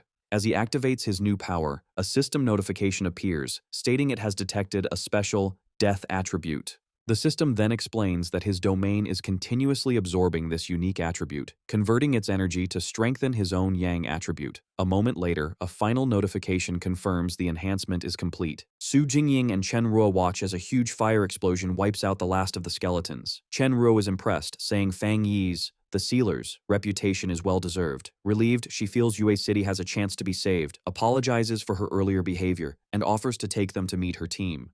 Chinruo leads them to a camp that serves as the base for the Yue City Spiritual Association. A group of pioneers greets her, calling her captain. Chinruo introduces Fang Yi and Su Qingying, explaining she brought reinforcements, the famous sealer and the captain of the Tai Tai Association. Her three teammates, Chen Feng, Chen Xing, and Chen Shi, look at Fang Yi in disbelief, doubting a young man like him could be the legendary pioneer who solved a disaster on his own. One of them comments that his age doesn't matter, as the situation in Yue City is completely different. The tension rises when Chen Feng scolds Chen Ruo for returning and bringing outsiders to die with them. He shouts that almost no one is left and the city is about to be devoured, revealing they were all deceived and lured here to be a sacrifice. As Chen Ruo tries to explain that her team has suffered, Fang Yi calmly observes them. With a serious look, he states that he accepted a request and will do his part. With complete confidence, he declares he will solve the problem here. Meanwhile, Chen Shi explains to a upset Chen Feng that because their city is far away and their customs are more traditional, their people pray to the gods when they face problems they can't solve. From a cliff top, Fang Yi looks down at a village surrounded by a strange purple mist coming from tombstones. He wonders if the people are planning a large ceremony to ask for blessings. Thinking about their old customs and rituals, Fang Yi suspects these traditions are connected to the strange anomaly. A sudden, strange wind rustles through the forest, startling Chen Feng and Chen Shi. In a clearing, they see a large crowd of villagers gathered for a ritual. Chen Ruo realizes the ceremony is about to begin and worries it would be a disaster if the tomb anomaly erupted now. However, Fang Yi finds it interesting. With a confident smirk, he asks who wants to watch the activity up close and starts walking toward the crowd. The group arrives at Yueyuan Square, where a huge bonfire burns. The villagers are desperate, crying out to their god to see their suffering. One man offers his own life to save his children. All around, people are bowed on the ground, pleading for the heavenly god's mercy. Suddenly, the bonfire goes out, the stone platform shatters, and large cracks spread across the square. The real horror begins as skeletal hands claw their way out from behind the tombstones. Someone screams that the monsters from the tombs are coming out again. From a swirling purple mist, several skeletons with glowing red eyes rise and stare at the terrified villagers. Panic erupts. An old man trembles, trying to say it must be a test from their god, while the rest of the villagers run in all directions. A mother holds her crying child, her face filled with terror as the child asks if their god will still save them. The chaos gets worse as the skeletons charge, and the villagers scatter, screaming for help. In the middle of the panic, a skeleton tackles the mother, separating her from her child. The little girl watches in horror, crying for her mother. Just as the child is left alone, an even larger ghostly skeleton appears from the mist behind her. The creature reaches its bony hand out for the crying girl. Before the skeleton can touch her, it is instantly destroyed in a flash of golden light. Immediately after, a huge wave of holy fire sweeps through the square, burning the attacking skeletons and turning the area into a fiery inferno. The surviving villagers stop running, completely stunned. Instead of fear, their faces fill with awe as they recognize the flames, with some shouting that it is heavenly fire. Their despair turns to joy as they raise their arms to the sky. As the flames rage, Fang Yi lands on the shattered stone platform. Against the fire, he tells the stunned crowd that their prayers are no longer necessary. With a cold, serious face, he states a hard truth. There are no gods in this world, and they will not come to save them. The villagers are silent for a moment, kneeling as they take in his words. However, they completely misunderstand him. Crying with joy, they shout that a god has appeared and defeated the disaster. They continue to plead with this new god to save them from the other monsters. Watching them, Fang Yi can only sigh quietly at their misunderstanding. Standing in the flames, Fang Yi extends his hand, his eyes glowing. He activates his Twilight Fire domain. Instantly, a massive, swirling red sphere appears in the sky, acting like a vacuum that pulls in all the deathly energy and skeleton parts from the ground. He then turns to the amazed villagers and clarifies who he is. He tells them he is not a god, but a pioneer captain from Tai Tai City, known as the Sealer. The villagers and Chen Ruo's team stare at the terrifying red sphere, stunned by the strange and powerful sight. Chen Feng, still in shock, questions what Fang Yi is doing. Chen Ruo, frustrated, reminds her team she had warned them he was no ordinary pioneer. She explains that he is the one who single-handedly solved the disasters in both Tai Tai and Kang City, and that he is treated as an honored guest by the highest authorities. Having absorbed the immediate threat, Fang Yi flies into the air like a golden comet toward the main village, which is still covered in a dense, purple mist and filled with skeletons. A system notification appears, confirming his Twilight Fire domain has successfully absorbed a large amount of the death attribute, making his own Yang attribute much stronger. Looking down at the countless skeletons below, he prepares to unleash his new power. He summons his blazing sword, its flames brighter than ever. With a powerful swing, he unleashes a huge wave of fire, declaring he will free Yue City for good. The fire, now mixed with a strange purple color from the absorbed energy, sweeps through the village, burning everything. From a safe distance, a group of survivors watches in disbelief and then cheers. They joyfully shout that the tombstones and skeletons have vanished, celebrating that heaven has not forgotten their city. After the attack, Su Qingying checks her device and reports that the anomaly readings in the Anding district are back to normal. Standing beside her, Chen Ruo confirms the Baimu district is also clear. She explains that only the Jinming district is left, the area with the highest concentration of the anomaly's power. However, as they prepare to move on, Su Qingying's face turns to shock. She urgently asks if they haven't noticed something terribly wrong. She points to the village, explaining that instead of disappearing, the pillars of purple light have actually multiplied, meaning the situation has gotten worse. Chen Ruo also shouts in alarm, confirming a massive energy surge is coming from the Jinming district and that the anomaly's power is rapidly gathering in one spot. Before their eyes, a terrifying event unfolds as a swirling vortex of dark green and purple energy begins to form a monstrous shape. From the mist emerges a giant skeletal being, a new anomaly king, its empty eye sockets glowing with a menacing green light.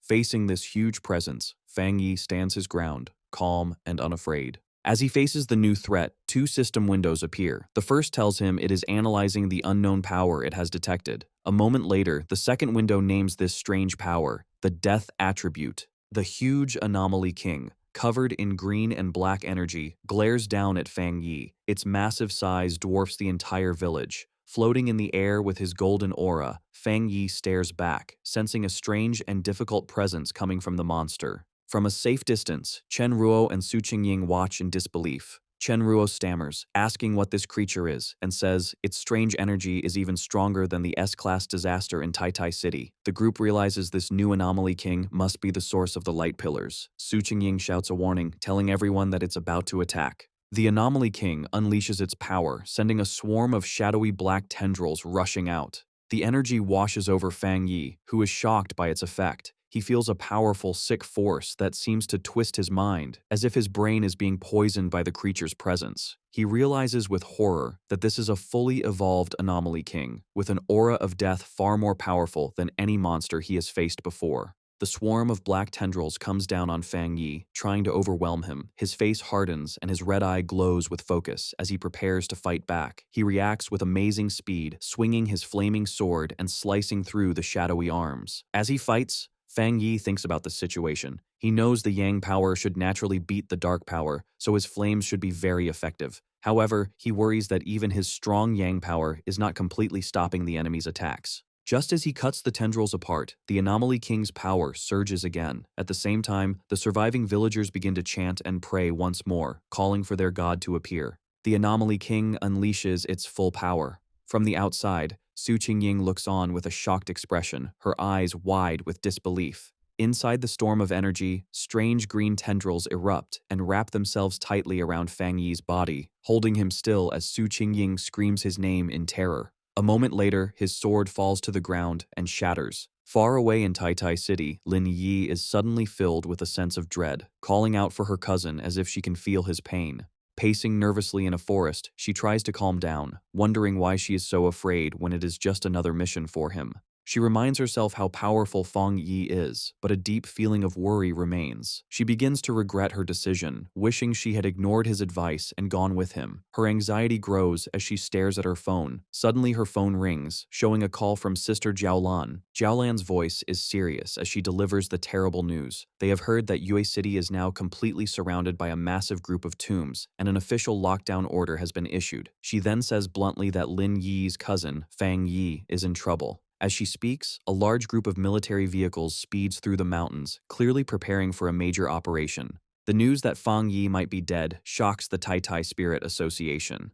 The officials, who had just started to feel hopeful, are now filled with despair. They gather around a table, asking if their greatest hero, the Sealer, has truly died. They wonder if humanity's fight is pointless, if even someone as powerful as him can be beaten. At the Spirit Association headquarters, a high-level meeting is happening. A senior official expresses regret over the situation in Yue City.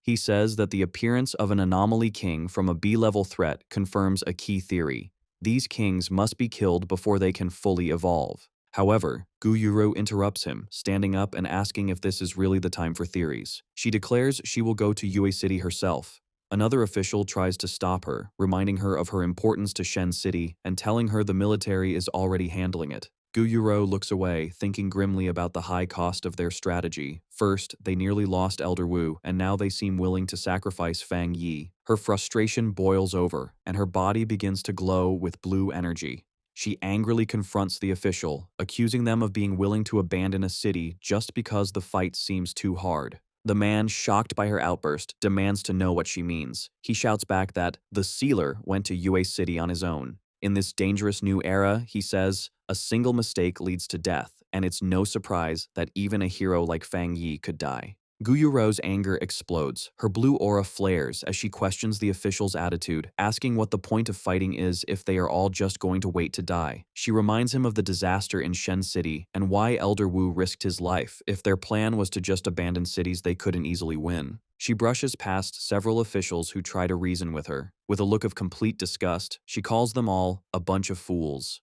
She thinks to herself that she has seen the Sealer's true power and refuses to believe he could be defeated so easily. On the outskirts of Yue City, a huge military convoy has set up a blockade. Inside a command vehicle, Elder Wu watches the situation on a monitor. He explains that this new anomaly king has a variation of the dark attribute, a power they are now calling the death attribute. Sitting with Jiaolan and Lin Yi, Elder Wu guesses that the Sealer's defeat is because he has run into some kind of inescapable rule set by the monster. Elder Wu and Jiaolan get out of their vehicle and are met by soldiers. A soldier reports that their military vehicles cannot break through. Jiaolan asks the soldier to explain. The soldier says that even with all their forces, their attempts to break through have been useless. He explains that Yue City is now covered by a huge number of tombstones. Whenever they send in soldiers, an equal number of tombstones rise up to attack them. He finishes with the grim news that all their frontline soldiers have already been dragged into the graves.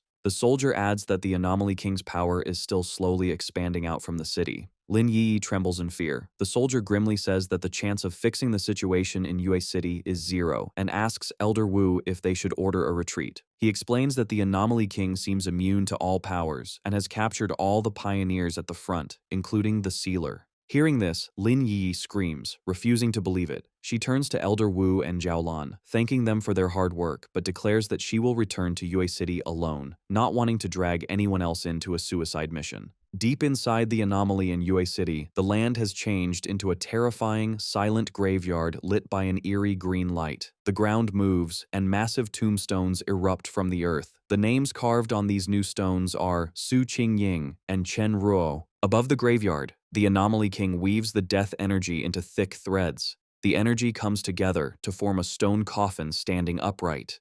Inside, Fang Yi is trapped, his body limp. Ghostly green centipedes crawl over him, wrapping around him to hold him forever. He appears completely lifeless, sealed in the tomb made by the monster. His eyes are hollow and dark, making it seem like the sealer has truly died. But, in the darkness of this death, a system notification suddenly lights up. The Death Brand ability that Fang Yi had gotten before has been successfully activated. The system confirms that he has now obtained the power of infinite death. Soon the system announces that the Death Brand trial has ended. Fang Yi is exhausted, but awake. He lets out a breath, thinking that the Death Brand trial was a very intense experience. He looks up at the huge, scary green skull of the Anomaly King above him, noticing that the King of Death now looks much friendlier to him. However, as his eyes glow with power, he admits to himself that he never wants to go through that rebirth trial again.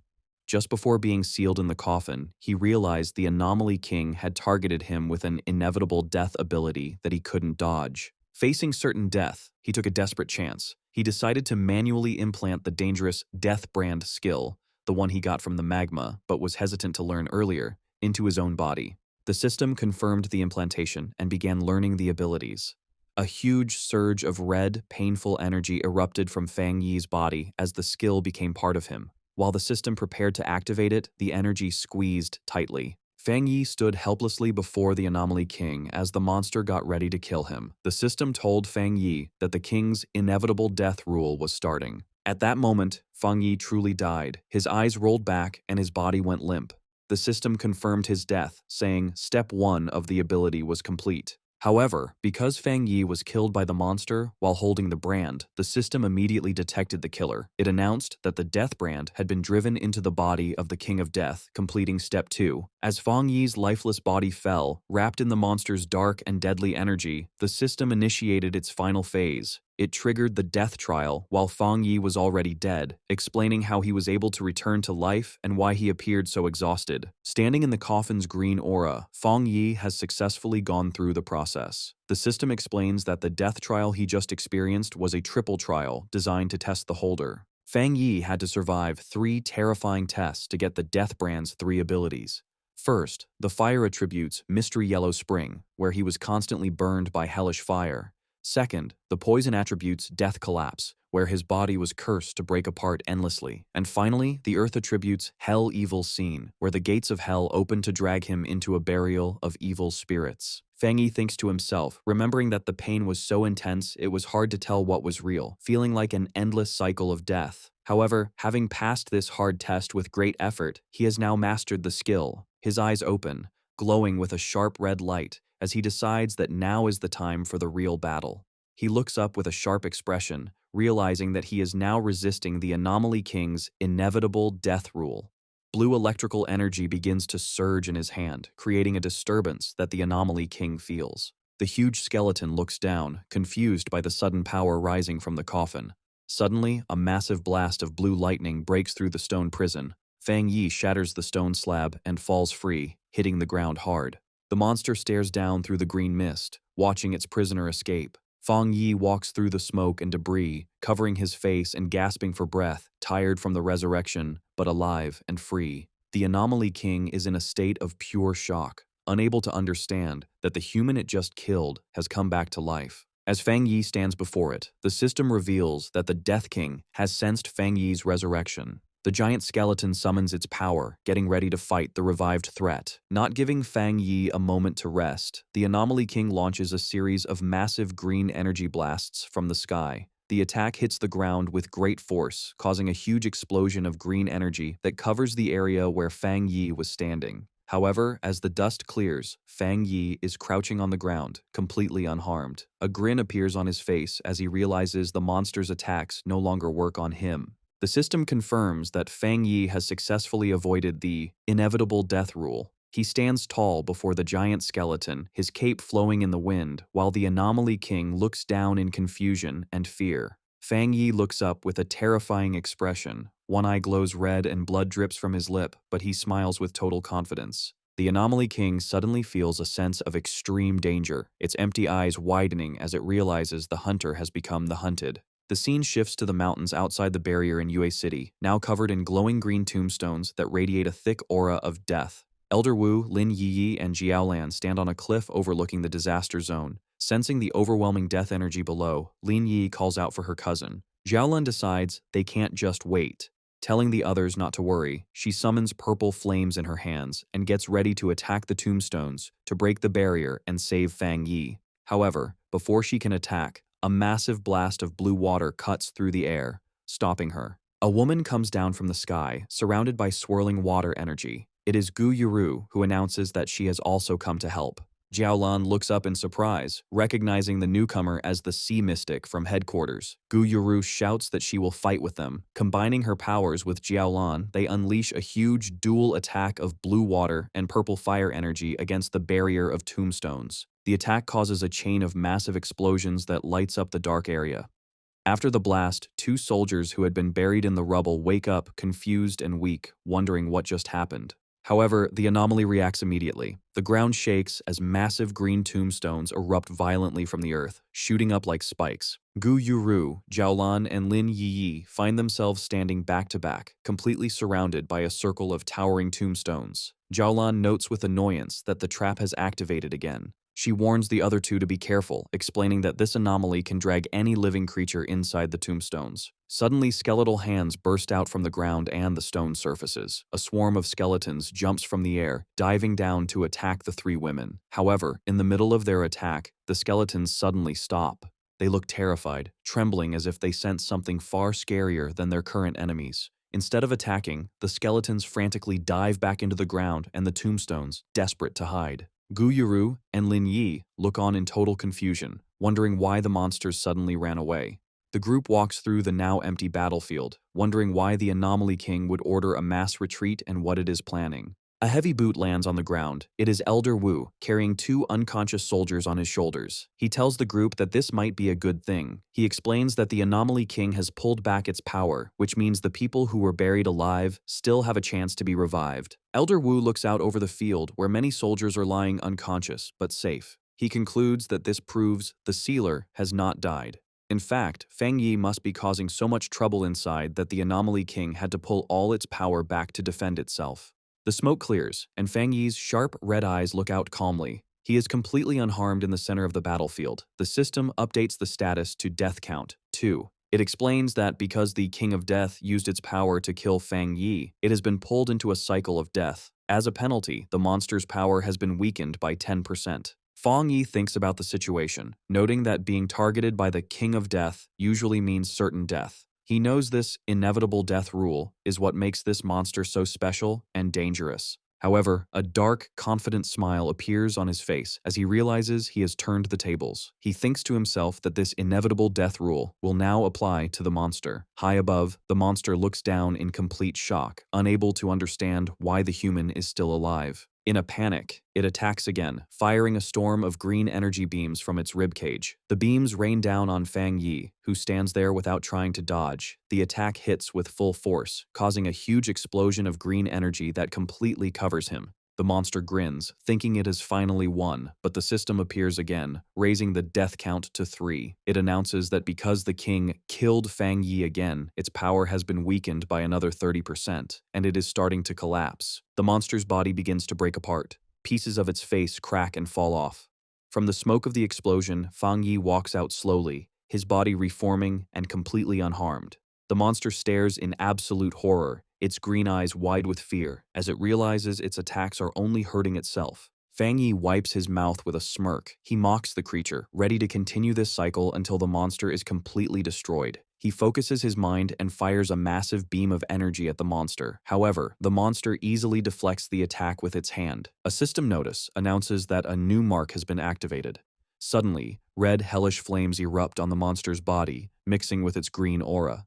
The monster looks at its arm in confusion. Seizing the opportunity, Fang Yi leaps into the air and draws his sword, which is blazing with intense fire. As he attacks, the system confirms that the monster has received a hellfire burning debuff, causing it constant damage. The monster glares down at him with glowing green eyes, angry at being pushed back. Fang Yi swings his blade with full force, using his heavenly fire slash. The monster blocks the strike with its huge hand, resulting in a violent clash. The impact is huge for the monster. The system updates to show the death count is now 4, and the monster's power has been weakened by a massive 45%. As the energy from the battle swirls, a new system window appears, starting the next stage, the death collapse mark. The effect is immediate and painful. Fang Yi's body begins to crack and break like glass, showing that the cycle of death is starting again. The monster, refusing to give up, grabs Fang Yi and squeezes him tight. It brings him close to its face, trying to scare the human who won't die. However, instead of fear, Fang Yi looks back with a calm, mocking smile. Despite the cuts on his face, he asks the monster to look at its own condition. The monster pauses, confused by his confidence. Suddenly, intense flames erupt around Fang Yi, but he just smirks, unharmed. The flames spread to the monster's hand, and it watches in shock as its own bones turn to ash. The system confirms that the death count has reached 5, and the monster is now weakened by 60%.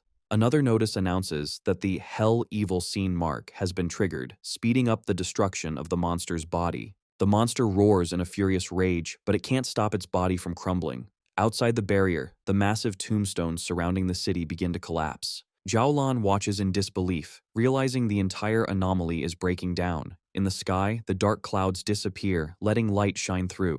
Lin Yi looks up with a bright smile, relieved that her cousin is alive. Elder Wu powers up his armor and orders the team to enter the city to rescue survivors and evacuate the injured. With their mission clear, Elder Wu, Zhao, Gu Yuro, and Lin Yi fly into the city. In the ruins of the anomaly, a hand desperately reaches out from the ground. Su Qingying pulls herself out, gasping for air, looking exhausted and terrified. Kneeling, she tries to understand what happened. She remembers her life force being drained away and feeling trapped in a green, hellish void inside the massive skeleton. However, she realizes the nightmare suddenly ended, allowing her to return. She immediately spots a tombstone nearby and realizes she must save the others. She frantically digs at the grave marked with Chen Ruo's name, shouting for her. Su Jingying uncovers the dirt to find Chen Ruo unconscious but safe. She is relieved to see that Chen Ruo is actually there, unlike Chen Ruo's sister, whose body vanished in the past. Suddenly, Su Qingying looks up, sensing a massive change in the air. She watches in awe as the swirling green vortex in the sky begins to crack. The massive skull of the monster crashes to the ground.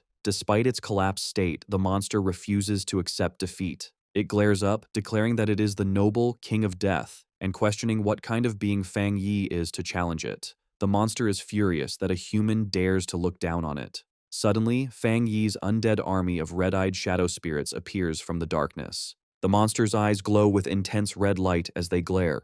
The system announces that the Hell Evil Scene mark has now weakened the monster by 80%. The monster freezes in shock, its face cracking further as it realizes it has no power left. The destruction speeds up. The system progress bar jumps to 100%, and the monster's green soul shatters completely. The system confirms that the monster's ability has been completely weakened and has now been seized by Fang Yi.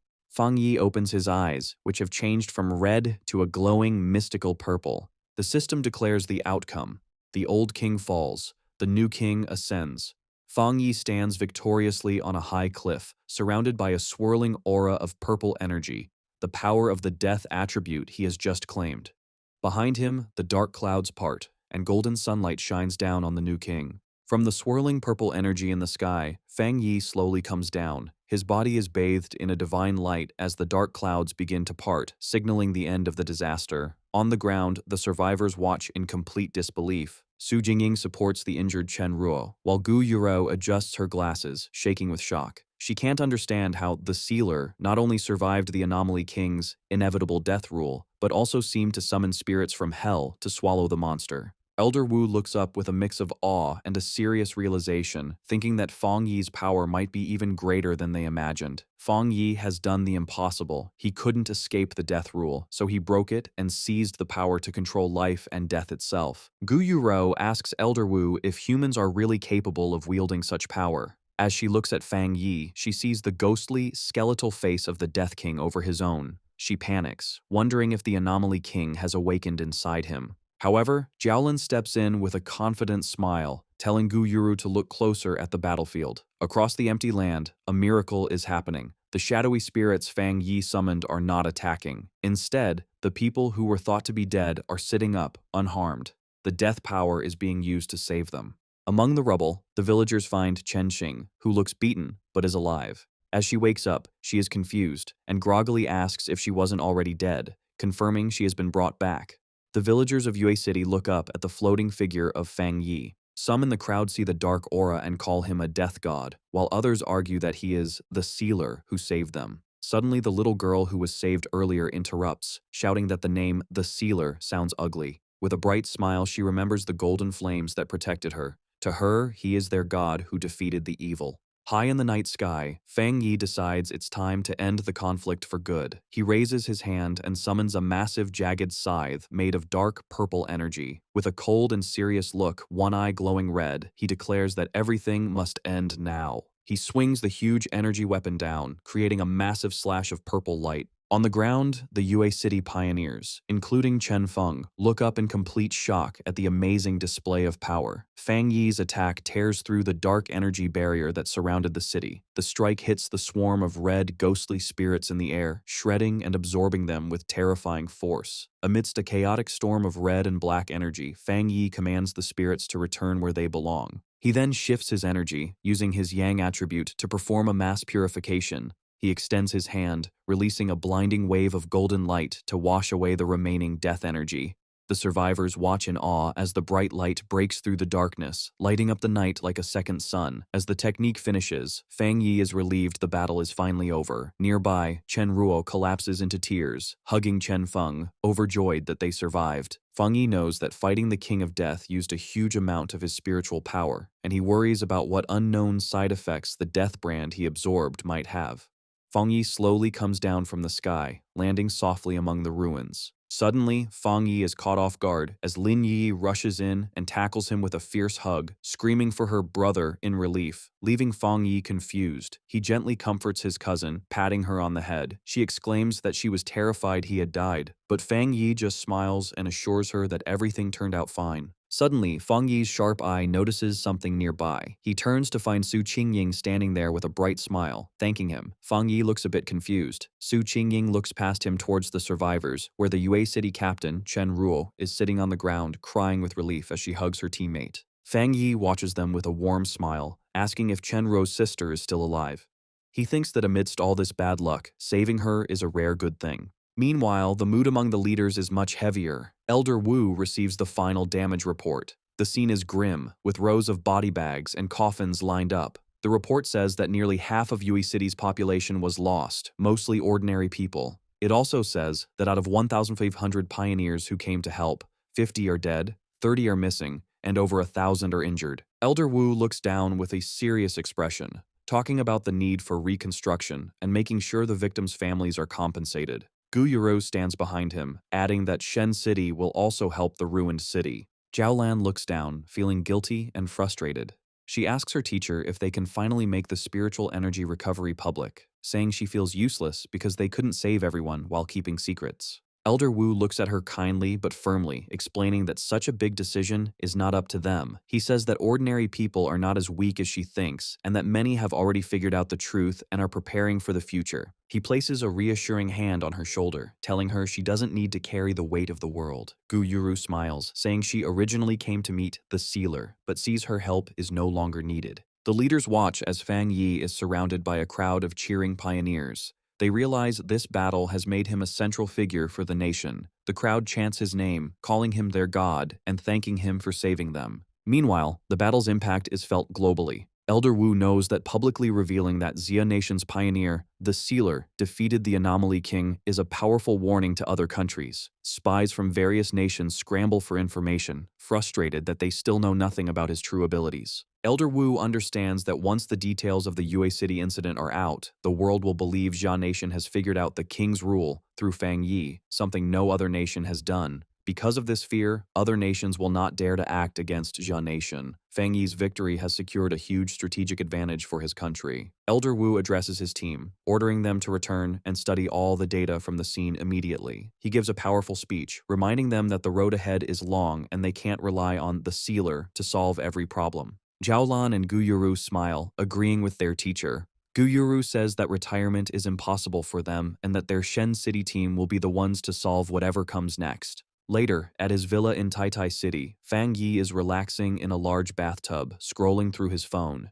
He thinks about the battle. After clearing the area, officials found a dark attribute spirit crystal left by the King of Death and gave it to him as a thank you gift. He holds his phone, counting his rewards. He remembers the Yang attribute spirit crystal Chen Ruo had given him earlier. Two glowing crystals appear before him, the purple dark crystal and the golden Yang crystal. He realizes he now has two top-tier attribute crystals. Fang Yi stands up from the water. He decides to act immediately. Even though light and dark attributes usually clash, he thinks that since the system recognized him as the new King of Death, absorbing the dark energy should be fine. He presses the purple crystal into his chest, letting the dark energy swirl around him. A system window appears, confirming it has detected the dark attribute and identified the spirit crystal. The system announces it is starting an ultimate calculation and begins creating a new technique. Soon after, the system announces a new dark attribute technique called Death Walk. When Fang Yi activates it, his body is covered in purple shadows, and the system explains that the skill allows him to teleport through darkness. He thinks that while it sounds mysterious, it is basically a teleportation skill.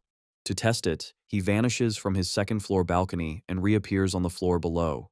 He is satisfied, noting that a skill combining evasion and movement is very valuable in a fight. Fang Yi then checks his internal state. He realizes that after surviving the Death Brand trial, his body has changed to let him absorb dark attribute energy directly. He summons his skeletal avatar and senses his control over dark spiritual power has greatly improved. After absorbing the energy from the Anomaly King's spirit crystal, he feels he is very close to breaking through to the legendary Jinggang realm. He then looks at a cabinet where a golden light glows. It is the Yang attribute spirit crystal, the reward Chen Ruo had promised him. Fang Yi remembers with a bit of humor that after the battle, city officials thought it was too casual for Chen Ruo to give him such a treasure privately. So, they held a big formal ceremony to present it to him, and he even heard they built a statue in his honor. Putting aside the memory, Fang Yi picks up the golden crystal, thinking that having two top-tier crystals is a rare piece of luck. He holds it up to his eye, looking at the pure Yang energy swirling inside. As he channels his power into it, a swirl of fiery red energy erupts around him. The system activates again, detecting the strong Yang energy. Just like with the dark crystal, the system announces it is starting its ultimate calculation to create a new technique from this power source. Fang Yi focuses all his energy on processing the crystal, and the system confirms the new technique is successfully created. Suddenly, a blinding golden light bursts from Fang Yi's body, shining as bright as the sun. The system announces he has a new Yang attribute technique called the Sun God. Surrounded by intense, swirling flames, Fang Yi unleashes the full power of this new ability. The system explains that the Sun God technique lets him summon a sun avatar that can burn through anything. A glowing golden symbol appears on his forehead. High above the city, a huge golden bird made of fire appears in the sky, lighting up everything. On the streets below, a reporter broadcasts the amazing scene while online comments flood in. People joke about being blinded by the light even in faraway cities. The reporter tells the citizens not to panic, suggesting that their guardian, the Sealer, is just getting stronger. Online, people guess that the Taoist god, who had saved them before, is going through another trial. On a Pioneer forum, users confirm the event is in Taitai City and recognize the familiar Yang energy, guessing that the Sealer has a new ability. In a dense, glowing forest, a group of pioneers is taking a break, including Fang Yi's ex-girlfriend, Chu Qingli. A male pioneer in her group praises the Sealer for being so impressive and for embarrassing Country B. He complains about a great prophet from Country B, who had wrongly predicted that the Xia Nation wouldn't survive the first year of the spiritual energy recovery. Chu Qingli looks worried and asks if the prophecy could be true. The male pioneer angrily dismisses the idea. Despite his confidence, Chu Qingli looks down, thinking that a lot of dangerous things have been happening in the Xia nation recently. The mood turns hostile as the group turns on Chu Qingli. The male pioneer mocks her low cultivation level. Another man asks if she is a traitor and makes fun of her for still being at the one-star Ghost Axe realm. He points out that she used to be a rich, young miss, but in this new world, she is the one who is trash. Chu Qingli crosses her arms, trying to keep her pride. She shoots back that their strength is nothing special compared to the Sealer. She challenges them, saying they have no right to mock her until they are as strong as him. The male pioneer laughs, asking if she is actually planning to team up with the Sealer. The three men laugh at her, reminding her that the Sealer is famous for working alone. They harshly tell her she is kicked out of their team. As the men turn to leave, a desperate Chu Qingli reaches out, shouting that if she is leaving, they have to give her the share of the reward she earned. The leader looks back with a greedy smile. He coldly tells her she should be grateful they aren't asking her to pay them. He then unleashes a blast of wind energy, knocking her backward as he yells at her to get lost. Chu Qingli trembles with pain and anger, silently vowing that they will pay for this. Social media fills with panic as a great prophet from Country B predicts the Sea Nation will be destroyed within a year. In the Tai Tai Spirit Association office, the association superior discusses this with Fang Yi, explaining that these rumors are affecting the local pioneers. Su Jingying explains that Country B is using psychological warfare to shake their citizens' confidence. The superior adds that news of Fang Yi's power has spread, causing Country B to act aggressively.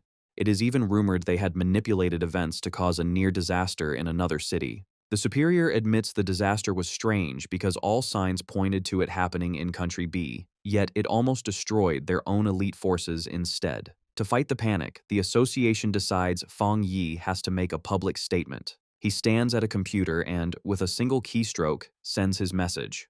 On his verified profile, Sealer 5, he posts a short, powerful sentence.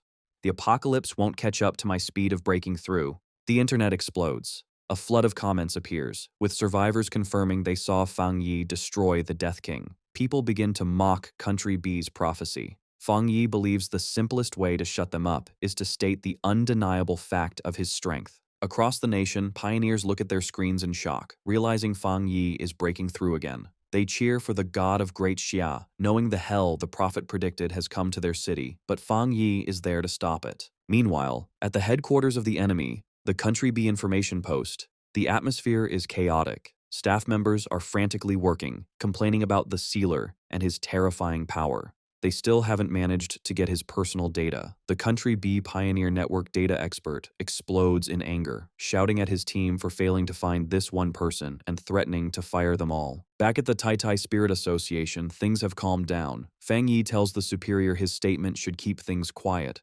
The superior laughs, thanking him. Suddenly, an assistant rushes in with a tablet, looking panicked. He reports that a new restricted area has formed in the western part of the Xia nation due to the collision of two powerful attributes. The military has already sealed it off. Fang Yi asks what kind of attributes are involved. The assistant explains it is a mix of Yang attribute and Dark attribute. Because these two opposing forces are clashing, the area is extremely dangerous but also holds great opportunities. The message adds that Sea Mystic, Gu Yuru, from headquarters, sent the notice specifically for him, inviting him to go the next morning. Fang Yi accepts immediately. He clenches his fist, thinking this is a perfect opportunity to test his two new abilities. Soon after, in the desolate landscape of the western Xia nation, a convoy of military vehicles drives toward a swirling vortex known as the Black Sun Pool. One of the armored vehicles stops, and Fang Yi and Jiao Lan step out. Fang Yi notes they had to bring so many people for monitoring because of the black wind and rain curtain, a natural barrier they have to break through.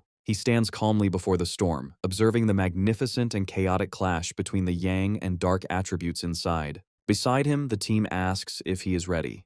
Standing before the massive tornado of dark energy, Fang Yi prepares to face the new challenge. Outside the black wind and rain curtain, a restricted area covered by a massive dark tornado, Jiaolan introduces a group of new arrivals. She explains that they are elite pioneers from the headquarters in Shen City and Haishi City. She notes that these new arrivals are just like Fang Yi, top-tier geniuses at the 3-star spirit creation realm who are expected to reach the Jinggang realm soon. Behind her, the new team members appear, radiating spiritual power. A blue-haired man introduces himself as Wang Lan, the new captain of Haishi City, a 3-star water attribute pioneer. Beside him stands a spiky-haired man named Song Yiming, an elite pioneer from Shen City with powerful wind and fire dual powers. Wang Lan politely apologizes for their late arrival. Jiao Lan addresses the group, reminding everyone of the rules of the restricted area. She challenges them to use their own abilities to break through the dark curtain and enter the zone. Fang Yi stands silently, his red eyes glowing, as he notices the two new captains staring at him. Song Yiming lets out a dismissive snort, unimpressed by Fang Yi. Eager to prove himself, he steps forward and says he will go first. He draws a large blade from his back, ready to show his power. As he channels his energy, he thinks to himself that half the reason he accepted this mission was because of the sealer. He had heard rumors about Fang Yi's rare yang attribute and wants to compare his own strength. Flames erupt from his body as he leaps into the air, activating his dual powers. He combines blue wind energy with his blazing fire sword, boasting that he has the purest fire attribute, and uses the wind attribute to boost its power to the limit. With a massive swing, he unleashes a wave of fire and wind against the dark barrier. Jiaolan notes that Song Yiming is indeed a genius who has developed his two attributes to their peak. Song Yiming lands as the energy from his attack clears a path. He scoffs, saying the dark barrier is just mimicking bad weather and is easy for him to break. Wang Lan then decides it is his turn. He activates his spiritual power, summoning a sharp, blue water construct. As he charges into the dark storm, he forms a protective water umbrella around himself, using his defensive skill to push through the harsh environment. Inside the swirling darkness, the water shield glows brightly. Wang Lan feels the terrifying pressure of the dark climate, realizing that if he had come here right after reaching the 3-star spirit creation realm, he might have died. He looks up in amazement, wondering how the yang attribute and the dark attribute can truly exist together. Ahead of him, the massive vortex of conflicting energies swirls in the sky. Song Yiming holds a bit of dark energy, noting that it feels cold and repels the human body. He thinks just enduring it is impressive enough. Wang Lan is concerned, guessing that maybe Fang Yi can handle the pressure well because his fire attribute is naturally close to the yang attribute. He comments that passing through the curtain is quite difficult. Suddenly, Fang Yi unleashes a burst of golden flame, using a fire slash to cut through the darkness. Wang Lan and Song Yiming are forced to leap away.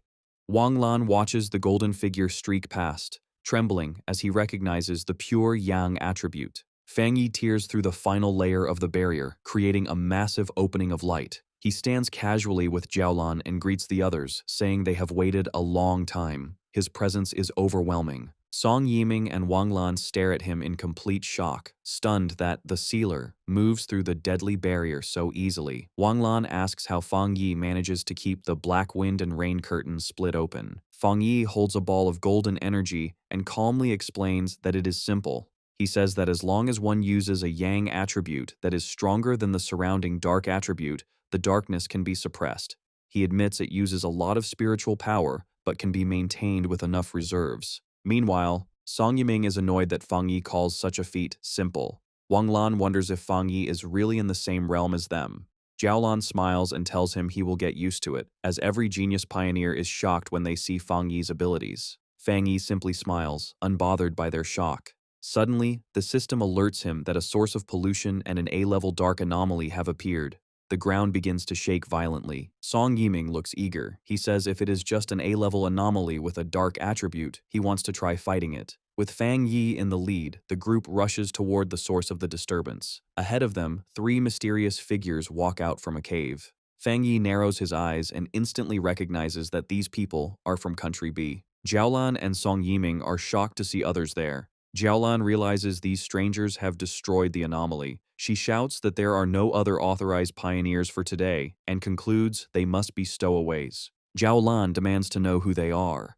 The 3 intruders stand boldly: a blonde man in a purple shirt, a muscular man with long black hair, and a man in a hood. The blonde man smiles arrogantly and introduces them as pioneers from Country B who have come to train. Song Yiming is furious, shouting that this is Jia Nation's territory and they have no right to be in a restricted zone without permission. Jiaolan backs him up, ordering them to leave, but the intruders stand their ground, saying that times have changed. The blonde man arrogantly states that if the Xia people won't take the resources here, his group will. He claims they are justified because they believe they are stronger than the Xia team. Hearing this, Fang Yi steps forward and calmly asks the intruders if they really believe that opportunities belong only to the strong. The blonde man smirks, thinking his country sent their elites here to start a conflict. Fang Yi looks at him with a cold, terrifying smile, his red eye glowing, and tells them that if strength is the rule, they can get lost. While Fang Yi confronts them, Jiaolan tries to report the situation to headquarters, but the enemies launch a sudden attack. The blonde man unleashes a surge of green energy, shouting that they have refused his polite offer. Song Yiming and Wang Lan are shocked, realizing the enemy has the rare and dangerous dark attribute. The blonde man laughs, declaring that this dark attribute environment is his perfect home field. Jiaolin analyzes the disgusting energy, realizing it is a nether poison attribute, mutated from decaying corpses. Panic sets in as she yells that the attack has destroyed all their communication devices, cutting them off from the outside world. Fang Yi realizes the intruders intend to kill them all. Song Yiming, refusing to wait, charges forward with his flaming sword. He shouts that if they can't absorb the dark attribute,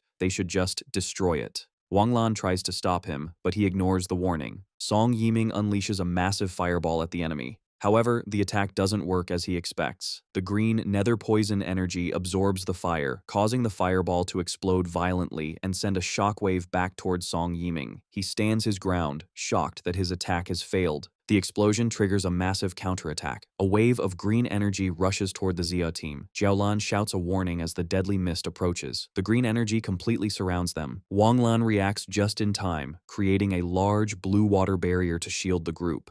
Inside the barrier, while his teammates are tense, Fang Yi remains completely calm, his red eye glowing as he observes the enemy's power without any fear. The battle intensifies as the blonde man from Country B attacks Wang Lan's water barrier. A huge, shadowy claw tears through the shield, and Fang Yi steps forward, telling the group to scatter. He unleashes a powerful slash of golden energy, cutting through the dark mist and pushing the enemy back. The blonde man is caught by surprise as his attack is stopped. He quickly recovers, floating in the air, mocking Fang Yi as a fire attribute pioneer from Xia Nation. He warns that his teammates are even more useless than him. Suddenly, dark green vines shoot out from the shadows, wrapping around Jiaolan, Wang Lan, and Song Yiming, trapping them in a corrosive mist.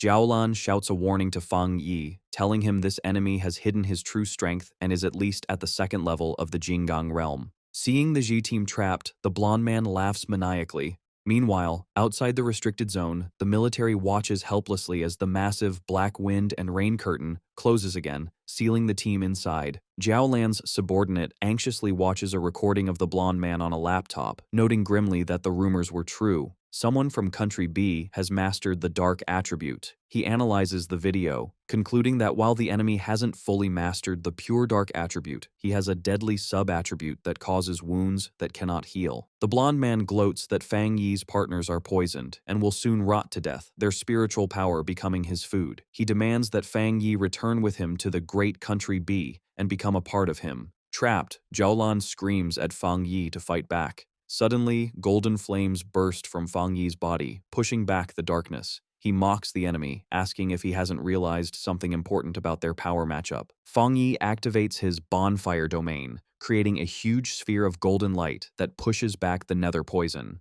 He asks the blonde man if he is surprised that the poison has no effect on him. The blonde man is completely confused. With a confident smile, Fang Yi unleashes a massive stream of fire, not at the leader, but at his two subordinates on the ground. Furious, the blonde man sees his defense broken and his men targeted. Fang Yi leaps into the air, taunting him, asking if he isn't going to save them. The blonde man calls Fang Yi arrogant and summons a large sphere of concentrated poison mist, shouting that as long as Fang Yi is human, he cannot escape its power. Ignoring the threat, Fang Yi charges straight into the attack, his flaming sword cutting through the sky. As he gets closer, the blonde man's expression changes to shock. He finally recognizes the nature of Fang Yi's power, realizing with horror that it is the Yang attribute, the one thing that can counter him.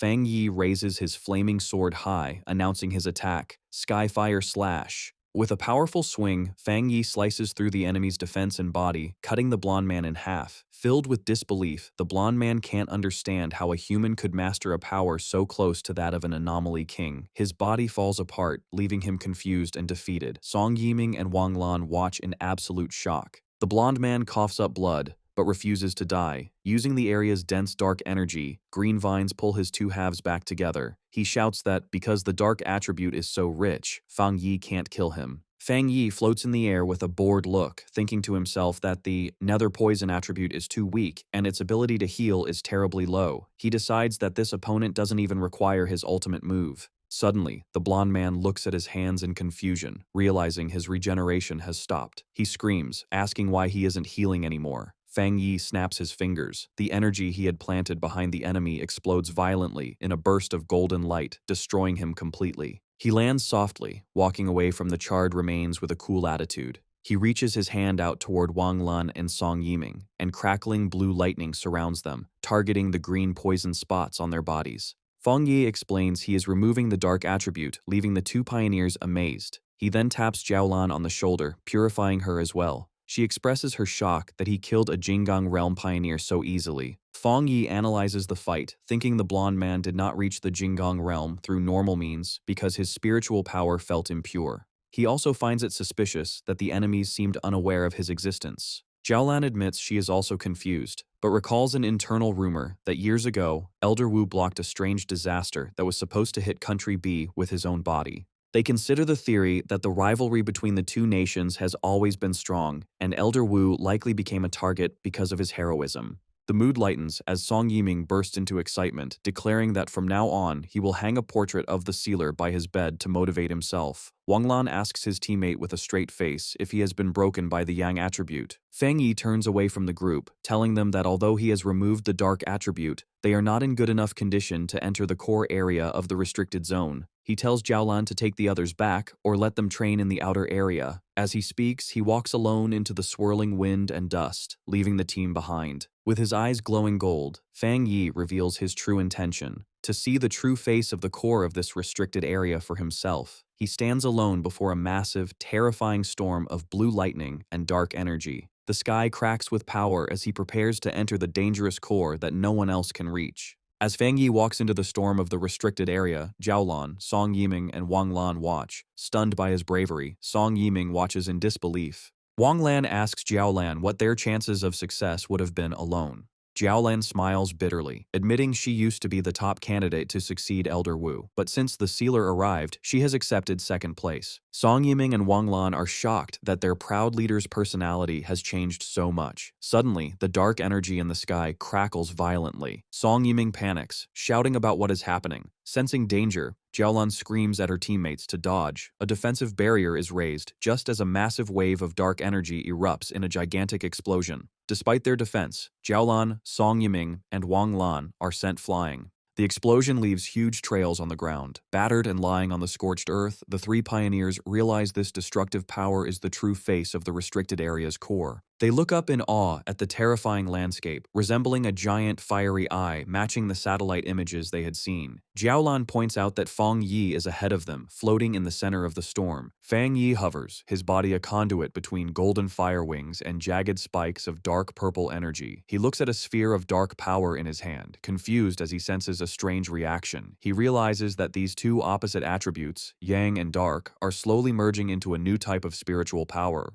The two energies swirl together in a chaotic vortex. The system alerts Fang Yi that it has detected a great change of heaven and earth involving the collision of yang and dark attributes. The reaction intensifies, and Fang Yi's body seems to split, half becoming a skeletal shadow and the other half burning with golden light. The system announces the birth of a brand new, unknown attribute, Turbid Yang. Fang Yi holds the stable, fused energy. The system immediately begins acquiring data to write a new technique based on this power. Fang Yi focuses, drawing the swirling vortex of purple and black energy into his head, absorbing the new attribute.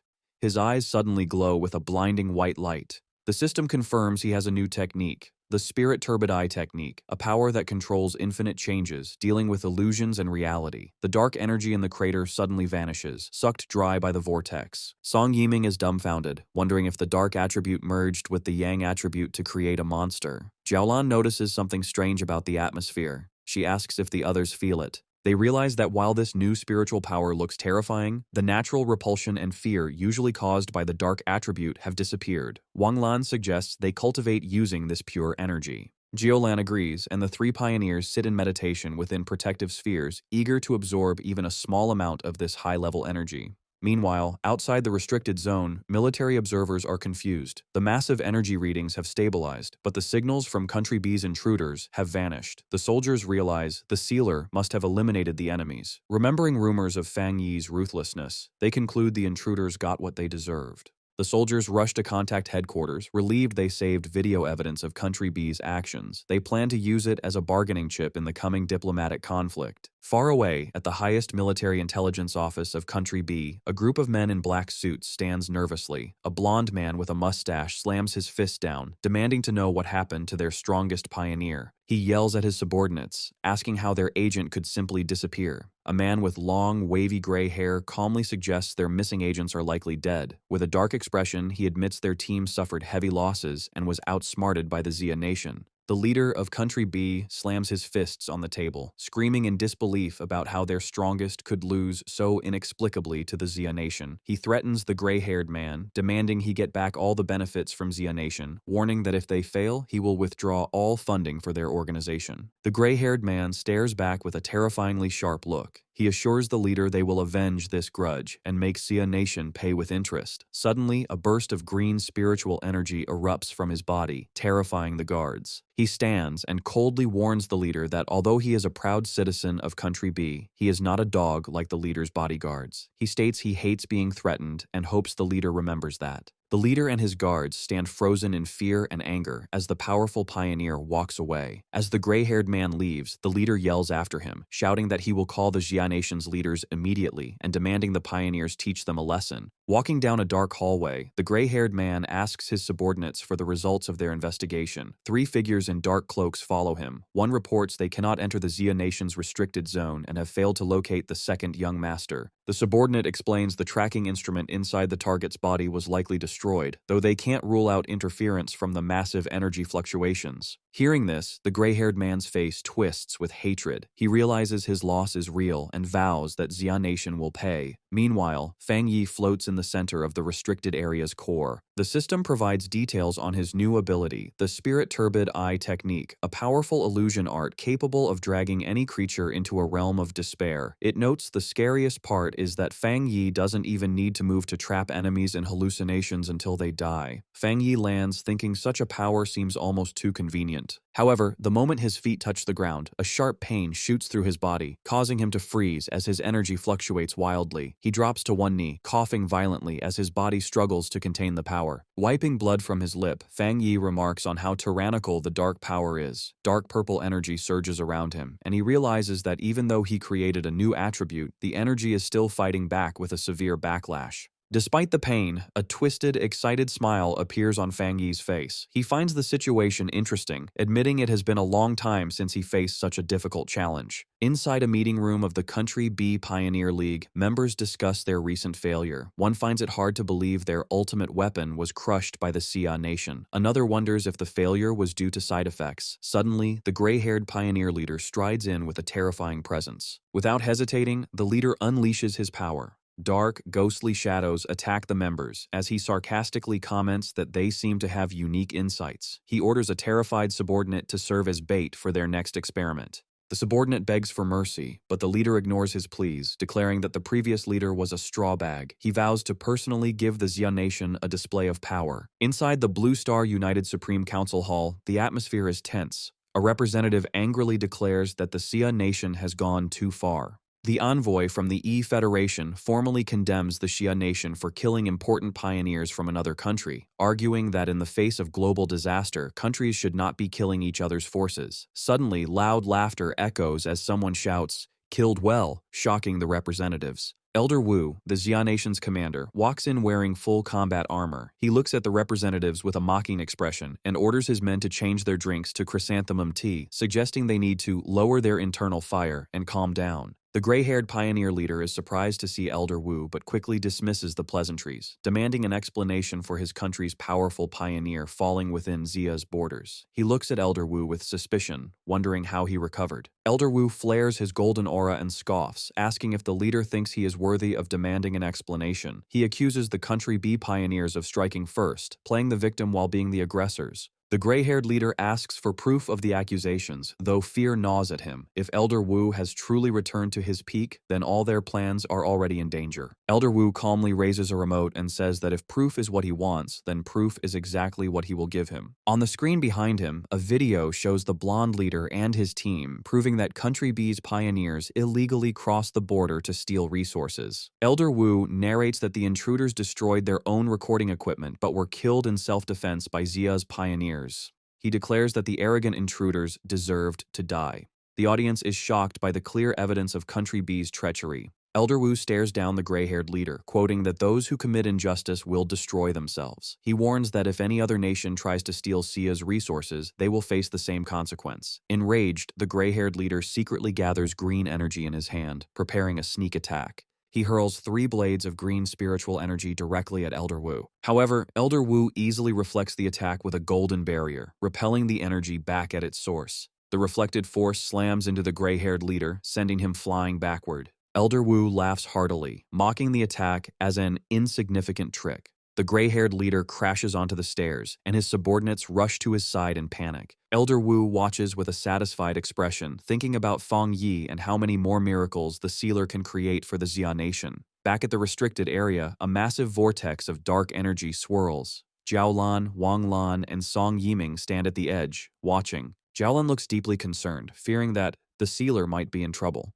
Inside the storm's eye, Feng Yi stands alone. Suddenly, his eyes erupt with golden light as the energy within him reaches a breaking point. He screams as a massive burst of golden power explodes from his body. The explosion settles into a dark, purple aura. The system confirms the Spirit Turbid Eye technique has been completely absorbed and his body will no longer reject the dark attribute. Feng Yi touches his eye with a confident smile, deciding to test the new technique. He commands the technique to open. Reality shatters into countless purple shards, creating a chaotic dimension. Feng Yi looks around, momentarily alerted. He notices the shards contain images of monsters he has fought before, realizing the illusions are based on his own experiences. He finds this new power very interesting. He reflects that his deadly encounters, which helped him grow stronger, would be a fatal hell for anyone else. Walking along a path split between ice and lava, he considers a new possibility. He thinks combining his new technique with the 3 hellish trials of the Death Brand would be even more terrifying. To test this, Feng Yi summons spirits of blue and fiery orange energy.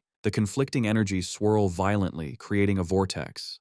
Suddenly, the system reports a massive spiritual power overflow, announcing he is about to break through to the legendary Jinggang realm. Feng Yi stomps his foot, shattering the ground. A confident smile spreads across his face as he welcomes the sudden advancement. A massive bolt of blue lightning strikes. From the blinding light, a gigantic golden armored avatar manifests. Feng Yi leaps into the air and charges straight at it. His attack collides with the avatar in a blinding explosion, shaking the entire dimension. Outside, Jiaolan and Song Yiming feel the energy fluctuation. Jiaolan's eyes widen as she exclaims that Feng Yi is about to break through to the Jinggang realm. The clash erupts in a massive explosion of golden light and blue lightning. After the blast, Feng Yi floats in the air, surrounded by crackling energy. He looks calm but slightly confused, questioning if that was all the trial had. A predatory smile spreads across his face as his red eye glows. He decides it's his turn to fight back. The golden avatar strikes down, but Feng Yi stands his ground, raising a barrier and unleashing his limitless dark world. With a determined shout, he unleashes his divine thunder tempering technique. He channels this immense power and launches a counterattack, sending a massive blast of blue lightning at the golden avatar. The lightning strikes, causing a huge explosion that rips through the dimension. The system confirms the breakthrough is in progress as Feng Yi absorbs a torrent of golden and purple lightning. He has successfully reached the first level of the Jinggang realm. Feng Yi descends from the sky in a golden aura, pleasantly surprised he has broken through to the Jinggang realm here. He gathers massive power in his hand, his eyes glowing red, and with a simple swing, unleashes a devastating force that shatters the surrounding rocks. The impact is so strong Jiaolan and Song Yiming struggle to stand, the sheer force of his spiritual power overwhelming them. The storm from his breakthrough blows debris everywhere, tossing an armored vehicle into the water like a toy. An observer monitoring the situation is shocked as the energy data instantly exceeds the maximum limit, suspecting a major breakthrough. Watching the golden glow on the horizon, the team realizes the sealer has successfully advanced to the Jinggang realm. Jiaolan stands at the edge of a massive crater, noting that the restricted area's spiritual spiritual energy has been drained dry. Fang Yi absorbed almost everything, leaving only a tiny fraction. Wang Lan, surprised, comments that Fang Yi is like a bottomless pit, but admits it is better for the sealer to have the energy than for enemies from Country B to steal it. The three pioneers land near the center of the phenomenon to meet him. Suddenly, Song Yiming is completely shocked by the presence he feels. From the blinding light, Fang Yi walks toward them, emitting an aura so heavy it feels like a mountain is crashing down on them.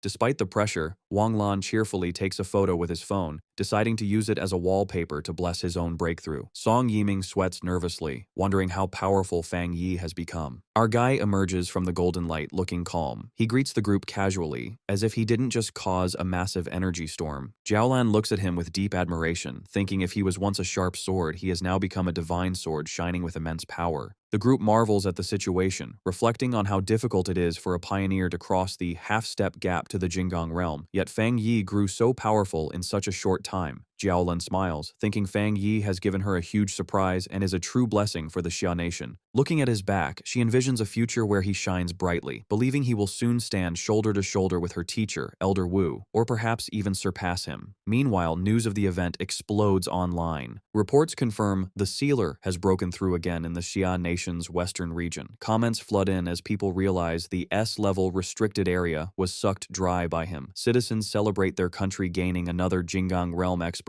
and praise their hero. In a dark room, however, a hand touches a screen displaying the crater as someone mutters with hatred, cursing the sealer. The gray-haired pioneer leader warns other shadowed figures that if Fang Yi continues to grow, the Xia nation will unite and ruin their plans. He declares it is time for them to make a move. He recalls angrily that the sealer ruined their work in Tai Tai City, allowing it to escape destruction, and vows that this time, none of them will escape.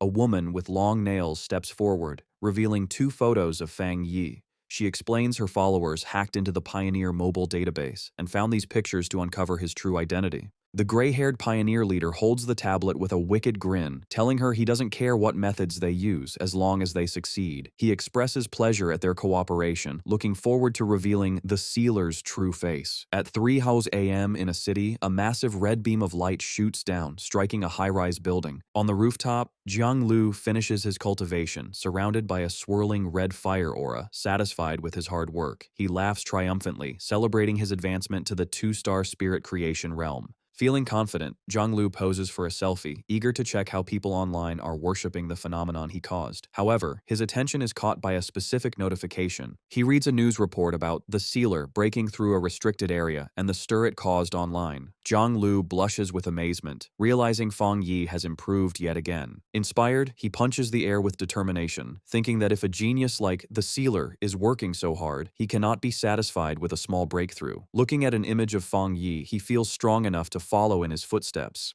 The next morning, Zhang Lu walks through the streets of Tai Tai City, shouting excitedly that he has finally returned. As he walks, he accidentally bumps into a woman in high heels. Instead of apologizing, he turns around annoyed and aggressively asks her if her mother never taught her to apologize. With deceptive calmness, the woman adjusts her sunglasses and offers a polite apology. But behind the lenses, a complex, glowing purple pattern activates in her eye. A wave of psychic energy washes over Zhang Lu, and before he can react, the hypnotize technique takes effect. His eyes glow with a dull purple light as he falls completely under her control. A sinister smile crosses her lips. She commands the dazed Zhang Lu to follow her, telling him someone is looking for him. Stripped of his will, he mindlessly asks where they are going, but follows her obediently. As she adjusts her hat, she whispers the name of her organization, the Heaven's Choice Cult. She pictures their base, a dark, ominous cathedral she reveres as a holy land. Her expression turns serious. As she leads her captive through a dark alley, cloaked figures leap across the buildings above, escorting them.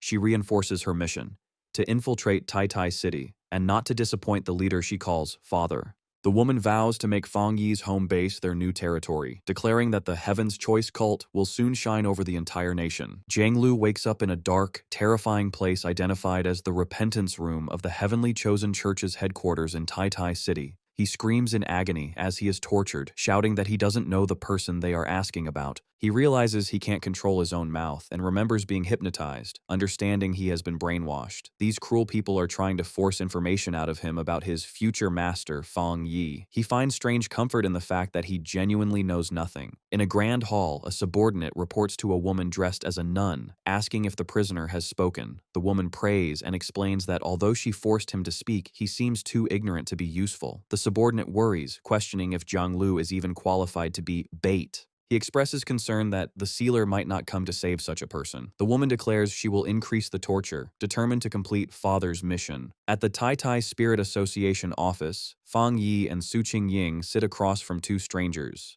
Su Qingying asks if they came to Tai Tai City to ask for help finding Jiang Lu. One of the men, Jiang Lu's friend, explains that Jiang Lu came to the city to find the sealer and become his apprentice, but vanished upon arrival. The red-haired man explains they received a tip that Jiang Lu was taken by a mysterious group known as the Heavenly Chosen Church. Su Qingying and Fang Yi look shocked. Su Qingying recognizes the name as an evil cult supported by pioneer forces. The red-haired man admits his group has no confidence in fighting such a powerful place, which is why they came to ask Fang Yi for help. Su Qingying explains more about the enemy. She describes them as a group that opposes the Spirit Association and specializes in mental attacks. She adds that they operate as an ordinary church to infiltrate the common population, with their main headquarters in Chuanxi City, where they have nearly 1 million believers. She explains that while the local Spirit Association has tried to strike them down, the cult is elusive. Fang Yi becomes alarmed, realizing that if the cult's headquarters is in Chuanxi City, their presence here means they have infiltrated Tai Tai City. Su Qingying urgently says she must notify the association to search the city. A sharp smile appears on Fang Yi's face as he reveals the truth. He notes that the cult sneaked in unnoticed and took the person looking for him. He concludes that the Heavenly Chosen Church is actually coming for him. Fang Yi sits in deep thought.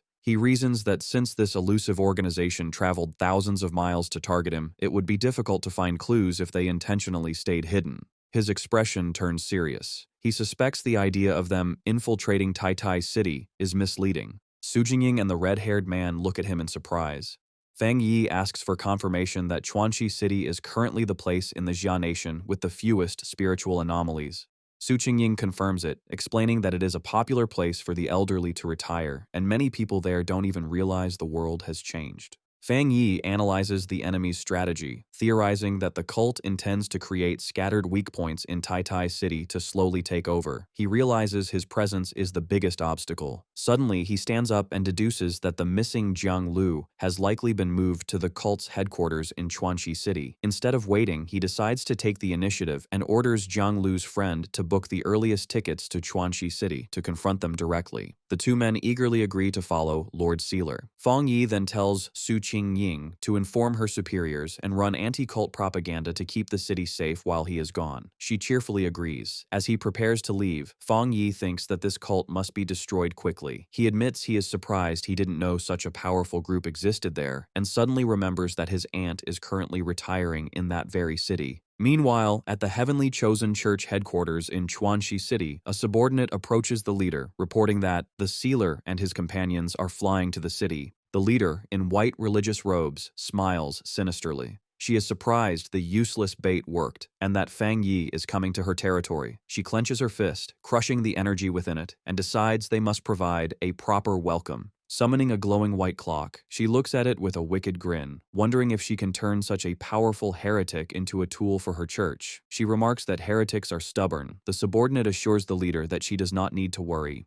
The woman agrees with a sinister smile. She turns away, her body erupting with dark purple energy, and declares that there is only one fate for heretics: to have their bodies burned and destroyed. At the Chuanxi airport, which looks surprisingly peaceful, Fang Yi finds it amazing that flights in the Xia Nation are still running. As they walk through the terminal, one of his companions explains that flights are becoming rare, and if the Spirit Association hadn't helped them book tickets, they likely wouldn't have made it. Later, in a quiet wooded area, Jiang Lu's friend asks Lord Sealer where they should go next. Fang Yi tells them they don't need to go anywhere, they just need to wait. The two companions look at each other, confused by this unexpected command. Fang Yi holds up a finger, signaling for silence. With a sharp look, he tells the group to listen, having detected the enemy's presence. He announces that their hosts have arrived. A group of cloaked figures emerges from the thin air surrounding them. These enemies float in the air wearing dark hoods, their faces wrapped in bandages and their eyes glowing with a hypnotic purple spiral pattern. Fang Yi immediately warns his companions to be careful. He reminds them that the heavenly chosen church specializes in mental attacks and orders them not to look directly into the enemy's eyes. The red-haired man and Zhang Lu's friend acknowledge the order and take fighting stances. However, while Fang Yi is focused on the minions, a figure appears out of the purple mist behind him. It is the mysterious woman, now floating and draped over his shoulders. She whispers into his ear, teasingly asking why, if he told his friends not to look, he hasn't closed his own eyes. The woman activates her spirit creation realm power. Her eyes glow with intense purple light as she uses a technique called disarming charm. She mocks him, asking if he wanted to keep her beauty to himself, trying to control his mind. But Fang Yi is not affected. A terrifying red light begins to glow in his eye, and he smiles menacingly. He asks her if she really thought he would fall for such a trick. The woman's expression instantly shifts from confident to shocked. A massive, terrifying red eye opens in the spiritual realm behind Fang Yi, overpowering the woman's purple energy. Fang Yi declares that since she was the first one brave enough to get close, she deserves a reward. He remarks that illusion-type pioneers like her are interesting to him. Inside the spiritual realm created by their confrontation, Fang Yi unleashes his mental power, the Spirit Turbid Eye technique. The woman from the Heaven's Chosen cult recoils in terror, shocked that the sealer could master illusion arts, something their reports never mentioned. Regaining her composure, the woman scoffs, declaring that illusions are her cult's greatest strength. She pulls out a pocket watch that glows with a purple light, calling Fang Yi inferior and confident in the power granted by her father. In her own illusion, she believes she has sliced Fang Yi in half. However, Fang Yi remains unharmed, a smug smile on his face. He calmly challenges her to continue, which leaves the woman stunned. Now, it is Fang Yi's turn. Remarking that such a lively opponent is a perfect test subject, a massive sphere of red energy filled with dark spirits materializes before the woman. She is engulfed by Fang Yi's power, screaming as the illusion feels terribly real and her own abilities fail. Chains emerge from the darkness, crucifying her over an inferno of flames. In desperation, she screams that she is a child chosen by her god, unable to accept being defeated so humiliatingly. She is trapped, surrounded by darkness and hostile red eyes. Her confidence shatters, and her mind begins to fracture under the pressure. The illusion consumes her reality, and she panics, forgetting who she is while shadow monsters loom over her. Fang Yi descends like a judge, his presence overwhelming her. The woman realizes her skills are weak and that if she resists, she will certainly die. With his red eye glowing menacingly, he demands she tell him everything she knows about the Heaven's Chosen cult's ultimate goal. Trembling, the woman reveals the father said they must remove the sealer to complete their grand plan. Fang Yi presses her for more details about the plan and the location of the father and his friend Zhang Lu. Struggling to speak, she stutters that they are at the altar, but suddenly her expression twists in terror. A restriction placed deep within her mind is triggered. Before she can finish, a lethal force strikes her from within, silencing her instantly. Her body collapses lifelessly before Fang Yi. Back in reality, the illusion dissipates. Fang Yi looks at the corpse, realizing she triggered a forbidden restriction from the father. He deduces that followers who try to reveal sensitive information are killed. The forest returns to silence. He walks through the aftermath. His defeated allies lie on the ground. Sensing that he is being watched, Fang Yi calls out to a hidden observer, asking if they silence their own subordinate. The cult's minions leap out, purple energy swirling around clock-like objects. They angrily declare that they will capture Fang Yi to make their cult famous. They surround him, threatening to kill his companions if he does not surrender. Fang Yi scoffs and summons a blade of pure fire. As he prepares to attack, his glowing eye analyzes his opponents. He notes their high power level on paper, but sees their weak foundation means their power is hollow. Disappointed, he grips his flame sword. With a massive, heavenly fire slash, he tears through their defenses, remarking that their actual combat strength is pathetic. The cultists are blown away by the fire, screaming as they fall, completely defeated. Fang Yi stands over one of them, his terrifying glowing red eye fixed on him. The cultist trembles in fear, realizing the overwhelming power gap. A terrified subordinate approaches, holding a strange oval mirror glowing with purple energy. Fang Yi looks at it curiously, sensing a presence as a dark silhouette appears inside.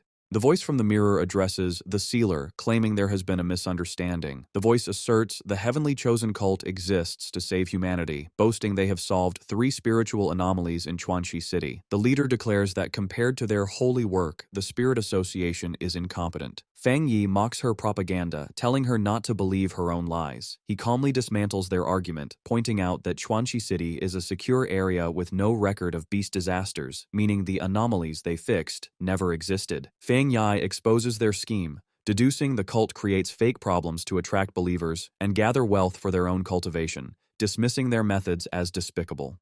The woman in the mirror laughs condescendingly. She reveals her true power, transforming a simple pocket watch into a vessel of dark energy. Furious, she declares that Fang Yi misunderstands their noble cause and that pioneers like him, who risk their lives for the Spirit Association, are hopelessly brainwashed. She questions the logic of protecting weak people, calling them a burden that should be left to die so that powerful pioneers can rule. Her face contorts with fanaticism as she screams that they are on a glorious path of evolution. Unmoved, Fang Yi's flaming sword crackles with blue lightning as he rushes forward with blinding speed. The cultist holding the mirror screams in terror while the leader watches in shock. With a cold expression, Fang Yi declares that if she believes the weak deserve to die, she should be the first to go. He swings his blade, a blur of fire and lightning, at the cultist and the mirror. The leader looks on in disbelief as his attack slashes through reality itself, shattering the mirror and severing their connection. She screams, unable to comprehend how he broke their sacred object. The woman flinches as the fire slash narrowly misses her.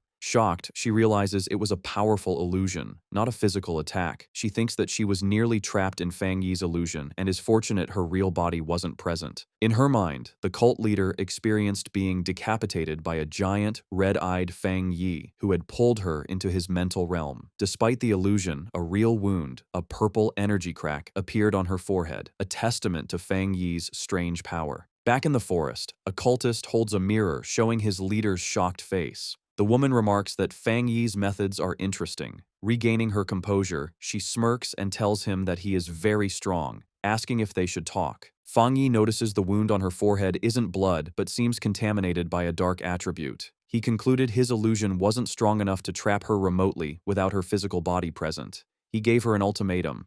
She and her cult must leave Chuanxi City within 3 days. He knows this is a warning, and if she refuses, there will be a major move after 3 days. As blue electric energy crackles in his hand, he demands they release the person they captured. Knowing the cult won't retreat easily, he decides to play it by ear. The woman smiles and agrees to the deal, stating the Heaven's Chosen cult will withdraw from Chuanxi City. She added that she would return his companion in 3 days as long as she could leave safely. Inside the mirror, 2 cultists throw an unconscious Zhonglu to the floor of their base. Fang Yi calmly accepts her conditions. With the deal made, the purple portal closes violently. The cult leader bids Fang Yi farewell as dark energy surges. The connection severed, triggering a backlash that engulfed the remaining minions. They screamed for their father to save them, but were consumed by the energy while Fang Yi shielded himself with a barrier of light. In the battle's aftermath, the mental strain is too much for one of the men, who screams in terror. Fang Yi turns his attention to Jiang Lu's friends. To snap him out of it, Fang Yi slaps the man, waking him from his stupor. Fang Yi calmly explains the situation, assuring him that Jiang Lu is not the enemy's main target and will likely be returned in 3 days. He instructs them to follow him to the Chuanxi City Spirit Association to wait.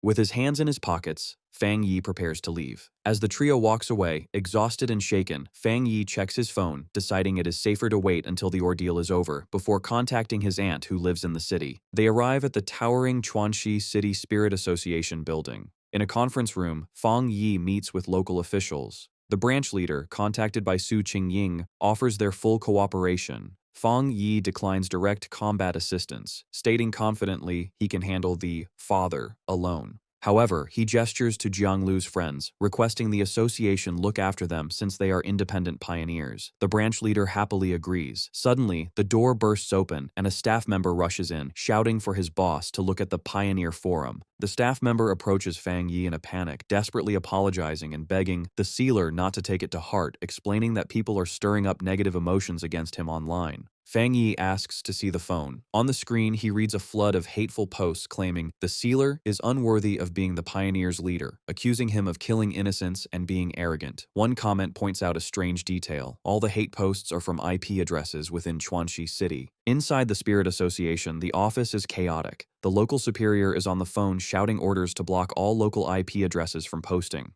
He realizes with dread that the Heaven's Chosen cult must be cleared out immediately, or they will become a massive disaster. Meanwhile, at the cult's headquarters, the cult leader preaches to her followers in a dark cathedral. She claims to have foreseen a future where the chosen ones are trapped in a cage of fire, twisting the truth by saying the lightning and fire they faced were malicious obstruction by their enemies. Floating above her followers, she paints Fang Yi as a villain, accusing the sealer of murdering their members and declaring they must remove this evil obstacle. The cult's propaganda machine goes into full effect. A giant hologram is projected onto a skyscraper, showing a manipulated video of Fang Yi attacking someone, framing him as a monster. The crowd below cheers for the cult's justice. The propaganda works. A massive protest fills the streets with citizens carrying banners proclaiming the cult as the world's savior and accusing the Spirit Association of feeding the city to demons. The angry mob gathers outside the Spirit Association building, shouting that harming the cult is the same as harming the city. High above, Fang Yi stands by a window, looking down at the brainwashed citizens with a cold expression. Inside the office, the mood is grim. The branch leader sits with his head in his hands, lamenting that the association has lost all public support. He approaches Fang Yi, explaining helplessly that as pioneers, they cannot use force against ordinary civilians. Fang Yi interrupts him, bluntly telling the official not to worry and that he never expected much from them in the first place. Fang Yi realizes the cult is using the people of Chuanxi City as weapons and hostages, but he considers these to be petty tricks.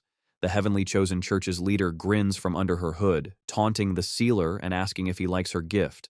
She declares that since all citizens are her puppets, he would have to destroy the city to destroy the cult. Deciding to retreat, she orders her subordinates to leave and return the trash they captured, mockingly claiming that her cult is merciful. One of her subordinates throws a body toward the angry crowd below. As it falls, a massive explosion rocks the Spirit Association building, shattering the windows. A blinding golden light erupts, causing the mob to shield their eyes and scream. The church leader looks back in confusion, realizing something unexpected is happening. Fang Yi floats outside the skyscraper, engulfed in a terrifying aura of golden flames. He coldly reminds them that if they did not leave within 3 days, they would face the consequences. The cultists stare up in shock, wondering if he isn't afraid of causing a massacre. The cult leader has miscalculated. As powerful energy surrounds her, she screams in frustration, admitting she should have killed the hostage earlier. She then asks if he truly doesn't care about the lives surrounding them. Fang Yi mocks the cult leader, telling her there is something she doesn't know. He swings his sword down, revealing his technique is designed to counter dark attribute anomalies. The woman is shocked as the massive fire slash strikes her subordinate. Using his speed, Fang Yi vanished and reappeared behind her, catching her off guard. He brought his sword down, forcing her to summon a magical barrier to block the heavy blow. Locked in a stalemate, Fang Yi stares into her eyes with a cold, red glow. He smiles menacingly and asks a chilling question, deducing that she is not actually human. The woman's expression shifts to surprise. A crack opens on her forehead, glowing with purple light, as she admits she is impressed that he figured it out. The crack widens to reveal a large, monstrous purple eye. She stares back, admitting that nothing can escape his sharp vision, fully revealing her non-human nature.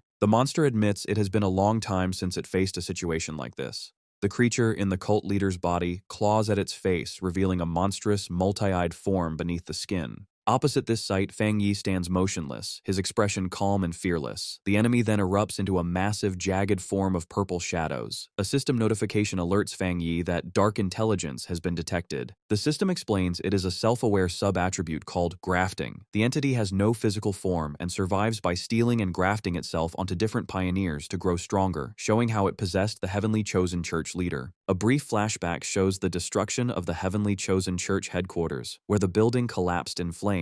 Back in the present, the giant shadow monster looms over Fang Yi. It tells him that he has a perfect body with powerful spiritual energy and demands that he hand it over. The monster then calls upon its followers, declaring it is time for them to be used. Suddenly, life force is violently ripped from the cultists, shooting from their mouths and eyes as purple beams of energy. The energy swirls toward the monster, forming a massive sphere of dark power. The monster then unleashes this power in a devastating beam at Fang Yi. Fang Yi does not retreat. He swings his sword, which is coated in fiery energy. The blade cuts cleanly through the darkness, slicing the sphere in half and chopping off the monster's massive arm. The creature stares at its severed limb in shock, remarking that the pain is intense. Fang Yi walks toward the injured monster with his flaming sword, saying the damage is not enough and he needs to clean this creature up completely.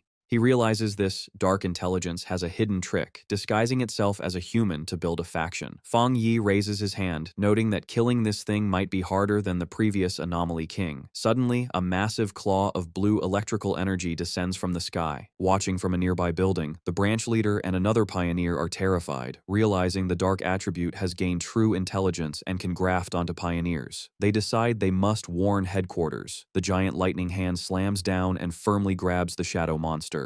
Fang Yi clenches his fist, controlling the energy construct. However, the monster grins menacingly from within the grip. It mocks Fang Yi, shouting that even if he is special, he will become just another vessel for it to inhabit. Suddenly, dark energy engulfs him, and the monster tells him not to worry. It will take good care of his body. A massive sphere of darkness erupts in the city, with a bright golden light shining at its core as maniacal laughter echoes. Inside the storm, Fang Yi smiles, admitting the dark intelligence is quite powerful. As the darkness tries to swallow him, Fang Yi notes its impressive ability to suppress him, even though his yang attribute is its natural counter. Then, Fang Yi's expression turns terrifying as his red eye glows in the shadow. He tells the monster there is something it doesn't know. A massive, red, demonic face of energy appears behind him as Fang Yi declares that he cannot be killed. The monster, sensing this new horror, screams in confusion, asking what he just said. The purple sphere of energy swirls violently as the tables turn. Outside, panic sets in among the group watching. The red-haired man shouts in disbelief, asking if the sealer has really been swallowed. Beside him, Jiang Lu's friend looks on in terror while holding the injured Jiang Lu. The woman remains optimistic, declaring that Fang Yi can survive, though she worries that this dark intelligence is an enemy unlike any they have faced. The branch leader silences the panic, shouting that they have to believe in him. Amidst the chaos, Jiang Lu wakes up groggily, asking what is happening. His first thought is a terrified question of whether his master has lost.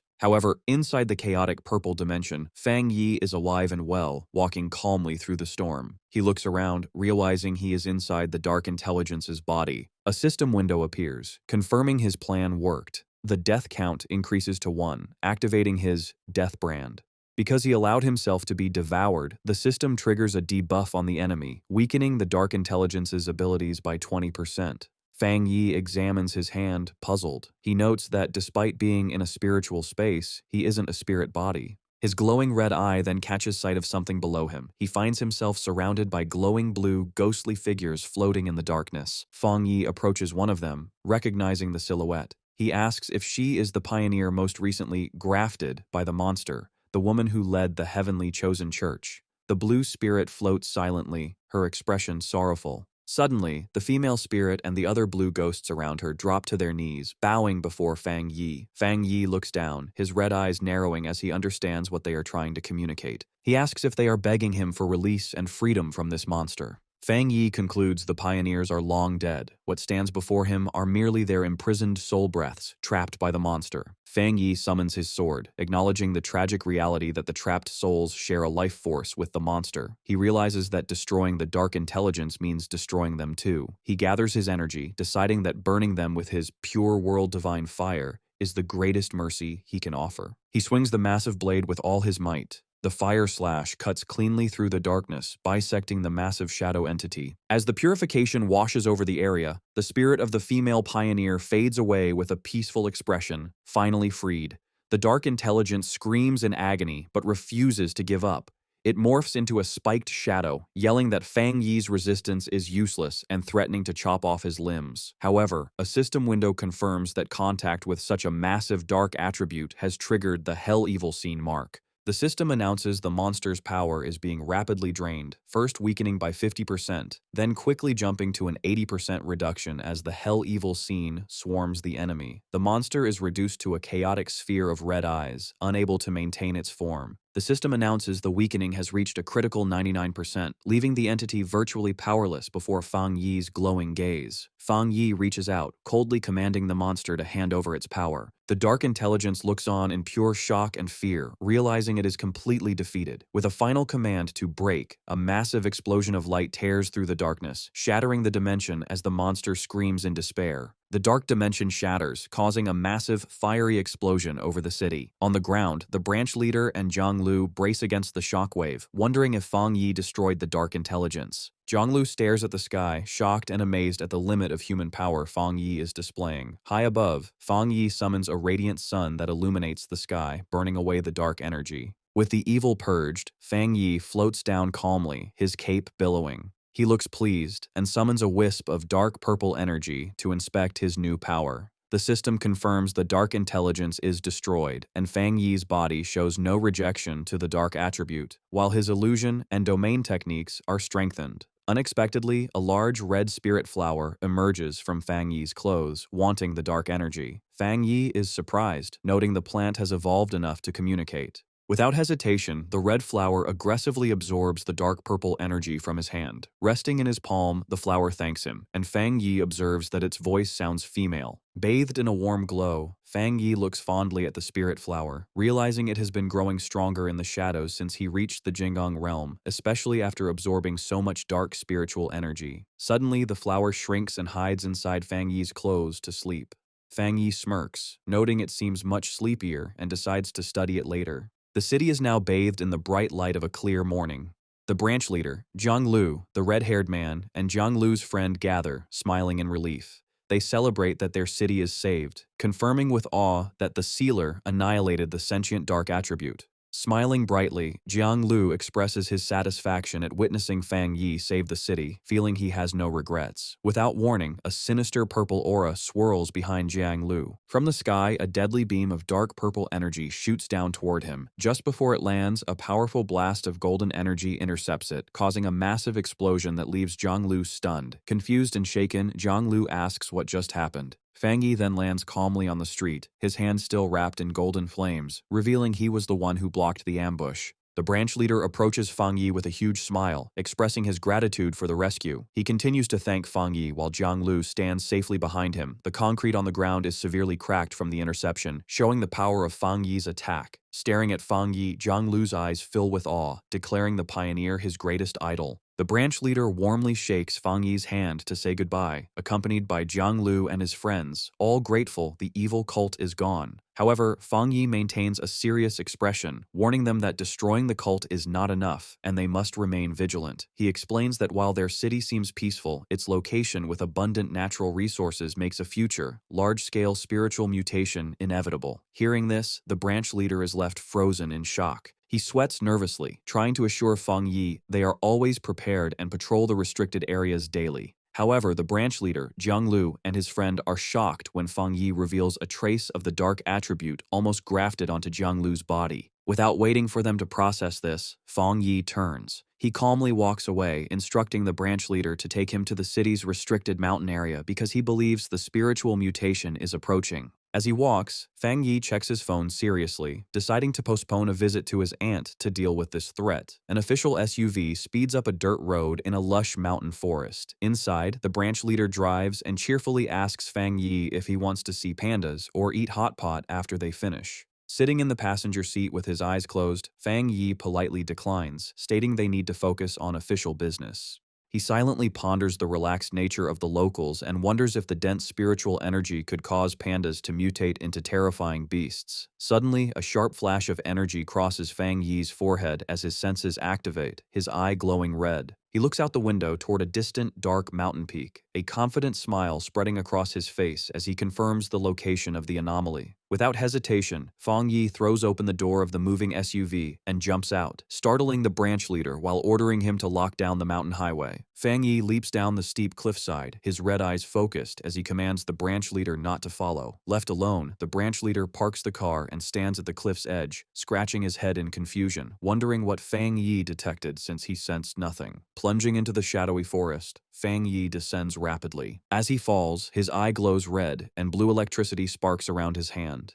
He senses immense power nearby, noting the resonance of the lightning aura grows stronger as he nears the peak. With practiced agility, he lands gracefully on a massive tree branch. As he stands, intense blue lightning surges up his arm and wraps around his body. The raw energy crackles loudly down the enormous tree trunk, casting a blue glow throughout the woods. Fang Yi looks up at a terrifying, massive vortex of swirling purple and pink lightning. The system confirms the detection of a massive thunder attribute boundary. Narrowing his eyes, he reaches his glowing hand toward the turbulent sky. Unleashing his divine thunder tempering technique, Fang Yi fires a colossal blast of blue lightning upward. His blue energy violently clashes with the descending purple storm clouds, creating a spectacular explosion. Suddenly, his expression sharpens as he notices a dangerous shift in the atmosphere. The purple storm clouds swirl together intensely. The system issues a critical warning as a gigantic, spear-like bolt of purple energy drops from the sky, identifying it as the legendary Divine Punishment Thunder, an unstoppable force of destruction. Reacting instantly, Fang Yi slams his hand on the tree branch, channeling his blue lightning into the wood to ground himself. Crouching with fierce determination, he shouts a command to draw the devastating heavenly thunder into his own body. The apocalyptic purple lightning strikes down, colliding violently with the massive eruption of blue lightning surging up from the forest where Fang Yi stands to face the impact. The clash between Fang Yi's blue energy and the purple thunder creates a massive, blinding flash of power. The energy erupts into a tall pillar of light, with Fang Yi standing firm against the strong force. Inside the chaotic energy, Fang Yi's system detects a huge amount of thunder power and quickly starts processing it.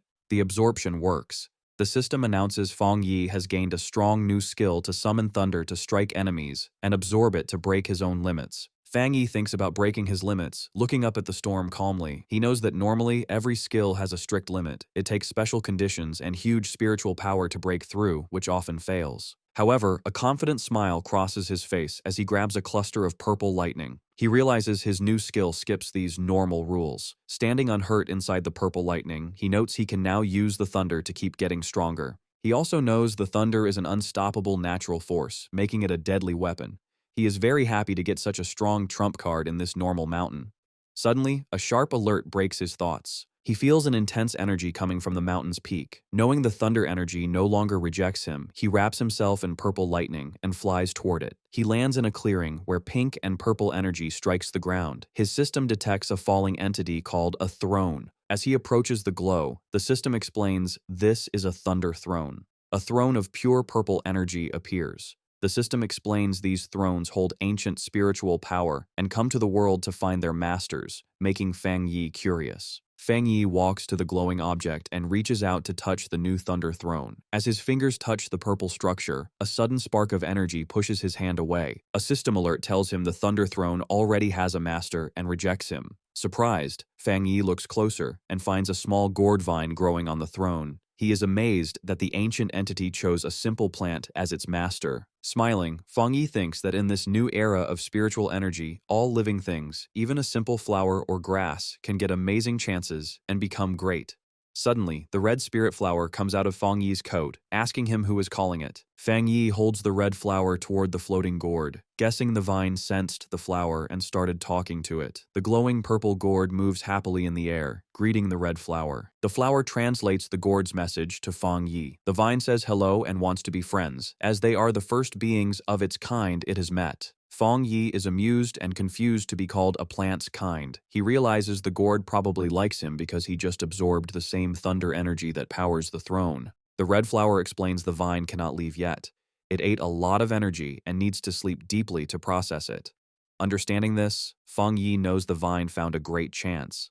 He thinks that once it digests the throne's huge power, it will evolve wildly, just like his spirit flower. With a friendly smile, Fang Yi reaches his hand out to the glowing vine, offering a handshake to the new master of the Thunder Throne. Fang Yi accepts he was too late to claim the throne, but he won't steal it. Building a friendship with it is much better, since fighting a master would cost too much. Watching the vine playfully touch his flower, Fang Yi notes it is gentle and friendly despite having strong thunder powers. He is glad it wanted to talk, ensuring it won't threaten humanity. However, he gets serious, realizing this throne isn't the only one. Thinking of other thrones waking up globally, getting one is his top goal. He also sees a danger. If a throne can pick a plant, it could easily pick a bad monster. Imagining a lightning monster attacking a city, Fang Yi knows that if evil beings get these chances, humanity's survival will be much harder. Standing up, he decides to report these thrones to the Spirit Association and military so they can watch them. He also wonders if one person can claim multiple thrones. Suddenly, the red flower interrupts him, passing a message from the vine telling him to go west. Fang Yi looks down surprised. The flower explains the Thunder Throne sensed a wood throne falling in the west. A confident smile crosses his face as he prepares to hunt the new throne. Before he can fly away, the green vine gently wraps around his ankle, stopping him. Fang Yi looks down confused. The red flower says the vine wants him to wait and practice his new thunder skill here. The vine explains the area is full of pure thunder energy, which will give him great benefits if he trains now. Touched, Fang Yi smiles and agrees, deciding it would be rude to refuse his new friend's nice offer.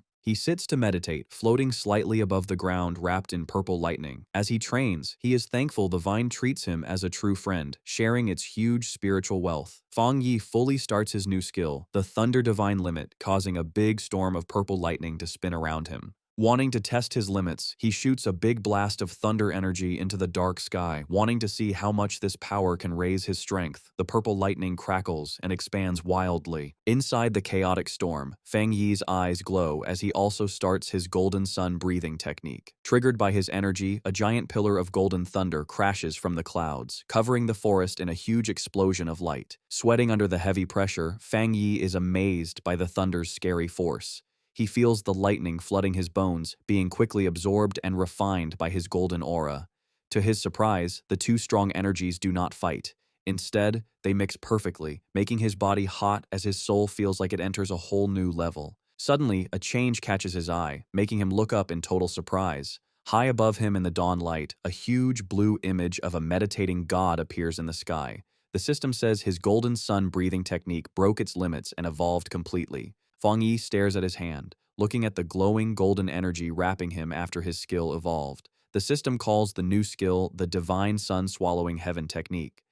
It explains Fang Yi acts like a sun now, giving him much better ability to absorb and process the spiritual energy of the world. As he uses the skill, the thick spiritual energy condenses, falling on the forest like golden rain. Floating high with his arms out, Fang Yi enjoys the amazing feeling. He feels pure spiritual power from the mountains and forests coming to him, washing over his body like rain. Suddenly he looks shocked as he feels an unexpected internal change. Glowing under a giant fiery golden image of himself, he realizes the massive energy has pushed him to the start of the two-star Jinggang realm. The system confirms this. It says his extreme yang attribute and the new void thunder are mixing to clean his veins, starting his breakthrough to the two-star Jinggang realm. A confident smile spreads on Fang Yi's face, his eyes burning with golden energy as he marvels at his fast power growth. Engulfed in a vortex of golden lightning, Fang Yi absorbs its intense energy. His eyes begin to glow with a brilliant yellow light as raw power surges through him. A towering golden silhouette of himself manifests behind him, signaling his successful breakthrough to the two-star Jinggang realm. He lands gracefully in a sun-drenched golden forest, marveling at his new realm.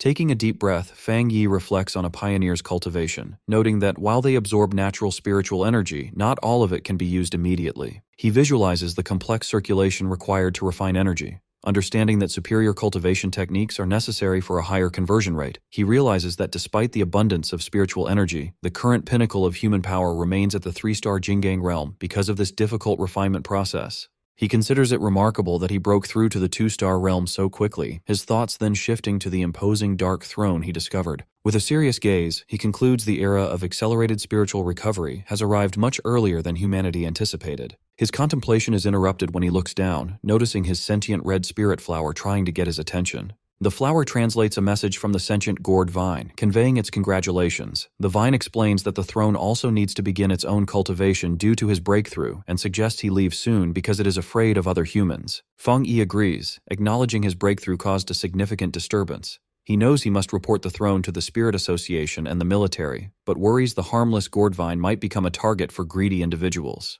He understands that a throne's immense power will inevitably spark fierce conflicts and competition among pioneers. However, his expression hardens as he questions the arrogant assumption that such powerful entities must belong to mankind. Looking back at the glowing vine and his spirit flower, Fang Yi reassures his new friend he won't allow humans to plunder its throne. Acknowledging the vine cannot leave its location yet, they prepare to part ways. With a casual two-finger salute, Fang Yi bids farewell to his new ally, addressing the vine as the Lord of Thunder. At the Star God Combat Zone, a heavily fortified military outpost is built directly into a steep cliffside. Inside, Elder Wu mentions that headquarters detected two massive spiritual energy fluctuations in Chuanxi City, both comparable to the three-star Jing'an realm. He then asks what report they received from the Sealer. Jiaolan details the report, revealing Fang Yi has broken through to the two-star Jing'an realm. She also relays his warning about an S-class spiritual energy phenomenon called a throne, noting Fang Yi has officially requested the military to investigate. Elder Wu listens in stoic silence. Noticing his lack of reaction, Jiaolan asks if he isn't surprised by the escalation. Elder Wu replies evenly, explaining the accelerated resurgence of spiritual energy is a known reality. He states the appearance of high-tier opportunities like the throne was a scenario their nation had anticipated. Jiaolan notes that Elder Wu has been at the half-step Jinggang realm for a long time and asks if he's on the verge of advancing. Elder Wu confirms this, observing many pioneers are experiencing breakthroughs as abnormal activities peak. He admits he can finally feel the signs of his own advancement. Jiaolan is surprised by his confirmation. Looking over the base, Elder Wu solemnly reflects that during these volatile times the accompanying opportunities and dangers will be massive. He reminds Jiaolan that above being pioneers, they are soldiers whose duty is to brave these dangers and secure safety for the nation, even if it costs their lives. Envisioning a united front of the nation's strongest pioneers, including Fang Yi and Su Qingying, Elder Wu declares their country must seize this momentous opportunity, and that even a veteran like himself will ride this new wave of power. Clenching his fist, he states their objective. They must ensure the Sealer secures a throne and that their other loyal pioneers claim as many as possible. Exuding authority, Elder Wu issues a command to fully coordinate with Fang Yi and the Spirit Association, urging total unity. He asserts that any independent pioneers or rogue factions with selfish ambitions will be forced to stand down under the combined pressure of the military and the association. At the Spirit Association headquarters, Gu Yuru stands before a monitor displaying the purple throne. She announces to the command center they have the Sealer's intelligence and are launching a nationwide investigation to find potential thrones and track abnormal energy fluctuations. Her expression serious, Gu Yuru orders the mobilization of all city team captains. Internally, she worries about the terrifying speed of the escalating crisis, questioning if humanity can survive this turning point. At the Taishi Spirit Association, the local superior receives a shocking phone call, reacting in disbelief that Fang Yi has already broken through to the two-star Jing'an realm. Sweating, he assures the caller the Taishi branch will fully manage its jurisdiction so Fang Yi can operate in Chuanxi without distractions. The superior lowers the phone and turns to Su Qingying, confirming Fang Yi's advancement.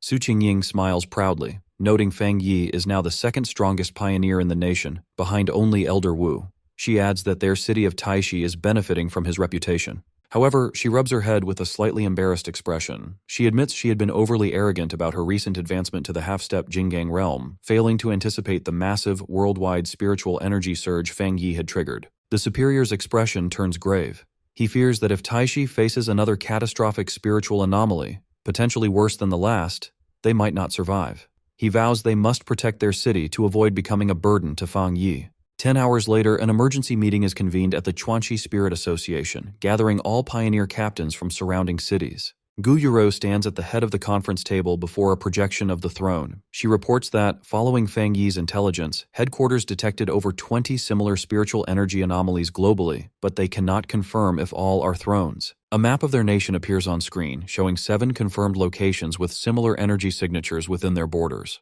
Song Yiming, the captain of Fengshi who recently reached the first-level Jinggang realm, rests his boots on the conference table. He grins and points out the problem. There are only 7 potential thrones, but far more captains in the room. Song Yiming questions how the association plans to distribute these coveted limited resources. Wang Lan, the captain of Haishi who recently reached the half-step Jinggang realm, calmly prepares tea. Unfazed by the tension, he reprimands Song Yiming, asking him to take his feet off the table during a meeting. Infuriated by the disrespect from someone at a lower realm, Song Yiming glares fiercely at Wang Lan, challenging his authority to speak. Song Yiming releases a surge of wind energy across the table, trying to intimidate Wang Lan while mocking him for wanting a throne. Wang Lan doesn't flinch. He channels a spark of lightning energy to stabilize his teacup against the gale. He calmly retorts that every person in the room desires a throne, making Song Yiming's intimidation pointless. The other captains watch the confrontation silently. As tension escalates, Chen Ruo, the captain of Yueshi, sits in silence, coldly observing the conflict. Song Yiming leans in with a malicious grin, continuing to provoke Wang Lan. He mocks the Haishi captain, questioning how someone with his attributes could hope to claim a throne, and insults his city for appointing him as leader. Having lost his patience with the disrespect, Wang Lan manifests a vortex of water and spiritual energy in his hand, preparing to retaliate.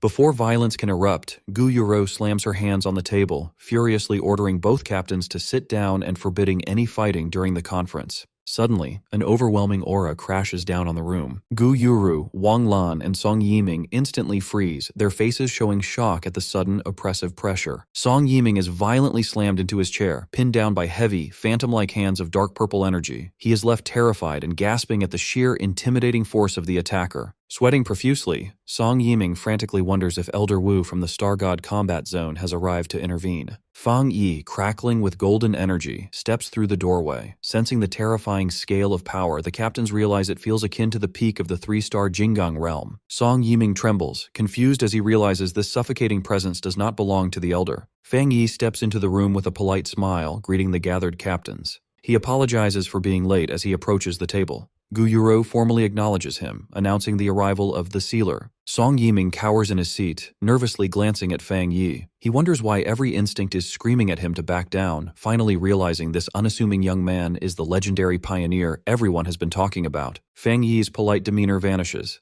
He glares at Song Yiming and demands to know what was happening right before he walked in. Terrified by Fang Yi's presence, Song Yiming nervously stammers that nothing is wrong and they were just having a discussion. Fang Yi silently stares him down with piercing red eyes. Pinned by the purple energy claw, Song Yiming is in disbelief, unable to comprehend how his first-level Jinggang realm power is paralyzed. Easing the pressure, Fang Yi sits at the conference table. He greets Wang Lan and Chen Ruo, noting it's been a long time. Wang Lan respectfully welcomes Lord Sealer, explaining they were just discussing the new throne. Leaning back, Fang Yi states he came to share his intelligence. As a Spirit Association member, he confirms the Chuanxi Mountain Anomaly is a Thunder Attribute throne with world-altering power. He reveals a crucial detail: the Thunder Throne's master is a sentient gourd vine. This sparks outrage among the pioneer captains, who argue that leaving such divine power to a plant is a waste and a capable human should take it. Song Yiming eagerly agrees, slamming his hands on the table. He insists they must forcibly take the throne, arguing their nation would be a laughingstock if a plant controlled it. Fang Yi's expression hardens as he coldly declares he won't allow it. Fang Yi addresses the room, explaining he came to make his stance perfectly clear. He warns that if anyone tries to snatch the Thunder Throne, he, the Sealer, will personally take it back. The serious threat leaves everyone in the room frozen in a stunned, sweating silence. A bandaged arm shoots into the air. Chenro breaks the tension, raising her hand to agree with Fang Yi's decision. Gu Yuru agrees, warning the captains not to underestimate plants favored by spiritual energy. She reveals that before the meeting, the throne's mountain territory had already become a deadly purgatory of raging lightning. Wang Lan also raises his hand in agreement with Fang Yi. Conceding defeat, a disgruntled Song Yiming suggests they find new, unclaimed thrones instead. Gu Yuru sighs in relief, acknowledging how helpful Fang Yi's intimidating presence is for keeping order. She reflects on how difficult it has become for the Spirit Association to manage these powerful, top-tier pioneers. Gu Yuru turns to a map to distribute search zones, assigning captains to 4 regions based on energy fluctuations. She clarifies the association won't interfere in competition, but hiding discovered thrones is forbidden. A panicked staff member bursts in, interrupting to report that the Lord of Thunder has already evolved. The frantic staffer explains their drones can't get near the mountain, and the entity's power readings are climbing beyond expectations. He announces the plant's power equals the 3-star Jinggang realm. This news terrifies the captains, who realize the entity could dominate the nation. Unlike the panicked room, Fang Yi is calm. He reasons such rapid growth isn't surprising given the throne's immense ancient power. Seeing a forecast for severe thunderstorms, Fang Yi decides to visit the mountain to check on his plant friend's advancement. Gu Yuro adjourns the meeting. The captains look determined as she wishes them luck securing their own thrones. After the meeting, Gu Yuro calls to Fang Yi as he leaves, relaying a message from headquarters to stay in Chuanxi City. Fang Yi pauses. Gu Yuru explains they fear rogue pioneers might attack the Thunder Throne and mentions the Dark Intelligence incident seems to be over. Fang Yi narrows his eyes, asking if the association suspects the shadow monster survived. Adjusting her glasses, Gu Yuru confirms his suspicion, explaining both are products of the world's rapid spiritual recovery. While they can monitor the throne's ancient power, they fear remnants of dark intelligence are hiding. Since Fang Yi weakened and trapped it in Chuanxi, it could still be a catastrophic threat. Glancing at his phone, Fang Yi swipes past his aunt's contact, deciding to postpone his family visit. He agrees with Gu Yuro's caution, acknowledging it's best to be prepared. He confirms he had the same thought and won't leave the city yet. Later, Fang Yi returns to the restricted mountain zone, walking calmly into the territory, unfazed by the violent purple lightning crashing around him. Feeling the intense power, he smiles, taking the storm as a welcome. he decides to use the thunder energy to upgrade his cultivation skills. Approaching the glowing thunder throne, a voice speaks, noting that Fang Yi's cultivation speed has already outpaced its own. The sentient gourd vine, intertwined with the throne, thanks Fang Yi for his help. Surprised, Fang Yi wonders how he helped. He realizes the Lord of Thunder has developed human-like intelligence, which is expected at the peak of cultivation. The vine explains the throne's awareness told it Fang Yi protected them during the meeting. To repay him, it offers its spiritual energy, admitting it worried he wouldn't return. The sentient red spirit flower eagerly pops out of Fang Yi's clothes, wanting a share of the spiritual energy. Golden fire in hand, Fang Yi smiles, admitting he intended to include the spirit plant in their training. Accepting the offer, Fang Yi sits cross-legged to meditate, letting the red spirit flower rest beside him to bathe in the aura. The gourd vine channels its power, sending currents of purple lightning and spiritual energy surging toward them. In the energy vortex, the red spirit flower happily swirls, absorbing the intense power to fuel its growth. Engulfed in lightning and golden aura, Fang Yi focuses, using the environmental pressure to push his red fire blade technique to the next level. With power surging through his glowing eyes, he commands his fiery golden blade to manifest above him. The massive sword descends, radiating blinding heat as it clashes with the storm. A system notification reports a massive influx of thunder power has been detected. As the blade absorbs the violent lightning, the system confirms the red fire blade technique can now break through. Concentrating, Fang Yi refines the chaotic power as the system announces his blade technique is evolving. He meditates, letting pillars of golden fire and blue lightning envelop him as the skill charges to its limit. His eyes snap open, blazing with red light as the system confirms the red fire blade technique has successfully evolved. Gripping his upgraded sword, Fang Yi swings with devastating force. The technique now fuses his fire with the thunder attribute. The swing erupts into a blast of lightning and fire, tearing through and obliterating the ground in a terrifying display of his new strength. Fang Yi's system notifies him that the heavenly thunder has tempered his blade technique, successfully breaking its limits and evolving it into a fused thunder fire attribute. Raising his weapon, the system confirms that the blade's enhancement is finally complete. The raw power of his breakthrough triggers a massive, spectacular eruption of fire and lightning at the mountain peak. Watching from afar, Wang Lan and Chen Ruo recognize the fiery display, wondering just what Fang Yi is up to inside the Thunder Throne's restricted area. Nearby, an agitated Song Yiming suspects Fang Yi went back on his word to steal the throne for himself. However, his subordinate quickly reminds him that Fang Yi actually considers the entity a friend. At the Spirit Association, red alarms blare.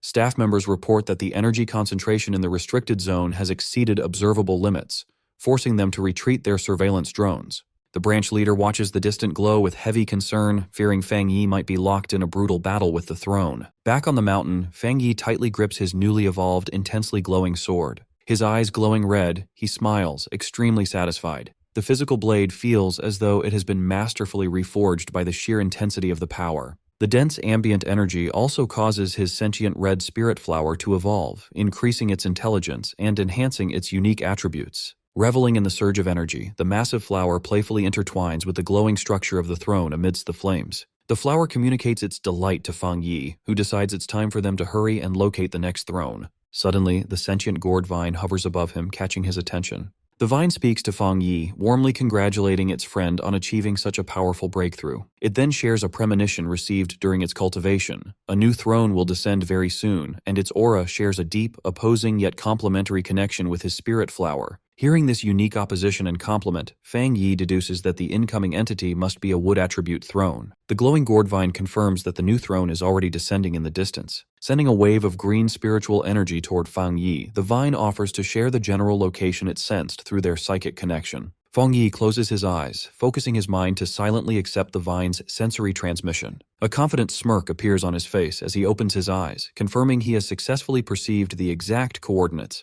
The scene shifts to a sprawling neon-lit metropolis at night, which Fang Yi identifies as Yuan City. He notes that Yuan City is an autonomous municipality about a 2-hour drive from Quanxi City, widely famous for its extreme luxury and extravagance. However, beneath its glamorous surface lies a chaotic and brutal underbelly. The city is known for its ruthless locals and historically boasts the highest crime rate in the nation. Arriving in the downtown district, Fang Yi walks calmly through the bustling, dimly lit streets. He recalls intelligence from the Spirit Association. Their efforts to establish a local branch here have been severely stalled because the city is heavily controlled by entrenched local gangs. Observing the rough-armed pioneers loitering under neon signs, Fang Yi reflects that none of the local awakened individuals are willing to join the authorities. Consequently, Yuan City remains a lawless territory without an official spirit association branch or an assigned captain to maintain order. Suddenly, Fang Yi's attention is drawn to a sharp shift in the atmosphere. His sentient red spirit flower emerges from his coat, urgently tugging at his sleeve.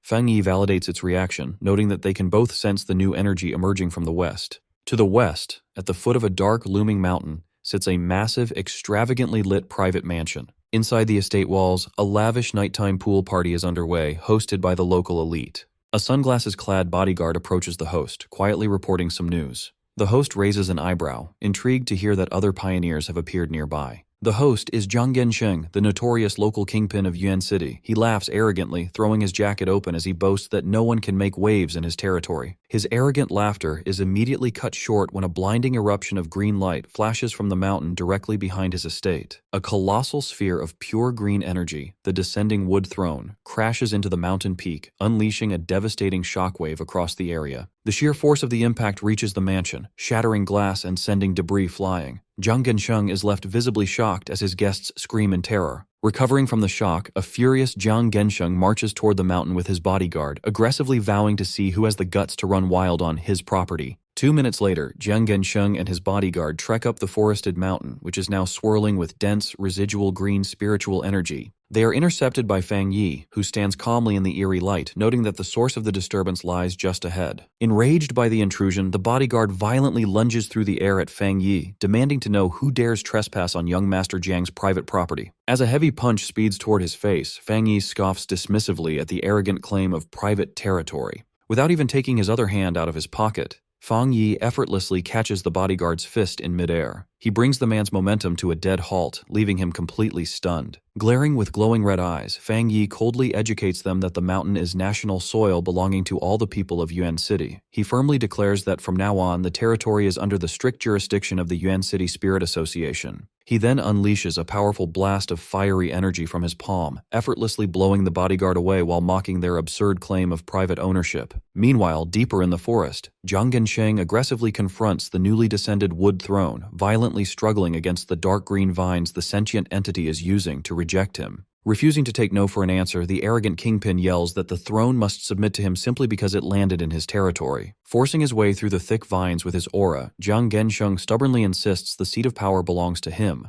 threatening to completely destroy the ancient relic if it continues to deny him. Watching the pathetic display from the sidelines, Fang Yi lets out an amused scoff. Startled by the sudden noise, a furious Jiang Gensheng whirls around, demanding to know who is hiding in the shadows. Fang Yi casually walks past the local boss, calmly explaining that high-tier treasures possess awareness and choose their own masters. He bluntly informs Jiang that he completely lacks the qualifications to command the wood attribute. Deeply insulted, Jiang Gensheng fumes in disbelief as Fang Yi calmly approaches the chaotic, swirling green energy of the throne. Unable to contain his wounded pride, Jiang Gensheng violently lunges toward Fang Yi's exposed back, screaming a death threat. Suddenly, the kingpin stops dead in his tracks, his eyes widening in absolute terror. Without even needing to look back, Fang Yi summons his massive sentient red spirit flower to silently block the attacker.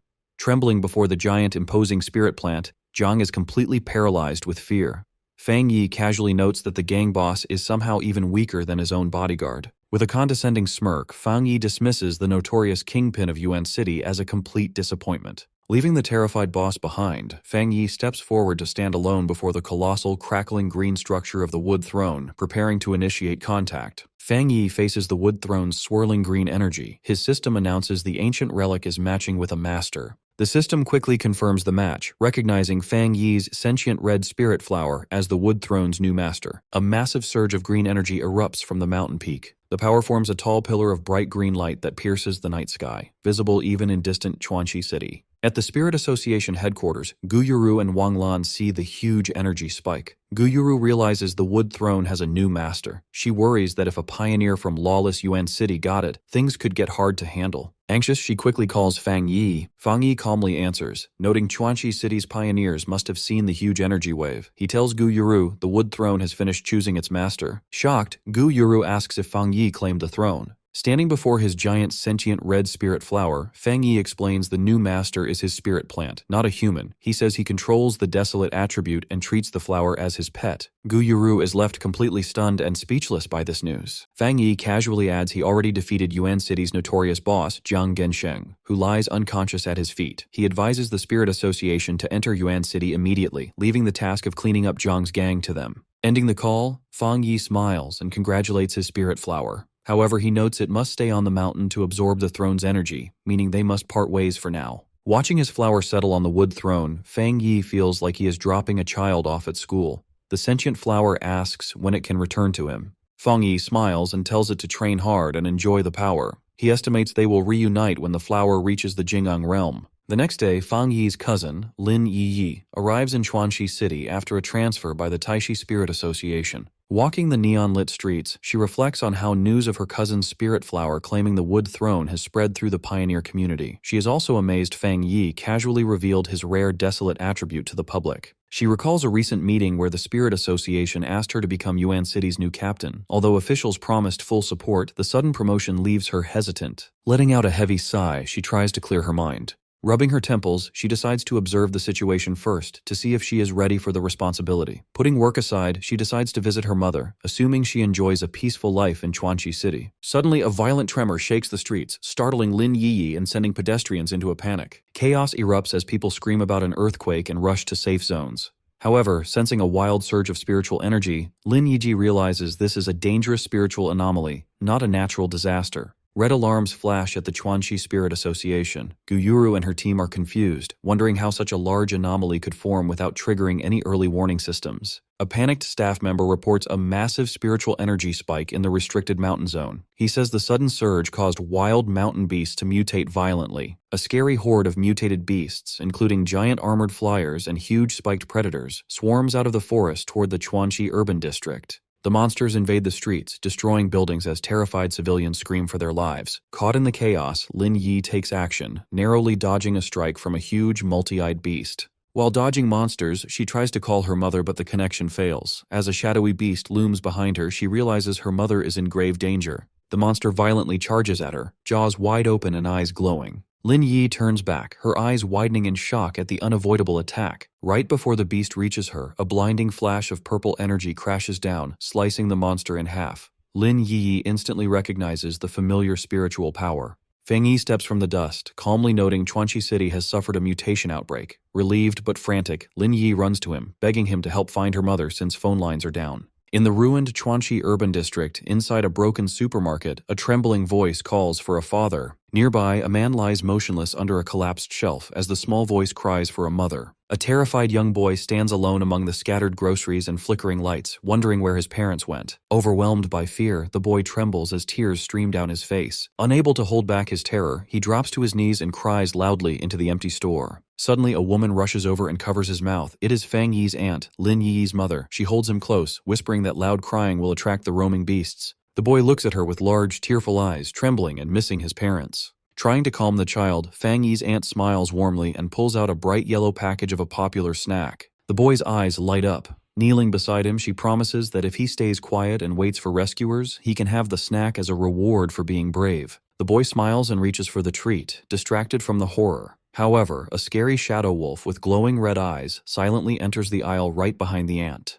The wolf growls, showing its sharp teeth as its red eyes lock onto its prey. As the beast charges, Fang Yi's aunt senses danger. She scoops the boy into her arms and sprints down the aisle to escape. In her frantic sprint, her foot catches on a discarded bottle in the debris. She crashes heavily to the floor, curling her body around the little boy to protect him. The wolf beast lunges, extending its sharp claws for the kill. Bracing for the worst, she closes her eyes and prepares to sacrifice herself. Right before the claws reach her, a blinding streak of golden energy slices through the dark, cutting the beast in two. Fang Yi arrives just in time, standing protectively in front of his aunt with his flaming sword. Glancing back, Fang Yi calmly asks if they are unharmed. Suddenly, he looks surprised as he notices something familiar. He looks down and sees the terrified boy safe in his aunt's arms, holding the yellow snack packet. The sight of that treat triggers deep nostalgia. He remembers a sad moment from his childhood, crying before a gravestone while his aunt stood by his side. He recalls how she gently stroked his head and offered him that exact snack to soothe his grief. Back in the present, his aunt looks up in disbelief, her eyes widening in relief as she recognizes her nephew.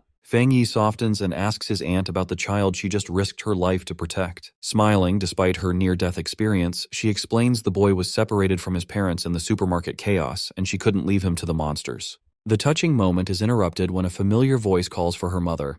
The aunt turns in surprise as Lin Yi bursts into the ruined supermarket. In tears, Lin Yi throws herself into her mother's arms, saying she was terrified for her life. Smiling gently, her mother strokes Lin Yi's hair, comforting her and assuring her she is safe. Fang Yi silently watches the emotional reunion between his cousin and aunt with a soft smile. His attention is drawn down when he feels a small hand tugging at his sleeve. He looks down in mild surprise. The little boy looks up with hopeful eyes, calling him a superhero. Holding out his yellow snack, the boy bravely offers it as a reward, asking if the hero can take him home. Touched, Fang Yi kneels down with a warm smile. He takes the snack and tells the boy to make a wish on it, promising it will help him reunite with his family. Suddenly, an alert triggers in Fang Yi's mind. His warm expression hardens into a deadly glare as he senses a massive spiritual presence approaching. Shouting for everyone to get back, Fang Yi grabs the little boy and leaps to safety just as a giant claw smashes the building, dropping heavy debris. The ceiling caves in, exposing the ruined store to the night air. Glaring up into the dust with glowing red eyes, Fang Yi senses the overwhelming aura of the new enemy. As the smoke clears, a towering, muscled monster with a wild mane, glowing red eyes, and giant prayer beads looms over them. Fang Yi grimly notes this isn't a normal monster. It is the Beast King leading the mutated horde. Fang Yi unleashes a massive surge of golden energy, creating a barrier to protect his aunt, cousin, and the little boy from the danger. Since he has the highest spiritual energy, he knows he is the anomaly's primary target. This buys the others time and reduces their danger. He tells Lin Yi to take the other two and flee, as he can't fight at full potential while protecting them. Lin Yi quickly agrees. As they prepare to flee, the colossal Beast King looms over Fang Yi and lets out a deafening roar. Fang Yi observes the monster and notes it has both thunder and wood attributes. He finds this too coincidental as it matches the attributes of the two recently descended thrones. The Beast King attacks, smashing its massive fists into the ground. Fang Yi swiftly leaps back to evade the blow. As he readies his glowing golden sword, Fang Yi sees the beast's surging aura and realizes it has been contaminated by the dark attribute. Fang Yi's fiery slash lands, leaving a glowing wound near the monster's red eye. Undeterred, the massive Beast King gathers momentum for another strike. The monster lunges at Fang Yi with its jaws open. Fang Yi calmly leaps back. Mid-air, he swings his flaming sword with immense force. The powerful strike forces the giant beast to stagger back, creating distance between them. Leading the retreat, Lin Yi projects a protective green energy shield as she runs. Her mother follows close behind, carrying the little boy. Their escape is halted when a second massive, shadowy beast with glowing blue eyes suddenly appears in their path. Lin Yi freezes in horror, realizing they are facing not one, but two Beast Kings. The second Beast King, radiating a terrifying aura with glowing blue eyes, towers over them. Lin Yi holds up her green energy shield to protect her mother and the terrified boy. Knowing she must act, Lin Yi reassures her mother as she channels her power. To protect her family, Lin Yi leaps away from the civilians toward the towering monster, drawing its deadly focus away from them. In response, the Beast King opens its massive jaws, charging a dense, swirling sphere of green wood attribute energy. The monster unleashes a devastating energy beam. Lin Yi meets it head-on, her green aura clashing against the beast's overwhelming breath attack. Pushed to her limits, Lin Yi struggles against the beam's crushing force. Terrified and strained, she refuses to yield as her mother and the boy cower behind her. She quickly assesses the situation, realizing that since both she and the monster use wood attribute energy, she has no elemental advantage. She knows if her shield shatters, her mother and the child will instantly perish. Making a desperate choice, Lin Yi decides to sacrifice herself. She offers her spiritually rich body to the beast, reasoning it would gain no power from ordinary humans, hoping to trade her life for theirs. Inside the chaotic Chuanxi City Spirit Association control room, staff monitor the escalating situation on holographic tables. They are horrified to confirm that an S-class disaster has been born. The tactical map shows two massive Anomaly King signals inside the city. The monitors show hostile energy spiking rapidly as local pioneers risk their lives to cover the civilian evacuation. In the burning city streets, cloaked pioneers fight the invasion from the air. A frantic field pioneer reports that endless hordes of mutated beasts are pouring from the restricted mountain zone, threatening to annihilate Chuanxi City. Desperate, the pioneer begs headquarters for immediate reinforcements and a disaster-level upgrade. Amidst the panic, he remembers a warning from the Sealer. He looks toward the distant mountains, where a colossal pillar of purple lightning pierces the storm clouds. He realizes the massive energy surge is from the exact territory where the Thunder Throne descended. Elsewhere, Fang Yi easily overpowers another beast, pinning it by its massive snout. He interrogates the creature, asking if it fled from the restricted mountain, and recognizes the sentient gourd vine. Before he gets an answer, a vortex of crackling purple lightning swirls in the sky. Fang Yi looks up, suspecting his plant friend, the new master of the Thunder Throne, accidentally triggered the beast stampede. He reflects on the situation, realizing if claiming a throne causes such devastation, other pioneers face extreme danger. This contradicts his system's information that classified thrones as beneficial, making him wonder what the hidden problem is. The second Beast King raises its massive claw, preparing a lethal strike against Lin Yi. Lin Yi fiercely reinforces her green energy barrier, blocking the crushing blow. She refuses to let the monster consume her without a fight. She glances back, relieved to see her mother shielding the boy against the rocky debris behind her protective barrier. As the frustrated monster roars, Lin Yi stands her ground, her green aura flaring to match the beast's intensity. Channeling all her remaining power, her eyes glowing brightly, she declares the beast will have to get through her dead body to reach her family, committing to a fight to the death. Suddenly, a surge of purple lightning shatters the dark sky, interrupting the desperate battle. A colossal pillar of thunder crashes down from the heavens. Descending slowly from the blinding light is the glowing form of the sentient gourd vine. Nearby, two members of the Spirit Association look up in absolute shock. They recognize the overwhelming energy and realize the Lord of the Thunder Throne has arrived at the battlefield. They stare in awe as the massive, radiant purple vine manifests above the city, dwarfing the area with its majestic power. Fang Yi stares at the sky in silence. Instead of attacking, the ferocious Beast Kings halt. They begin to whimper and shrink back, utterly intimidated by the overwhelming presence. Watching the Beast King tremble before the giant vine, Fang Yi realizes the truth. The beasts were not acting on the throne's orders. They had only absorbed residual energy from it to mutate and are now paralyzed by its true master. Fang Yi concludes that neither the throne nor the sentient gourd vine intentionally caused the beast's stampede. Giant, glowing purple gourds hang from the ancient vine's branches, pulsing with immense spiritual power. Suddenly, a gourd opens and unleashes a swirling stream of green energy. The energy whips through the air and wraps around the aggressive Beast Kings. The mystical energy purifies the corrupted monsters, transforming the terrifying Beast Kings into harmless, fluffy creatures. A glowing gourd lowers to Fang Yi. Through their psychic link, the sentient gourd vine apologizes for causing the disaster, explaining it had just completed its breakthrough and wanted to leave the mountain. Dangling the newly transformed, helpless animals in front of Fang Yi, the vine gently asks if it can spare them and take them back to the mountain as pets instead of killing them. Inside the Spirit Association control room, the staff watch the satellite feed in disbelief. They are shocked to see the Lord of Thunder apologizing to the sealer, proving the disaster was accidental. The monitor staff guy sweats, marveling at the throne's power, which let a plant effortlessly purify S-class anomalies. A younger staff member behind him enviously wishes he could also be chosen by a throne. The officials come to a staggering realization. Seeing an entity as powerful as the Lord of Thunder act subserviently to Fang Yi, they conclude the Spirit Association must drastically reevaluate the sealer's true power. At the Chuanqi Spirit Association building, the changing world situation is discussed. Inside, the branch leader tells Fang Yi, Lin Yi, and his aunt that peaceful days are over, but assures them the combat zones and Spirit Association will do their best to keep everyone safe. Fang Yi's aunt looks upset and asks if humanity is truly going to face extinction. The branch leader reassures her things are not so desperate. He highlights Fang Yi's incredible achievements as the Sealer, noting even S-class anomaly kings are terrified of him. He also praises Lin Yi as a core pioneer, mentioning Yuan City wants to recruit her as a captain. Sitting close to her daughter, the aunt says that in such dangerous times, these praises offer little comfort. She explains her only concern is whether the two youths are exhausted or injured, and she dreads the thought of them sacrificing their lives. The branch leader gently tells her not to overthink.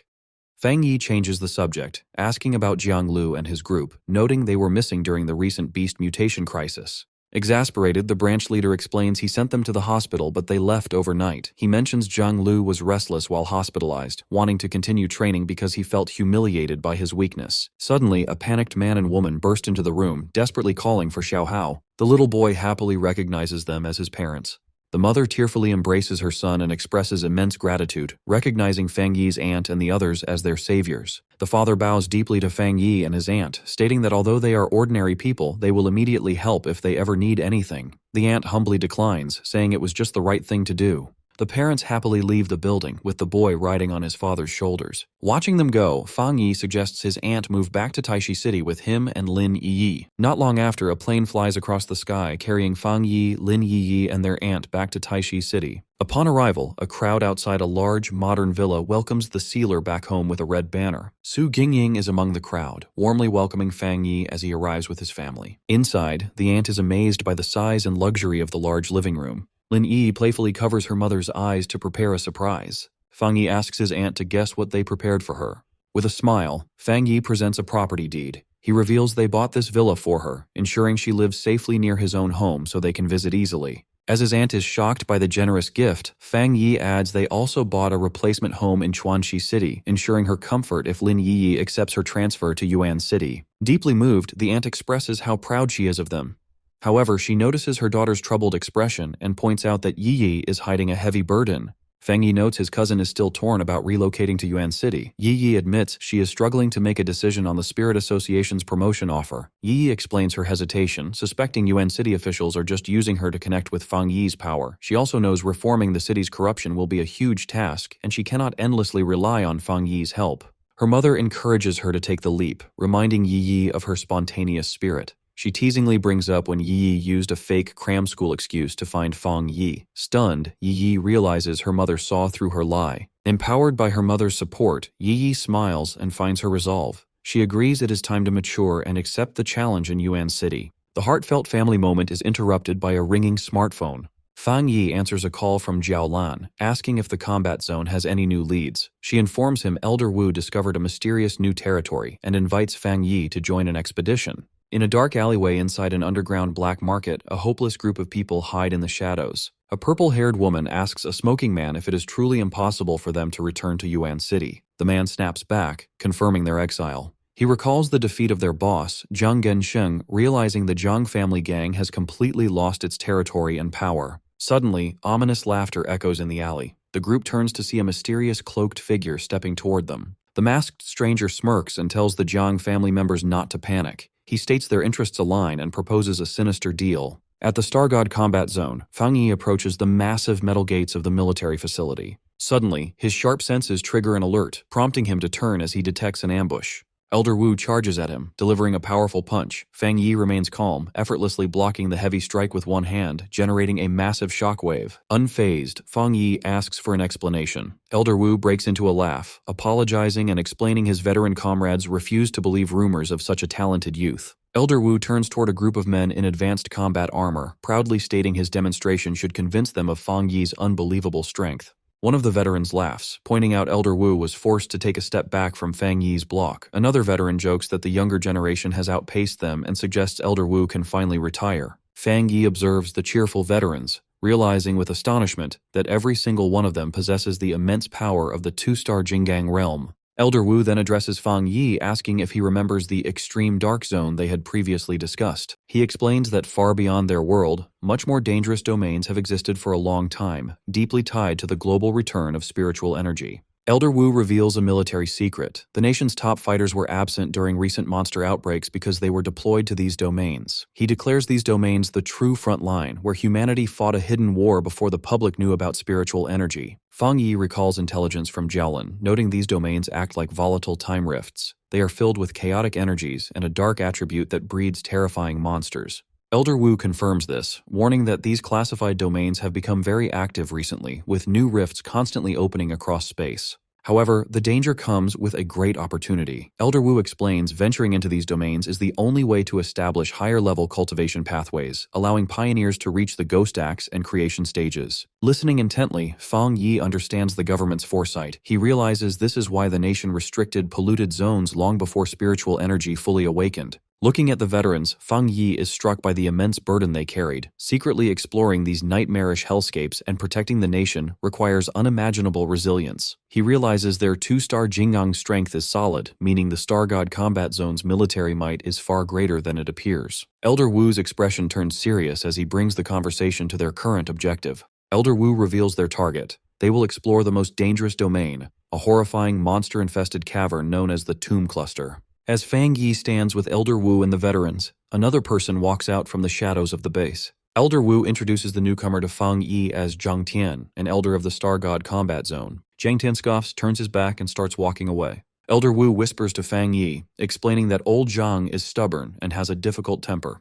Despite his bad attitude, Elder Wu notes that Zhang Tian's fighting strength ranks in the top 3 of their group. Elder Wu explains they asked him to join for extra safety because he is very loyal. Fang Yi calmly replies that he respects veterans who serve the country, adding that a weird personality is just part of who they are. Wanting them to get along, Elder Wu calls out to Zhang Tian again. He introduces Fang Yi as the Taishi Spirit Association captain, codenamed the Sealer. He also mentions that Fang Yi recently solved an S-class disaster by himself. Hearing this, Zhang Tian stops and looks back, interested by the mention of an S-class threat. With the team fully gathered, Elder Wu announces it is time to open the portal to the mysterious domain. The team walks toward a giant blue vortex in the sky. This is the Door of the Void, the portal to the mysterious domain. Fang Yi notes that the portal looks simple on the outside, even though it holds huge power. As Elder Wu leads the way, Fang Yi notices a spiritual energy seal on the gateway, meaning the rift was repaired by someone in the past. Touching the spinning blue energy, he realizes the area is highly unstable and reminds himself to stay alert. He is surprised by the thick, powerful energy coming from the vortex. The group is pulled upward into the giant blue tunnel.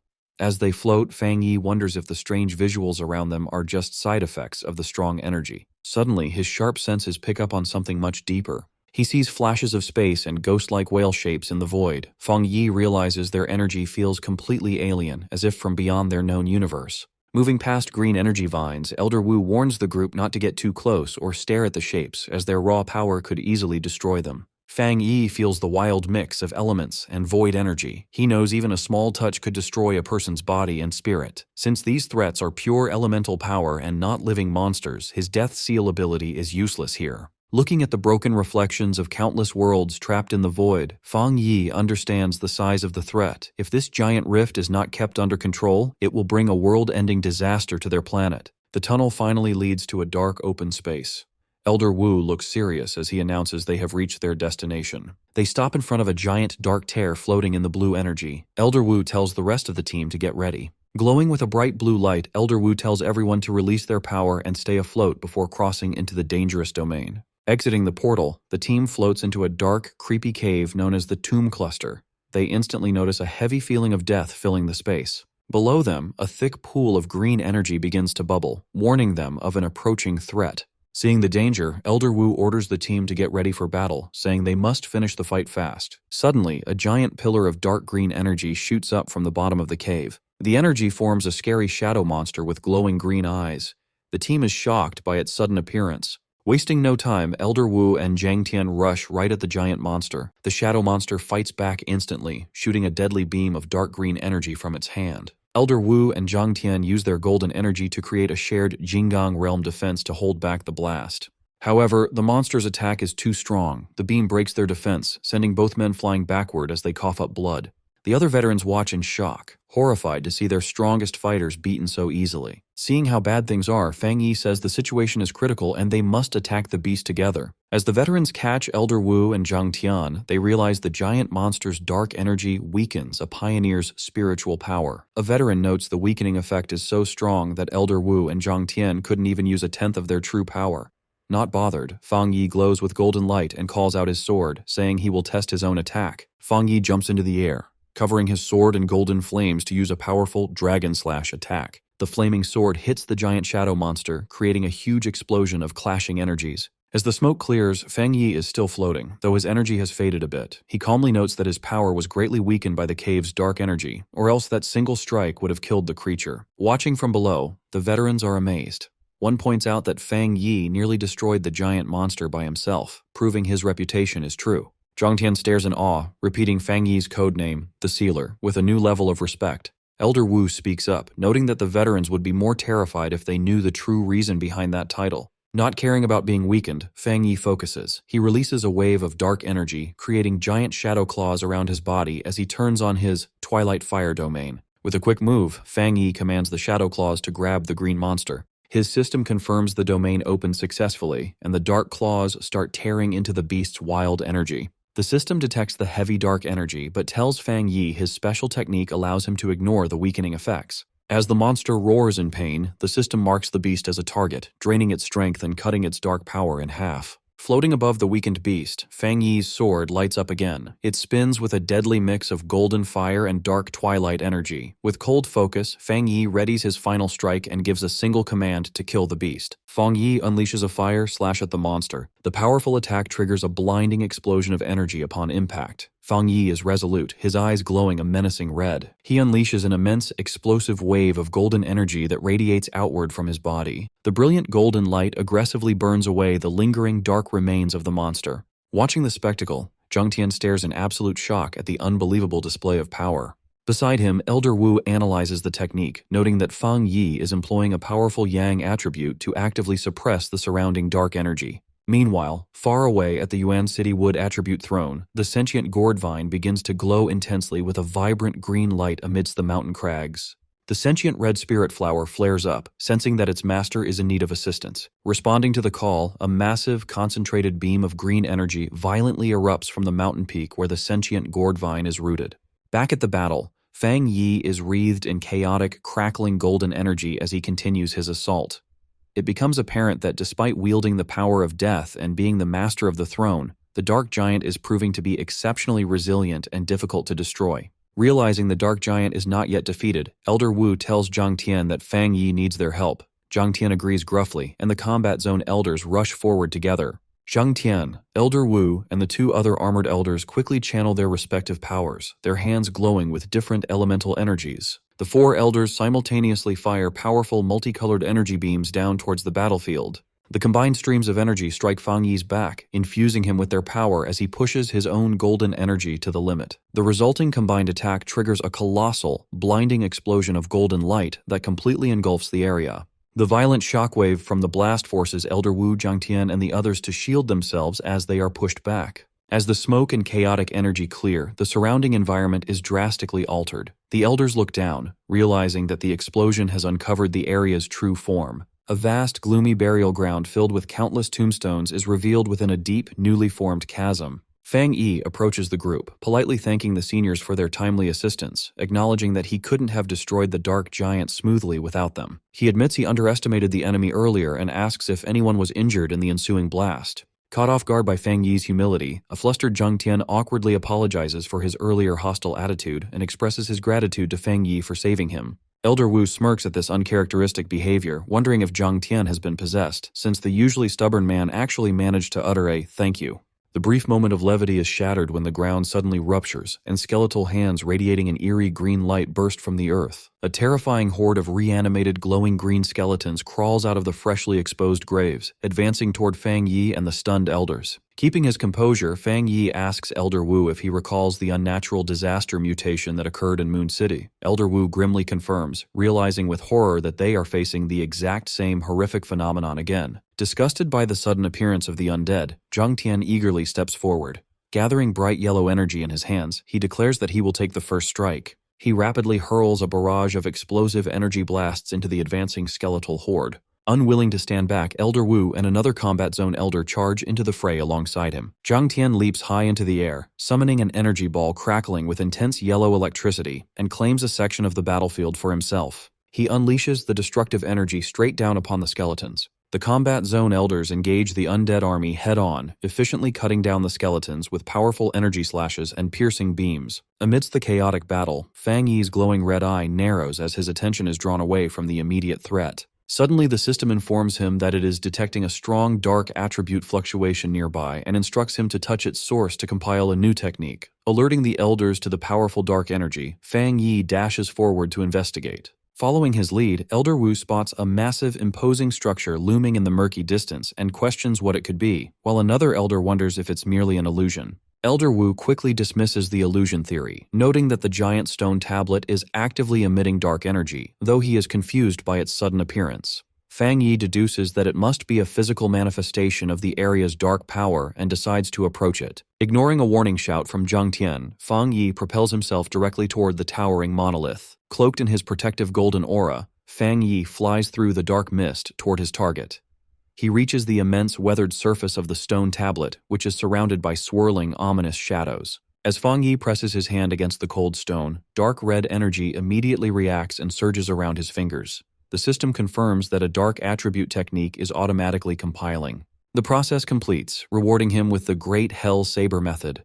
The system explains that with a single slash, this new technique allows him to summon the undead from the burial grounds to fight on his behalf for 3 minutes, with the summoned creature's power directly scaling with his own strength. Fang Yi reviews his dark attribute techniques. He considers the boundless dark realm, which relies on trapping enemies to weaken them, and the hellish evil scene, a risky move that requires triggering his own death to summon spirits. He notes that his illusion-based eye technique is most effective against highly intelligent foes, making it less useful against the mindless skeletal horde. Manifesting a blade of red energy, Fang Yi senses the immense power of the ancient burial ground, realizing the undead here are far stronger than the ones encountered in Moon City. He concludes that his newly acquired saber technique is incredibly potent, as it not only commands these powerful entities but allows their strength to scale limitlessly with his own.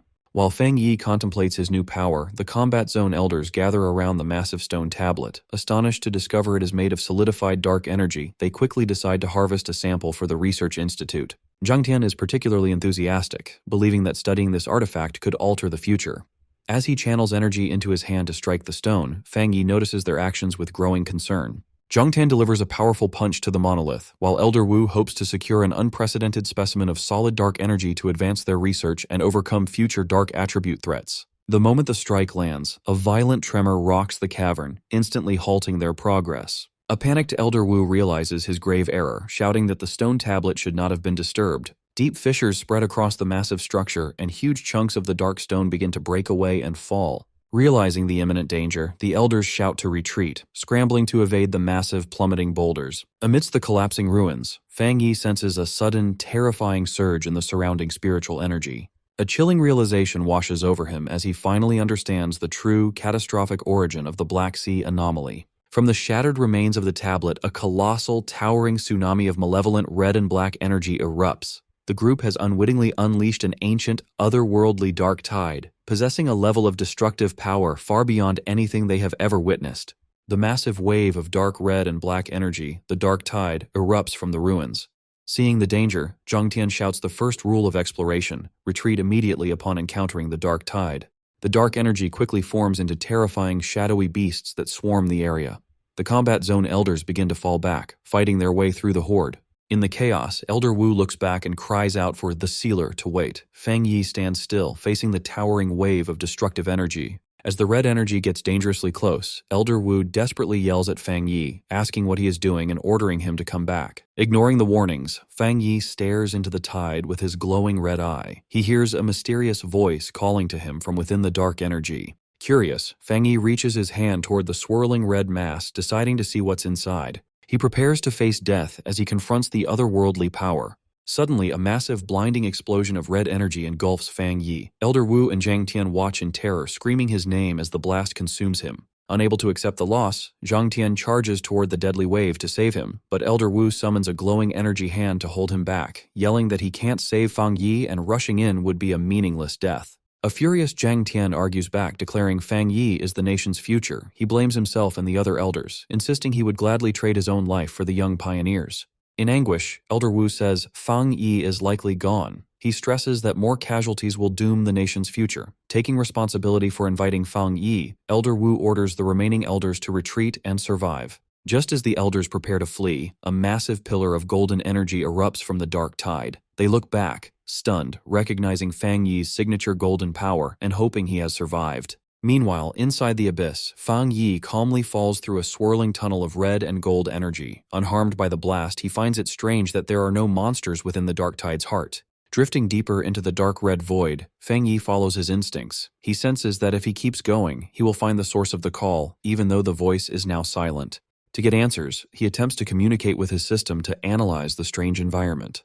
Protected by a golden aura, he descends deeper into the endless abyss. He notes that his strong defenses are completely shielding him, preventing the dark energy from harming him. Suddenly, a strange, disembodied voice echoes through the red emptiness, speaking directly to him. Startled, Fang Yi stops his descent. His system interface glitches from the overwhelming energy before stabilizing. The system notifies him that the ancient power is causing fluctuations, but has successfully detected the source's coordinates just ahead. Following his system's glowing blue prompt, Fang Yi moves through the dark mist. He wonders if the ancient power is another world-altering artifact like the thrones. As he accelerates, the atmospheric pressure grows much heavier, confirming he is closing in on the unknown source. His eyes narrow as he spots his destination. He stops before a massive, swirling black vortex with red lightning, feeling the suffocating pressure it emits. From the vortex's center, a menacing hollow suit of spiked, demonic armor emerges, pulsing with an inner red light. Fang Yi analyzes it, realizing every scale of the armor holds immense destructive power. Fang Yi's system flashes a red warning, confirming the mysterious armor is the true source of the catastrophic dark tide. Confident, Fang Yi reaches out to subdue the artifact. However, the armor instantly reacts, its chest cracking open to reveal a jagged mouth of glowing red energy. Fang Yi is forced to retreat as a massive wave of dark power erupts from the armor. He realizes with awe that this relic's energy is far stronger than the thrones he had encountered before. Caught off guard by a sudden attack from the armor, a shocked Fang Yi hastily summons a golden energy barrier to shield himself. As the dark energy grinds against his shield, Fang Yi struggles. He is astonished that the armor's raw killing intent can weaken his protective yang attribute, which should naturally suppress dark energy. Instead of retreating, the resistance fuels Fang Yi's desire to claim the artifact. He unleashes a burst of golden energy to push back and activates his boundless dark realm, enveloping himself in a giant dark purple sphere. Drawing his sword, Fang Yi uses his Great Hell Saber method. The technique instantly summons a legion of menacing, glowing red spectral undead from the abyss to fight for him. Following Fang Yi's command, the shadowy figures dive down, swarming the floating demonic armor in a coordinated attack. Fang Yi watches intently, but his confidence shatters as the armor retaliates. It unleashes a devastating eruption of sharp red energy tendrils, effortlessly destroying the spectral attackers. Seeing his ultimate attack neutralized, Fang Yi acknowledges his target's overwhelming strength. He realizes the armor's dark aura is far superior to his own dark power, completely suppressing his techniques. The demonic armor unleashes a high-speed barrage of red energy slashes, knocking Fang Yi back. Acknowledging the entity's incredible power, Fang Yi refuses to back down, declaring this battle will determine who subdues whom. The entity speaks again, urging Fang Yi to succumb and become like it. As dark energy forms a jagged mask over his face, Fang Yi realizes the armor is trying to corrupt his mind and possess his body. Struggling against the corruption, Fang Yi channels his Divine Sun Swallowing Heaven technique to maintain his sanity and stay conscious. Refusing to be taken over, Fang Yi yells that the entity has underestimated him. A massive surge of blue energy erupts from his body. Pushed to his limit, he commands his system to mobilize all his powers and techniques at once. The system blares a critical warning. It notes that while his realm is only 2-star Jingang, his actual capability is immeasurable. However, the system calculates that unleashing all his powers will overwhelm his body, predicting a 99% chance of complete destruction. Despite the fatal warning, Fang Yi glares through the darkness, ready to take the risk. Pushed to his limit, Fang Yi risks everything to subdue the demonic entity. Amidst clashing golden and dark red energies, he commands his system to mobilize all his powers, vowing to emerge victorious or die trying. The system confirms Fang Yi's request. It immediately activates all his learned cultivation methods simultaneously. The strain of channeling conflicting energies is immense. Fang Yi clutches his head in agony as the power threatens to tear his body apart, struggling to maintain his sanity. Overwhelmed, Fang Yi's eyes go blank before a catastrophic red energy explosion erupts from his body. The system registers the fatal overload, triggering a failsafe, the Death Seal technique. A sequence of elemental energies, lightning, a protective aura, and dark chains, revives his lifeless body, confirming his survival. Drifting in the abyss, Fang Yi's eyes snap open, glowing red. The system announces the ancient artifact has been defeated by his combined cultivation methods. It confirms the ancient entity has submitted, recognizing Fang Yi as its new master. The swirling dark energy condenses around Fang Yi, forming a menacing, spiked suit. The system reveals the artifact's true name, the ancient god-demon armor. Floating in the new armor, Fang Yi radiates a dark aura as the system grants him a new ability. Secret technique, Dark Torrent. The technique shares the armor's origin and is instantly mastered. Testing his new strength, Fang Yi clenches his armored fist, generating a massive shockwave of dark energy. Observing the power from his hand, Fang Yi notices familiar traits. As dark energy veins pulse on his face, he realizes with a shock that he may now command the dark tide itself. His new mastery allows him to walk upon the chaotic dark tide. Furthermore, he can command the destructive energy to recede at will. He reflects on how different this power is from his old dark attributes. Before, wielding dark energy constantly drained his stamina and spiritual power. Now, the dark attribute responds like a loyal pet. Swirling the energy in his palm, he confidently declares it will never be a hindrance again. Having lingered long enough, Fang Yi decides to return, casually snapping his fingers to depart the abyss.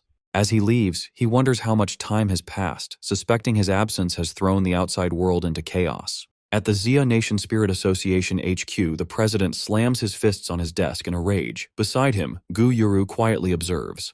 President Ye Xiao angrily reprimands the combat zone elders for taking the sealer on their expedition and failing to bring him back alive. Ye Xiao criticizes them for failing to protect a single junior pioneer, despite their years of cultivation and access to the nation's best resources. Elder Wu lowers his head in shame. The president questions their competence, asking how they can face the nation after relying on the sealer to escape. Outside, Zhaolin listens in, then decides she can't stay silent any longer. She strides into the office, interrupting President Ye Xiao to offer her perspective. Elder Wu and Zhang Tian sit nearby, looking defeated. Zhao Lan believes the sealer was strong enough to escape but willingly stayed behind, having discovered something vital within the abyss. President Ye Xiao listens silently. Zhao Lan fiercely defends the veterans, reminding the president they've fought on the front lines protecting the nation since before the spiritual energy awakening. She recounts their countless battles and buried comrades.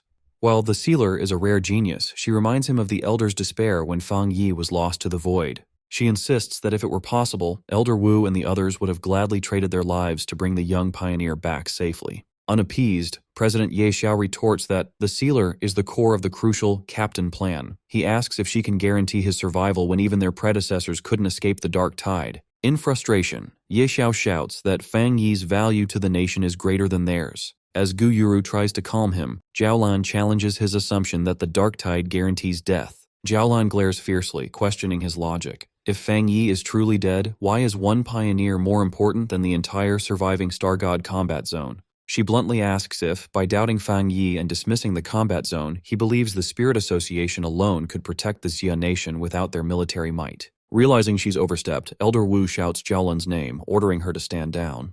The tension breaks. President Ye Xiao sighs, anger draining from his face. He admits he spoke out of frustration and concedes that Zhaolan is right. Exhausted, Ye Xiao asks how to handle the crisis. He fears that news of the sealer's disappearance would incite nationwide panic and embolden their enemies. To prevent nationwide chaos, they agree to lock down the news of Fang Yi's disappearance, classifying it under the highest level of security. 1 week later, at the Fang family villa, Lin Yiyi is anxious. Her cousin, Fang Yi, has not returned from the mysterious domain. Hearing the door, she hopefully calls for her cousin, but it's only her mother. Her mother notes Fang Yi's long absence and suggests Lin Yiyi call him. Lin Yi explains this time is different. The place he went is too dangerous and lacks a signal. Her mother agrees that it's still unusual for him to be out of contact for so long. Her mother asks about her assignment as Yuan City's new captain. Lin Yiyi explains she was waiting for Fang Yi to return for a trial run, but with him gone, the association has gone silent. Her concern deepens. This silence is unprecedented. He always returned quickly before. Captain Su knew nothing, and Zhaolan has ignored her messages. Unable to wait any longer, Lin Yi tells her surprised mother she's heading out. Running frantically through the rain, Lin Yi's mind races. If something has happened to her cousin, she fears the entire Xia nation will be thrown into chaos and the Captain Plan will crumble. She tries to reassure herself that with his strength, he must be fine, especially since everything still seems peaceful. Her thoughts are violently interrupted as massive, erratic bolts of purple lightning crackle across the stormy sky above the city's skyscrapers. Lin Yi freezes in shock. Panicked pedestrians scatter as a glowing meteor crashes toward the city. Shielding herself from the blinding impact, she recognizes the energy signature. Another ancient throne has descended. A colossal pillar of blue energy illuminates the skyline. From a nearby vantage point, several unnamed captains observe the impact from afar. The artifact's descent attracts the city's darker elements. In the shadows, sinister figures with glowing red eyes grin, anticipating the violent struggle for power over the new throne. Drifting through the chaotic blue void, Fang Yi leaped across floating debris while enveloped in a new dark red aura. He felt like he was trapped in an endless maze, frustrated that he couldn't find the coordinates to return to reality. He glanced at his shadow, which was actually the subdued ancient god-demon armor, and asked if it was also struggling to find an exit. The system remained completely unresponsive, showing no signal just like before. Fang Yi wondered if trying to bring the ancient armor out of this mysterious domain had triggered some kind of butterfly effect, or if an unseen force was actively trapping them here. Suddenly, his dark aura reacted. When Fang Yi questioned it, the shadowy figure shook its head to show it wasn't to blame. He then asked why the entity could no longer speak, especially since it had used a human voice to lure him into the dark tide earlier. The shadow just trembled nervously, seemingly unable to give him an answer. With a sigh, Fang Yi dropped the subject, deciding their main priority had to be finding a way out. Just then, his glowing red eye narrowed as he finally sensed a faint connection to the outside. Back in the real world, a massive beam of blue energy tore through the stormy sky and struck Taishi City as a mysterious new throne descended. As pedestrians fled through the heavy rain, Lin Yi sprinted toward the impact zone. She knew that a throne appearing while her cousin was missing would plunge the city into chaos, so she bravely decided to investigate the situation herself.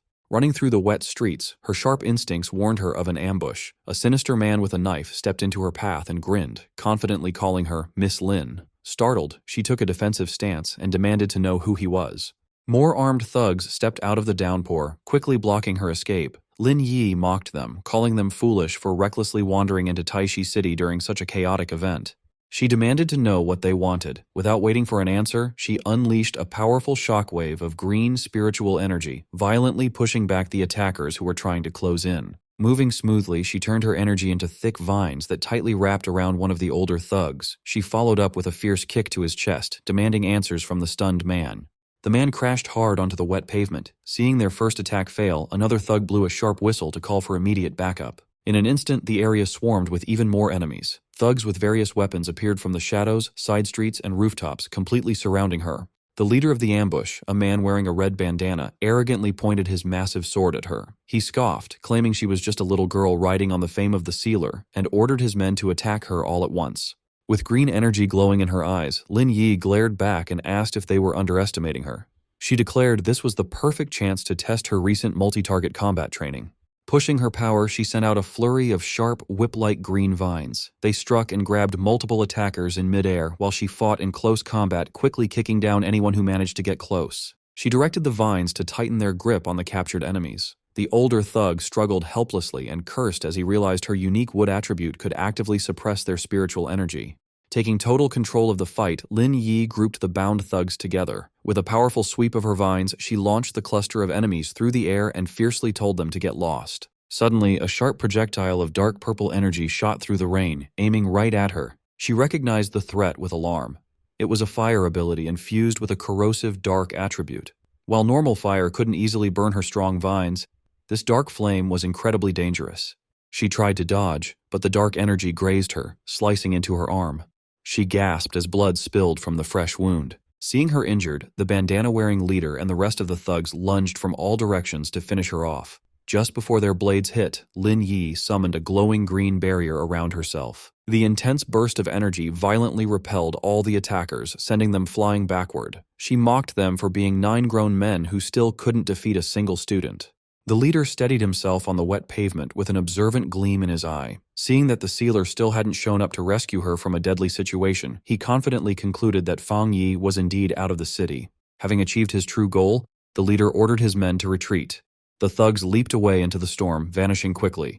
Left standing alone, Lin Yi gasped, realizing too late that she had fallen for a trap. Frustrated, she slammed her fist against a nearby wall. Her desperate defense had accidentally confirmed her cousin's absence to their hidden enemies. Cursing her own foolishness, she knew they would be fully prepared next time, and realized she urgently needed a plan. Her racing thoughts were interrupted as a massive pillar of golden light pierced through the storm clouds, striking the city in the distance. Recognizing what the light meant, her eyes widened with resolve. She pulled out her phone and made an urgent call, asking to speak with Captain Su. Standing guard in the rain at the barricaded zone around the new throne, Su Qingying spoke to Lin Yi over the phone. She asked if Yi had been ambushed. Yi confirmed she had driven them away, but warned it was only temporary, as everyone was really after the throne. Yi solemnly explained that their enemies now firmly believed Taishi City was completely defenseless without the sealer. Realizing the terrifying weight of her words, Su Qingying listened in stunned silence. Looking toward the restricted woods in shock, Su Qingying listened as Yi made a bold declaration. The young pioneer announced she was going to approach the artifact and force it to accept her as its new master. Arriving at the restricted site, Yi firmly stated she had no other choice to protect the city. Su Qingying immediately pulled her into a tight hug in the pouring rain, scolding her for being foolish. She warned that this new artifact had a metal attribute, meaning its energy was 100 times sharper and deadlier than any anomaly they had faced before. She reminded Yi that her wood attribute offered no defense against metal, making this practically a death sentence. Fearing for her friend's life, she tearfully begged Yi not to throw her life away on a suicide mission. Their emotional moment was cut short when a panicked guard rushed up with dire news. He reported that numerous underground groups and neutral factions were rapidly approaching the area, and to make matters worse, even registered pioneers were flooding into Taishi City. In the shadows of the city, a massive horde of rogue pioneers and mutants gathered. Emboldened by rumors of the sealer's death, they dismissed the authority of the military and the Spirit Association. Treating it as a ruthless free-for-all, the greedy mob prepared to storm the restricted zone, blindly believing that whoever claimed the throne would become the new absolute ruler of the Xia nation. A rescue team traverses a swirling portal into the mysterious domain, hunting for the exact spot where Fang Yi vanished. Elder Wu and Ye Xiao emerge into a bright white desert beneath a clear sky.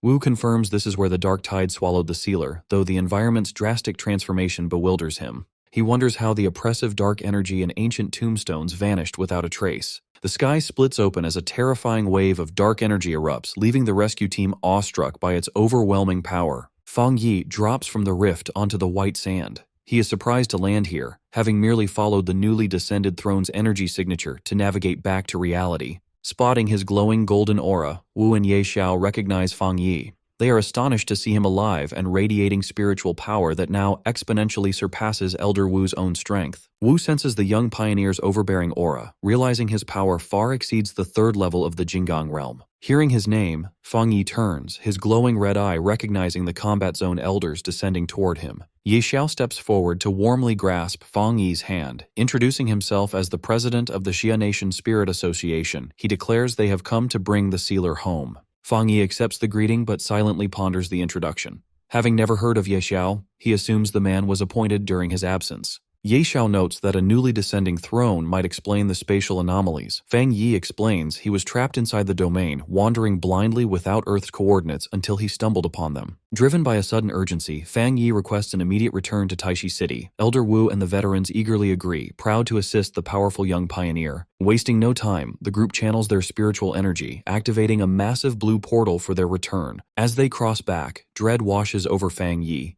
He suffers an ominous premonition that his cousin, Lin Yi, is in mortal danger, desperately hoping it is just his imagination. Flying swiftly through the swirling blue void, Elder Wu suppresses his curiosity, silently wondering how Fang Yi survived the catastrophic dark tide and achieved such a massive cultivation breakthrough. Far from the portal, absolute chaos reigns across Taishi City. Heavy rain drenches the smoking, ruined streets as defending pioneers fight desperately against an overwhelming influx of hostile invaders.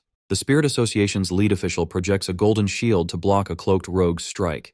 As the attacker mocks their stubborn defense, the official grimly reflects on how bold these underground factions have become, seeking to overthrow order to hoard power. Unleashing a fiery golden shockwave, the lead official blasts the attackers away and orders a counterattack. Amidst the fight, he receives a frantic report. The defensive perimeter surrounding the newly descended throne is breached. Knowing the stakes, the official commands his subordinates to reinforce the throne's frontline squads. Declaring he will hold the position alone, he launches a barrage of golden fire blasts to intercept the leaping assassins. When a subordinate hesitates, the official sternly orders them to obey. Touching his earpiece, his expression hardens with renewed hope as he reveals crucial news. Surviving this wave of attacks guarantees their victory. Across the rain-soaked streets, two defending pioneers struggle against enemy forces as Wang Lan and Song Yiming approach through the downpour. The defenders hopefully ask if headquarters finally sent reinforcements. Song Yiming reveals that every pioneer covets Taishi City's vulnerable resources. Wang Lan smiles, claiming they have come to repay a favor. Song Yiming unleashes a fiery punch, engulfing the attackers in a devastating explosion. They laugh at their weakness, questioning why they fight so hard for a presumed dead sealer. Song Yiming declares that such a weak, disorganized group has no right to covet the newly descended throne's immense power. As opposing pioneers arrogantly claim the metal attribute throne, Wang Lan uses his water abilities to launch a violent strike. The attack instantly freezes them into ice sculptures. The invasion reaches Fang Yi's private villa, where a group of armed thugs realizes they have found the sealer's home. A scarred thug laughs greedily, claiming Fang Yi's possessions and creepily noting the two defenseless women inside. Before the thugs can breach the doors, a haunting melody echoes through the rain. A pioneer plays a glowing green flute, emitting magical sound waves that force the screaming invaders to dance uncontrollably, shocked by such powerful mind control. The rescuer, Moon City pioneer Captain Chen Ruo, stands on a nearby rock. She coldly observes the struggling thugs, reflecting on her mother's teaching. People driven by boundless greed despite their weakness are truly terrifying. At the foot of the restricted mountain, a massive burst of blue energy erupts into the stormy sky, drawing hordes of rogues. A fire-wreathed invader floats above the crowd, laughing maniacally as he confidently claims the throne. A blinding pillar of intense blue light crashes into the restricted zone, generating a shockwave that violently repels the approaching invaders. The stunned rogues recognize this suffocating pressure as the metal attribute throne's raw power. Realizing the artifact is repelling even their strongest fighters, the invaders deduce someone from Taishi City has already contacted the throne. Enraged, the bloodthirsty mob resolves to slaughter the Spirit Association and anyone associated with the Sealer to conquer the city. Cutting through the chaos, Fang Yi's voice asks who is calling his name. He materializes behind the mob, wreathed in a terrifying aura of swirling dark red energy. The invaders freeze in absolute terror, stammering the title of the man they believed dead, the Sealer. Fang Yi summons his massive sword from a dark red portal, activating his newly acquired Great Hell Saber technique. The terrified invaders watch helplessly as an overwhelming, murderous aura gathers around him. With a single devastating swing, Fang Yi unleashes a colossal fiery slash through the battlefield. The powerful strike triggers a towering explosion of fire and dark energy, instantly obliterating the horde of rogue pioneers and leaving only scorching flames behind. As the flames settle, Fang Yi looks toward the restricted mountain peak. Sensing familiar spiritual fluctuations, he realizes his premonition was correct. His cousin, Lin Yi, is attempting to claim the dangerous new throne. At the mountain peak, Lin Yi floats inside a glowing green sphere, facing the intimidating metal attribute throne. She has stepped into its domain with absolute resolve, ready to sacrifice her life to protect the city. Below her, Captain Su Qingying struggles to maintain the protective barrier. Sweating and strained, she vows to use her own life force to shield Yi Yi until her spiritual power is exhausted, silently urging the young pioneer to succeed. Suddenly, Argai pierces the green barrier, disrupting the defense. Su Qingying shouts in alarm, desperately wondering who bypassed their perimeter. The breach triggers a severe backlash, causing her to violently cough up blood. As she collapses, her blonde guard catches her. The panicked guard looks up in shock, stammering the Sealer's title in pure disbelief. Fang Yi calmly greets Su Qingying. She stares back with a mix of absolute shock and immense relief, realizing the city's greatest protector has finally returned. Seeing his cousin left vulnerable by the broken barrier, Fang Yi immediately reaches out, channeling his swirling red energy to gently catch the falling Lin Yi midair. His immense power envelops Lin Yi in a massive, glowing sphere of protective energy, completely shielding her from the chaotic elements and the throne's deadly pressure high above the stormy peak. Floating above the chaotic city, Fang Yi glares at the explosions with furious red eyes. He wonders if the invaders swarming Taishi City are only here to steal the newly descended throne. Standing behind him, Su Qingying clarifies that this isn't exactly true. When the throne first appeared, Fang Yi's reputation kept enemies away, but when rumors of his death started spreading, the invaders grew bold, targeting the artifact, the Spirit Association, and his family. She explains that Yi Yi only tried to claim the throne because she felt helpless against this coordinated attack. Hearing this, Fang Yi's aura erupts into a towering pillar of flames. He expands his senses across the entire city, pinpointing the exact location of every enemy and vowing to spare no one. As he unleashes his suffocating power, the invading forces freeze in terror. Witnessing this overwhelming display of strength, Su Qingying breaks into a cold sweat. She watches in shock, feeling that for a brief moment, Fang Yi no longer seems human. Suddenly, Fang Yi senses familiar presences entering the fight. He sees Zhang Lu, Ji Ruoyan, and allied pioneers fighting the enemy forces in the flooded streets. Relieved that his allies have arrived to defend the city, he realizes the ground situation is still salvageable. His relief is shattered when Lin Yi cries out in agony. Fang Yi turns to see his cousin coughing up blood, struggling against the metal throne's overwhelming power. Watching her suffer, Fang Yi knows he can't blame her for acting recklessly. His sudden disappearance and the throne's arrival forced her to protect the city. Recalling their childhood, he resolves to save her, knowing he could never forgive himself if she died here. Knowing he must act immediately, Fang Yi propels himself toward the blinding blue energy of the throne. Clashing against the massive sphere of raw power, he declares that a single elemental attribute cannot block his path. Despite taking damage from the pressure, his eyes glow with determination. He warns Su Qingying to shield herself before recklessly charging directly into the artifact's deadly domain. Pushing his limits, Fang Yi forces his way closer. Su Qingying looks on in shock, stunned by his fearless charge against the overwhelming force. To counter the throne's devastating power, Fang Yi's system activates a healing technique. A surge of green energy envelops him, absorbing surrounding vitality to rapidly heal his severe injuries as quickly as they appear.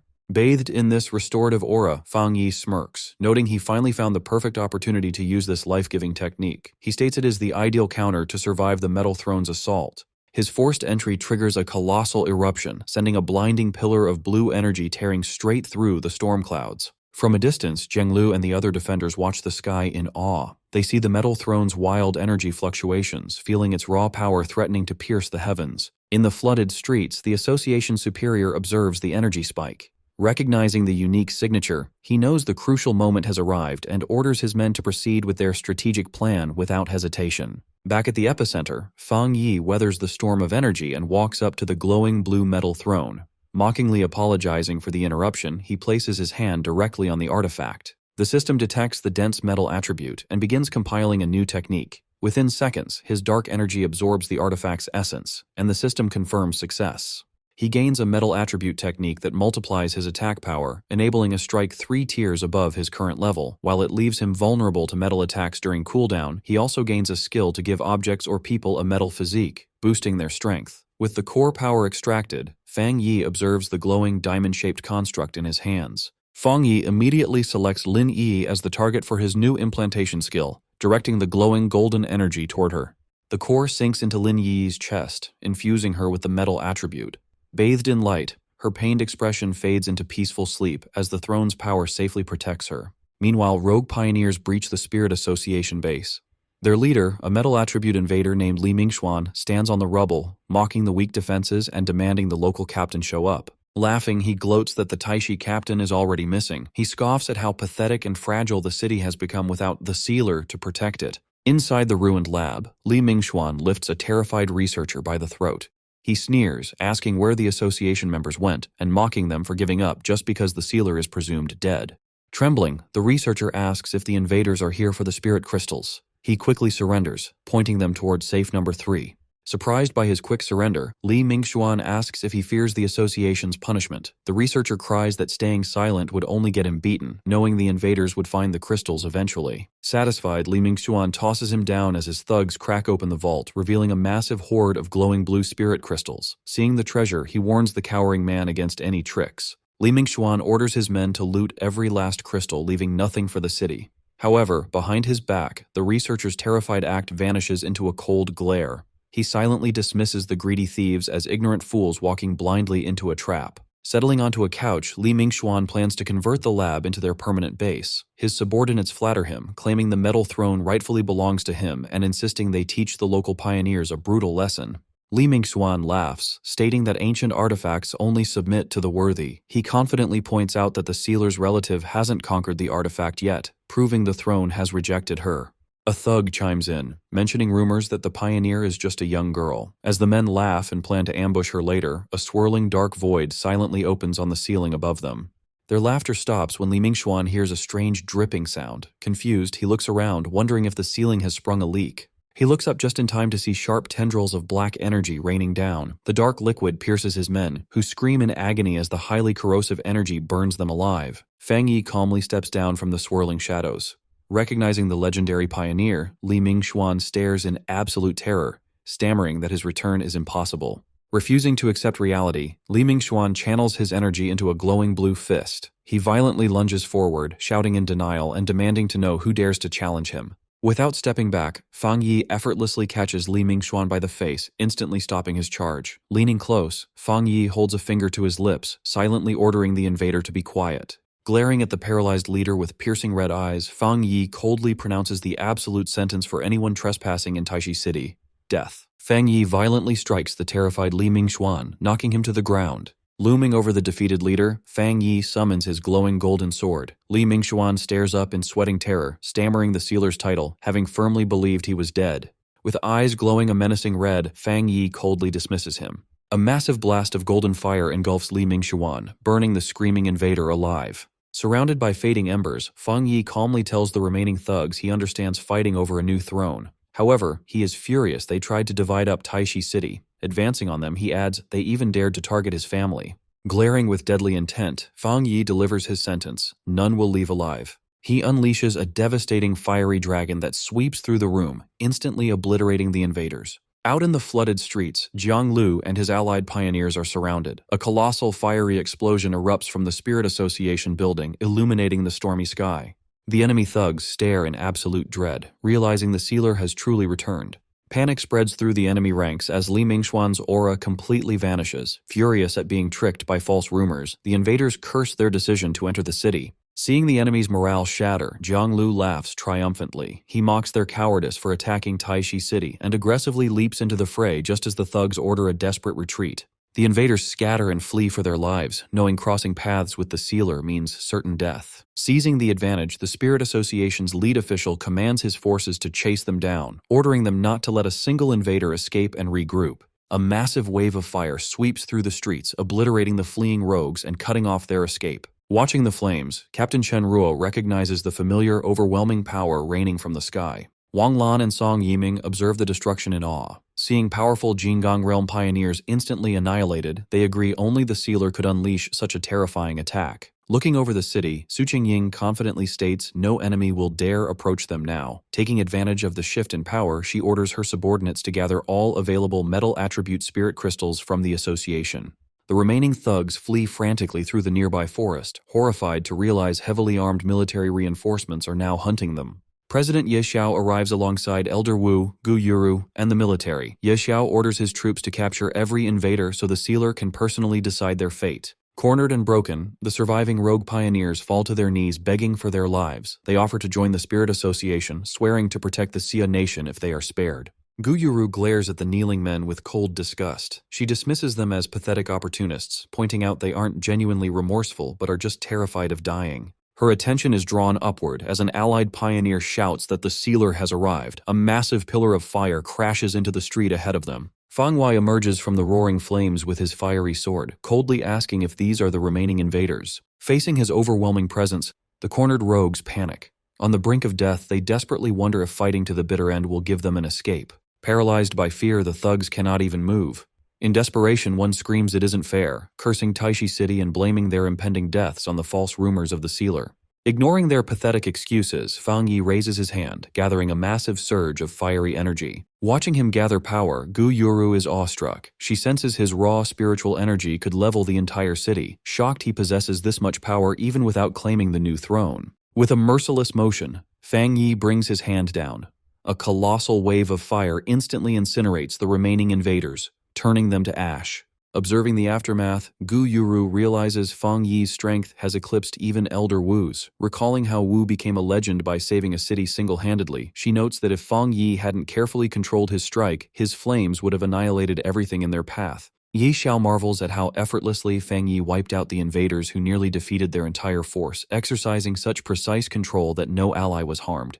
He smiles, stating that every pioneer in the Xia nation watching this is likely just as astounded. As Fang Yi steps from the fading flames, Ye Xiao reflects that everyone finally understands the massive gap between themselves and the sealer. Fang Yi's ruthless display saved Taishi City and crushed future rebellions. Using fear to restore order was necessary. Showing mercy would insult those who died protecting the country. Fang Yi approaches the group, apologizing for his delay. He thanks Ye Xiao and the others for defending the city, but immediately requests help with a final urgent matter. Fang Wei explains that his cousin, Lin Yi, attempted to subdue the metal attribute throne alone to protect the city. Although he injected her with protective spiritual energy upon arriving, he senses her condition is rapidly deteriorating. Inside the metal attribute throne's spatial domain, Lin Yi pushes her energy to its limit in a desperate attempt to subdue the glowing artifact. The sentient throne mocks her efforts, calling her a foolish human and refusing to submit to weak trash. Demanding a stronger master, the throne violently orders her to get lost and unleashes a massive blast of blue energy. Lin Yi hastily crosses her arms to block the strike. The heavy impact sends her flying backward, coughing up blood. Sweating and severely injured, she glares fiercely at the throne, refusing to let it look down on her. The artifact loses its patience, declaring she will die at its feet, leaving her corpse groveling in its domain forever. Before the throne can finish her off, a warm, golden energy envelops Lin Yi. The protective aura catches her mid-air, shielding her from the artifact's deadly pressure. Lin Yi's face lights up with relief as she recognizes the familiar power, realizing her cousin has returned. Sensing Fang Yi's incredibly pure and overwhelming spiritual energy, the awestruck artifact instantly changes its tune, declaring this newcomer the true candidate to be its king. The sentient metal throne laughs triumphantly, declaring it has finally found a candidate worthy of its power, while Lin Yi floats before it inside the protective golden sphere. Eager to see what she is truly capable of, the ancient artifact announces its intention to test her personally. The throne's descent sends a massive shockwave crashing through Taishi City. A giant dome of blue energy expands from the back mountain, shaking the streets and making panicked citizens scream about an earthquake. Knowing the danger, Jiaolan quickly channels her power to project a defensive barrier. She realizes the metal throne's energy is wildly violent and knows that if they fail to contain it, the resulting disaster will tear the entire city apart. She rallies the other defenders, including Gu Yuru, Song Yiming, and Wang Lan. Together, they push their limits to hold the shield steady, with Jiaolan urging everyone to give it their all to minimize the damage. At the edge of the throne's expanding barrier, Elder Wu and President Ye Xiao watch the swirling energy with growing concern. Seeing how destructive the artifact is, they worry that Lin Yi's attempt to claim it is ending in failure. Ye Xiao turns to Fang Yi and warns him that if these violent energy spikes continue, it will spell doom for both his cousin and the city. Fang Yi watches Lin Yi floating in the distance, frowning in confusion. He knows that taming the throne is up to her, but the metal core he gave her shouldn't be causing such a violent reaction, especially since her actual condition seems fine. Without warning, an amused voice echoes from the dark red energy swirling inside Fang Yi's shadow. The ancient god-demon armor speaks up, revealing that the throne isn't testing Yi at all. It is trying to get Fang Yi's attention because it has chosen him as its true master. Startled by this news, Fang Yi realizes that the throne's desires are ruining his plan for Yi to claim it. Knowing he has to step in, he asks the demonic armor for help, and the ancient entity gladly agrees. Seizing the moment, Fang Yi summons the ancient god-demon armor, letting the jagged dark metal and glowing red energy cover his body. With a confident smirk, he figures this is the perfect chance to test the legendary armor's defense against the throne's overwhelming power. He tells Elder Wu and the others to stand back so he can test a theory, then calmly walks toward the swirling blue barrier of the metal throne. Before stepping into the raging energy, he warns his friends to stay put and not rush in to help if anything unexpected happens. Outside, President Ye Xiao watches in pure shock as the metal throne's violent energy instantly calms down the moment Fang Yi walks in, proving that the artifact really does view him as its chosen master. Landing safely inside the artifact's inner space, Fang Yi looks around the core of the metal throne, a little surprised that a physical person can actually enter this kind of domain. He quickly spots Lin Yi struggling hard to fight off the throne's heavy pressure. Fang Yi jumps in without wasting a second, letting his armor easily block the rapid attacks directed at her. He calls out to the sentient throne, and the artifact eagerly replies that it has been waiting for a chat. Floating in the chaotic space, a shocked Lin Yi calls out to her cousin, asking how he even managed to get inside the barrier. The throne ignores her completely and focuses on Fang Yi, amazed by his dense spiritual energy and ancient noble aura. It proudly boasts that its instincts were right to choose him, just as Lin Yi shouts a desperate warning for Fang Yi to watch out. Massive spheres of pure energy appear and surround Fang Yi, but instead of attacking, the throne proposes an alliance, pointing out that humanity desperately needs a powerful weapon like itself. Its energy wraps tightly around Fang Yi as it enthusiastically promises to make him the absolute ruler of their world, the universe, and even realms he doesn't know exist. The artifact declares that together they will rewrite the rules of reality and make him the one true king, but Fang Yi just smiles at the grand offer. Without a second thought, Fang Yi flatly refuses and effortlessly shatters the energy holding him, leaving the sentient artifact completely stunned. He tells the throne he has zero interest in claiming it and points out a major flaw in its big promises. He notes that since there are already several other thrones on Earth, it can't really prove it is the strongest. He casually asks if there is a ranking among the ancient artifacts, which insults the throne so much that it stammers and demands to know if Fang Yi dares to doubt its power. Fang Yi just points to Lin Yi and offers a deal. If the throne wants to prove its strength and work with him, it first has to accept his cousin as its master. He explains that the Wood and Thunder thrones are much smarter because they have already formed helpful partnerships with him and his allies. Smirking, he reminds the throne that it can't force him into a pact anyway, so it should drop its high standards and seriously consider his offer if it wants to fulfill its purpose. When the throne falls silent, Fang Yi feels a little disappointed. He had hoped the famously violent artifact would attack so he could finally test his new armor in a real fight. Turning his back on the quiet artifact, Fang Yi walks over to Lin Yi and tells her that Taishi City no longer needs her to sacrifice herself, offering to escort her out to safety. With the heavy burden of duty lifted from her shoulders, he asks her directly if she still truly wants the throne and if she has the willpower needed to tame it. Lin Yi looks right back at him with unwavering determination and firmly states that she is ready for the challenge. She thanks him for always supporting her and explains that she had made her choice even before he showed up to help. Fang Yi smiles proudly, reminding her that gaining true strength is the only way to survive and protect their family in this dangerous world. Filled with confidence, she promises that once she conquers the Metal Throne, she will finally step up and take her official role as the captain of Yuan City. Leaving his cousin to finish her trial, Fang Yi walks back through the portal and reunites with Elder Wu, Jiaolan, and President Ye Xiao in the real world. He calmly tells the anxious group that the sentient Metal Throne has agreed to think about accepting Lin Yi as its master. He promises them the artifact is no longer a threat to the city and suggests they just quarantine the mountain for now. Explaining that Yi is staying behind to finish the process, he asks the leaders to support her. President Ye Xiao agrees right away, promising to send every metal attribute spirit crystal the Spirit Association has straight to Taishi City to help her. Elder Wu happily joins in, guaranteeing that the Star God Combat Zone will empty its own vaults and gather extra resources from other military bases to boost her training. The pioneers and officials standing nearby whisper in absolute awe of Fang Yi. They can't believe he has survived the deadly dark tide, wiped out armies of monsters, and casually negotiated with a godlike throne only to reject it for himself. With the city finally safe, Fang Yi's expression turns serious as he tells Elder Wu that he has one last highly important task to entrust to him and Zhang Tian. Fang Yi asks veterans Elder Wu and Zhang Tian to help him test a new item he brought back from the dark tide. Jiaolan overhears this, wondering about his request. She realizes the elders feel guilty about his near-death experience, and a spar might ease their minds. She recalls the dark attribute consumes life force, making her curious what divine artifact the sealer retrieved from such a deadly place. She reflects on the terrifying rumors about mysterious domains, knowing artifacts from there originate beyond their universe and hold unimaginable power. Elder Wu eagerly accepts, laughing that he's always wanted a proper spar with Fang Yi and thanks him for the chance. Thinking of his cousin, Lin Yi, at the restricted mountain, Fang Yi decides to trust that her fate with the Metal Throne will work out. Confident in her success, he tells the group it's time to go.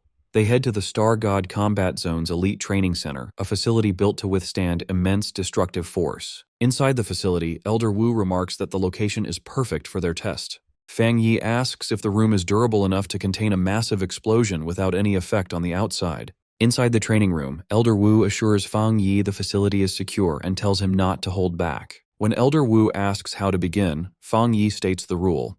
He will stand still while the elders attack him.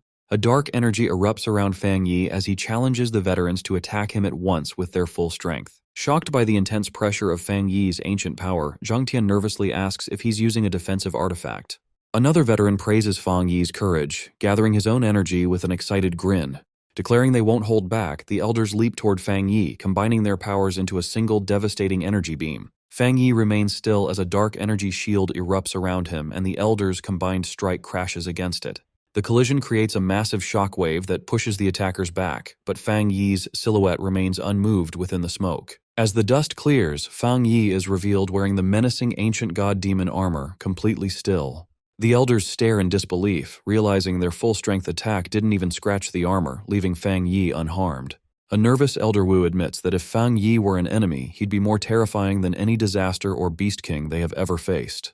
Fang Yi notes their attack was too weak, feeling like nothing. He understands the ancient armor's true power. Forged over millennia, it absorbs spiritual and demonic energies, making it immune to dark attributes and even using them to grow stronger. Elder Wu breaks the silence with laughter, declaring the test over. Convinced of the sealer's absolute power, he prods Zhang Tian to admit defeat. Relieved, he states he can finally step down from his duties. He respectfully calls Fang Yi a true hero destined to lead them to a better future. As Fang Yi's armor vanishes, Elder Wu asks if he will become the supreme commander of the Xia Nation. Soon after, an official announcement is broadcast from headquarters. The sealer is now the supreme commander of the Xia Nation Combat Zone. Elder Wu and Zhang Tian celebrate the unanimous decision. As the nation's top combatant, Fang Yi now has absolute authority over all armed forces. The news shocks everyone. His ex-girlfriend, Chu Qingli, is in disbelief at his success. Others who knew him are excited. Friends cheer, and Major Han Li smiles, recalling they once called this tyrant their new leader. Lin Yi's friend is stunned that the legendary sealer is her cousin. When Wang Liang excitedly tells Ji Ruoyan, she angrily orders extra training instead of celebrating. Zhang Lu cries with joy, boasting that his teacher is the greatest. Gu Yuru and Captain Chen Ruo celebrate, confident the sealer will continue to perform miracles. At headquarters, Wang Lan's peers admit they are convinced of Fang Yi's worth. Su Qingying marvels that the man she once monitored is now the nation's pillar, and the lead official agrees they owe him everything. At a public rally, a speaker praises the sealer as a hero who solved countless disasters, saying every student must remember his contributions. At home, Fang Yi's aunt cries with relief, thinking of the hardships he and Yi Yi have faced. Meanwhile, in the Divine Pavilion, an official smashes a crystal in rage, furious that his faction was ignored in this major appointment. As he fumes, a sinister red shadow appears. The entity taunts him, saying the other factions clearly intend to sideline the Divine Pavilion. The shadow offers a pact, promising the official will get what he wants. The suspicious man asks what kind of help it can offer. Before the shadow can answer, his phone rings. The official is shocked by a frantic report that the Thunder Throne has gone berserk. The red shadow grins, saying its promised help has arrived. It tells the official to handle the crisis, eager to see how he'll use the situation. Over at the Chuan City restricted zone, a massive lightning storm rages. Emergency warnings order a citywide evacuation as abnormal energy threatens to destroy the area. At the storm's center, the sentient Gourdvine, master of the Thunder Throne, thrashes violently, unleashing chaotic purple lightning as if corrupted. At the mountain's base, pioneers struggle against the relentless lightning. One collapses, and his comrade panics, admitting the enraged Thunder Throne is overpowering them and they're about to lose control. While healing the wounded man, another pioneer holds on to hope, recalling rumors that the sealer can communicate with the artifact and praying for his arrival. Just then, Fang Yi arrives with Elder Wu, Zhang Tian, and other veterans. The defenders cry out in relief as Fang Yi thanks them and says he'll take it from here. High above, a colossal pillar of purple lightning hurtles down from the storm clouds directly toward them. The lead pioneers raise their hands to block the devastating strike, ready to confront Fang Yi's corrupted ally. Fang Wei explains to the defenders that he has a history with the Thunder Throne. He notes that its master, the sentient Gourdvine, has undergone significant cultivation and helped them during a past mutant beast disaster. He concludes that a sudden surge in spiritual energy triggered a secondary evolution, causing the throne to lose control of its new power. Enduring the overwhelming pressure, Elder Wu groans. Beside him, President Ye Xiao realizes the artifact's berserk strength has far surpassed the third level of the Jinggang realm. He states that the Thunder Throne has broken through to the legendary Shenyue realm. The defending veterans stare at the raging storm in shock. Ye Xiao explains that reaching the Shenyue realm means a being's spiritual power shatters earthly limits. This allows them to ascend as a new god, wielding power equal to a mysterious domain or a throne. Ye Xiao notes that with accelerating spiritual energy recovery, the Shenyue realm is now attainable. He realizes even higher tiers, like the star-altering Zhuri realm, will eventually emerge. Panicked pioneers realize the dire situation, noting that the Xia nation lacks a single Shenyue realm pioneer. They wonder in despair if it's possible to contain the rampaging Thunder Throne. Fang Yi tells the defenders not to panic. Sensing a trace of the artifact's original consciousness, he declares there is still hope and decides to communicate with it. Activating a technique called Thunder Domain Divine Limit, Fang Yi channels intense energy and concentrates as a glowing spiral appears on his forehead. The chaotic lightning freezes around Fang Yi, forming a massive glowing silhouette of the gourd. The pioneers realize the sealer has halted the attack and made contact with the artifact's master. They pray that the master of the Thunder Domain hasn't completely lost its mind and wonder how Fang Yi will resolve the crisis. Noticing a massive surge of energy from Fang Yi, Ye Xiao shouts for the others to help, but Elder Wu quickly stops him. He realizes Fang Yi has already established a connection with the Thunder Throne. Fang Yi's consciousness enters the Thunder Throne's inner domain. Finding the sentient Gourdvine thrashing amidst chaotic energy, Fang Yi asks the artifact if it has lost control of its power. Seeing that it cannot even speak, Fang Yi confirms that the artifact is completely overwhelmed. Fang Yi instructs the struggling entity to follow his lead. He tells it to feel its spiritual energy and imagine it as a splashing lake. The rampaging throne fires a stray energy blast, which Fang Yi easily dodges. He realizes that if the artifact doesn't regain control soon, it will completely lose its sanity. Emitting a calming aura, Fang Yi guides the entity to restore the lake to a calm state. He tells it to accept its ability to control the leaking spiritual energy instead of resisting it. Following his guidance, the erratic energy slowly recedes and is absorbed back into the sentient Gourdvine. Fang Yi praises the stabilized artifact for regaining control. The sentient Gourdvine thanks him, admitting it feels better and asking if it caused any trouble. Fang Yi smiles, noting that the sentient Gourdvine developed consciousness late. He remarks that despite acting like a child, it is surprisingly human in its understanding. The artifact asks if it was turning into a demon.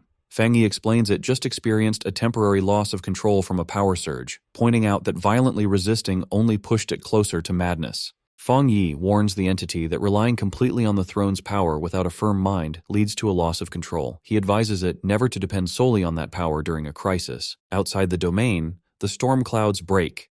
Elder Wu and President Ye Xiao watch in amazement. Realizing the Thunder Throne has accepted the sealer's guidance, Ye Xiao marvels at how Fang Yi managed to communicate with the chaotic artifact. Watching Fang Yi float safely, Zhang Tian questions if the young pioneer is even human. He is astounded that Fang Yi can command a throne. He reflects that Fang Yi protects the Xia nation more than all the veteran elders combined, but wonders why Fang Yi hasn't advanced to the next realm despite his immense power. Fang Yi breathes a sigh of relief. Exhausted by guiding the artifact, he complains to himself that teaching is far more troublesome than actual cultivation and admits a newfound respect for teachers.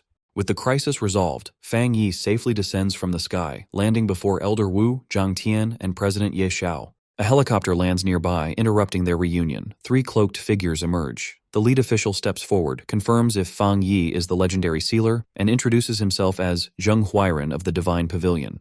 Confused, Fang Yi asks Zhang Tian who these people are. Zhang Tian dismisses them as corrupt bureaucrats who hoarded wealth before the spiritual awakening. He explains that the Divine Pavilion relies on its deep pockets and connections to aggressively vie for power within the Xia nation. Zheng Huairen accuses the sealer of causing a disaster that severely harmed both the Xia nation and Chuan City. Unfazed, Fang Yi challenges the official to explain his accusations. The angry official shouts that Fang Yi had the power to communicate with the artifact, but deliberately delayed his intervention. Blaming Fang Yi for risking Chuan City, Zheng demands compensation for this negligence. Fang Yi simply replies that the Thunder Throne is already back to normal. Unsatisfied, Zheng yells that recovery isn't enough and demands a guarantee that the throne will never threaten them again. He insists that Fang Yi must force the Thunder Throne to serve the Xia nation, pointing out the military leverage the country would gain. Escalating his threats, Zheng warns Fang Yi to admit his fault immediately. He declares that if Fang Yi refuses, the Divine Pavilion will impose severe sanctions on the entire combat zone.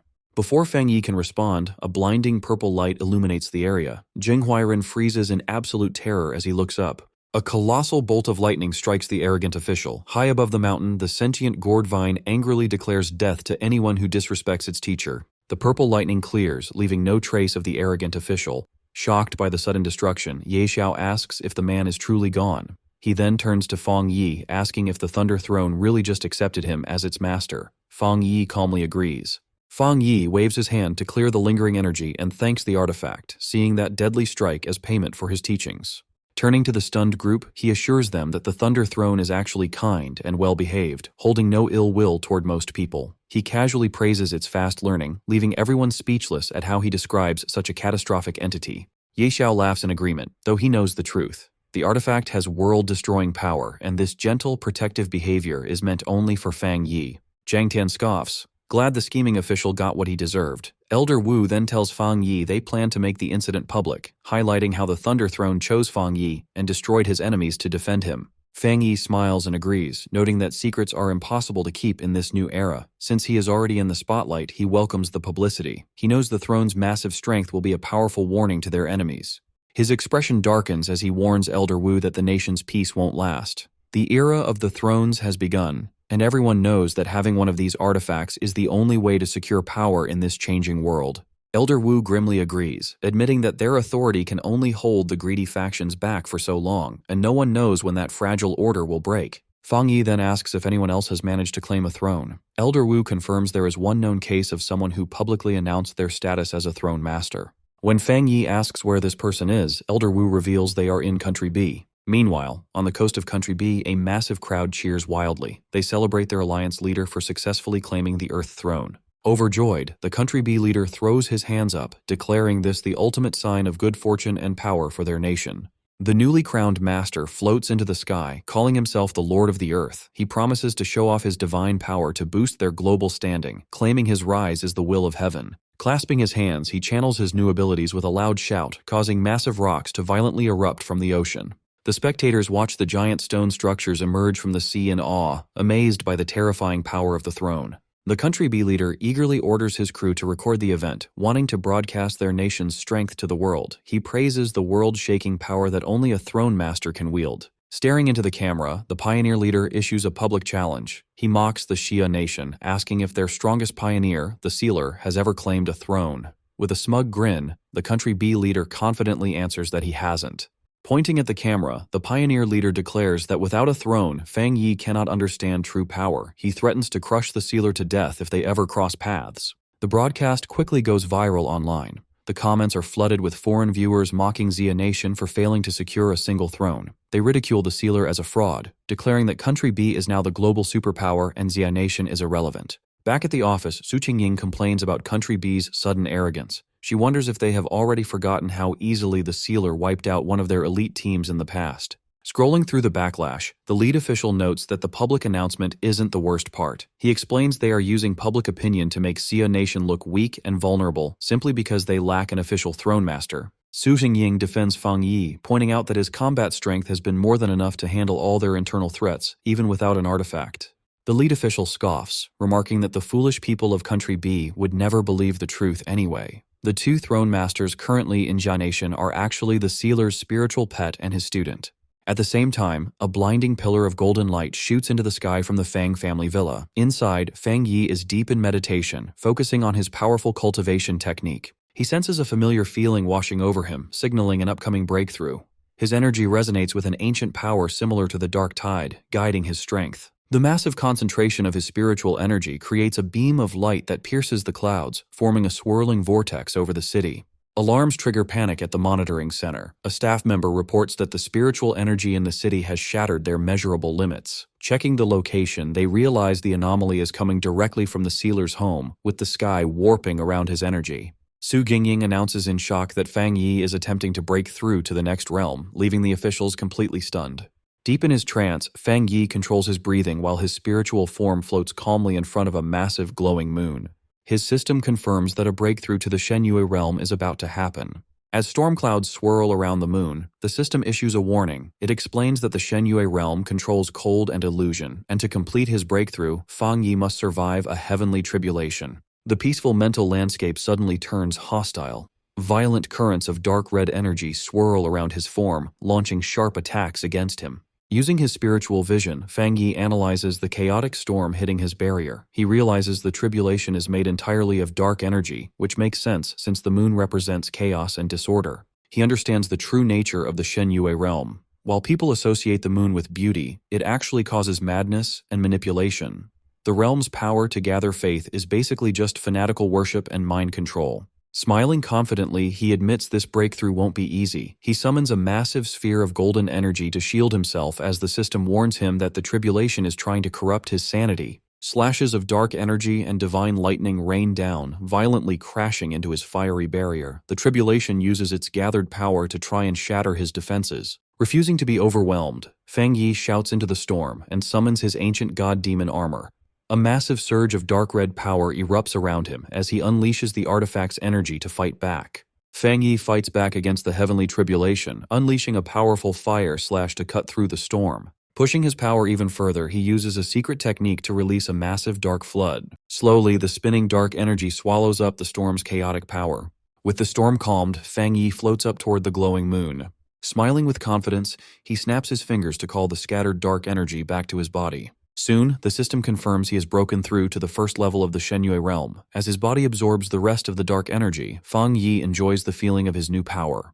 He feels his senses grow and feels like he has become the divine moon itself. He is now completely in tune with the universe's power, easily controlling endless spiritual energy. His expression suddenly sharpens and he turns around. He senses something strange as his vision grows to show a massive galaxy. A broken system window suddenly stops him, warning that his new Shenyue realm is still unstable. It gives him a new order to instantly go into deep training so he can prepare to absorb cosmic storms and face hidden future threats. Fang Yi is confused by these unknown cosmic storms. Floating down from the sky, Fang Yi is deeply worried. He knows he cannot hide away right now, fearing his absence would leave the Xia Nation defenseless against growing global threats. The system stops him with a strict warning. If he refuses training, his growth will freeze forever, giving him a 99% chance of death and a 100% chance that the Xia Nation will be destroyed. Floating over the forest, Fang Yi thinks about the grim numbers. He realizes how bad the cosmic threat is and accepts that he has no choice but to listen. Back at the Star God Combat Zone base, Su Qingying, Elder Wu, and Jiaolan hold a tense meeting to share that the sealer has officially entered deep training. Elder Wu clearly states their duty is to hold the line and manage the nation so they do not bother their commander during his important breakthrough. A panicked soldier suddenly interrupts their meeting with an urgent report. Country B's Lord of the Earth is invading the Xia Nation's southern border. Hearing this, Elder Wu notes the enemy moved faster than expected. He orders Jiaolan to send out the Spirit Association's forces using their backup plan. Jiaolan firmly accepts the order and jumps into action. Down at the southern border, the Jia Nation's fighters create a giant blue energy wall to stop the attack, warning the Lord of the Earth that he is crossing onto their land. One of the fighters shouts, asking if the foreign throne master is trying to start a full war. Floating proudly above them, the gray-haired leader laughs. He defends his attack by blaming the sealer for killing 3 Country B fighters, including his own brother, and says he is here for revenge. The Xia defenders angrily curse at him, saying Country B's fighters were criminals who broke into a secure zone. They mock the Lord of the Earth for treating thieves like innocent heroes. Angry at their bold words, the Lord of the Earth insults the Xia Nation's defenses. He feels insulted that normal guards dare to speak to him like that.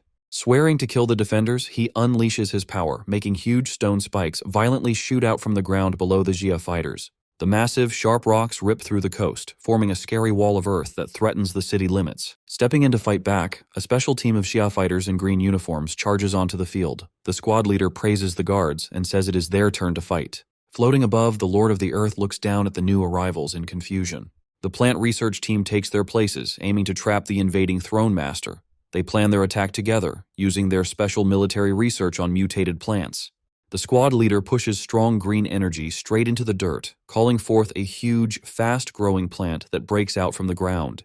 The giant plant forms into huge monster vines with open, sharp teeth. The defenders proudly state that their secret wood weapon is the perfect counter to the invader's earth powers as the plants lunge at him. Promising to protect the Jia Nation's honor, the defenders order the vines to wrap around and break down the giant stone spikes. The wild vines quickly catch the Lord of the Earth, tightly wrapping his arms and body in midair. Seeing the invading throne master trapped, the plant research leader pumps his fist and cheers. Even though he is completely tied up, the Lord of the Earth simply smiles. Laughing at their claim of a natural counter, he easily grabs the thick vines holding him. The squad leader watches in shock as the strong vines begin to melt and break against the invader's endless power. Realizing the clear danger, he urgently orders his men to use their strongest defense. Slamming their hands onto the ground, they summon a deadly poison fog, creating a highly toxic coastal wall designed to kill anyone who tries to enter. Not caring at all about the deadly trap, the Lord of the Earth calls the Xia defenders weak bugs. With a simple snap of his fingers, he completely destroys the massive toxic wall.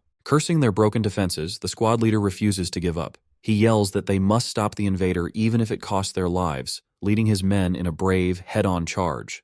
Looking down at the charging fighters, the Lord of the Earth calls them trash and easily forms a giant ball of fiery, dark energy above his head. Seeing this, the squad freezes in pure fear as the huge attack blocks out the sun. With a cold command for them to die, the Lord of the Earth throws the deadly energy ball at them.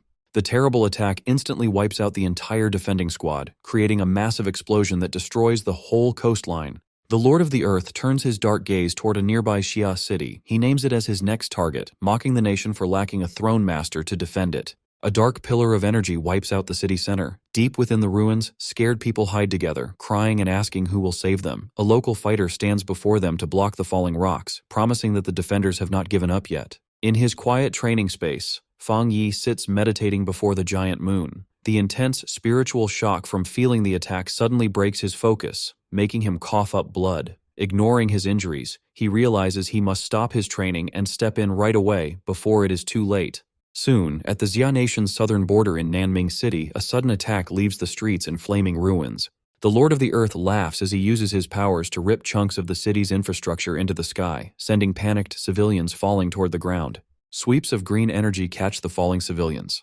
Elder Wu and Zhang Tian arrive on the battlefield. After saving the civilians, Elder Wu orders the defenders to focus on protecting the crowd while his team handles the enemy. Unimpressed, the Lord of the Earth complains about facing a bunch of old men and demands to know where the sealer is hiding. Elder Wu retorts that the sealer does not need to show up, declaring that their veteran group is enough to deal with him. Suddenly, a spike of green energy shoots upward at the invader, but the Lord of the Earth blocks the strike by summoning a giant rock. He mocks the defenders as weak ants who overestimate their strength, but a new presence distracts him. Baisu and Jiaolan arrive on the battlefield, and Baisu announces he is ready to join the fight. Elder Wu calls out to Baisu, relieved that he has finished his training. He jokes that he thought the young pioneer would stay in seclusion until he became a fossil. Amazed by the display of power, he asks Baisu what technique he used to immobilize the Lord of the Earth. Jiaolan steps in beside Baisu. She explains that she layered her mutation abilities over his bamboo forming technique to double their control. She warns that they must remain cautious against someone of his caliber. With the Lord of the Earth encased in sharp green growths, Jiaolan suggests using his captured body to negotiate with Country B. A chuckle echoes from inside the casing. The Lord of the Earth mocks the defenders, asking if this hold is the limit of their Jinggang realm power. Elder Wu realizes the danger and shouts for the team to fall back. The prison shatters as the Lord of the Earth rips it apart with his bare hands.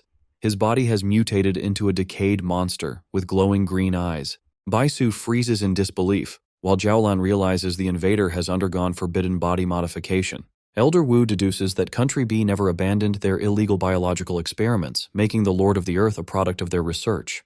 The mutated Lord of the Earth laughs, denying that his state is a crime. Instead, he proclaims his modified body is Country B's greatest masterpiece. Gathering a storm of chaotic energy, he boasts that this research will guarantee Country B becomes the ruler of the planet. He fires a blast at the Jia defenders, stating that the sacrificed test subjects should thank him for giving their lives value. The force of the strike pins the defenders to the ground. Struggling against the weight, Zhang Tian uses his abilities to turn the solidifying rock into loose sand, shocked by the might of the throne's power. Seeing the earth threatening to entomb the veterans, Jiaolan leaps in. She fires blasts of purple energy to shatter the rocks forming on Elder Wu and Zhang Tian, warning them not to let the dirt set.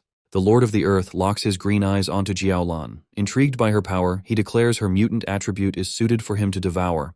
Declaring she will be his first victim, he unleashes a barrage of sharp energy spikes at her. But before they hit, a roaring fire dragon intercepts the attack. Soon, multiple fire dragons materialize, surrounding the Lord of the Earth in a vortex of flames. Feng Wei enters the fray, gripping his sword as he readies a heavy strike. He drives his dark red blade into the Lord of the Earth, triggering an explosion that engulfs the battlefield. Elder Wu and the other defenders cry out in relief. Recognizing the arrival of the sealer, they ask in shock why he interrupted his training. Fang Yi orders everyone to fall back, warning the veterans that they are no match for this opponent. The Lord of the Earth walks out of the crater, laughing that the sealer is nothing special. He shatters his rock armor and declares that without the power of a throne, Fang Yi's flames cannot harm or contain him. Fang Yi leaps toward his enemy. Observing the mutated form, he taunts the Lord of the Earth, asking if his appearance is the result of a failed breakthrough and energy backlash. The Lord of the Earth ignores the insult and the two clash. Fang Yi launches a flurry of blade strikes against the invader's rock defenses. Watching from a distance, Jiaolan notices that Fang Yi's condition seems off. She debates with Elder Wu whether they should intervene, but decides to trust his orders and stay back to avoid becoming a burden. The Lord of the Earth lands a strike on Fang Yi's back, causing him to note that the invader's assumptions about his power are not accurate. Coughing up blood, Fang Yi realizes the Shengyue realm's energy is volatile and dangerous to manage. Then the system flashes alerts that his current cultivation realm is unstable. Overwhelmed, Fang Yi screams in pain as red energy erupts from his body. Struggling to rein in the chaotic aura, he realizes the consequences of halting his seclusion. Because he interrupted the process, he cannot access his post-breakthrough strength and suffers physical side effects. The Lord of the Earth capitalizes on his vulnerability. Mocking the sealer for fighting during an energy backlash, he summons two massive pillars of stone. With a grin, the Lord of the Earth sentences the sealer to death and clasps his hands together. Two colossal slabs of earth slam shut, crushing Fang Yi between them. At the southern border of the Xia nation, the massive slabs of earth that crushed Fang Yi form a giant rock. Jiaolan, Elder Wu, and the surviving pioneers stare at the empty battlefield in absolute shock, unable to believe what just happened.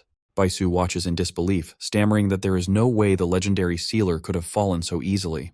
Overwhelmed with grief, the pioneers stand together as Elder Wu deeply regrets that they could not hold the line longer to protect their beloved commander. Jiaolan blames herself, wishing they had been strong enough to prevent Fang Yi from interrupting his meditation and forcing such a dangerous breakthrough. Taking action, Zhang Tian and Elder Wu fire a massive signal flare into the sky to announce the tragic news. Far away at headquarters, President Ye Xiao watches the bright signal burst through the heavy storm clouds, grimly realizing that the worst-case scenario has actually happened. Stealing his resolve, President Ye Xiao orders the Spirit Association to activate their absolute final backup plan, declaring that since the sealer gave his life for the Xia nation, they have now entered a true state of life and death. He commands every single branch of the Spirit Association to defend their homeland until their very last breath and fight the Lord of the Earth to the end. Su Qingying, Gu Yuru, and the officers loudly shout their agreement, ready to die trying. Elder Wu issues urgent military orders, commanding the Eastern, Southern, and Star God battle zones to merge and launch a massive counterattack against the Lord of the Earth, while all remaining forces mobilize to strike Country B's entire territory. The commanders immediately accept the orders. With fierce determination in their eyes, Elder Wu, Zhang Tian, Ye Xiao, and Jiaolan vow that even if they all perish on this battlefield, they will get justice for the sealer, his family, and the entire Xia nation. Hovering above the ruined city, the Lord of the Earth laughs at the defenders, calling them pathetic ants making useless struggles, and declares he will swallow their cities one by one as he charges downward to crush them all. Down in the dark, endless depths of the underground tomb, Fang Yi actually remains completely safe, calmly floating inside a protective, glowing sphere of golden energy. His system detects a massive concentration of ancient earth energy, reaching 90%, and immediately begins absorbing it. Fang Yi smiles, realizing the Lord of the Earth never expected this supposed death trap to be the perfect energy source to speed up his recovery. The system monitors his body, confirming that his unstable cultivation realm is rapidly stabilizing, with his overall recovery quickly hitting 50%. Meditating on this power, Fang Yi realizes that the Earth Throne and the Divine Moon Realm's abilities are surprisingly similar, as they both have dual natures. He understands that the Earth element can do both, create and destroy, bring perfect stability, or cause violent destruction. The chaotic energy of his unstable Divine Moon realm actually attracted the stabilizing, constructive parts of the underground Earth energy. This successfully repairs his volatile Moon energy and completely wipes out the painful side effects of his breakthrough backlash. As his system confirms a 70% recovery, Fang Yi notes that if he hadn't already broken through to the Divine Moon realm, this heavy concentration of Earth energy would have instantly killed him instead of helping him. Within moments, the system reports his recovery has already jumped to 90%. Admiring the mysterious beauty of the throne's power, Fang Yi prepares for the final step, as the system confirms his recovery is now at 99%. With his unstable energy completely calmed down, Fang Yi takes a deep breath. Right then, the system alerts him to an unusual surge of high sky yang energy in the atmosphere above, sparking his curiosity. Back on the surface, loud cracking sounds echo across the battlefield as the massive stone slabs sealing Fang Yi start to split open. Feeling this sudden, massive wave of energy, the Lord of the Earth gasps in total shock. Without warning, a colossal pillar of brilliant golden energy violently explodes from the shattered stones, blasting rock debris everywhere and tearing straight through the stormy sky to form a massive vortex. Out of the roaring column of light, Fang Yi slowly descends, covered in a pure, glowing golden aura. Watching him float down, Jiaolan rubs her eyes, unable to believe he survived the throne's deadliest attack. On the ground, the surviving pioneers cheer at the top of their lungs, shouting that a miracle has happened and their nation still has hope. Calling the sealer's survival nothing but temporary luck, the Lord of the Earth laughs arrogantly. He crosses his massive arms and prepares to release his full strength to show them what real, absolute power looks like. With a furious roar, he triggers a massive earth eruption, sending giant, jagged stone spikes ripping through the ground to crush his opponent. Grinning like a madman, the mutated Lord of the Earth fires a rapid barrage of burning rock projectiles, but Fang Yi effortlessly dodges every single attack in midair while keeping his eyes locked on his enemy. Next, the Lord of the Earth summons a massive meteor-like boulder that crashes down from the sky directly at Fang Yi. Amused by this, the sealer mutters to himself, asking if the invader is really just repeating the same basic move. Instead of dodging, Fang Yi launches himself upward like a blazing laser beam, flying straight toward the falling boulder. Pulling back his fist for a massive punch, Fang Yi commands the barrier to break. He drives his fist directly into the giant stone structure, causing a massive explosion that completely vaporizes the boulder. The Lord of the Earth stares in pure shock as his ultimate attack is effortlessly destroyed. Nearby, the other pioneers shout in triumph, cheering for the sealer's overwhelming dominance. They point out that this shows perfect control of power, noting that while the Lord of the Earth only relies on borrowed strength from a throne, the sealer is a true genius who climbed his way to the top step by step. Another pioneer adds that the sealer's top-tier yang attribute can completely suppress all other elements. As the crowd excitedly chants for the Lord of the Earth's defeat, the furious invader clenches his fists in pure rage. Overwhelmed with anger, the Lord of the Earth screams in denial, rejecting their claims of attribute suppression and perfect control. He yells that he is a lord of a throne and refuses to be mocked by anyone. Declaring that he will punish everyone for daring to disobey a throne, he releases a violent wave of chaotic energy, promising to give them the most terrifying death they can imagine. Completely ignoring his threats, Fang Yi calmly looks up at the sky, whispering that it is finally time for it to arrive. Confused, the raging Lord of the Earth looks up too, demanding to know what on earth the sealer is talking about. Fang Yi looks him dead in the eye and clearly states that it is time for his own throne to descend. In an instant, a blinding pillar of golden light erupts from the heavens, completely wrapping around the sealer. A new king is born as the legendary Yang attribute throne descends, officially choosing Fang Yi as its true master.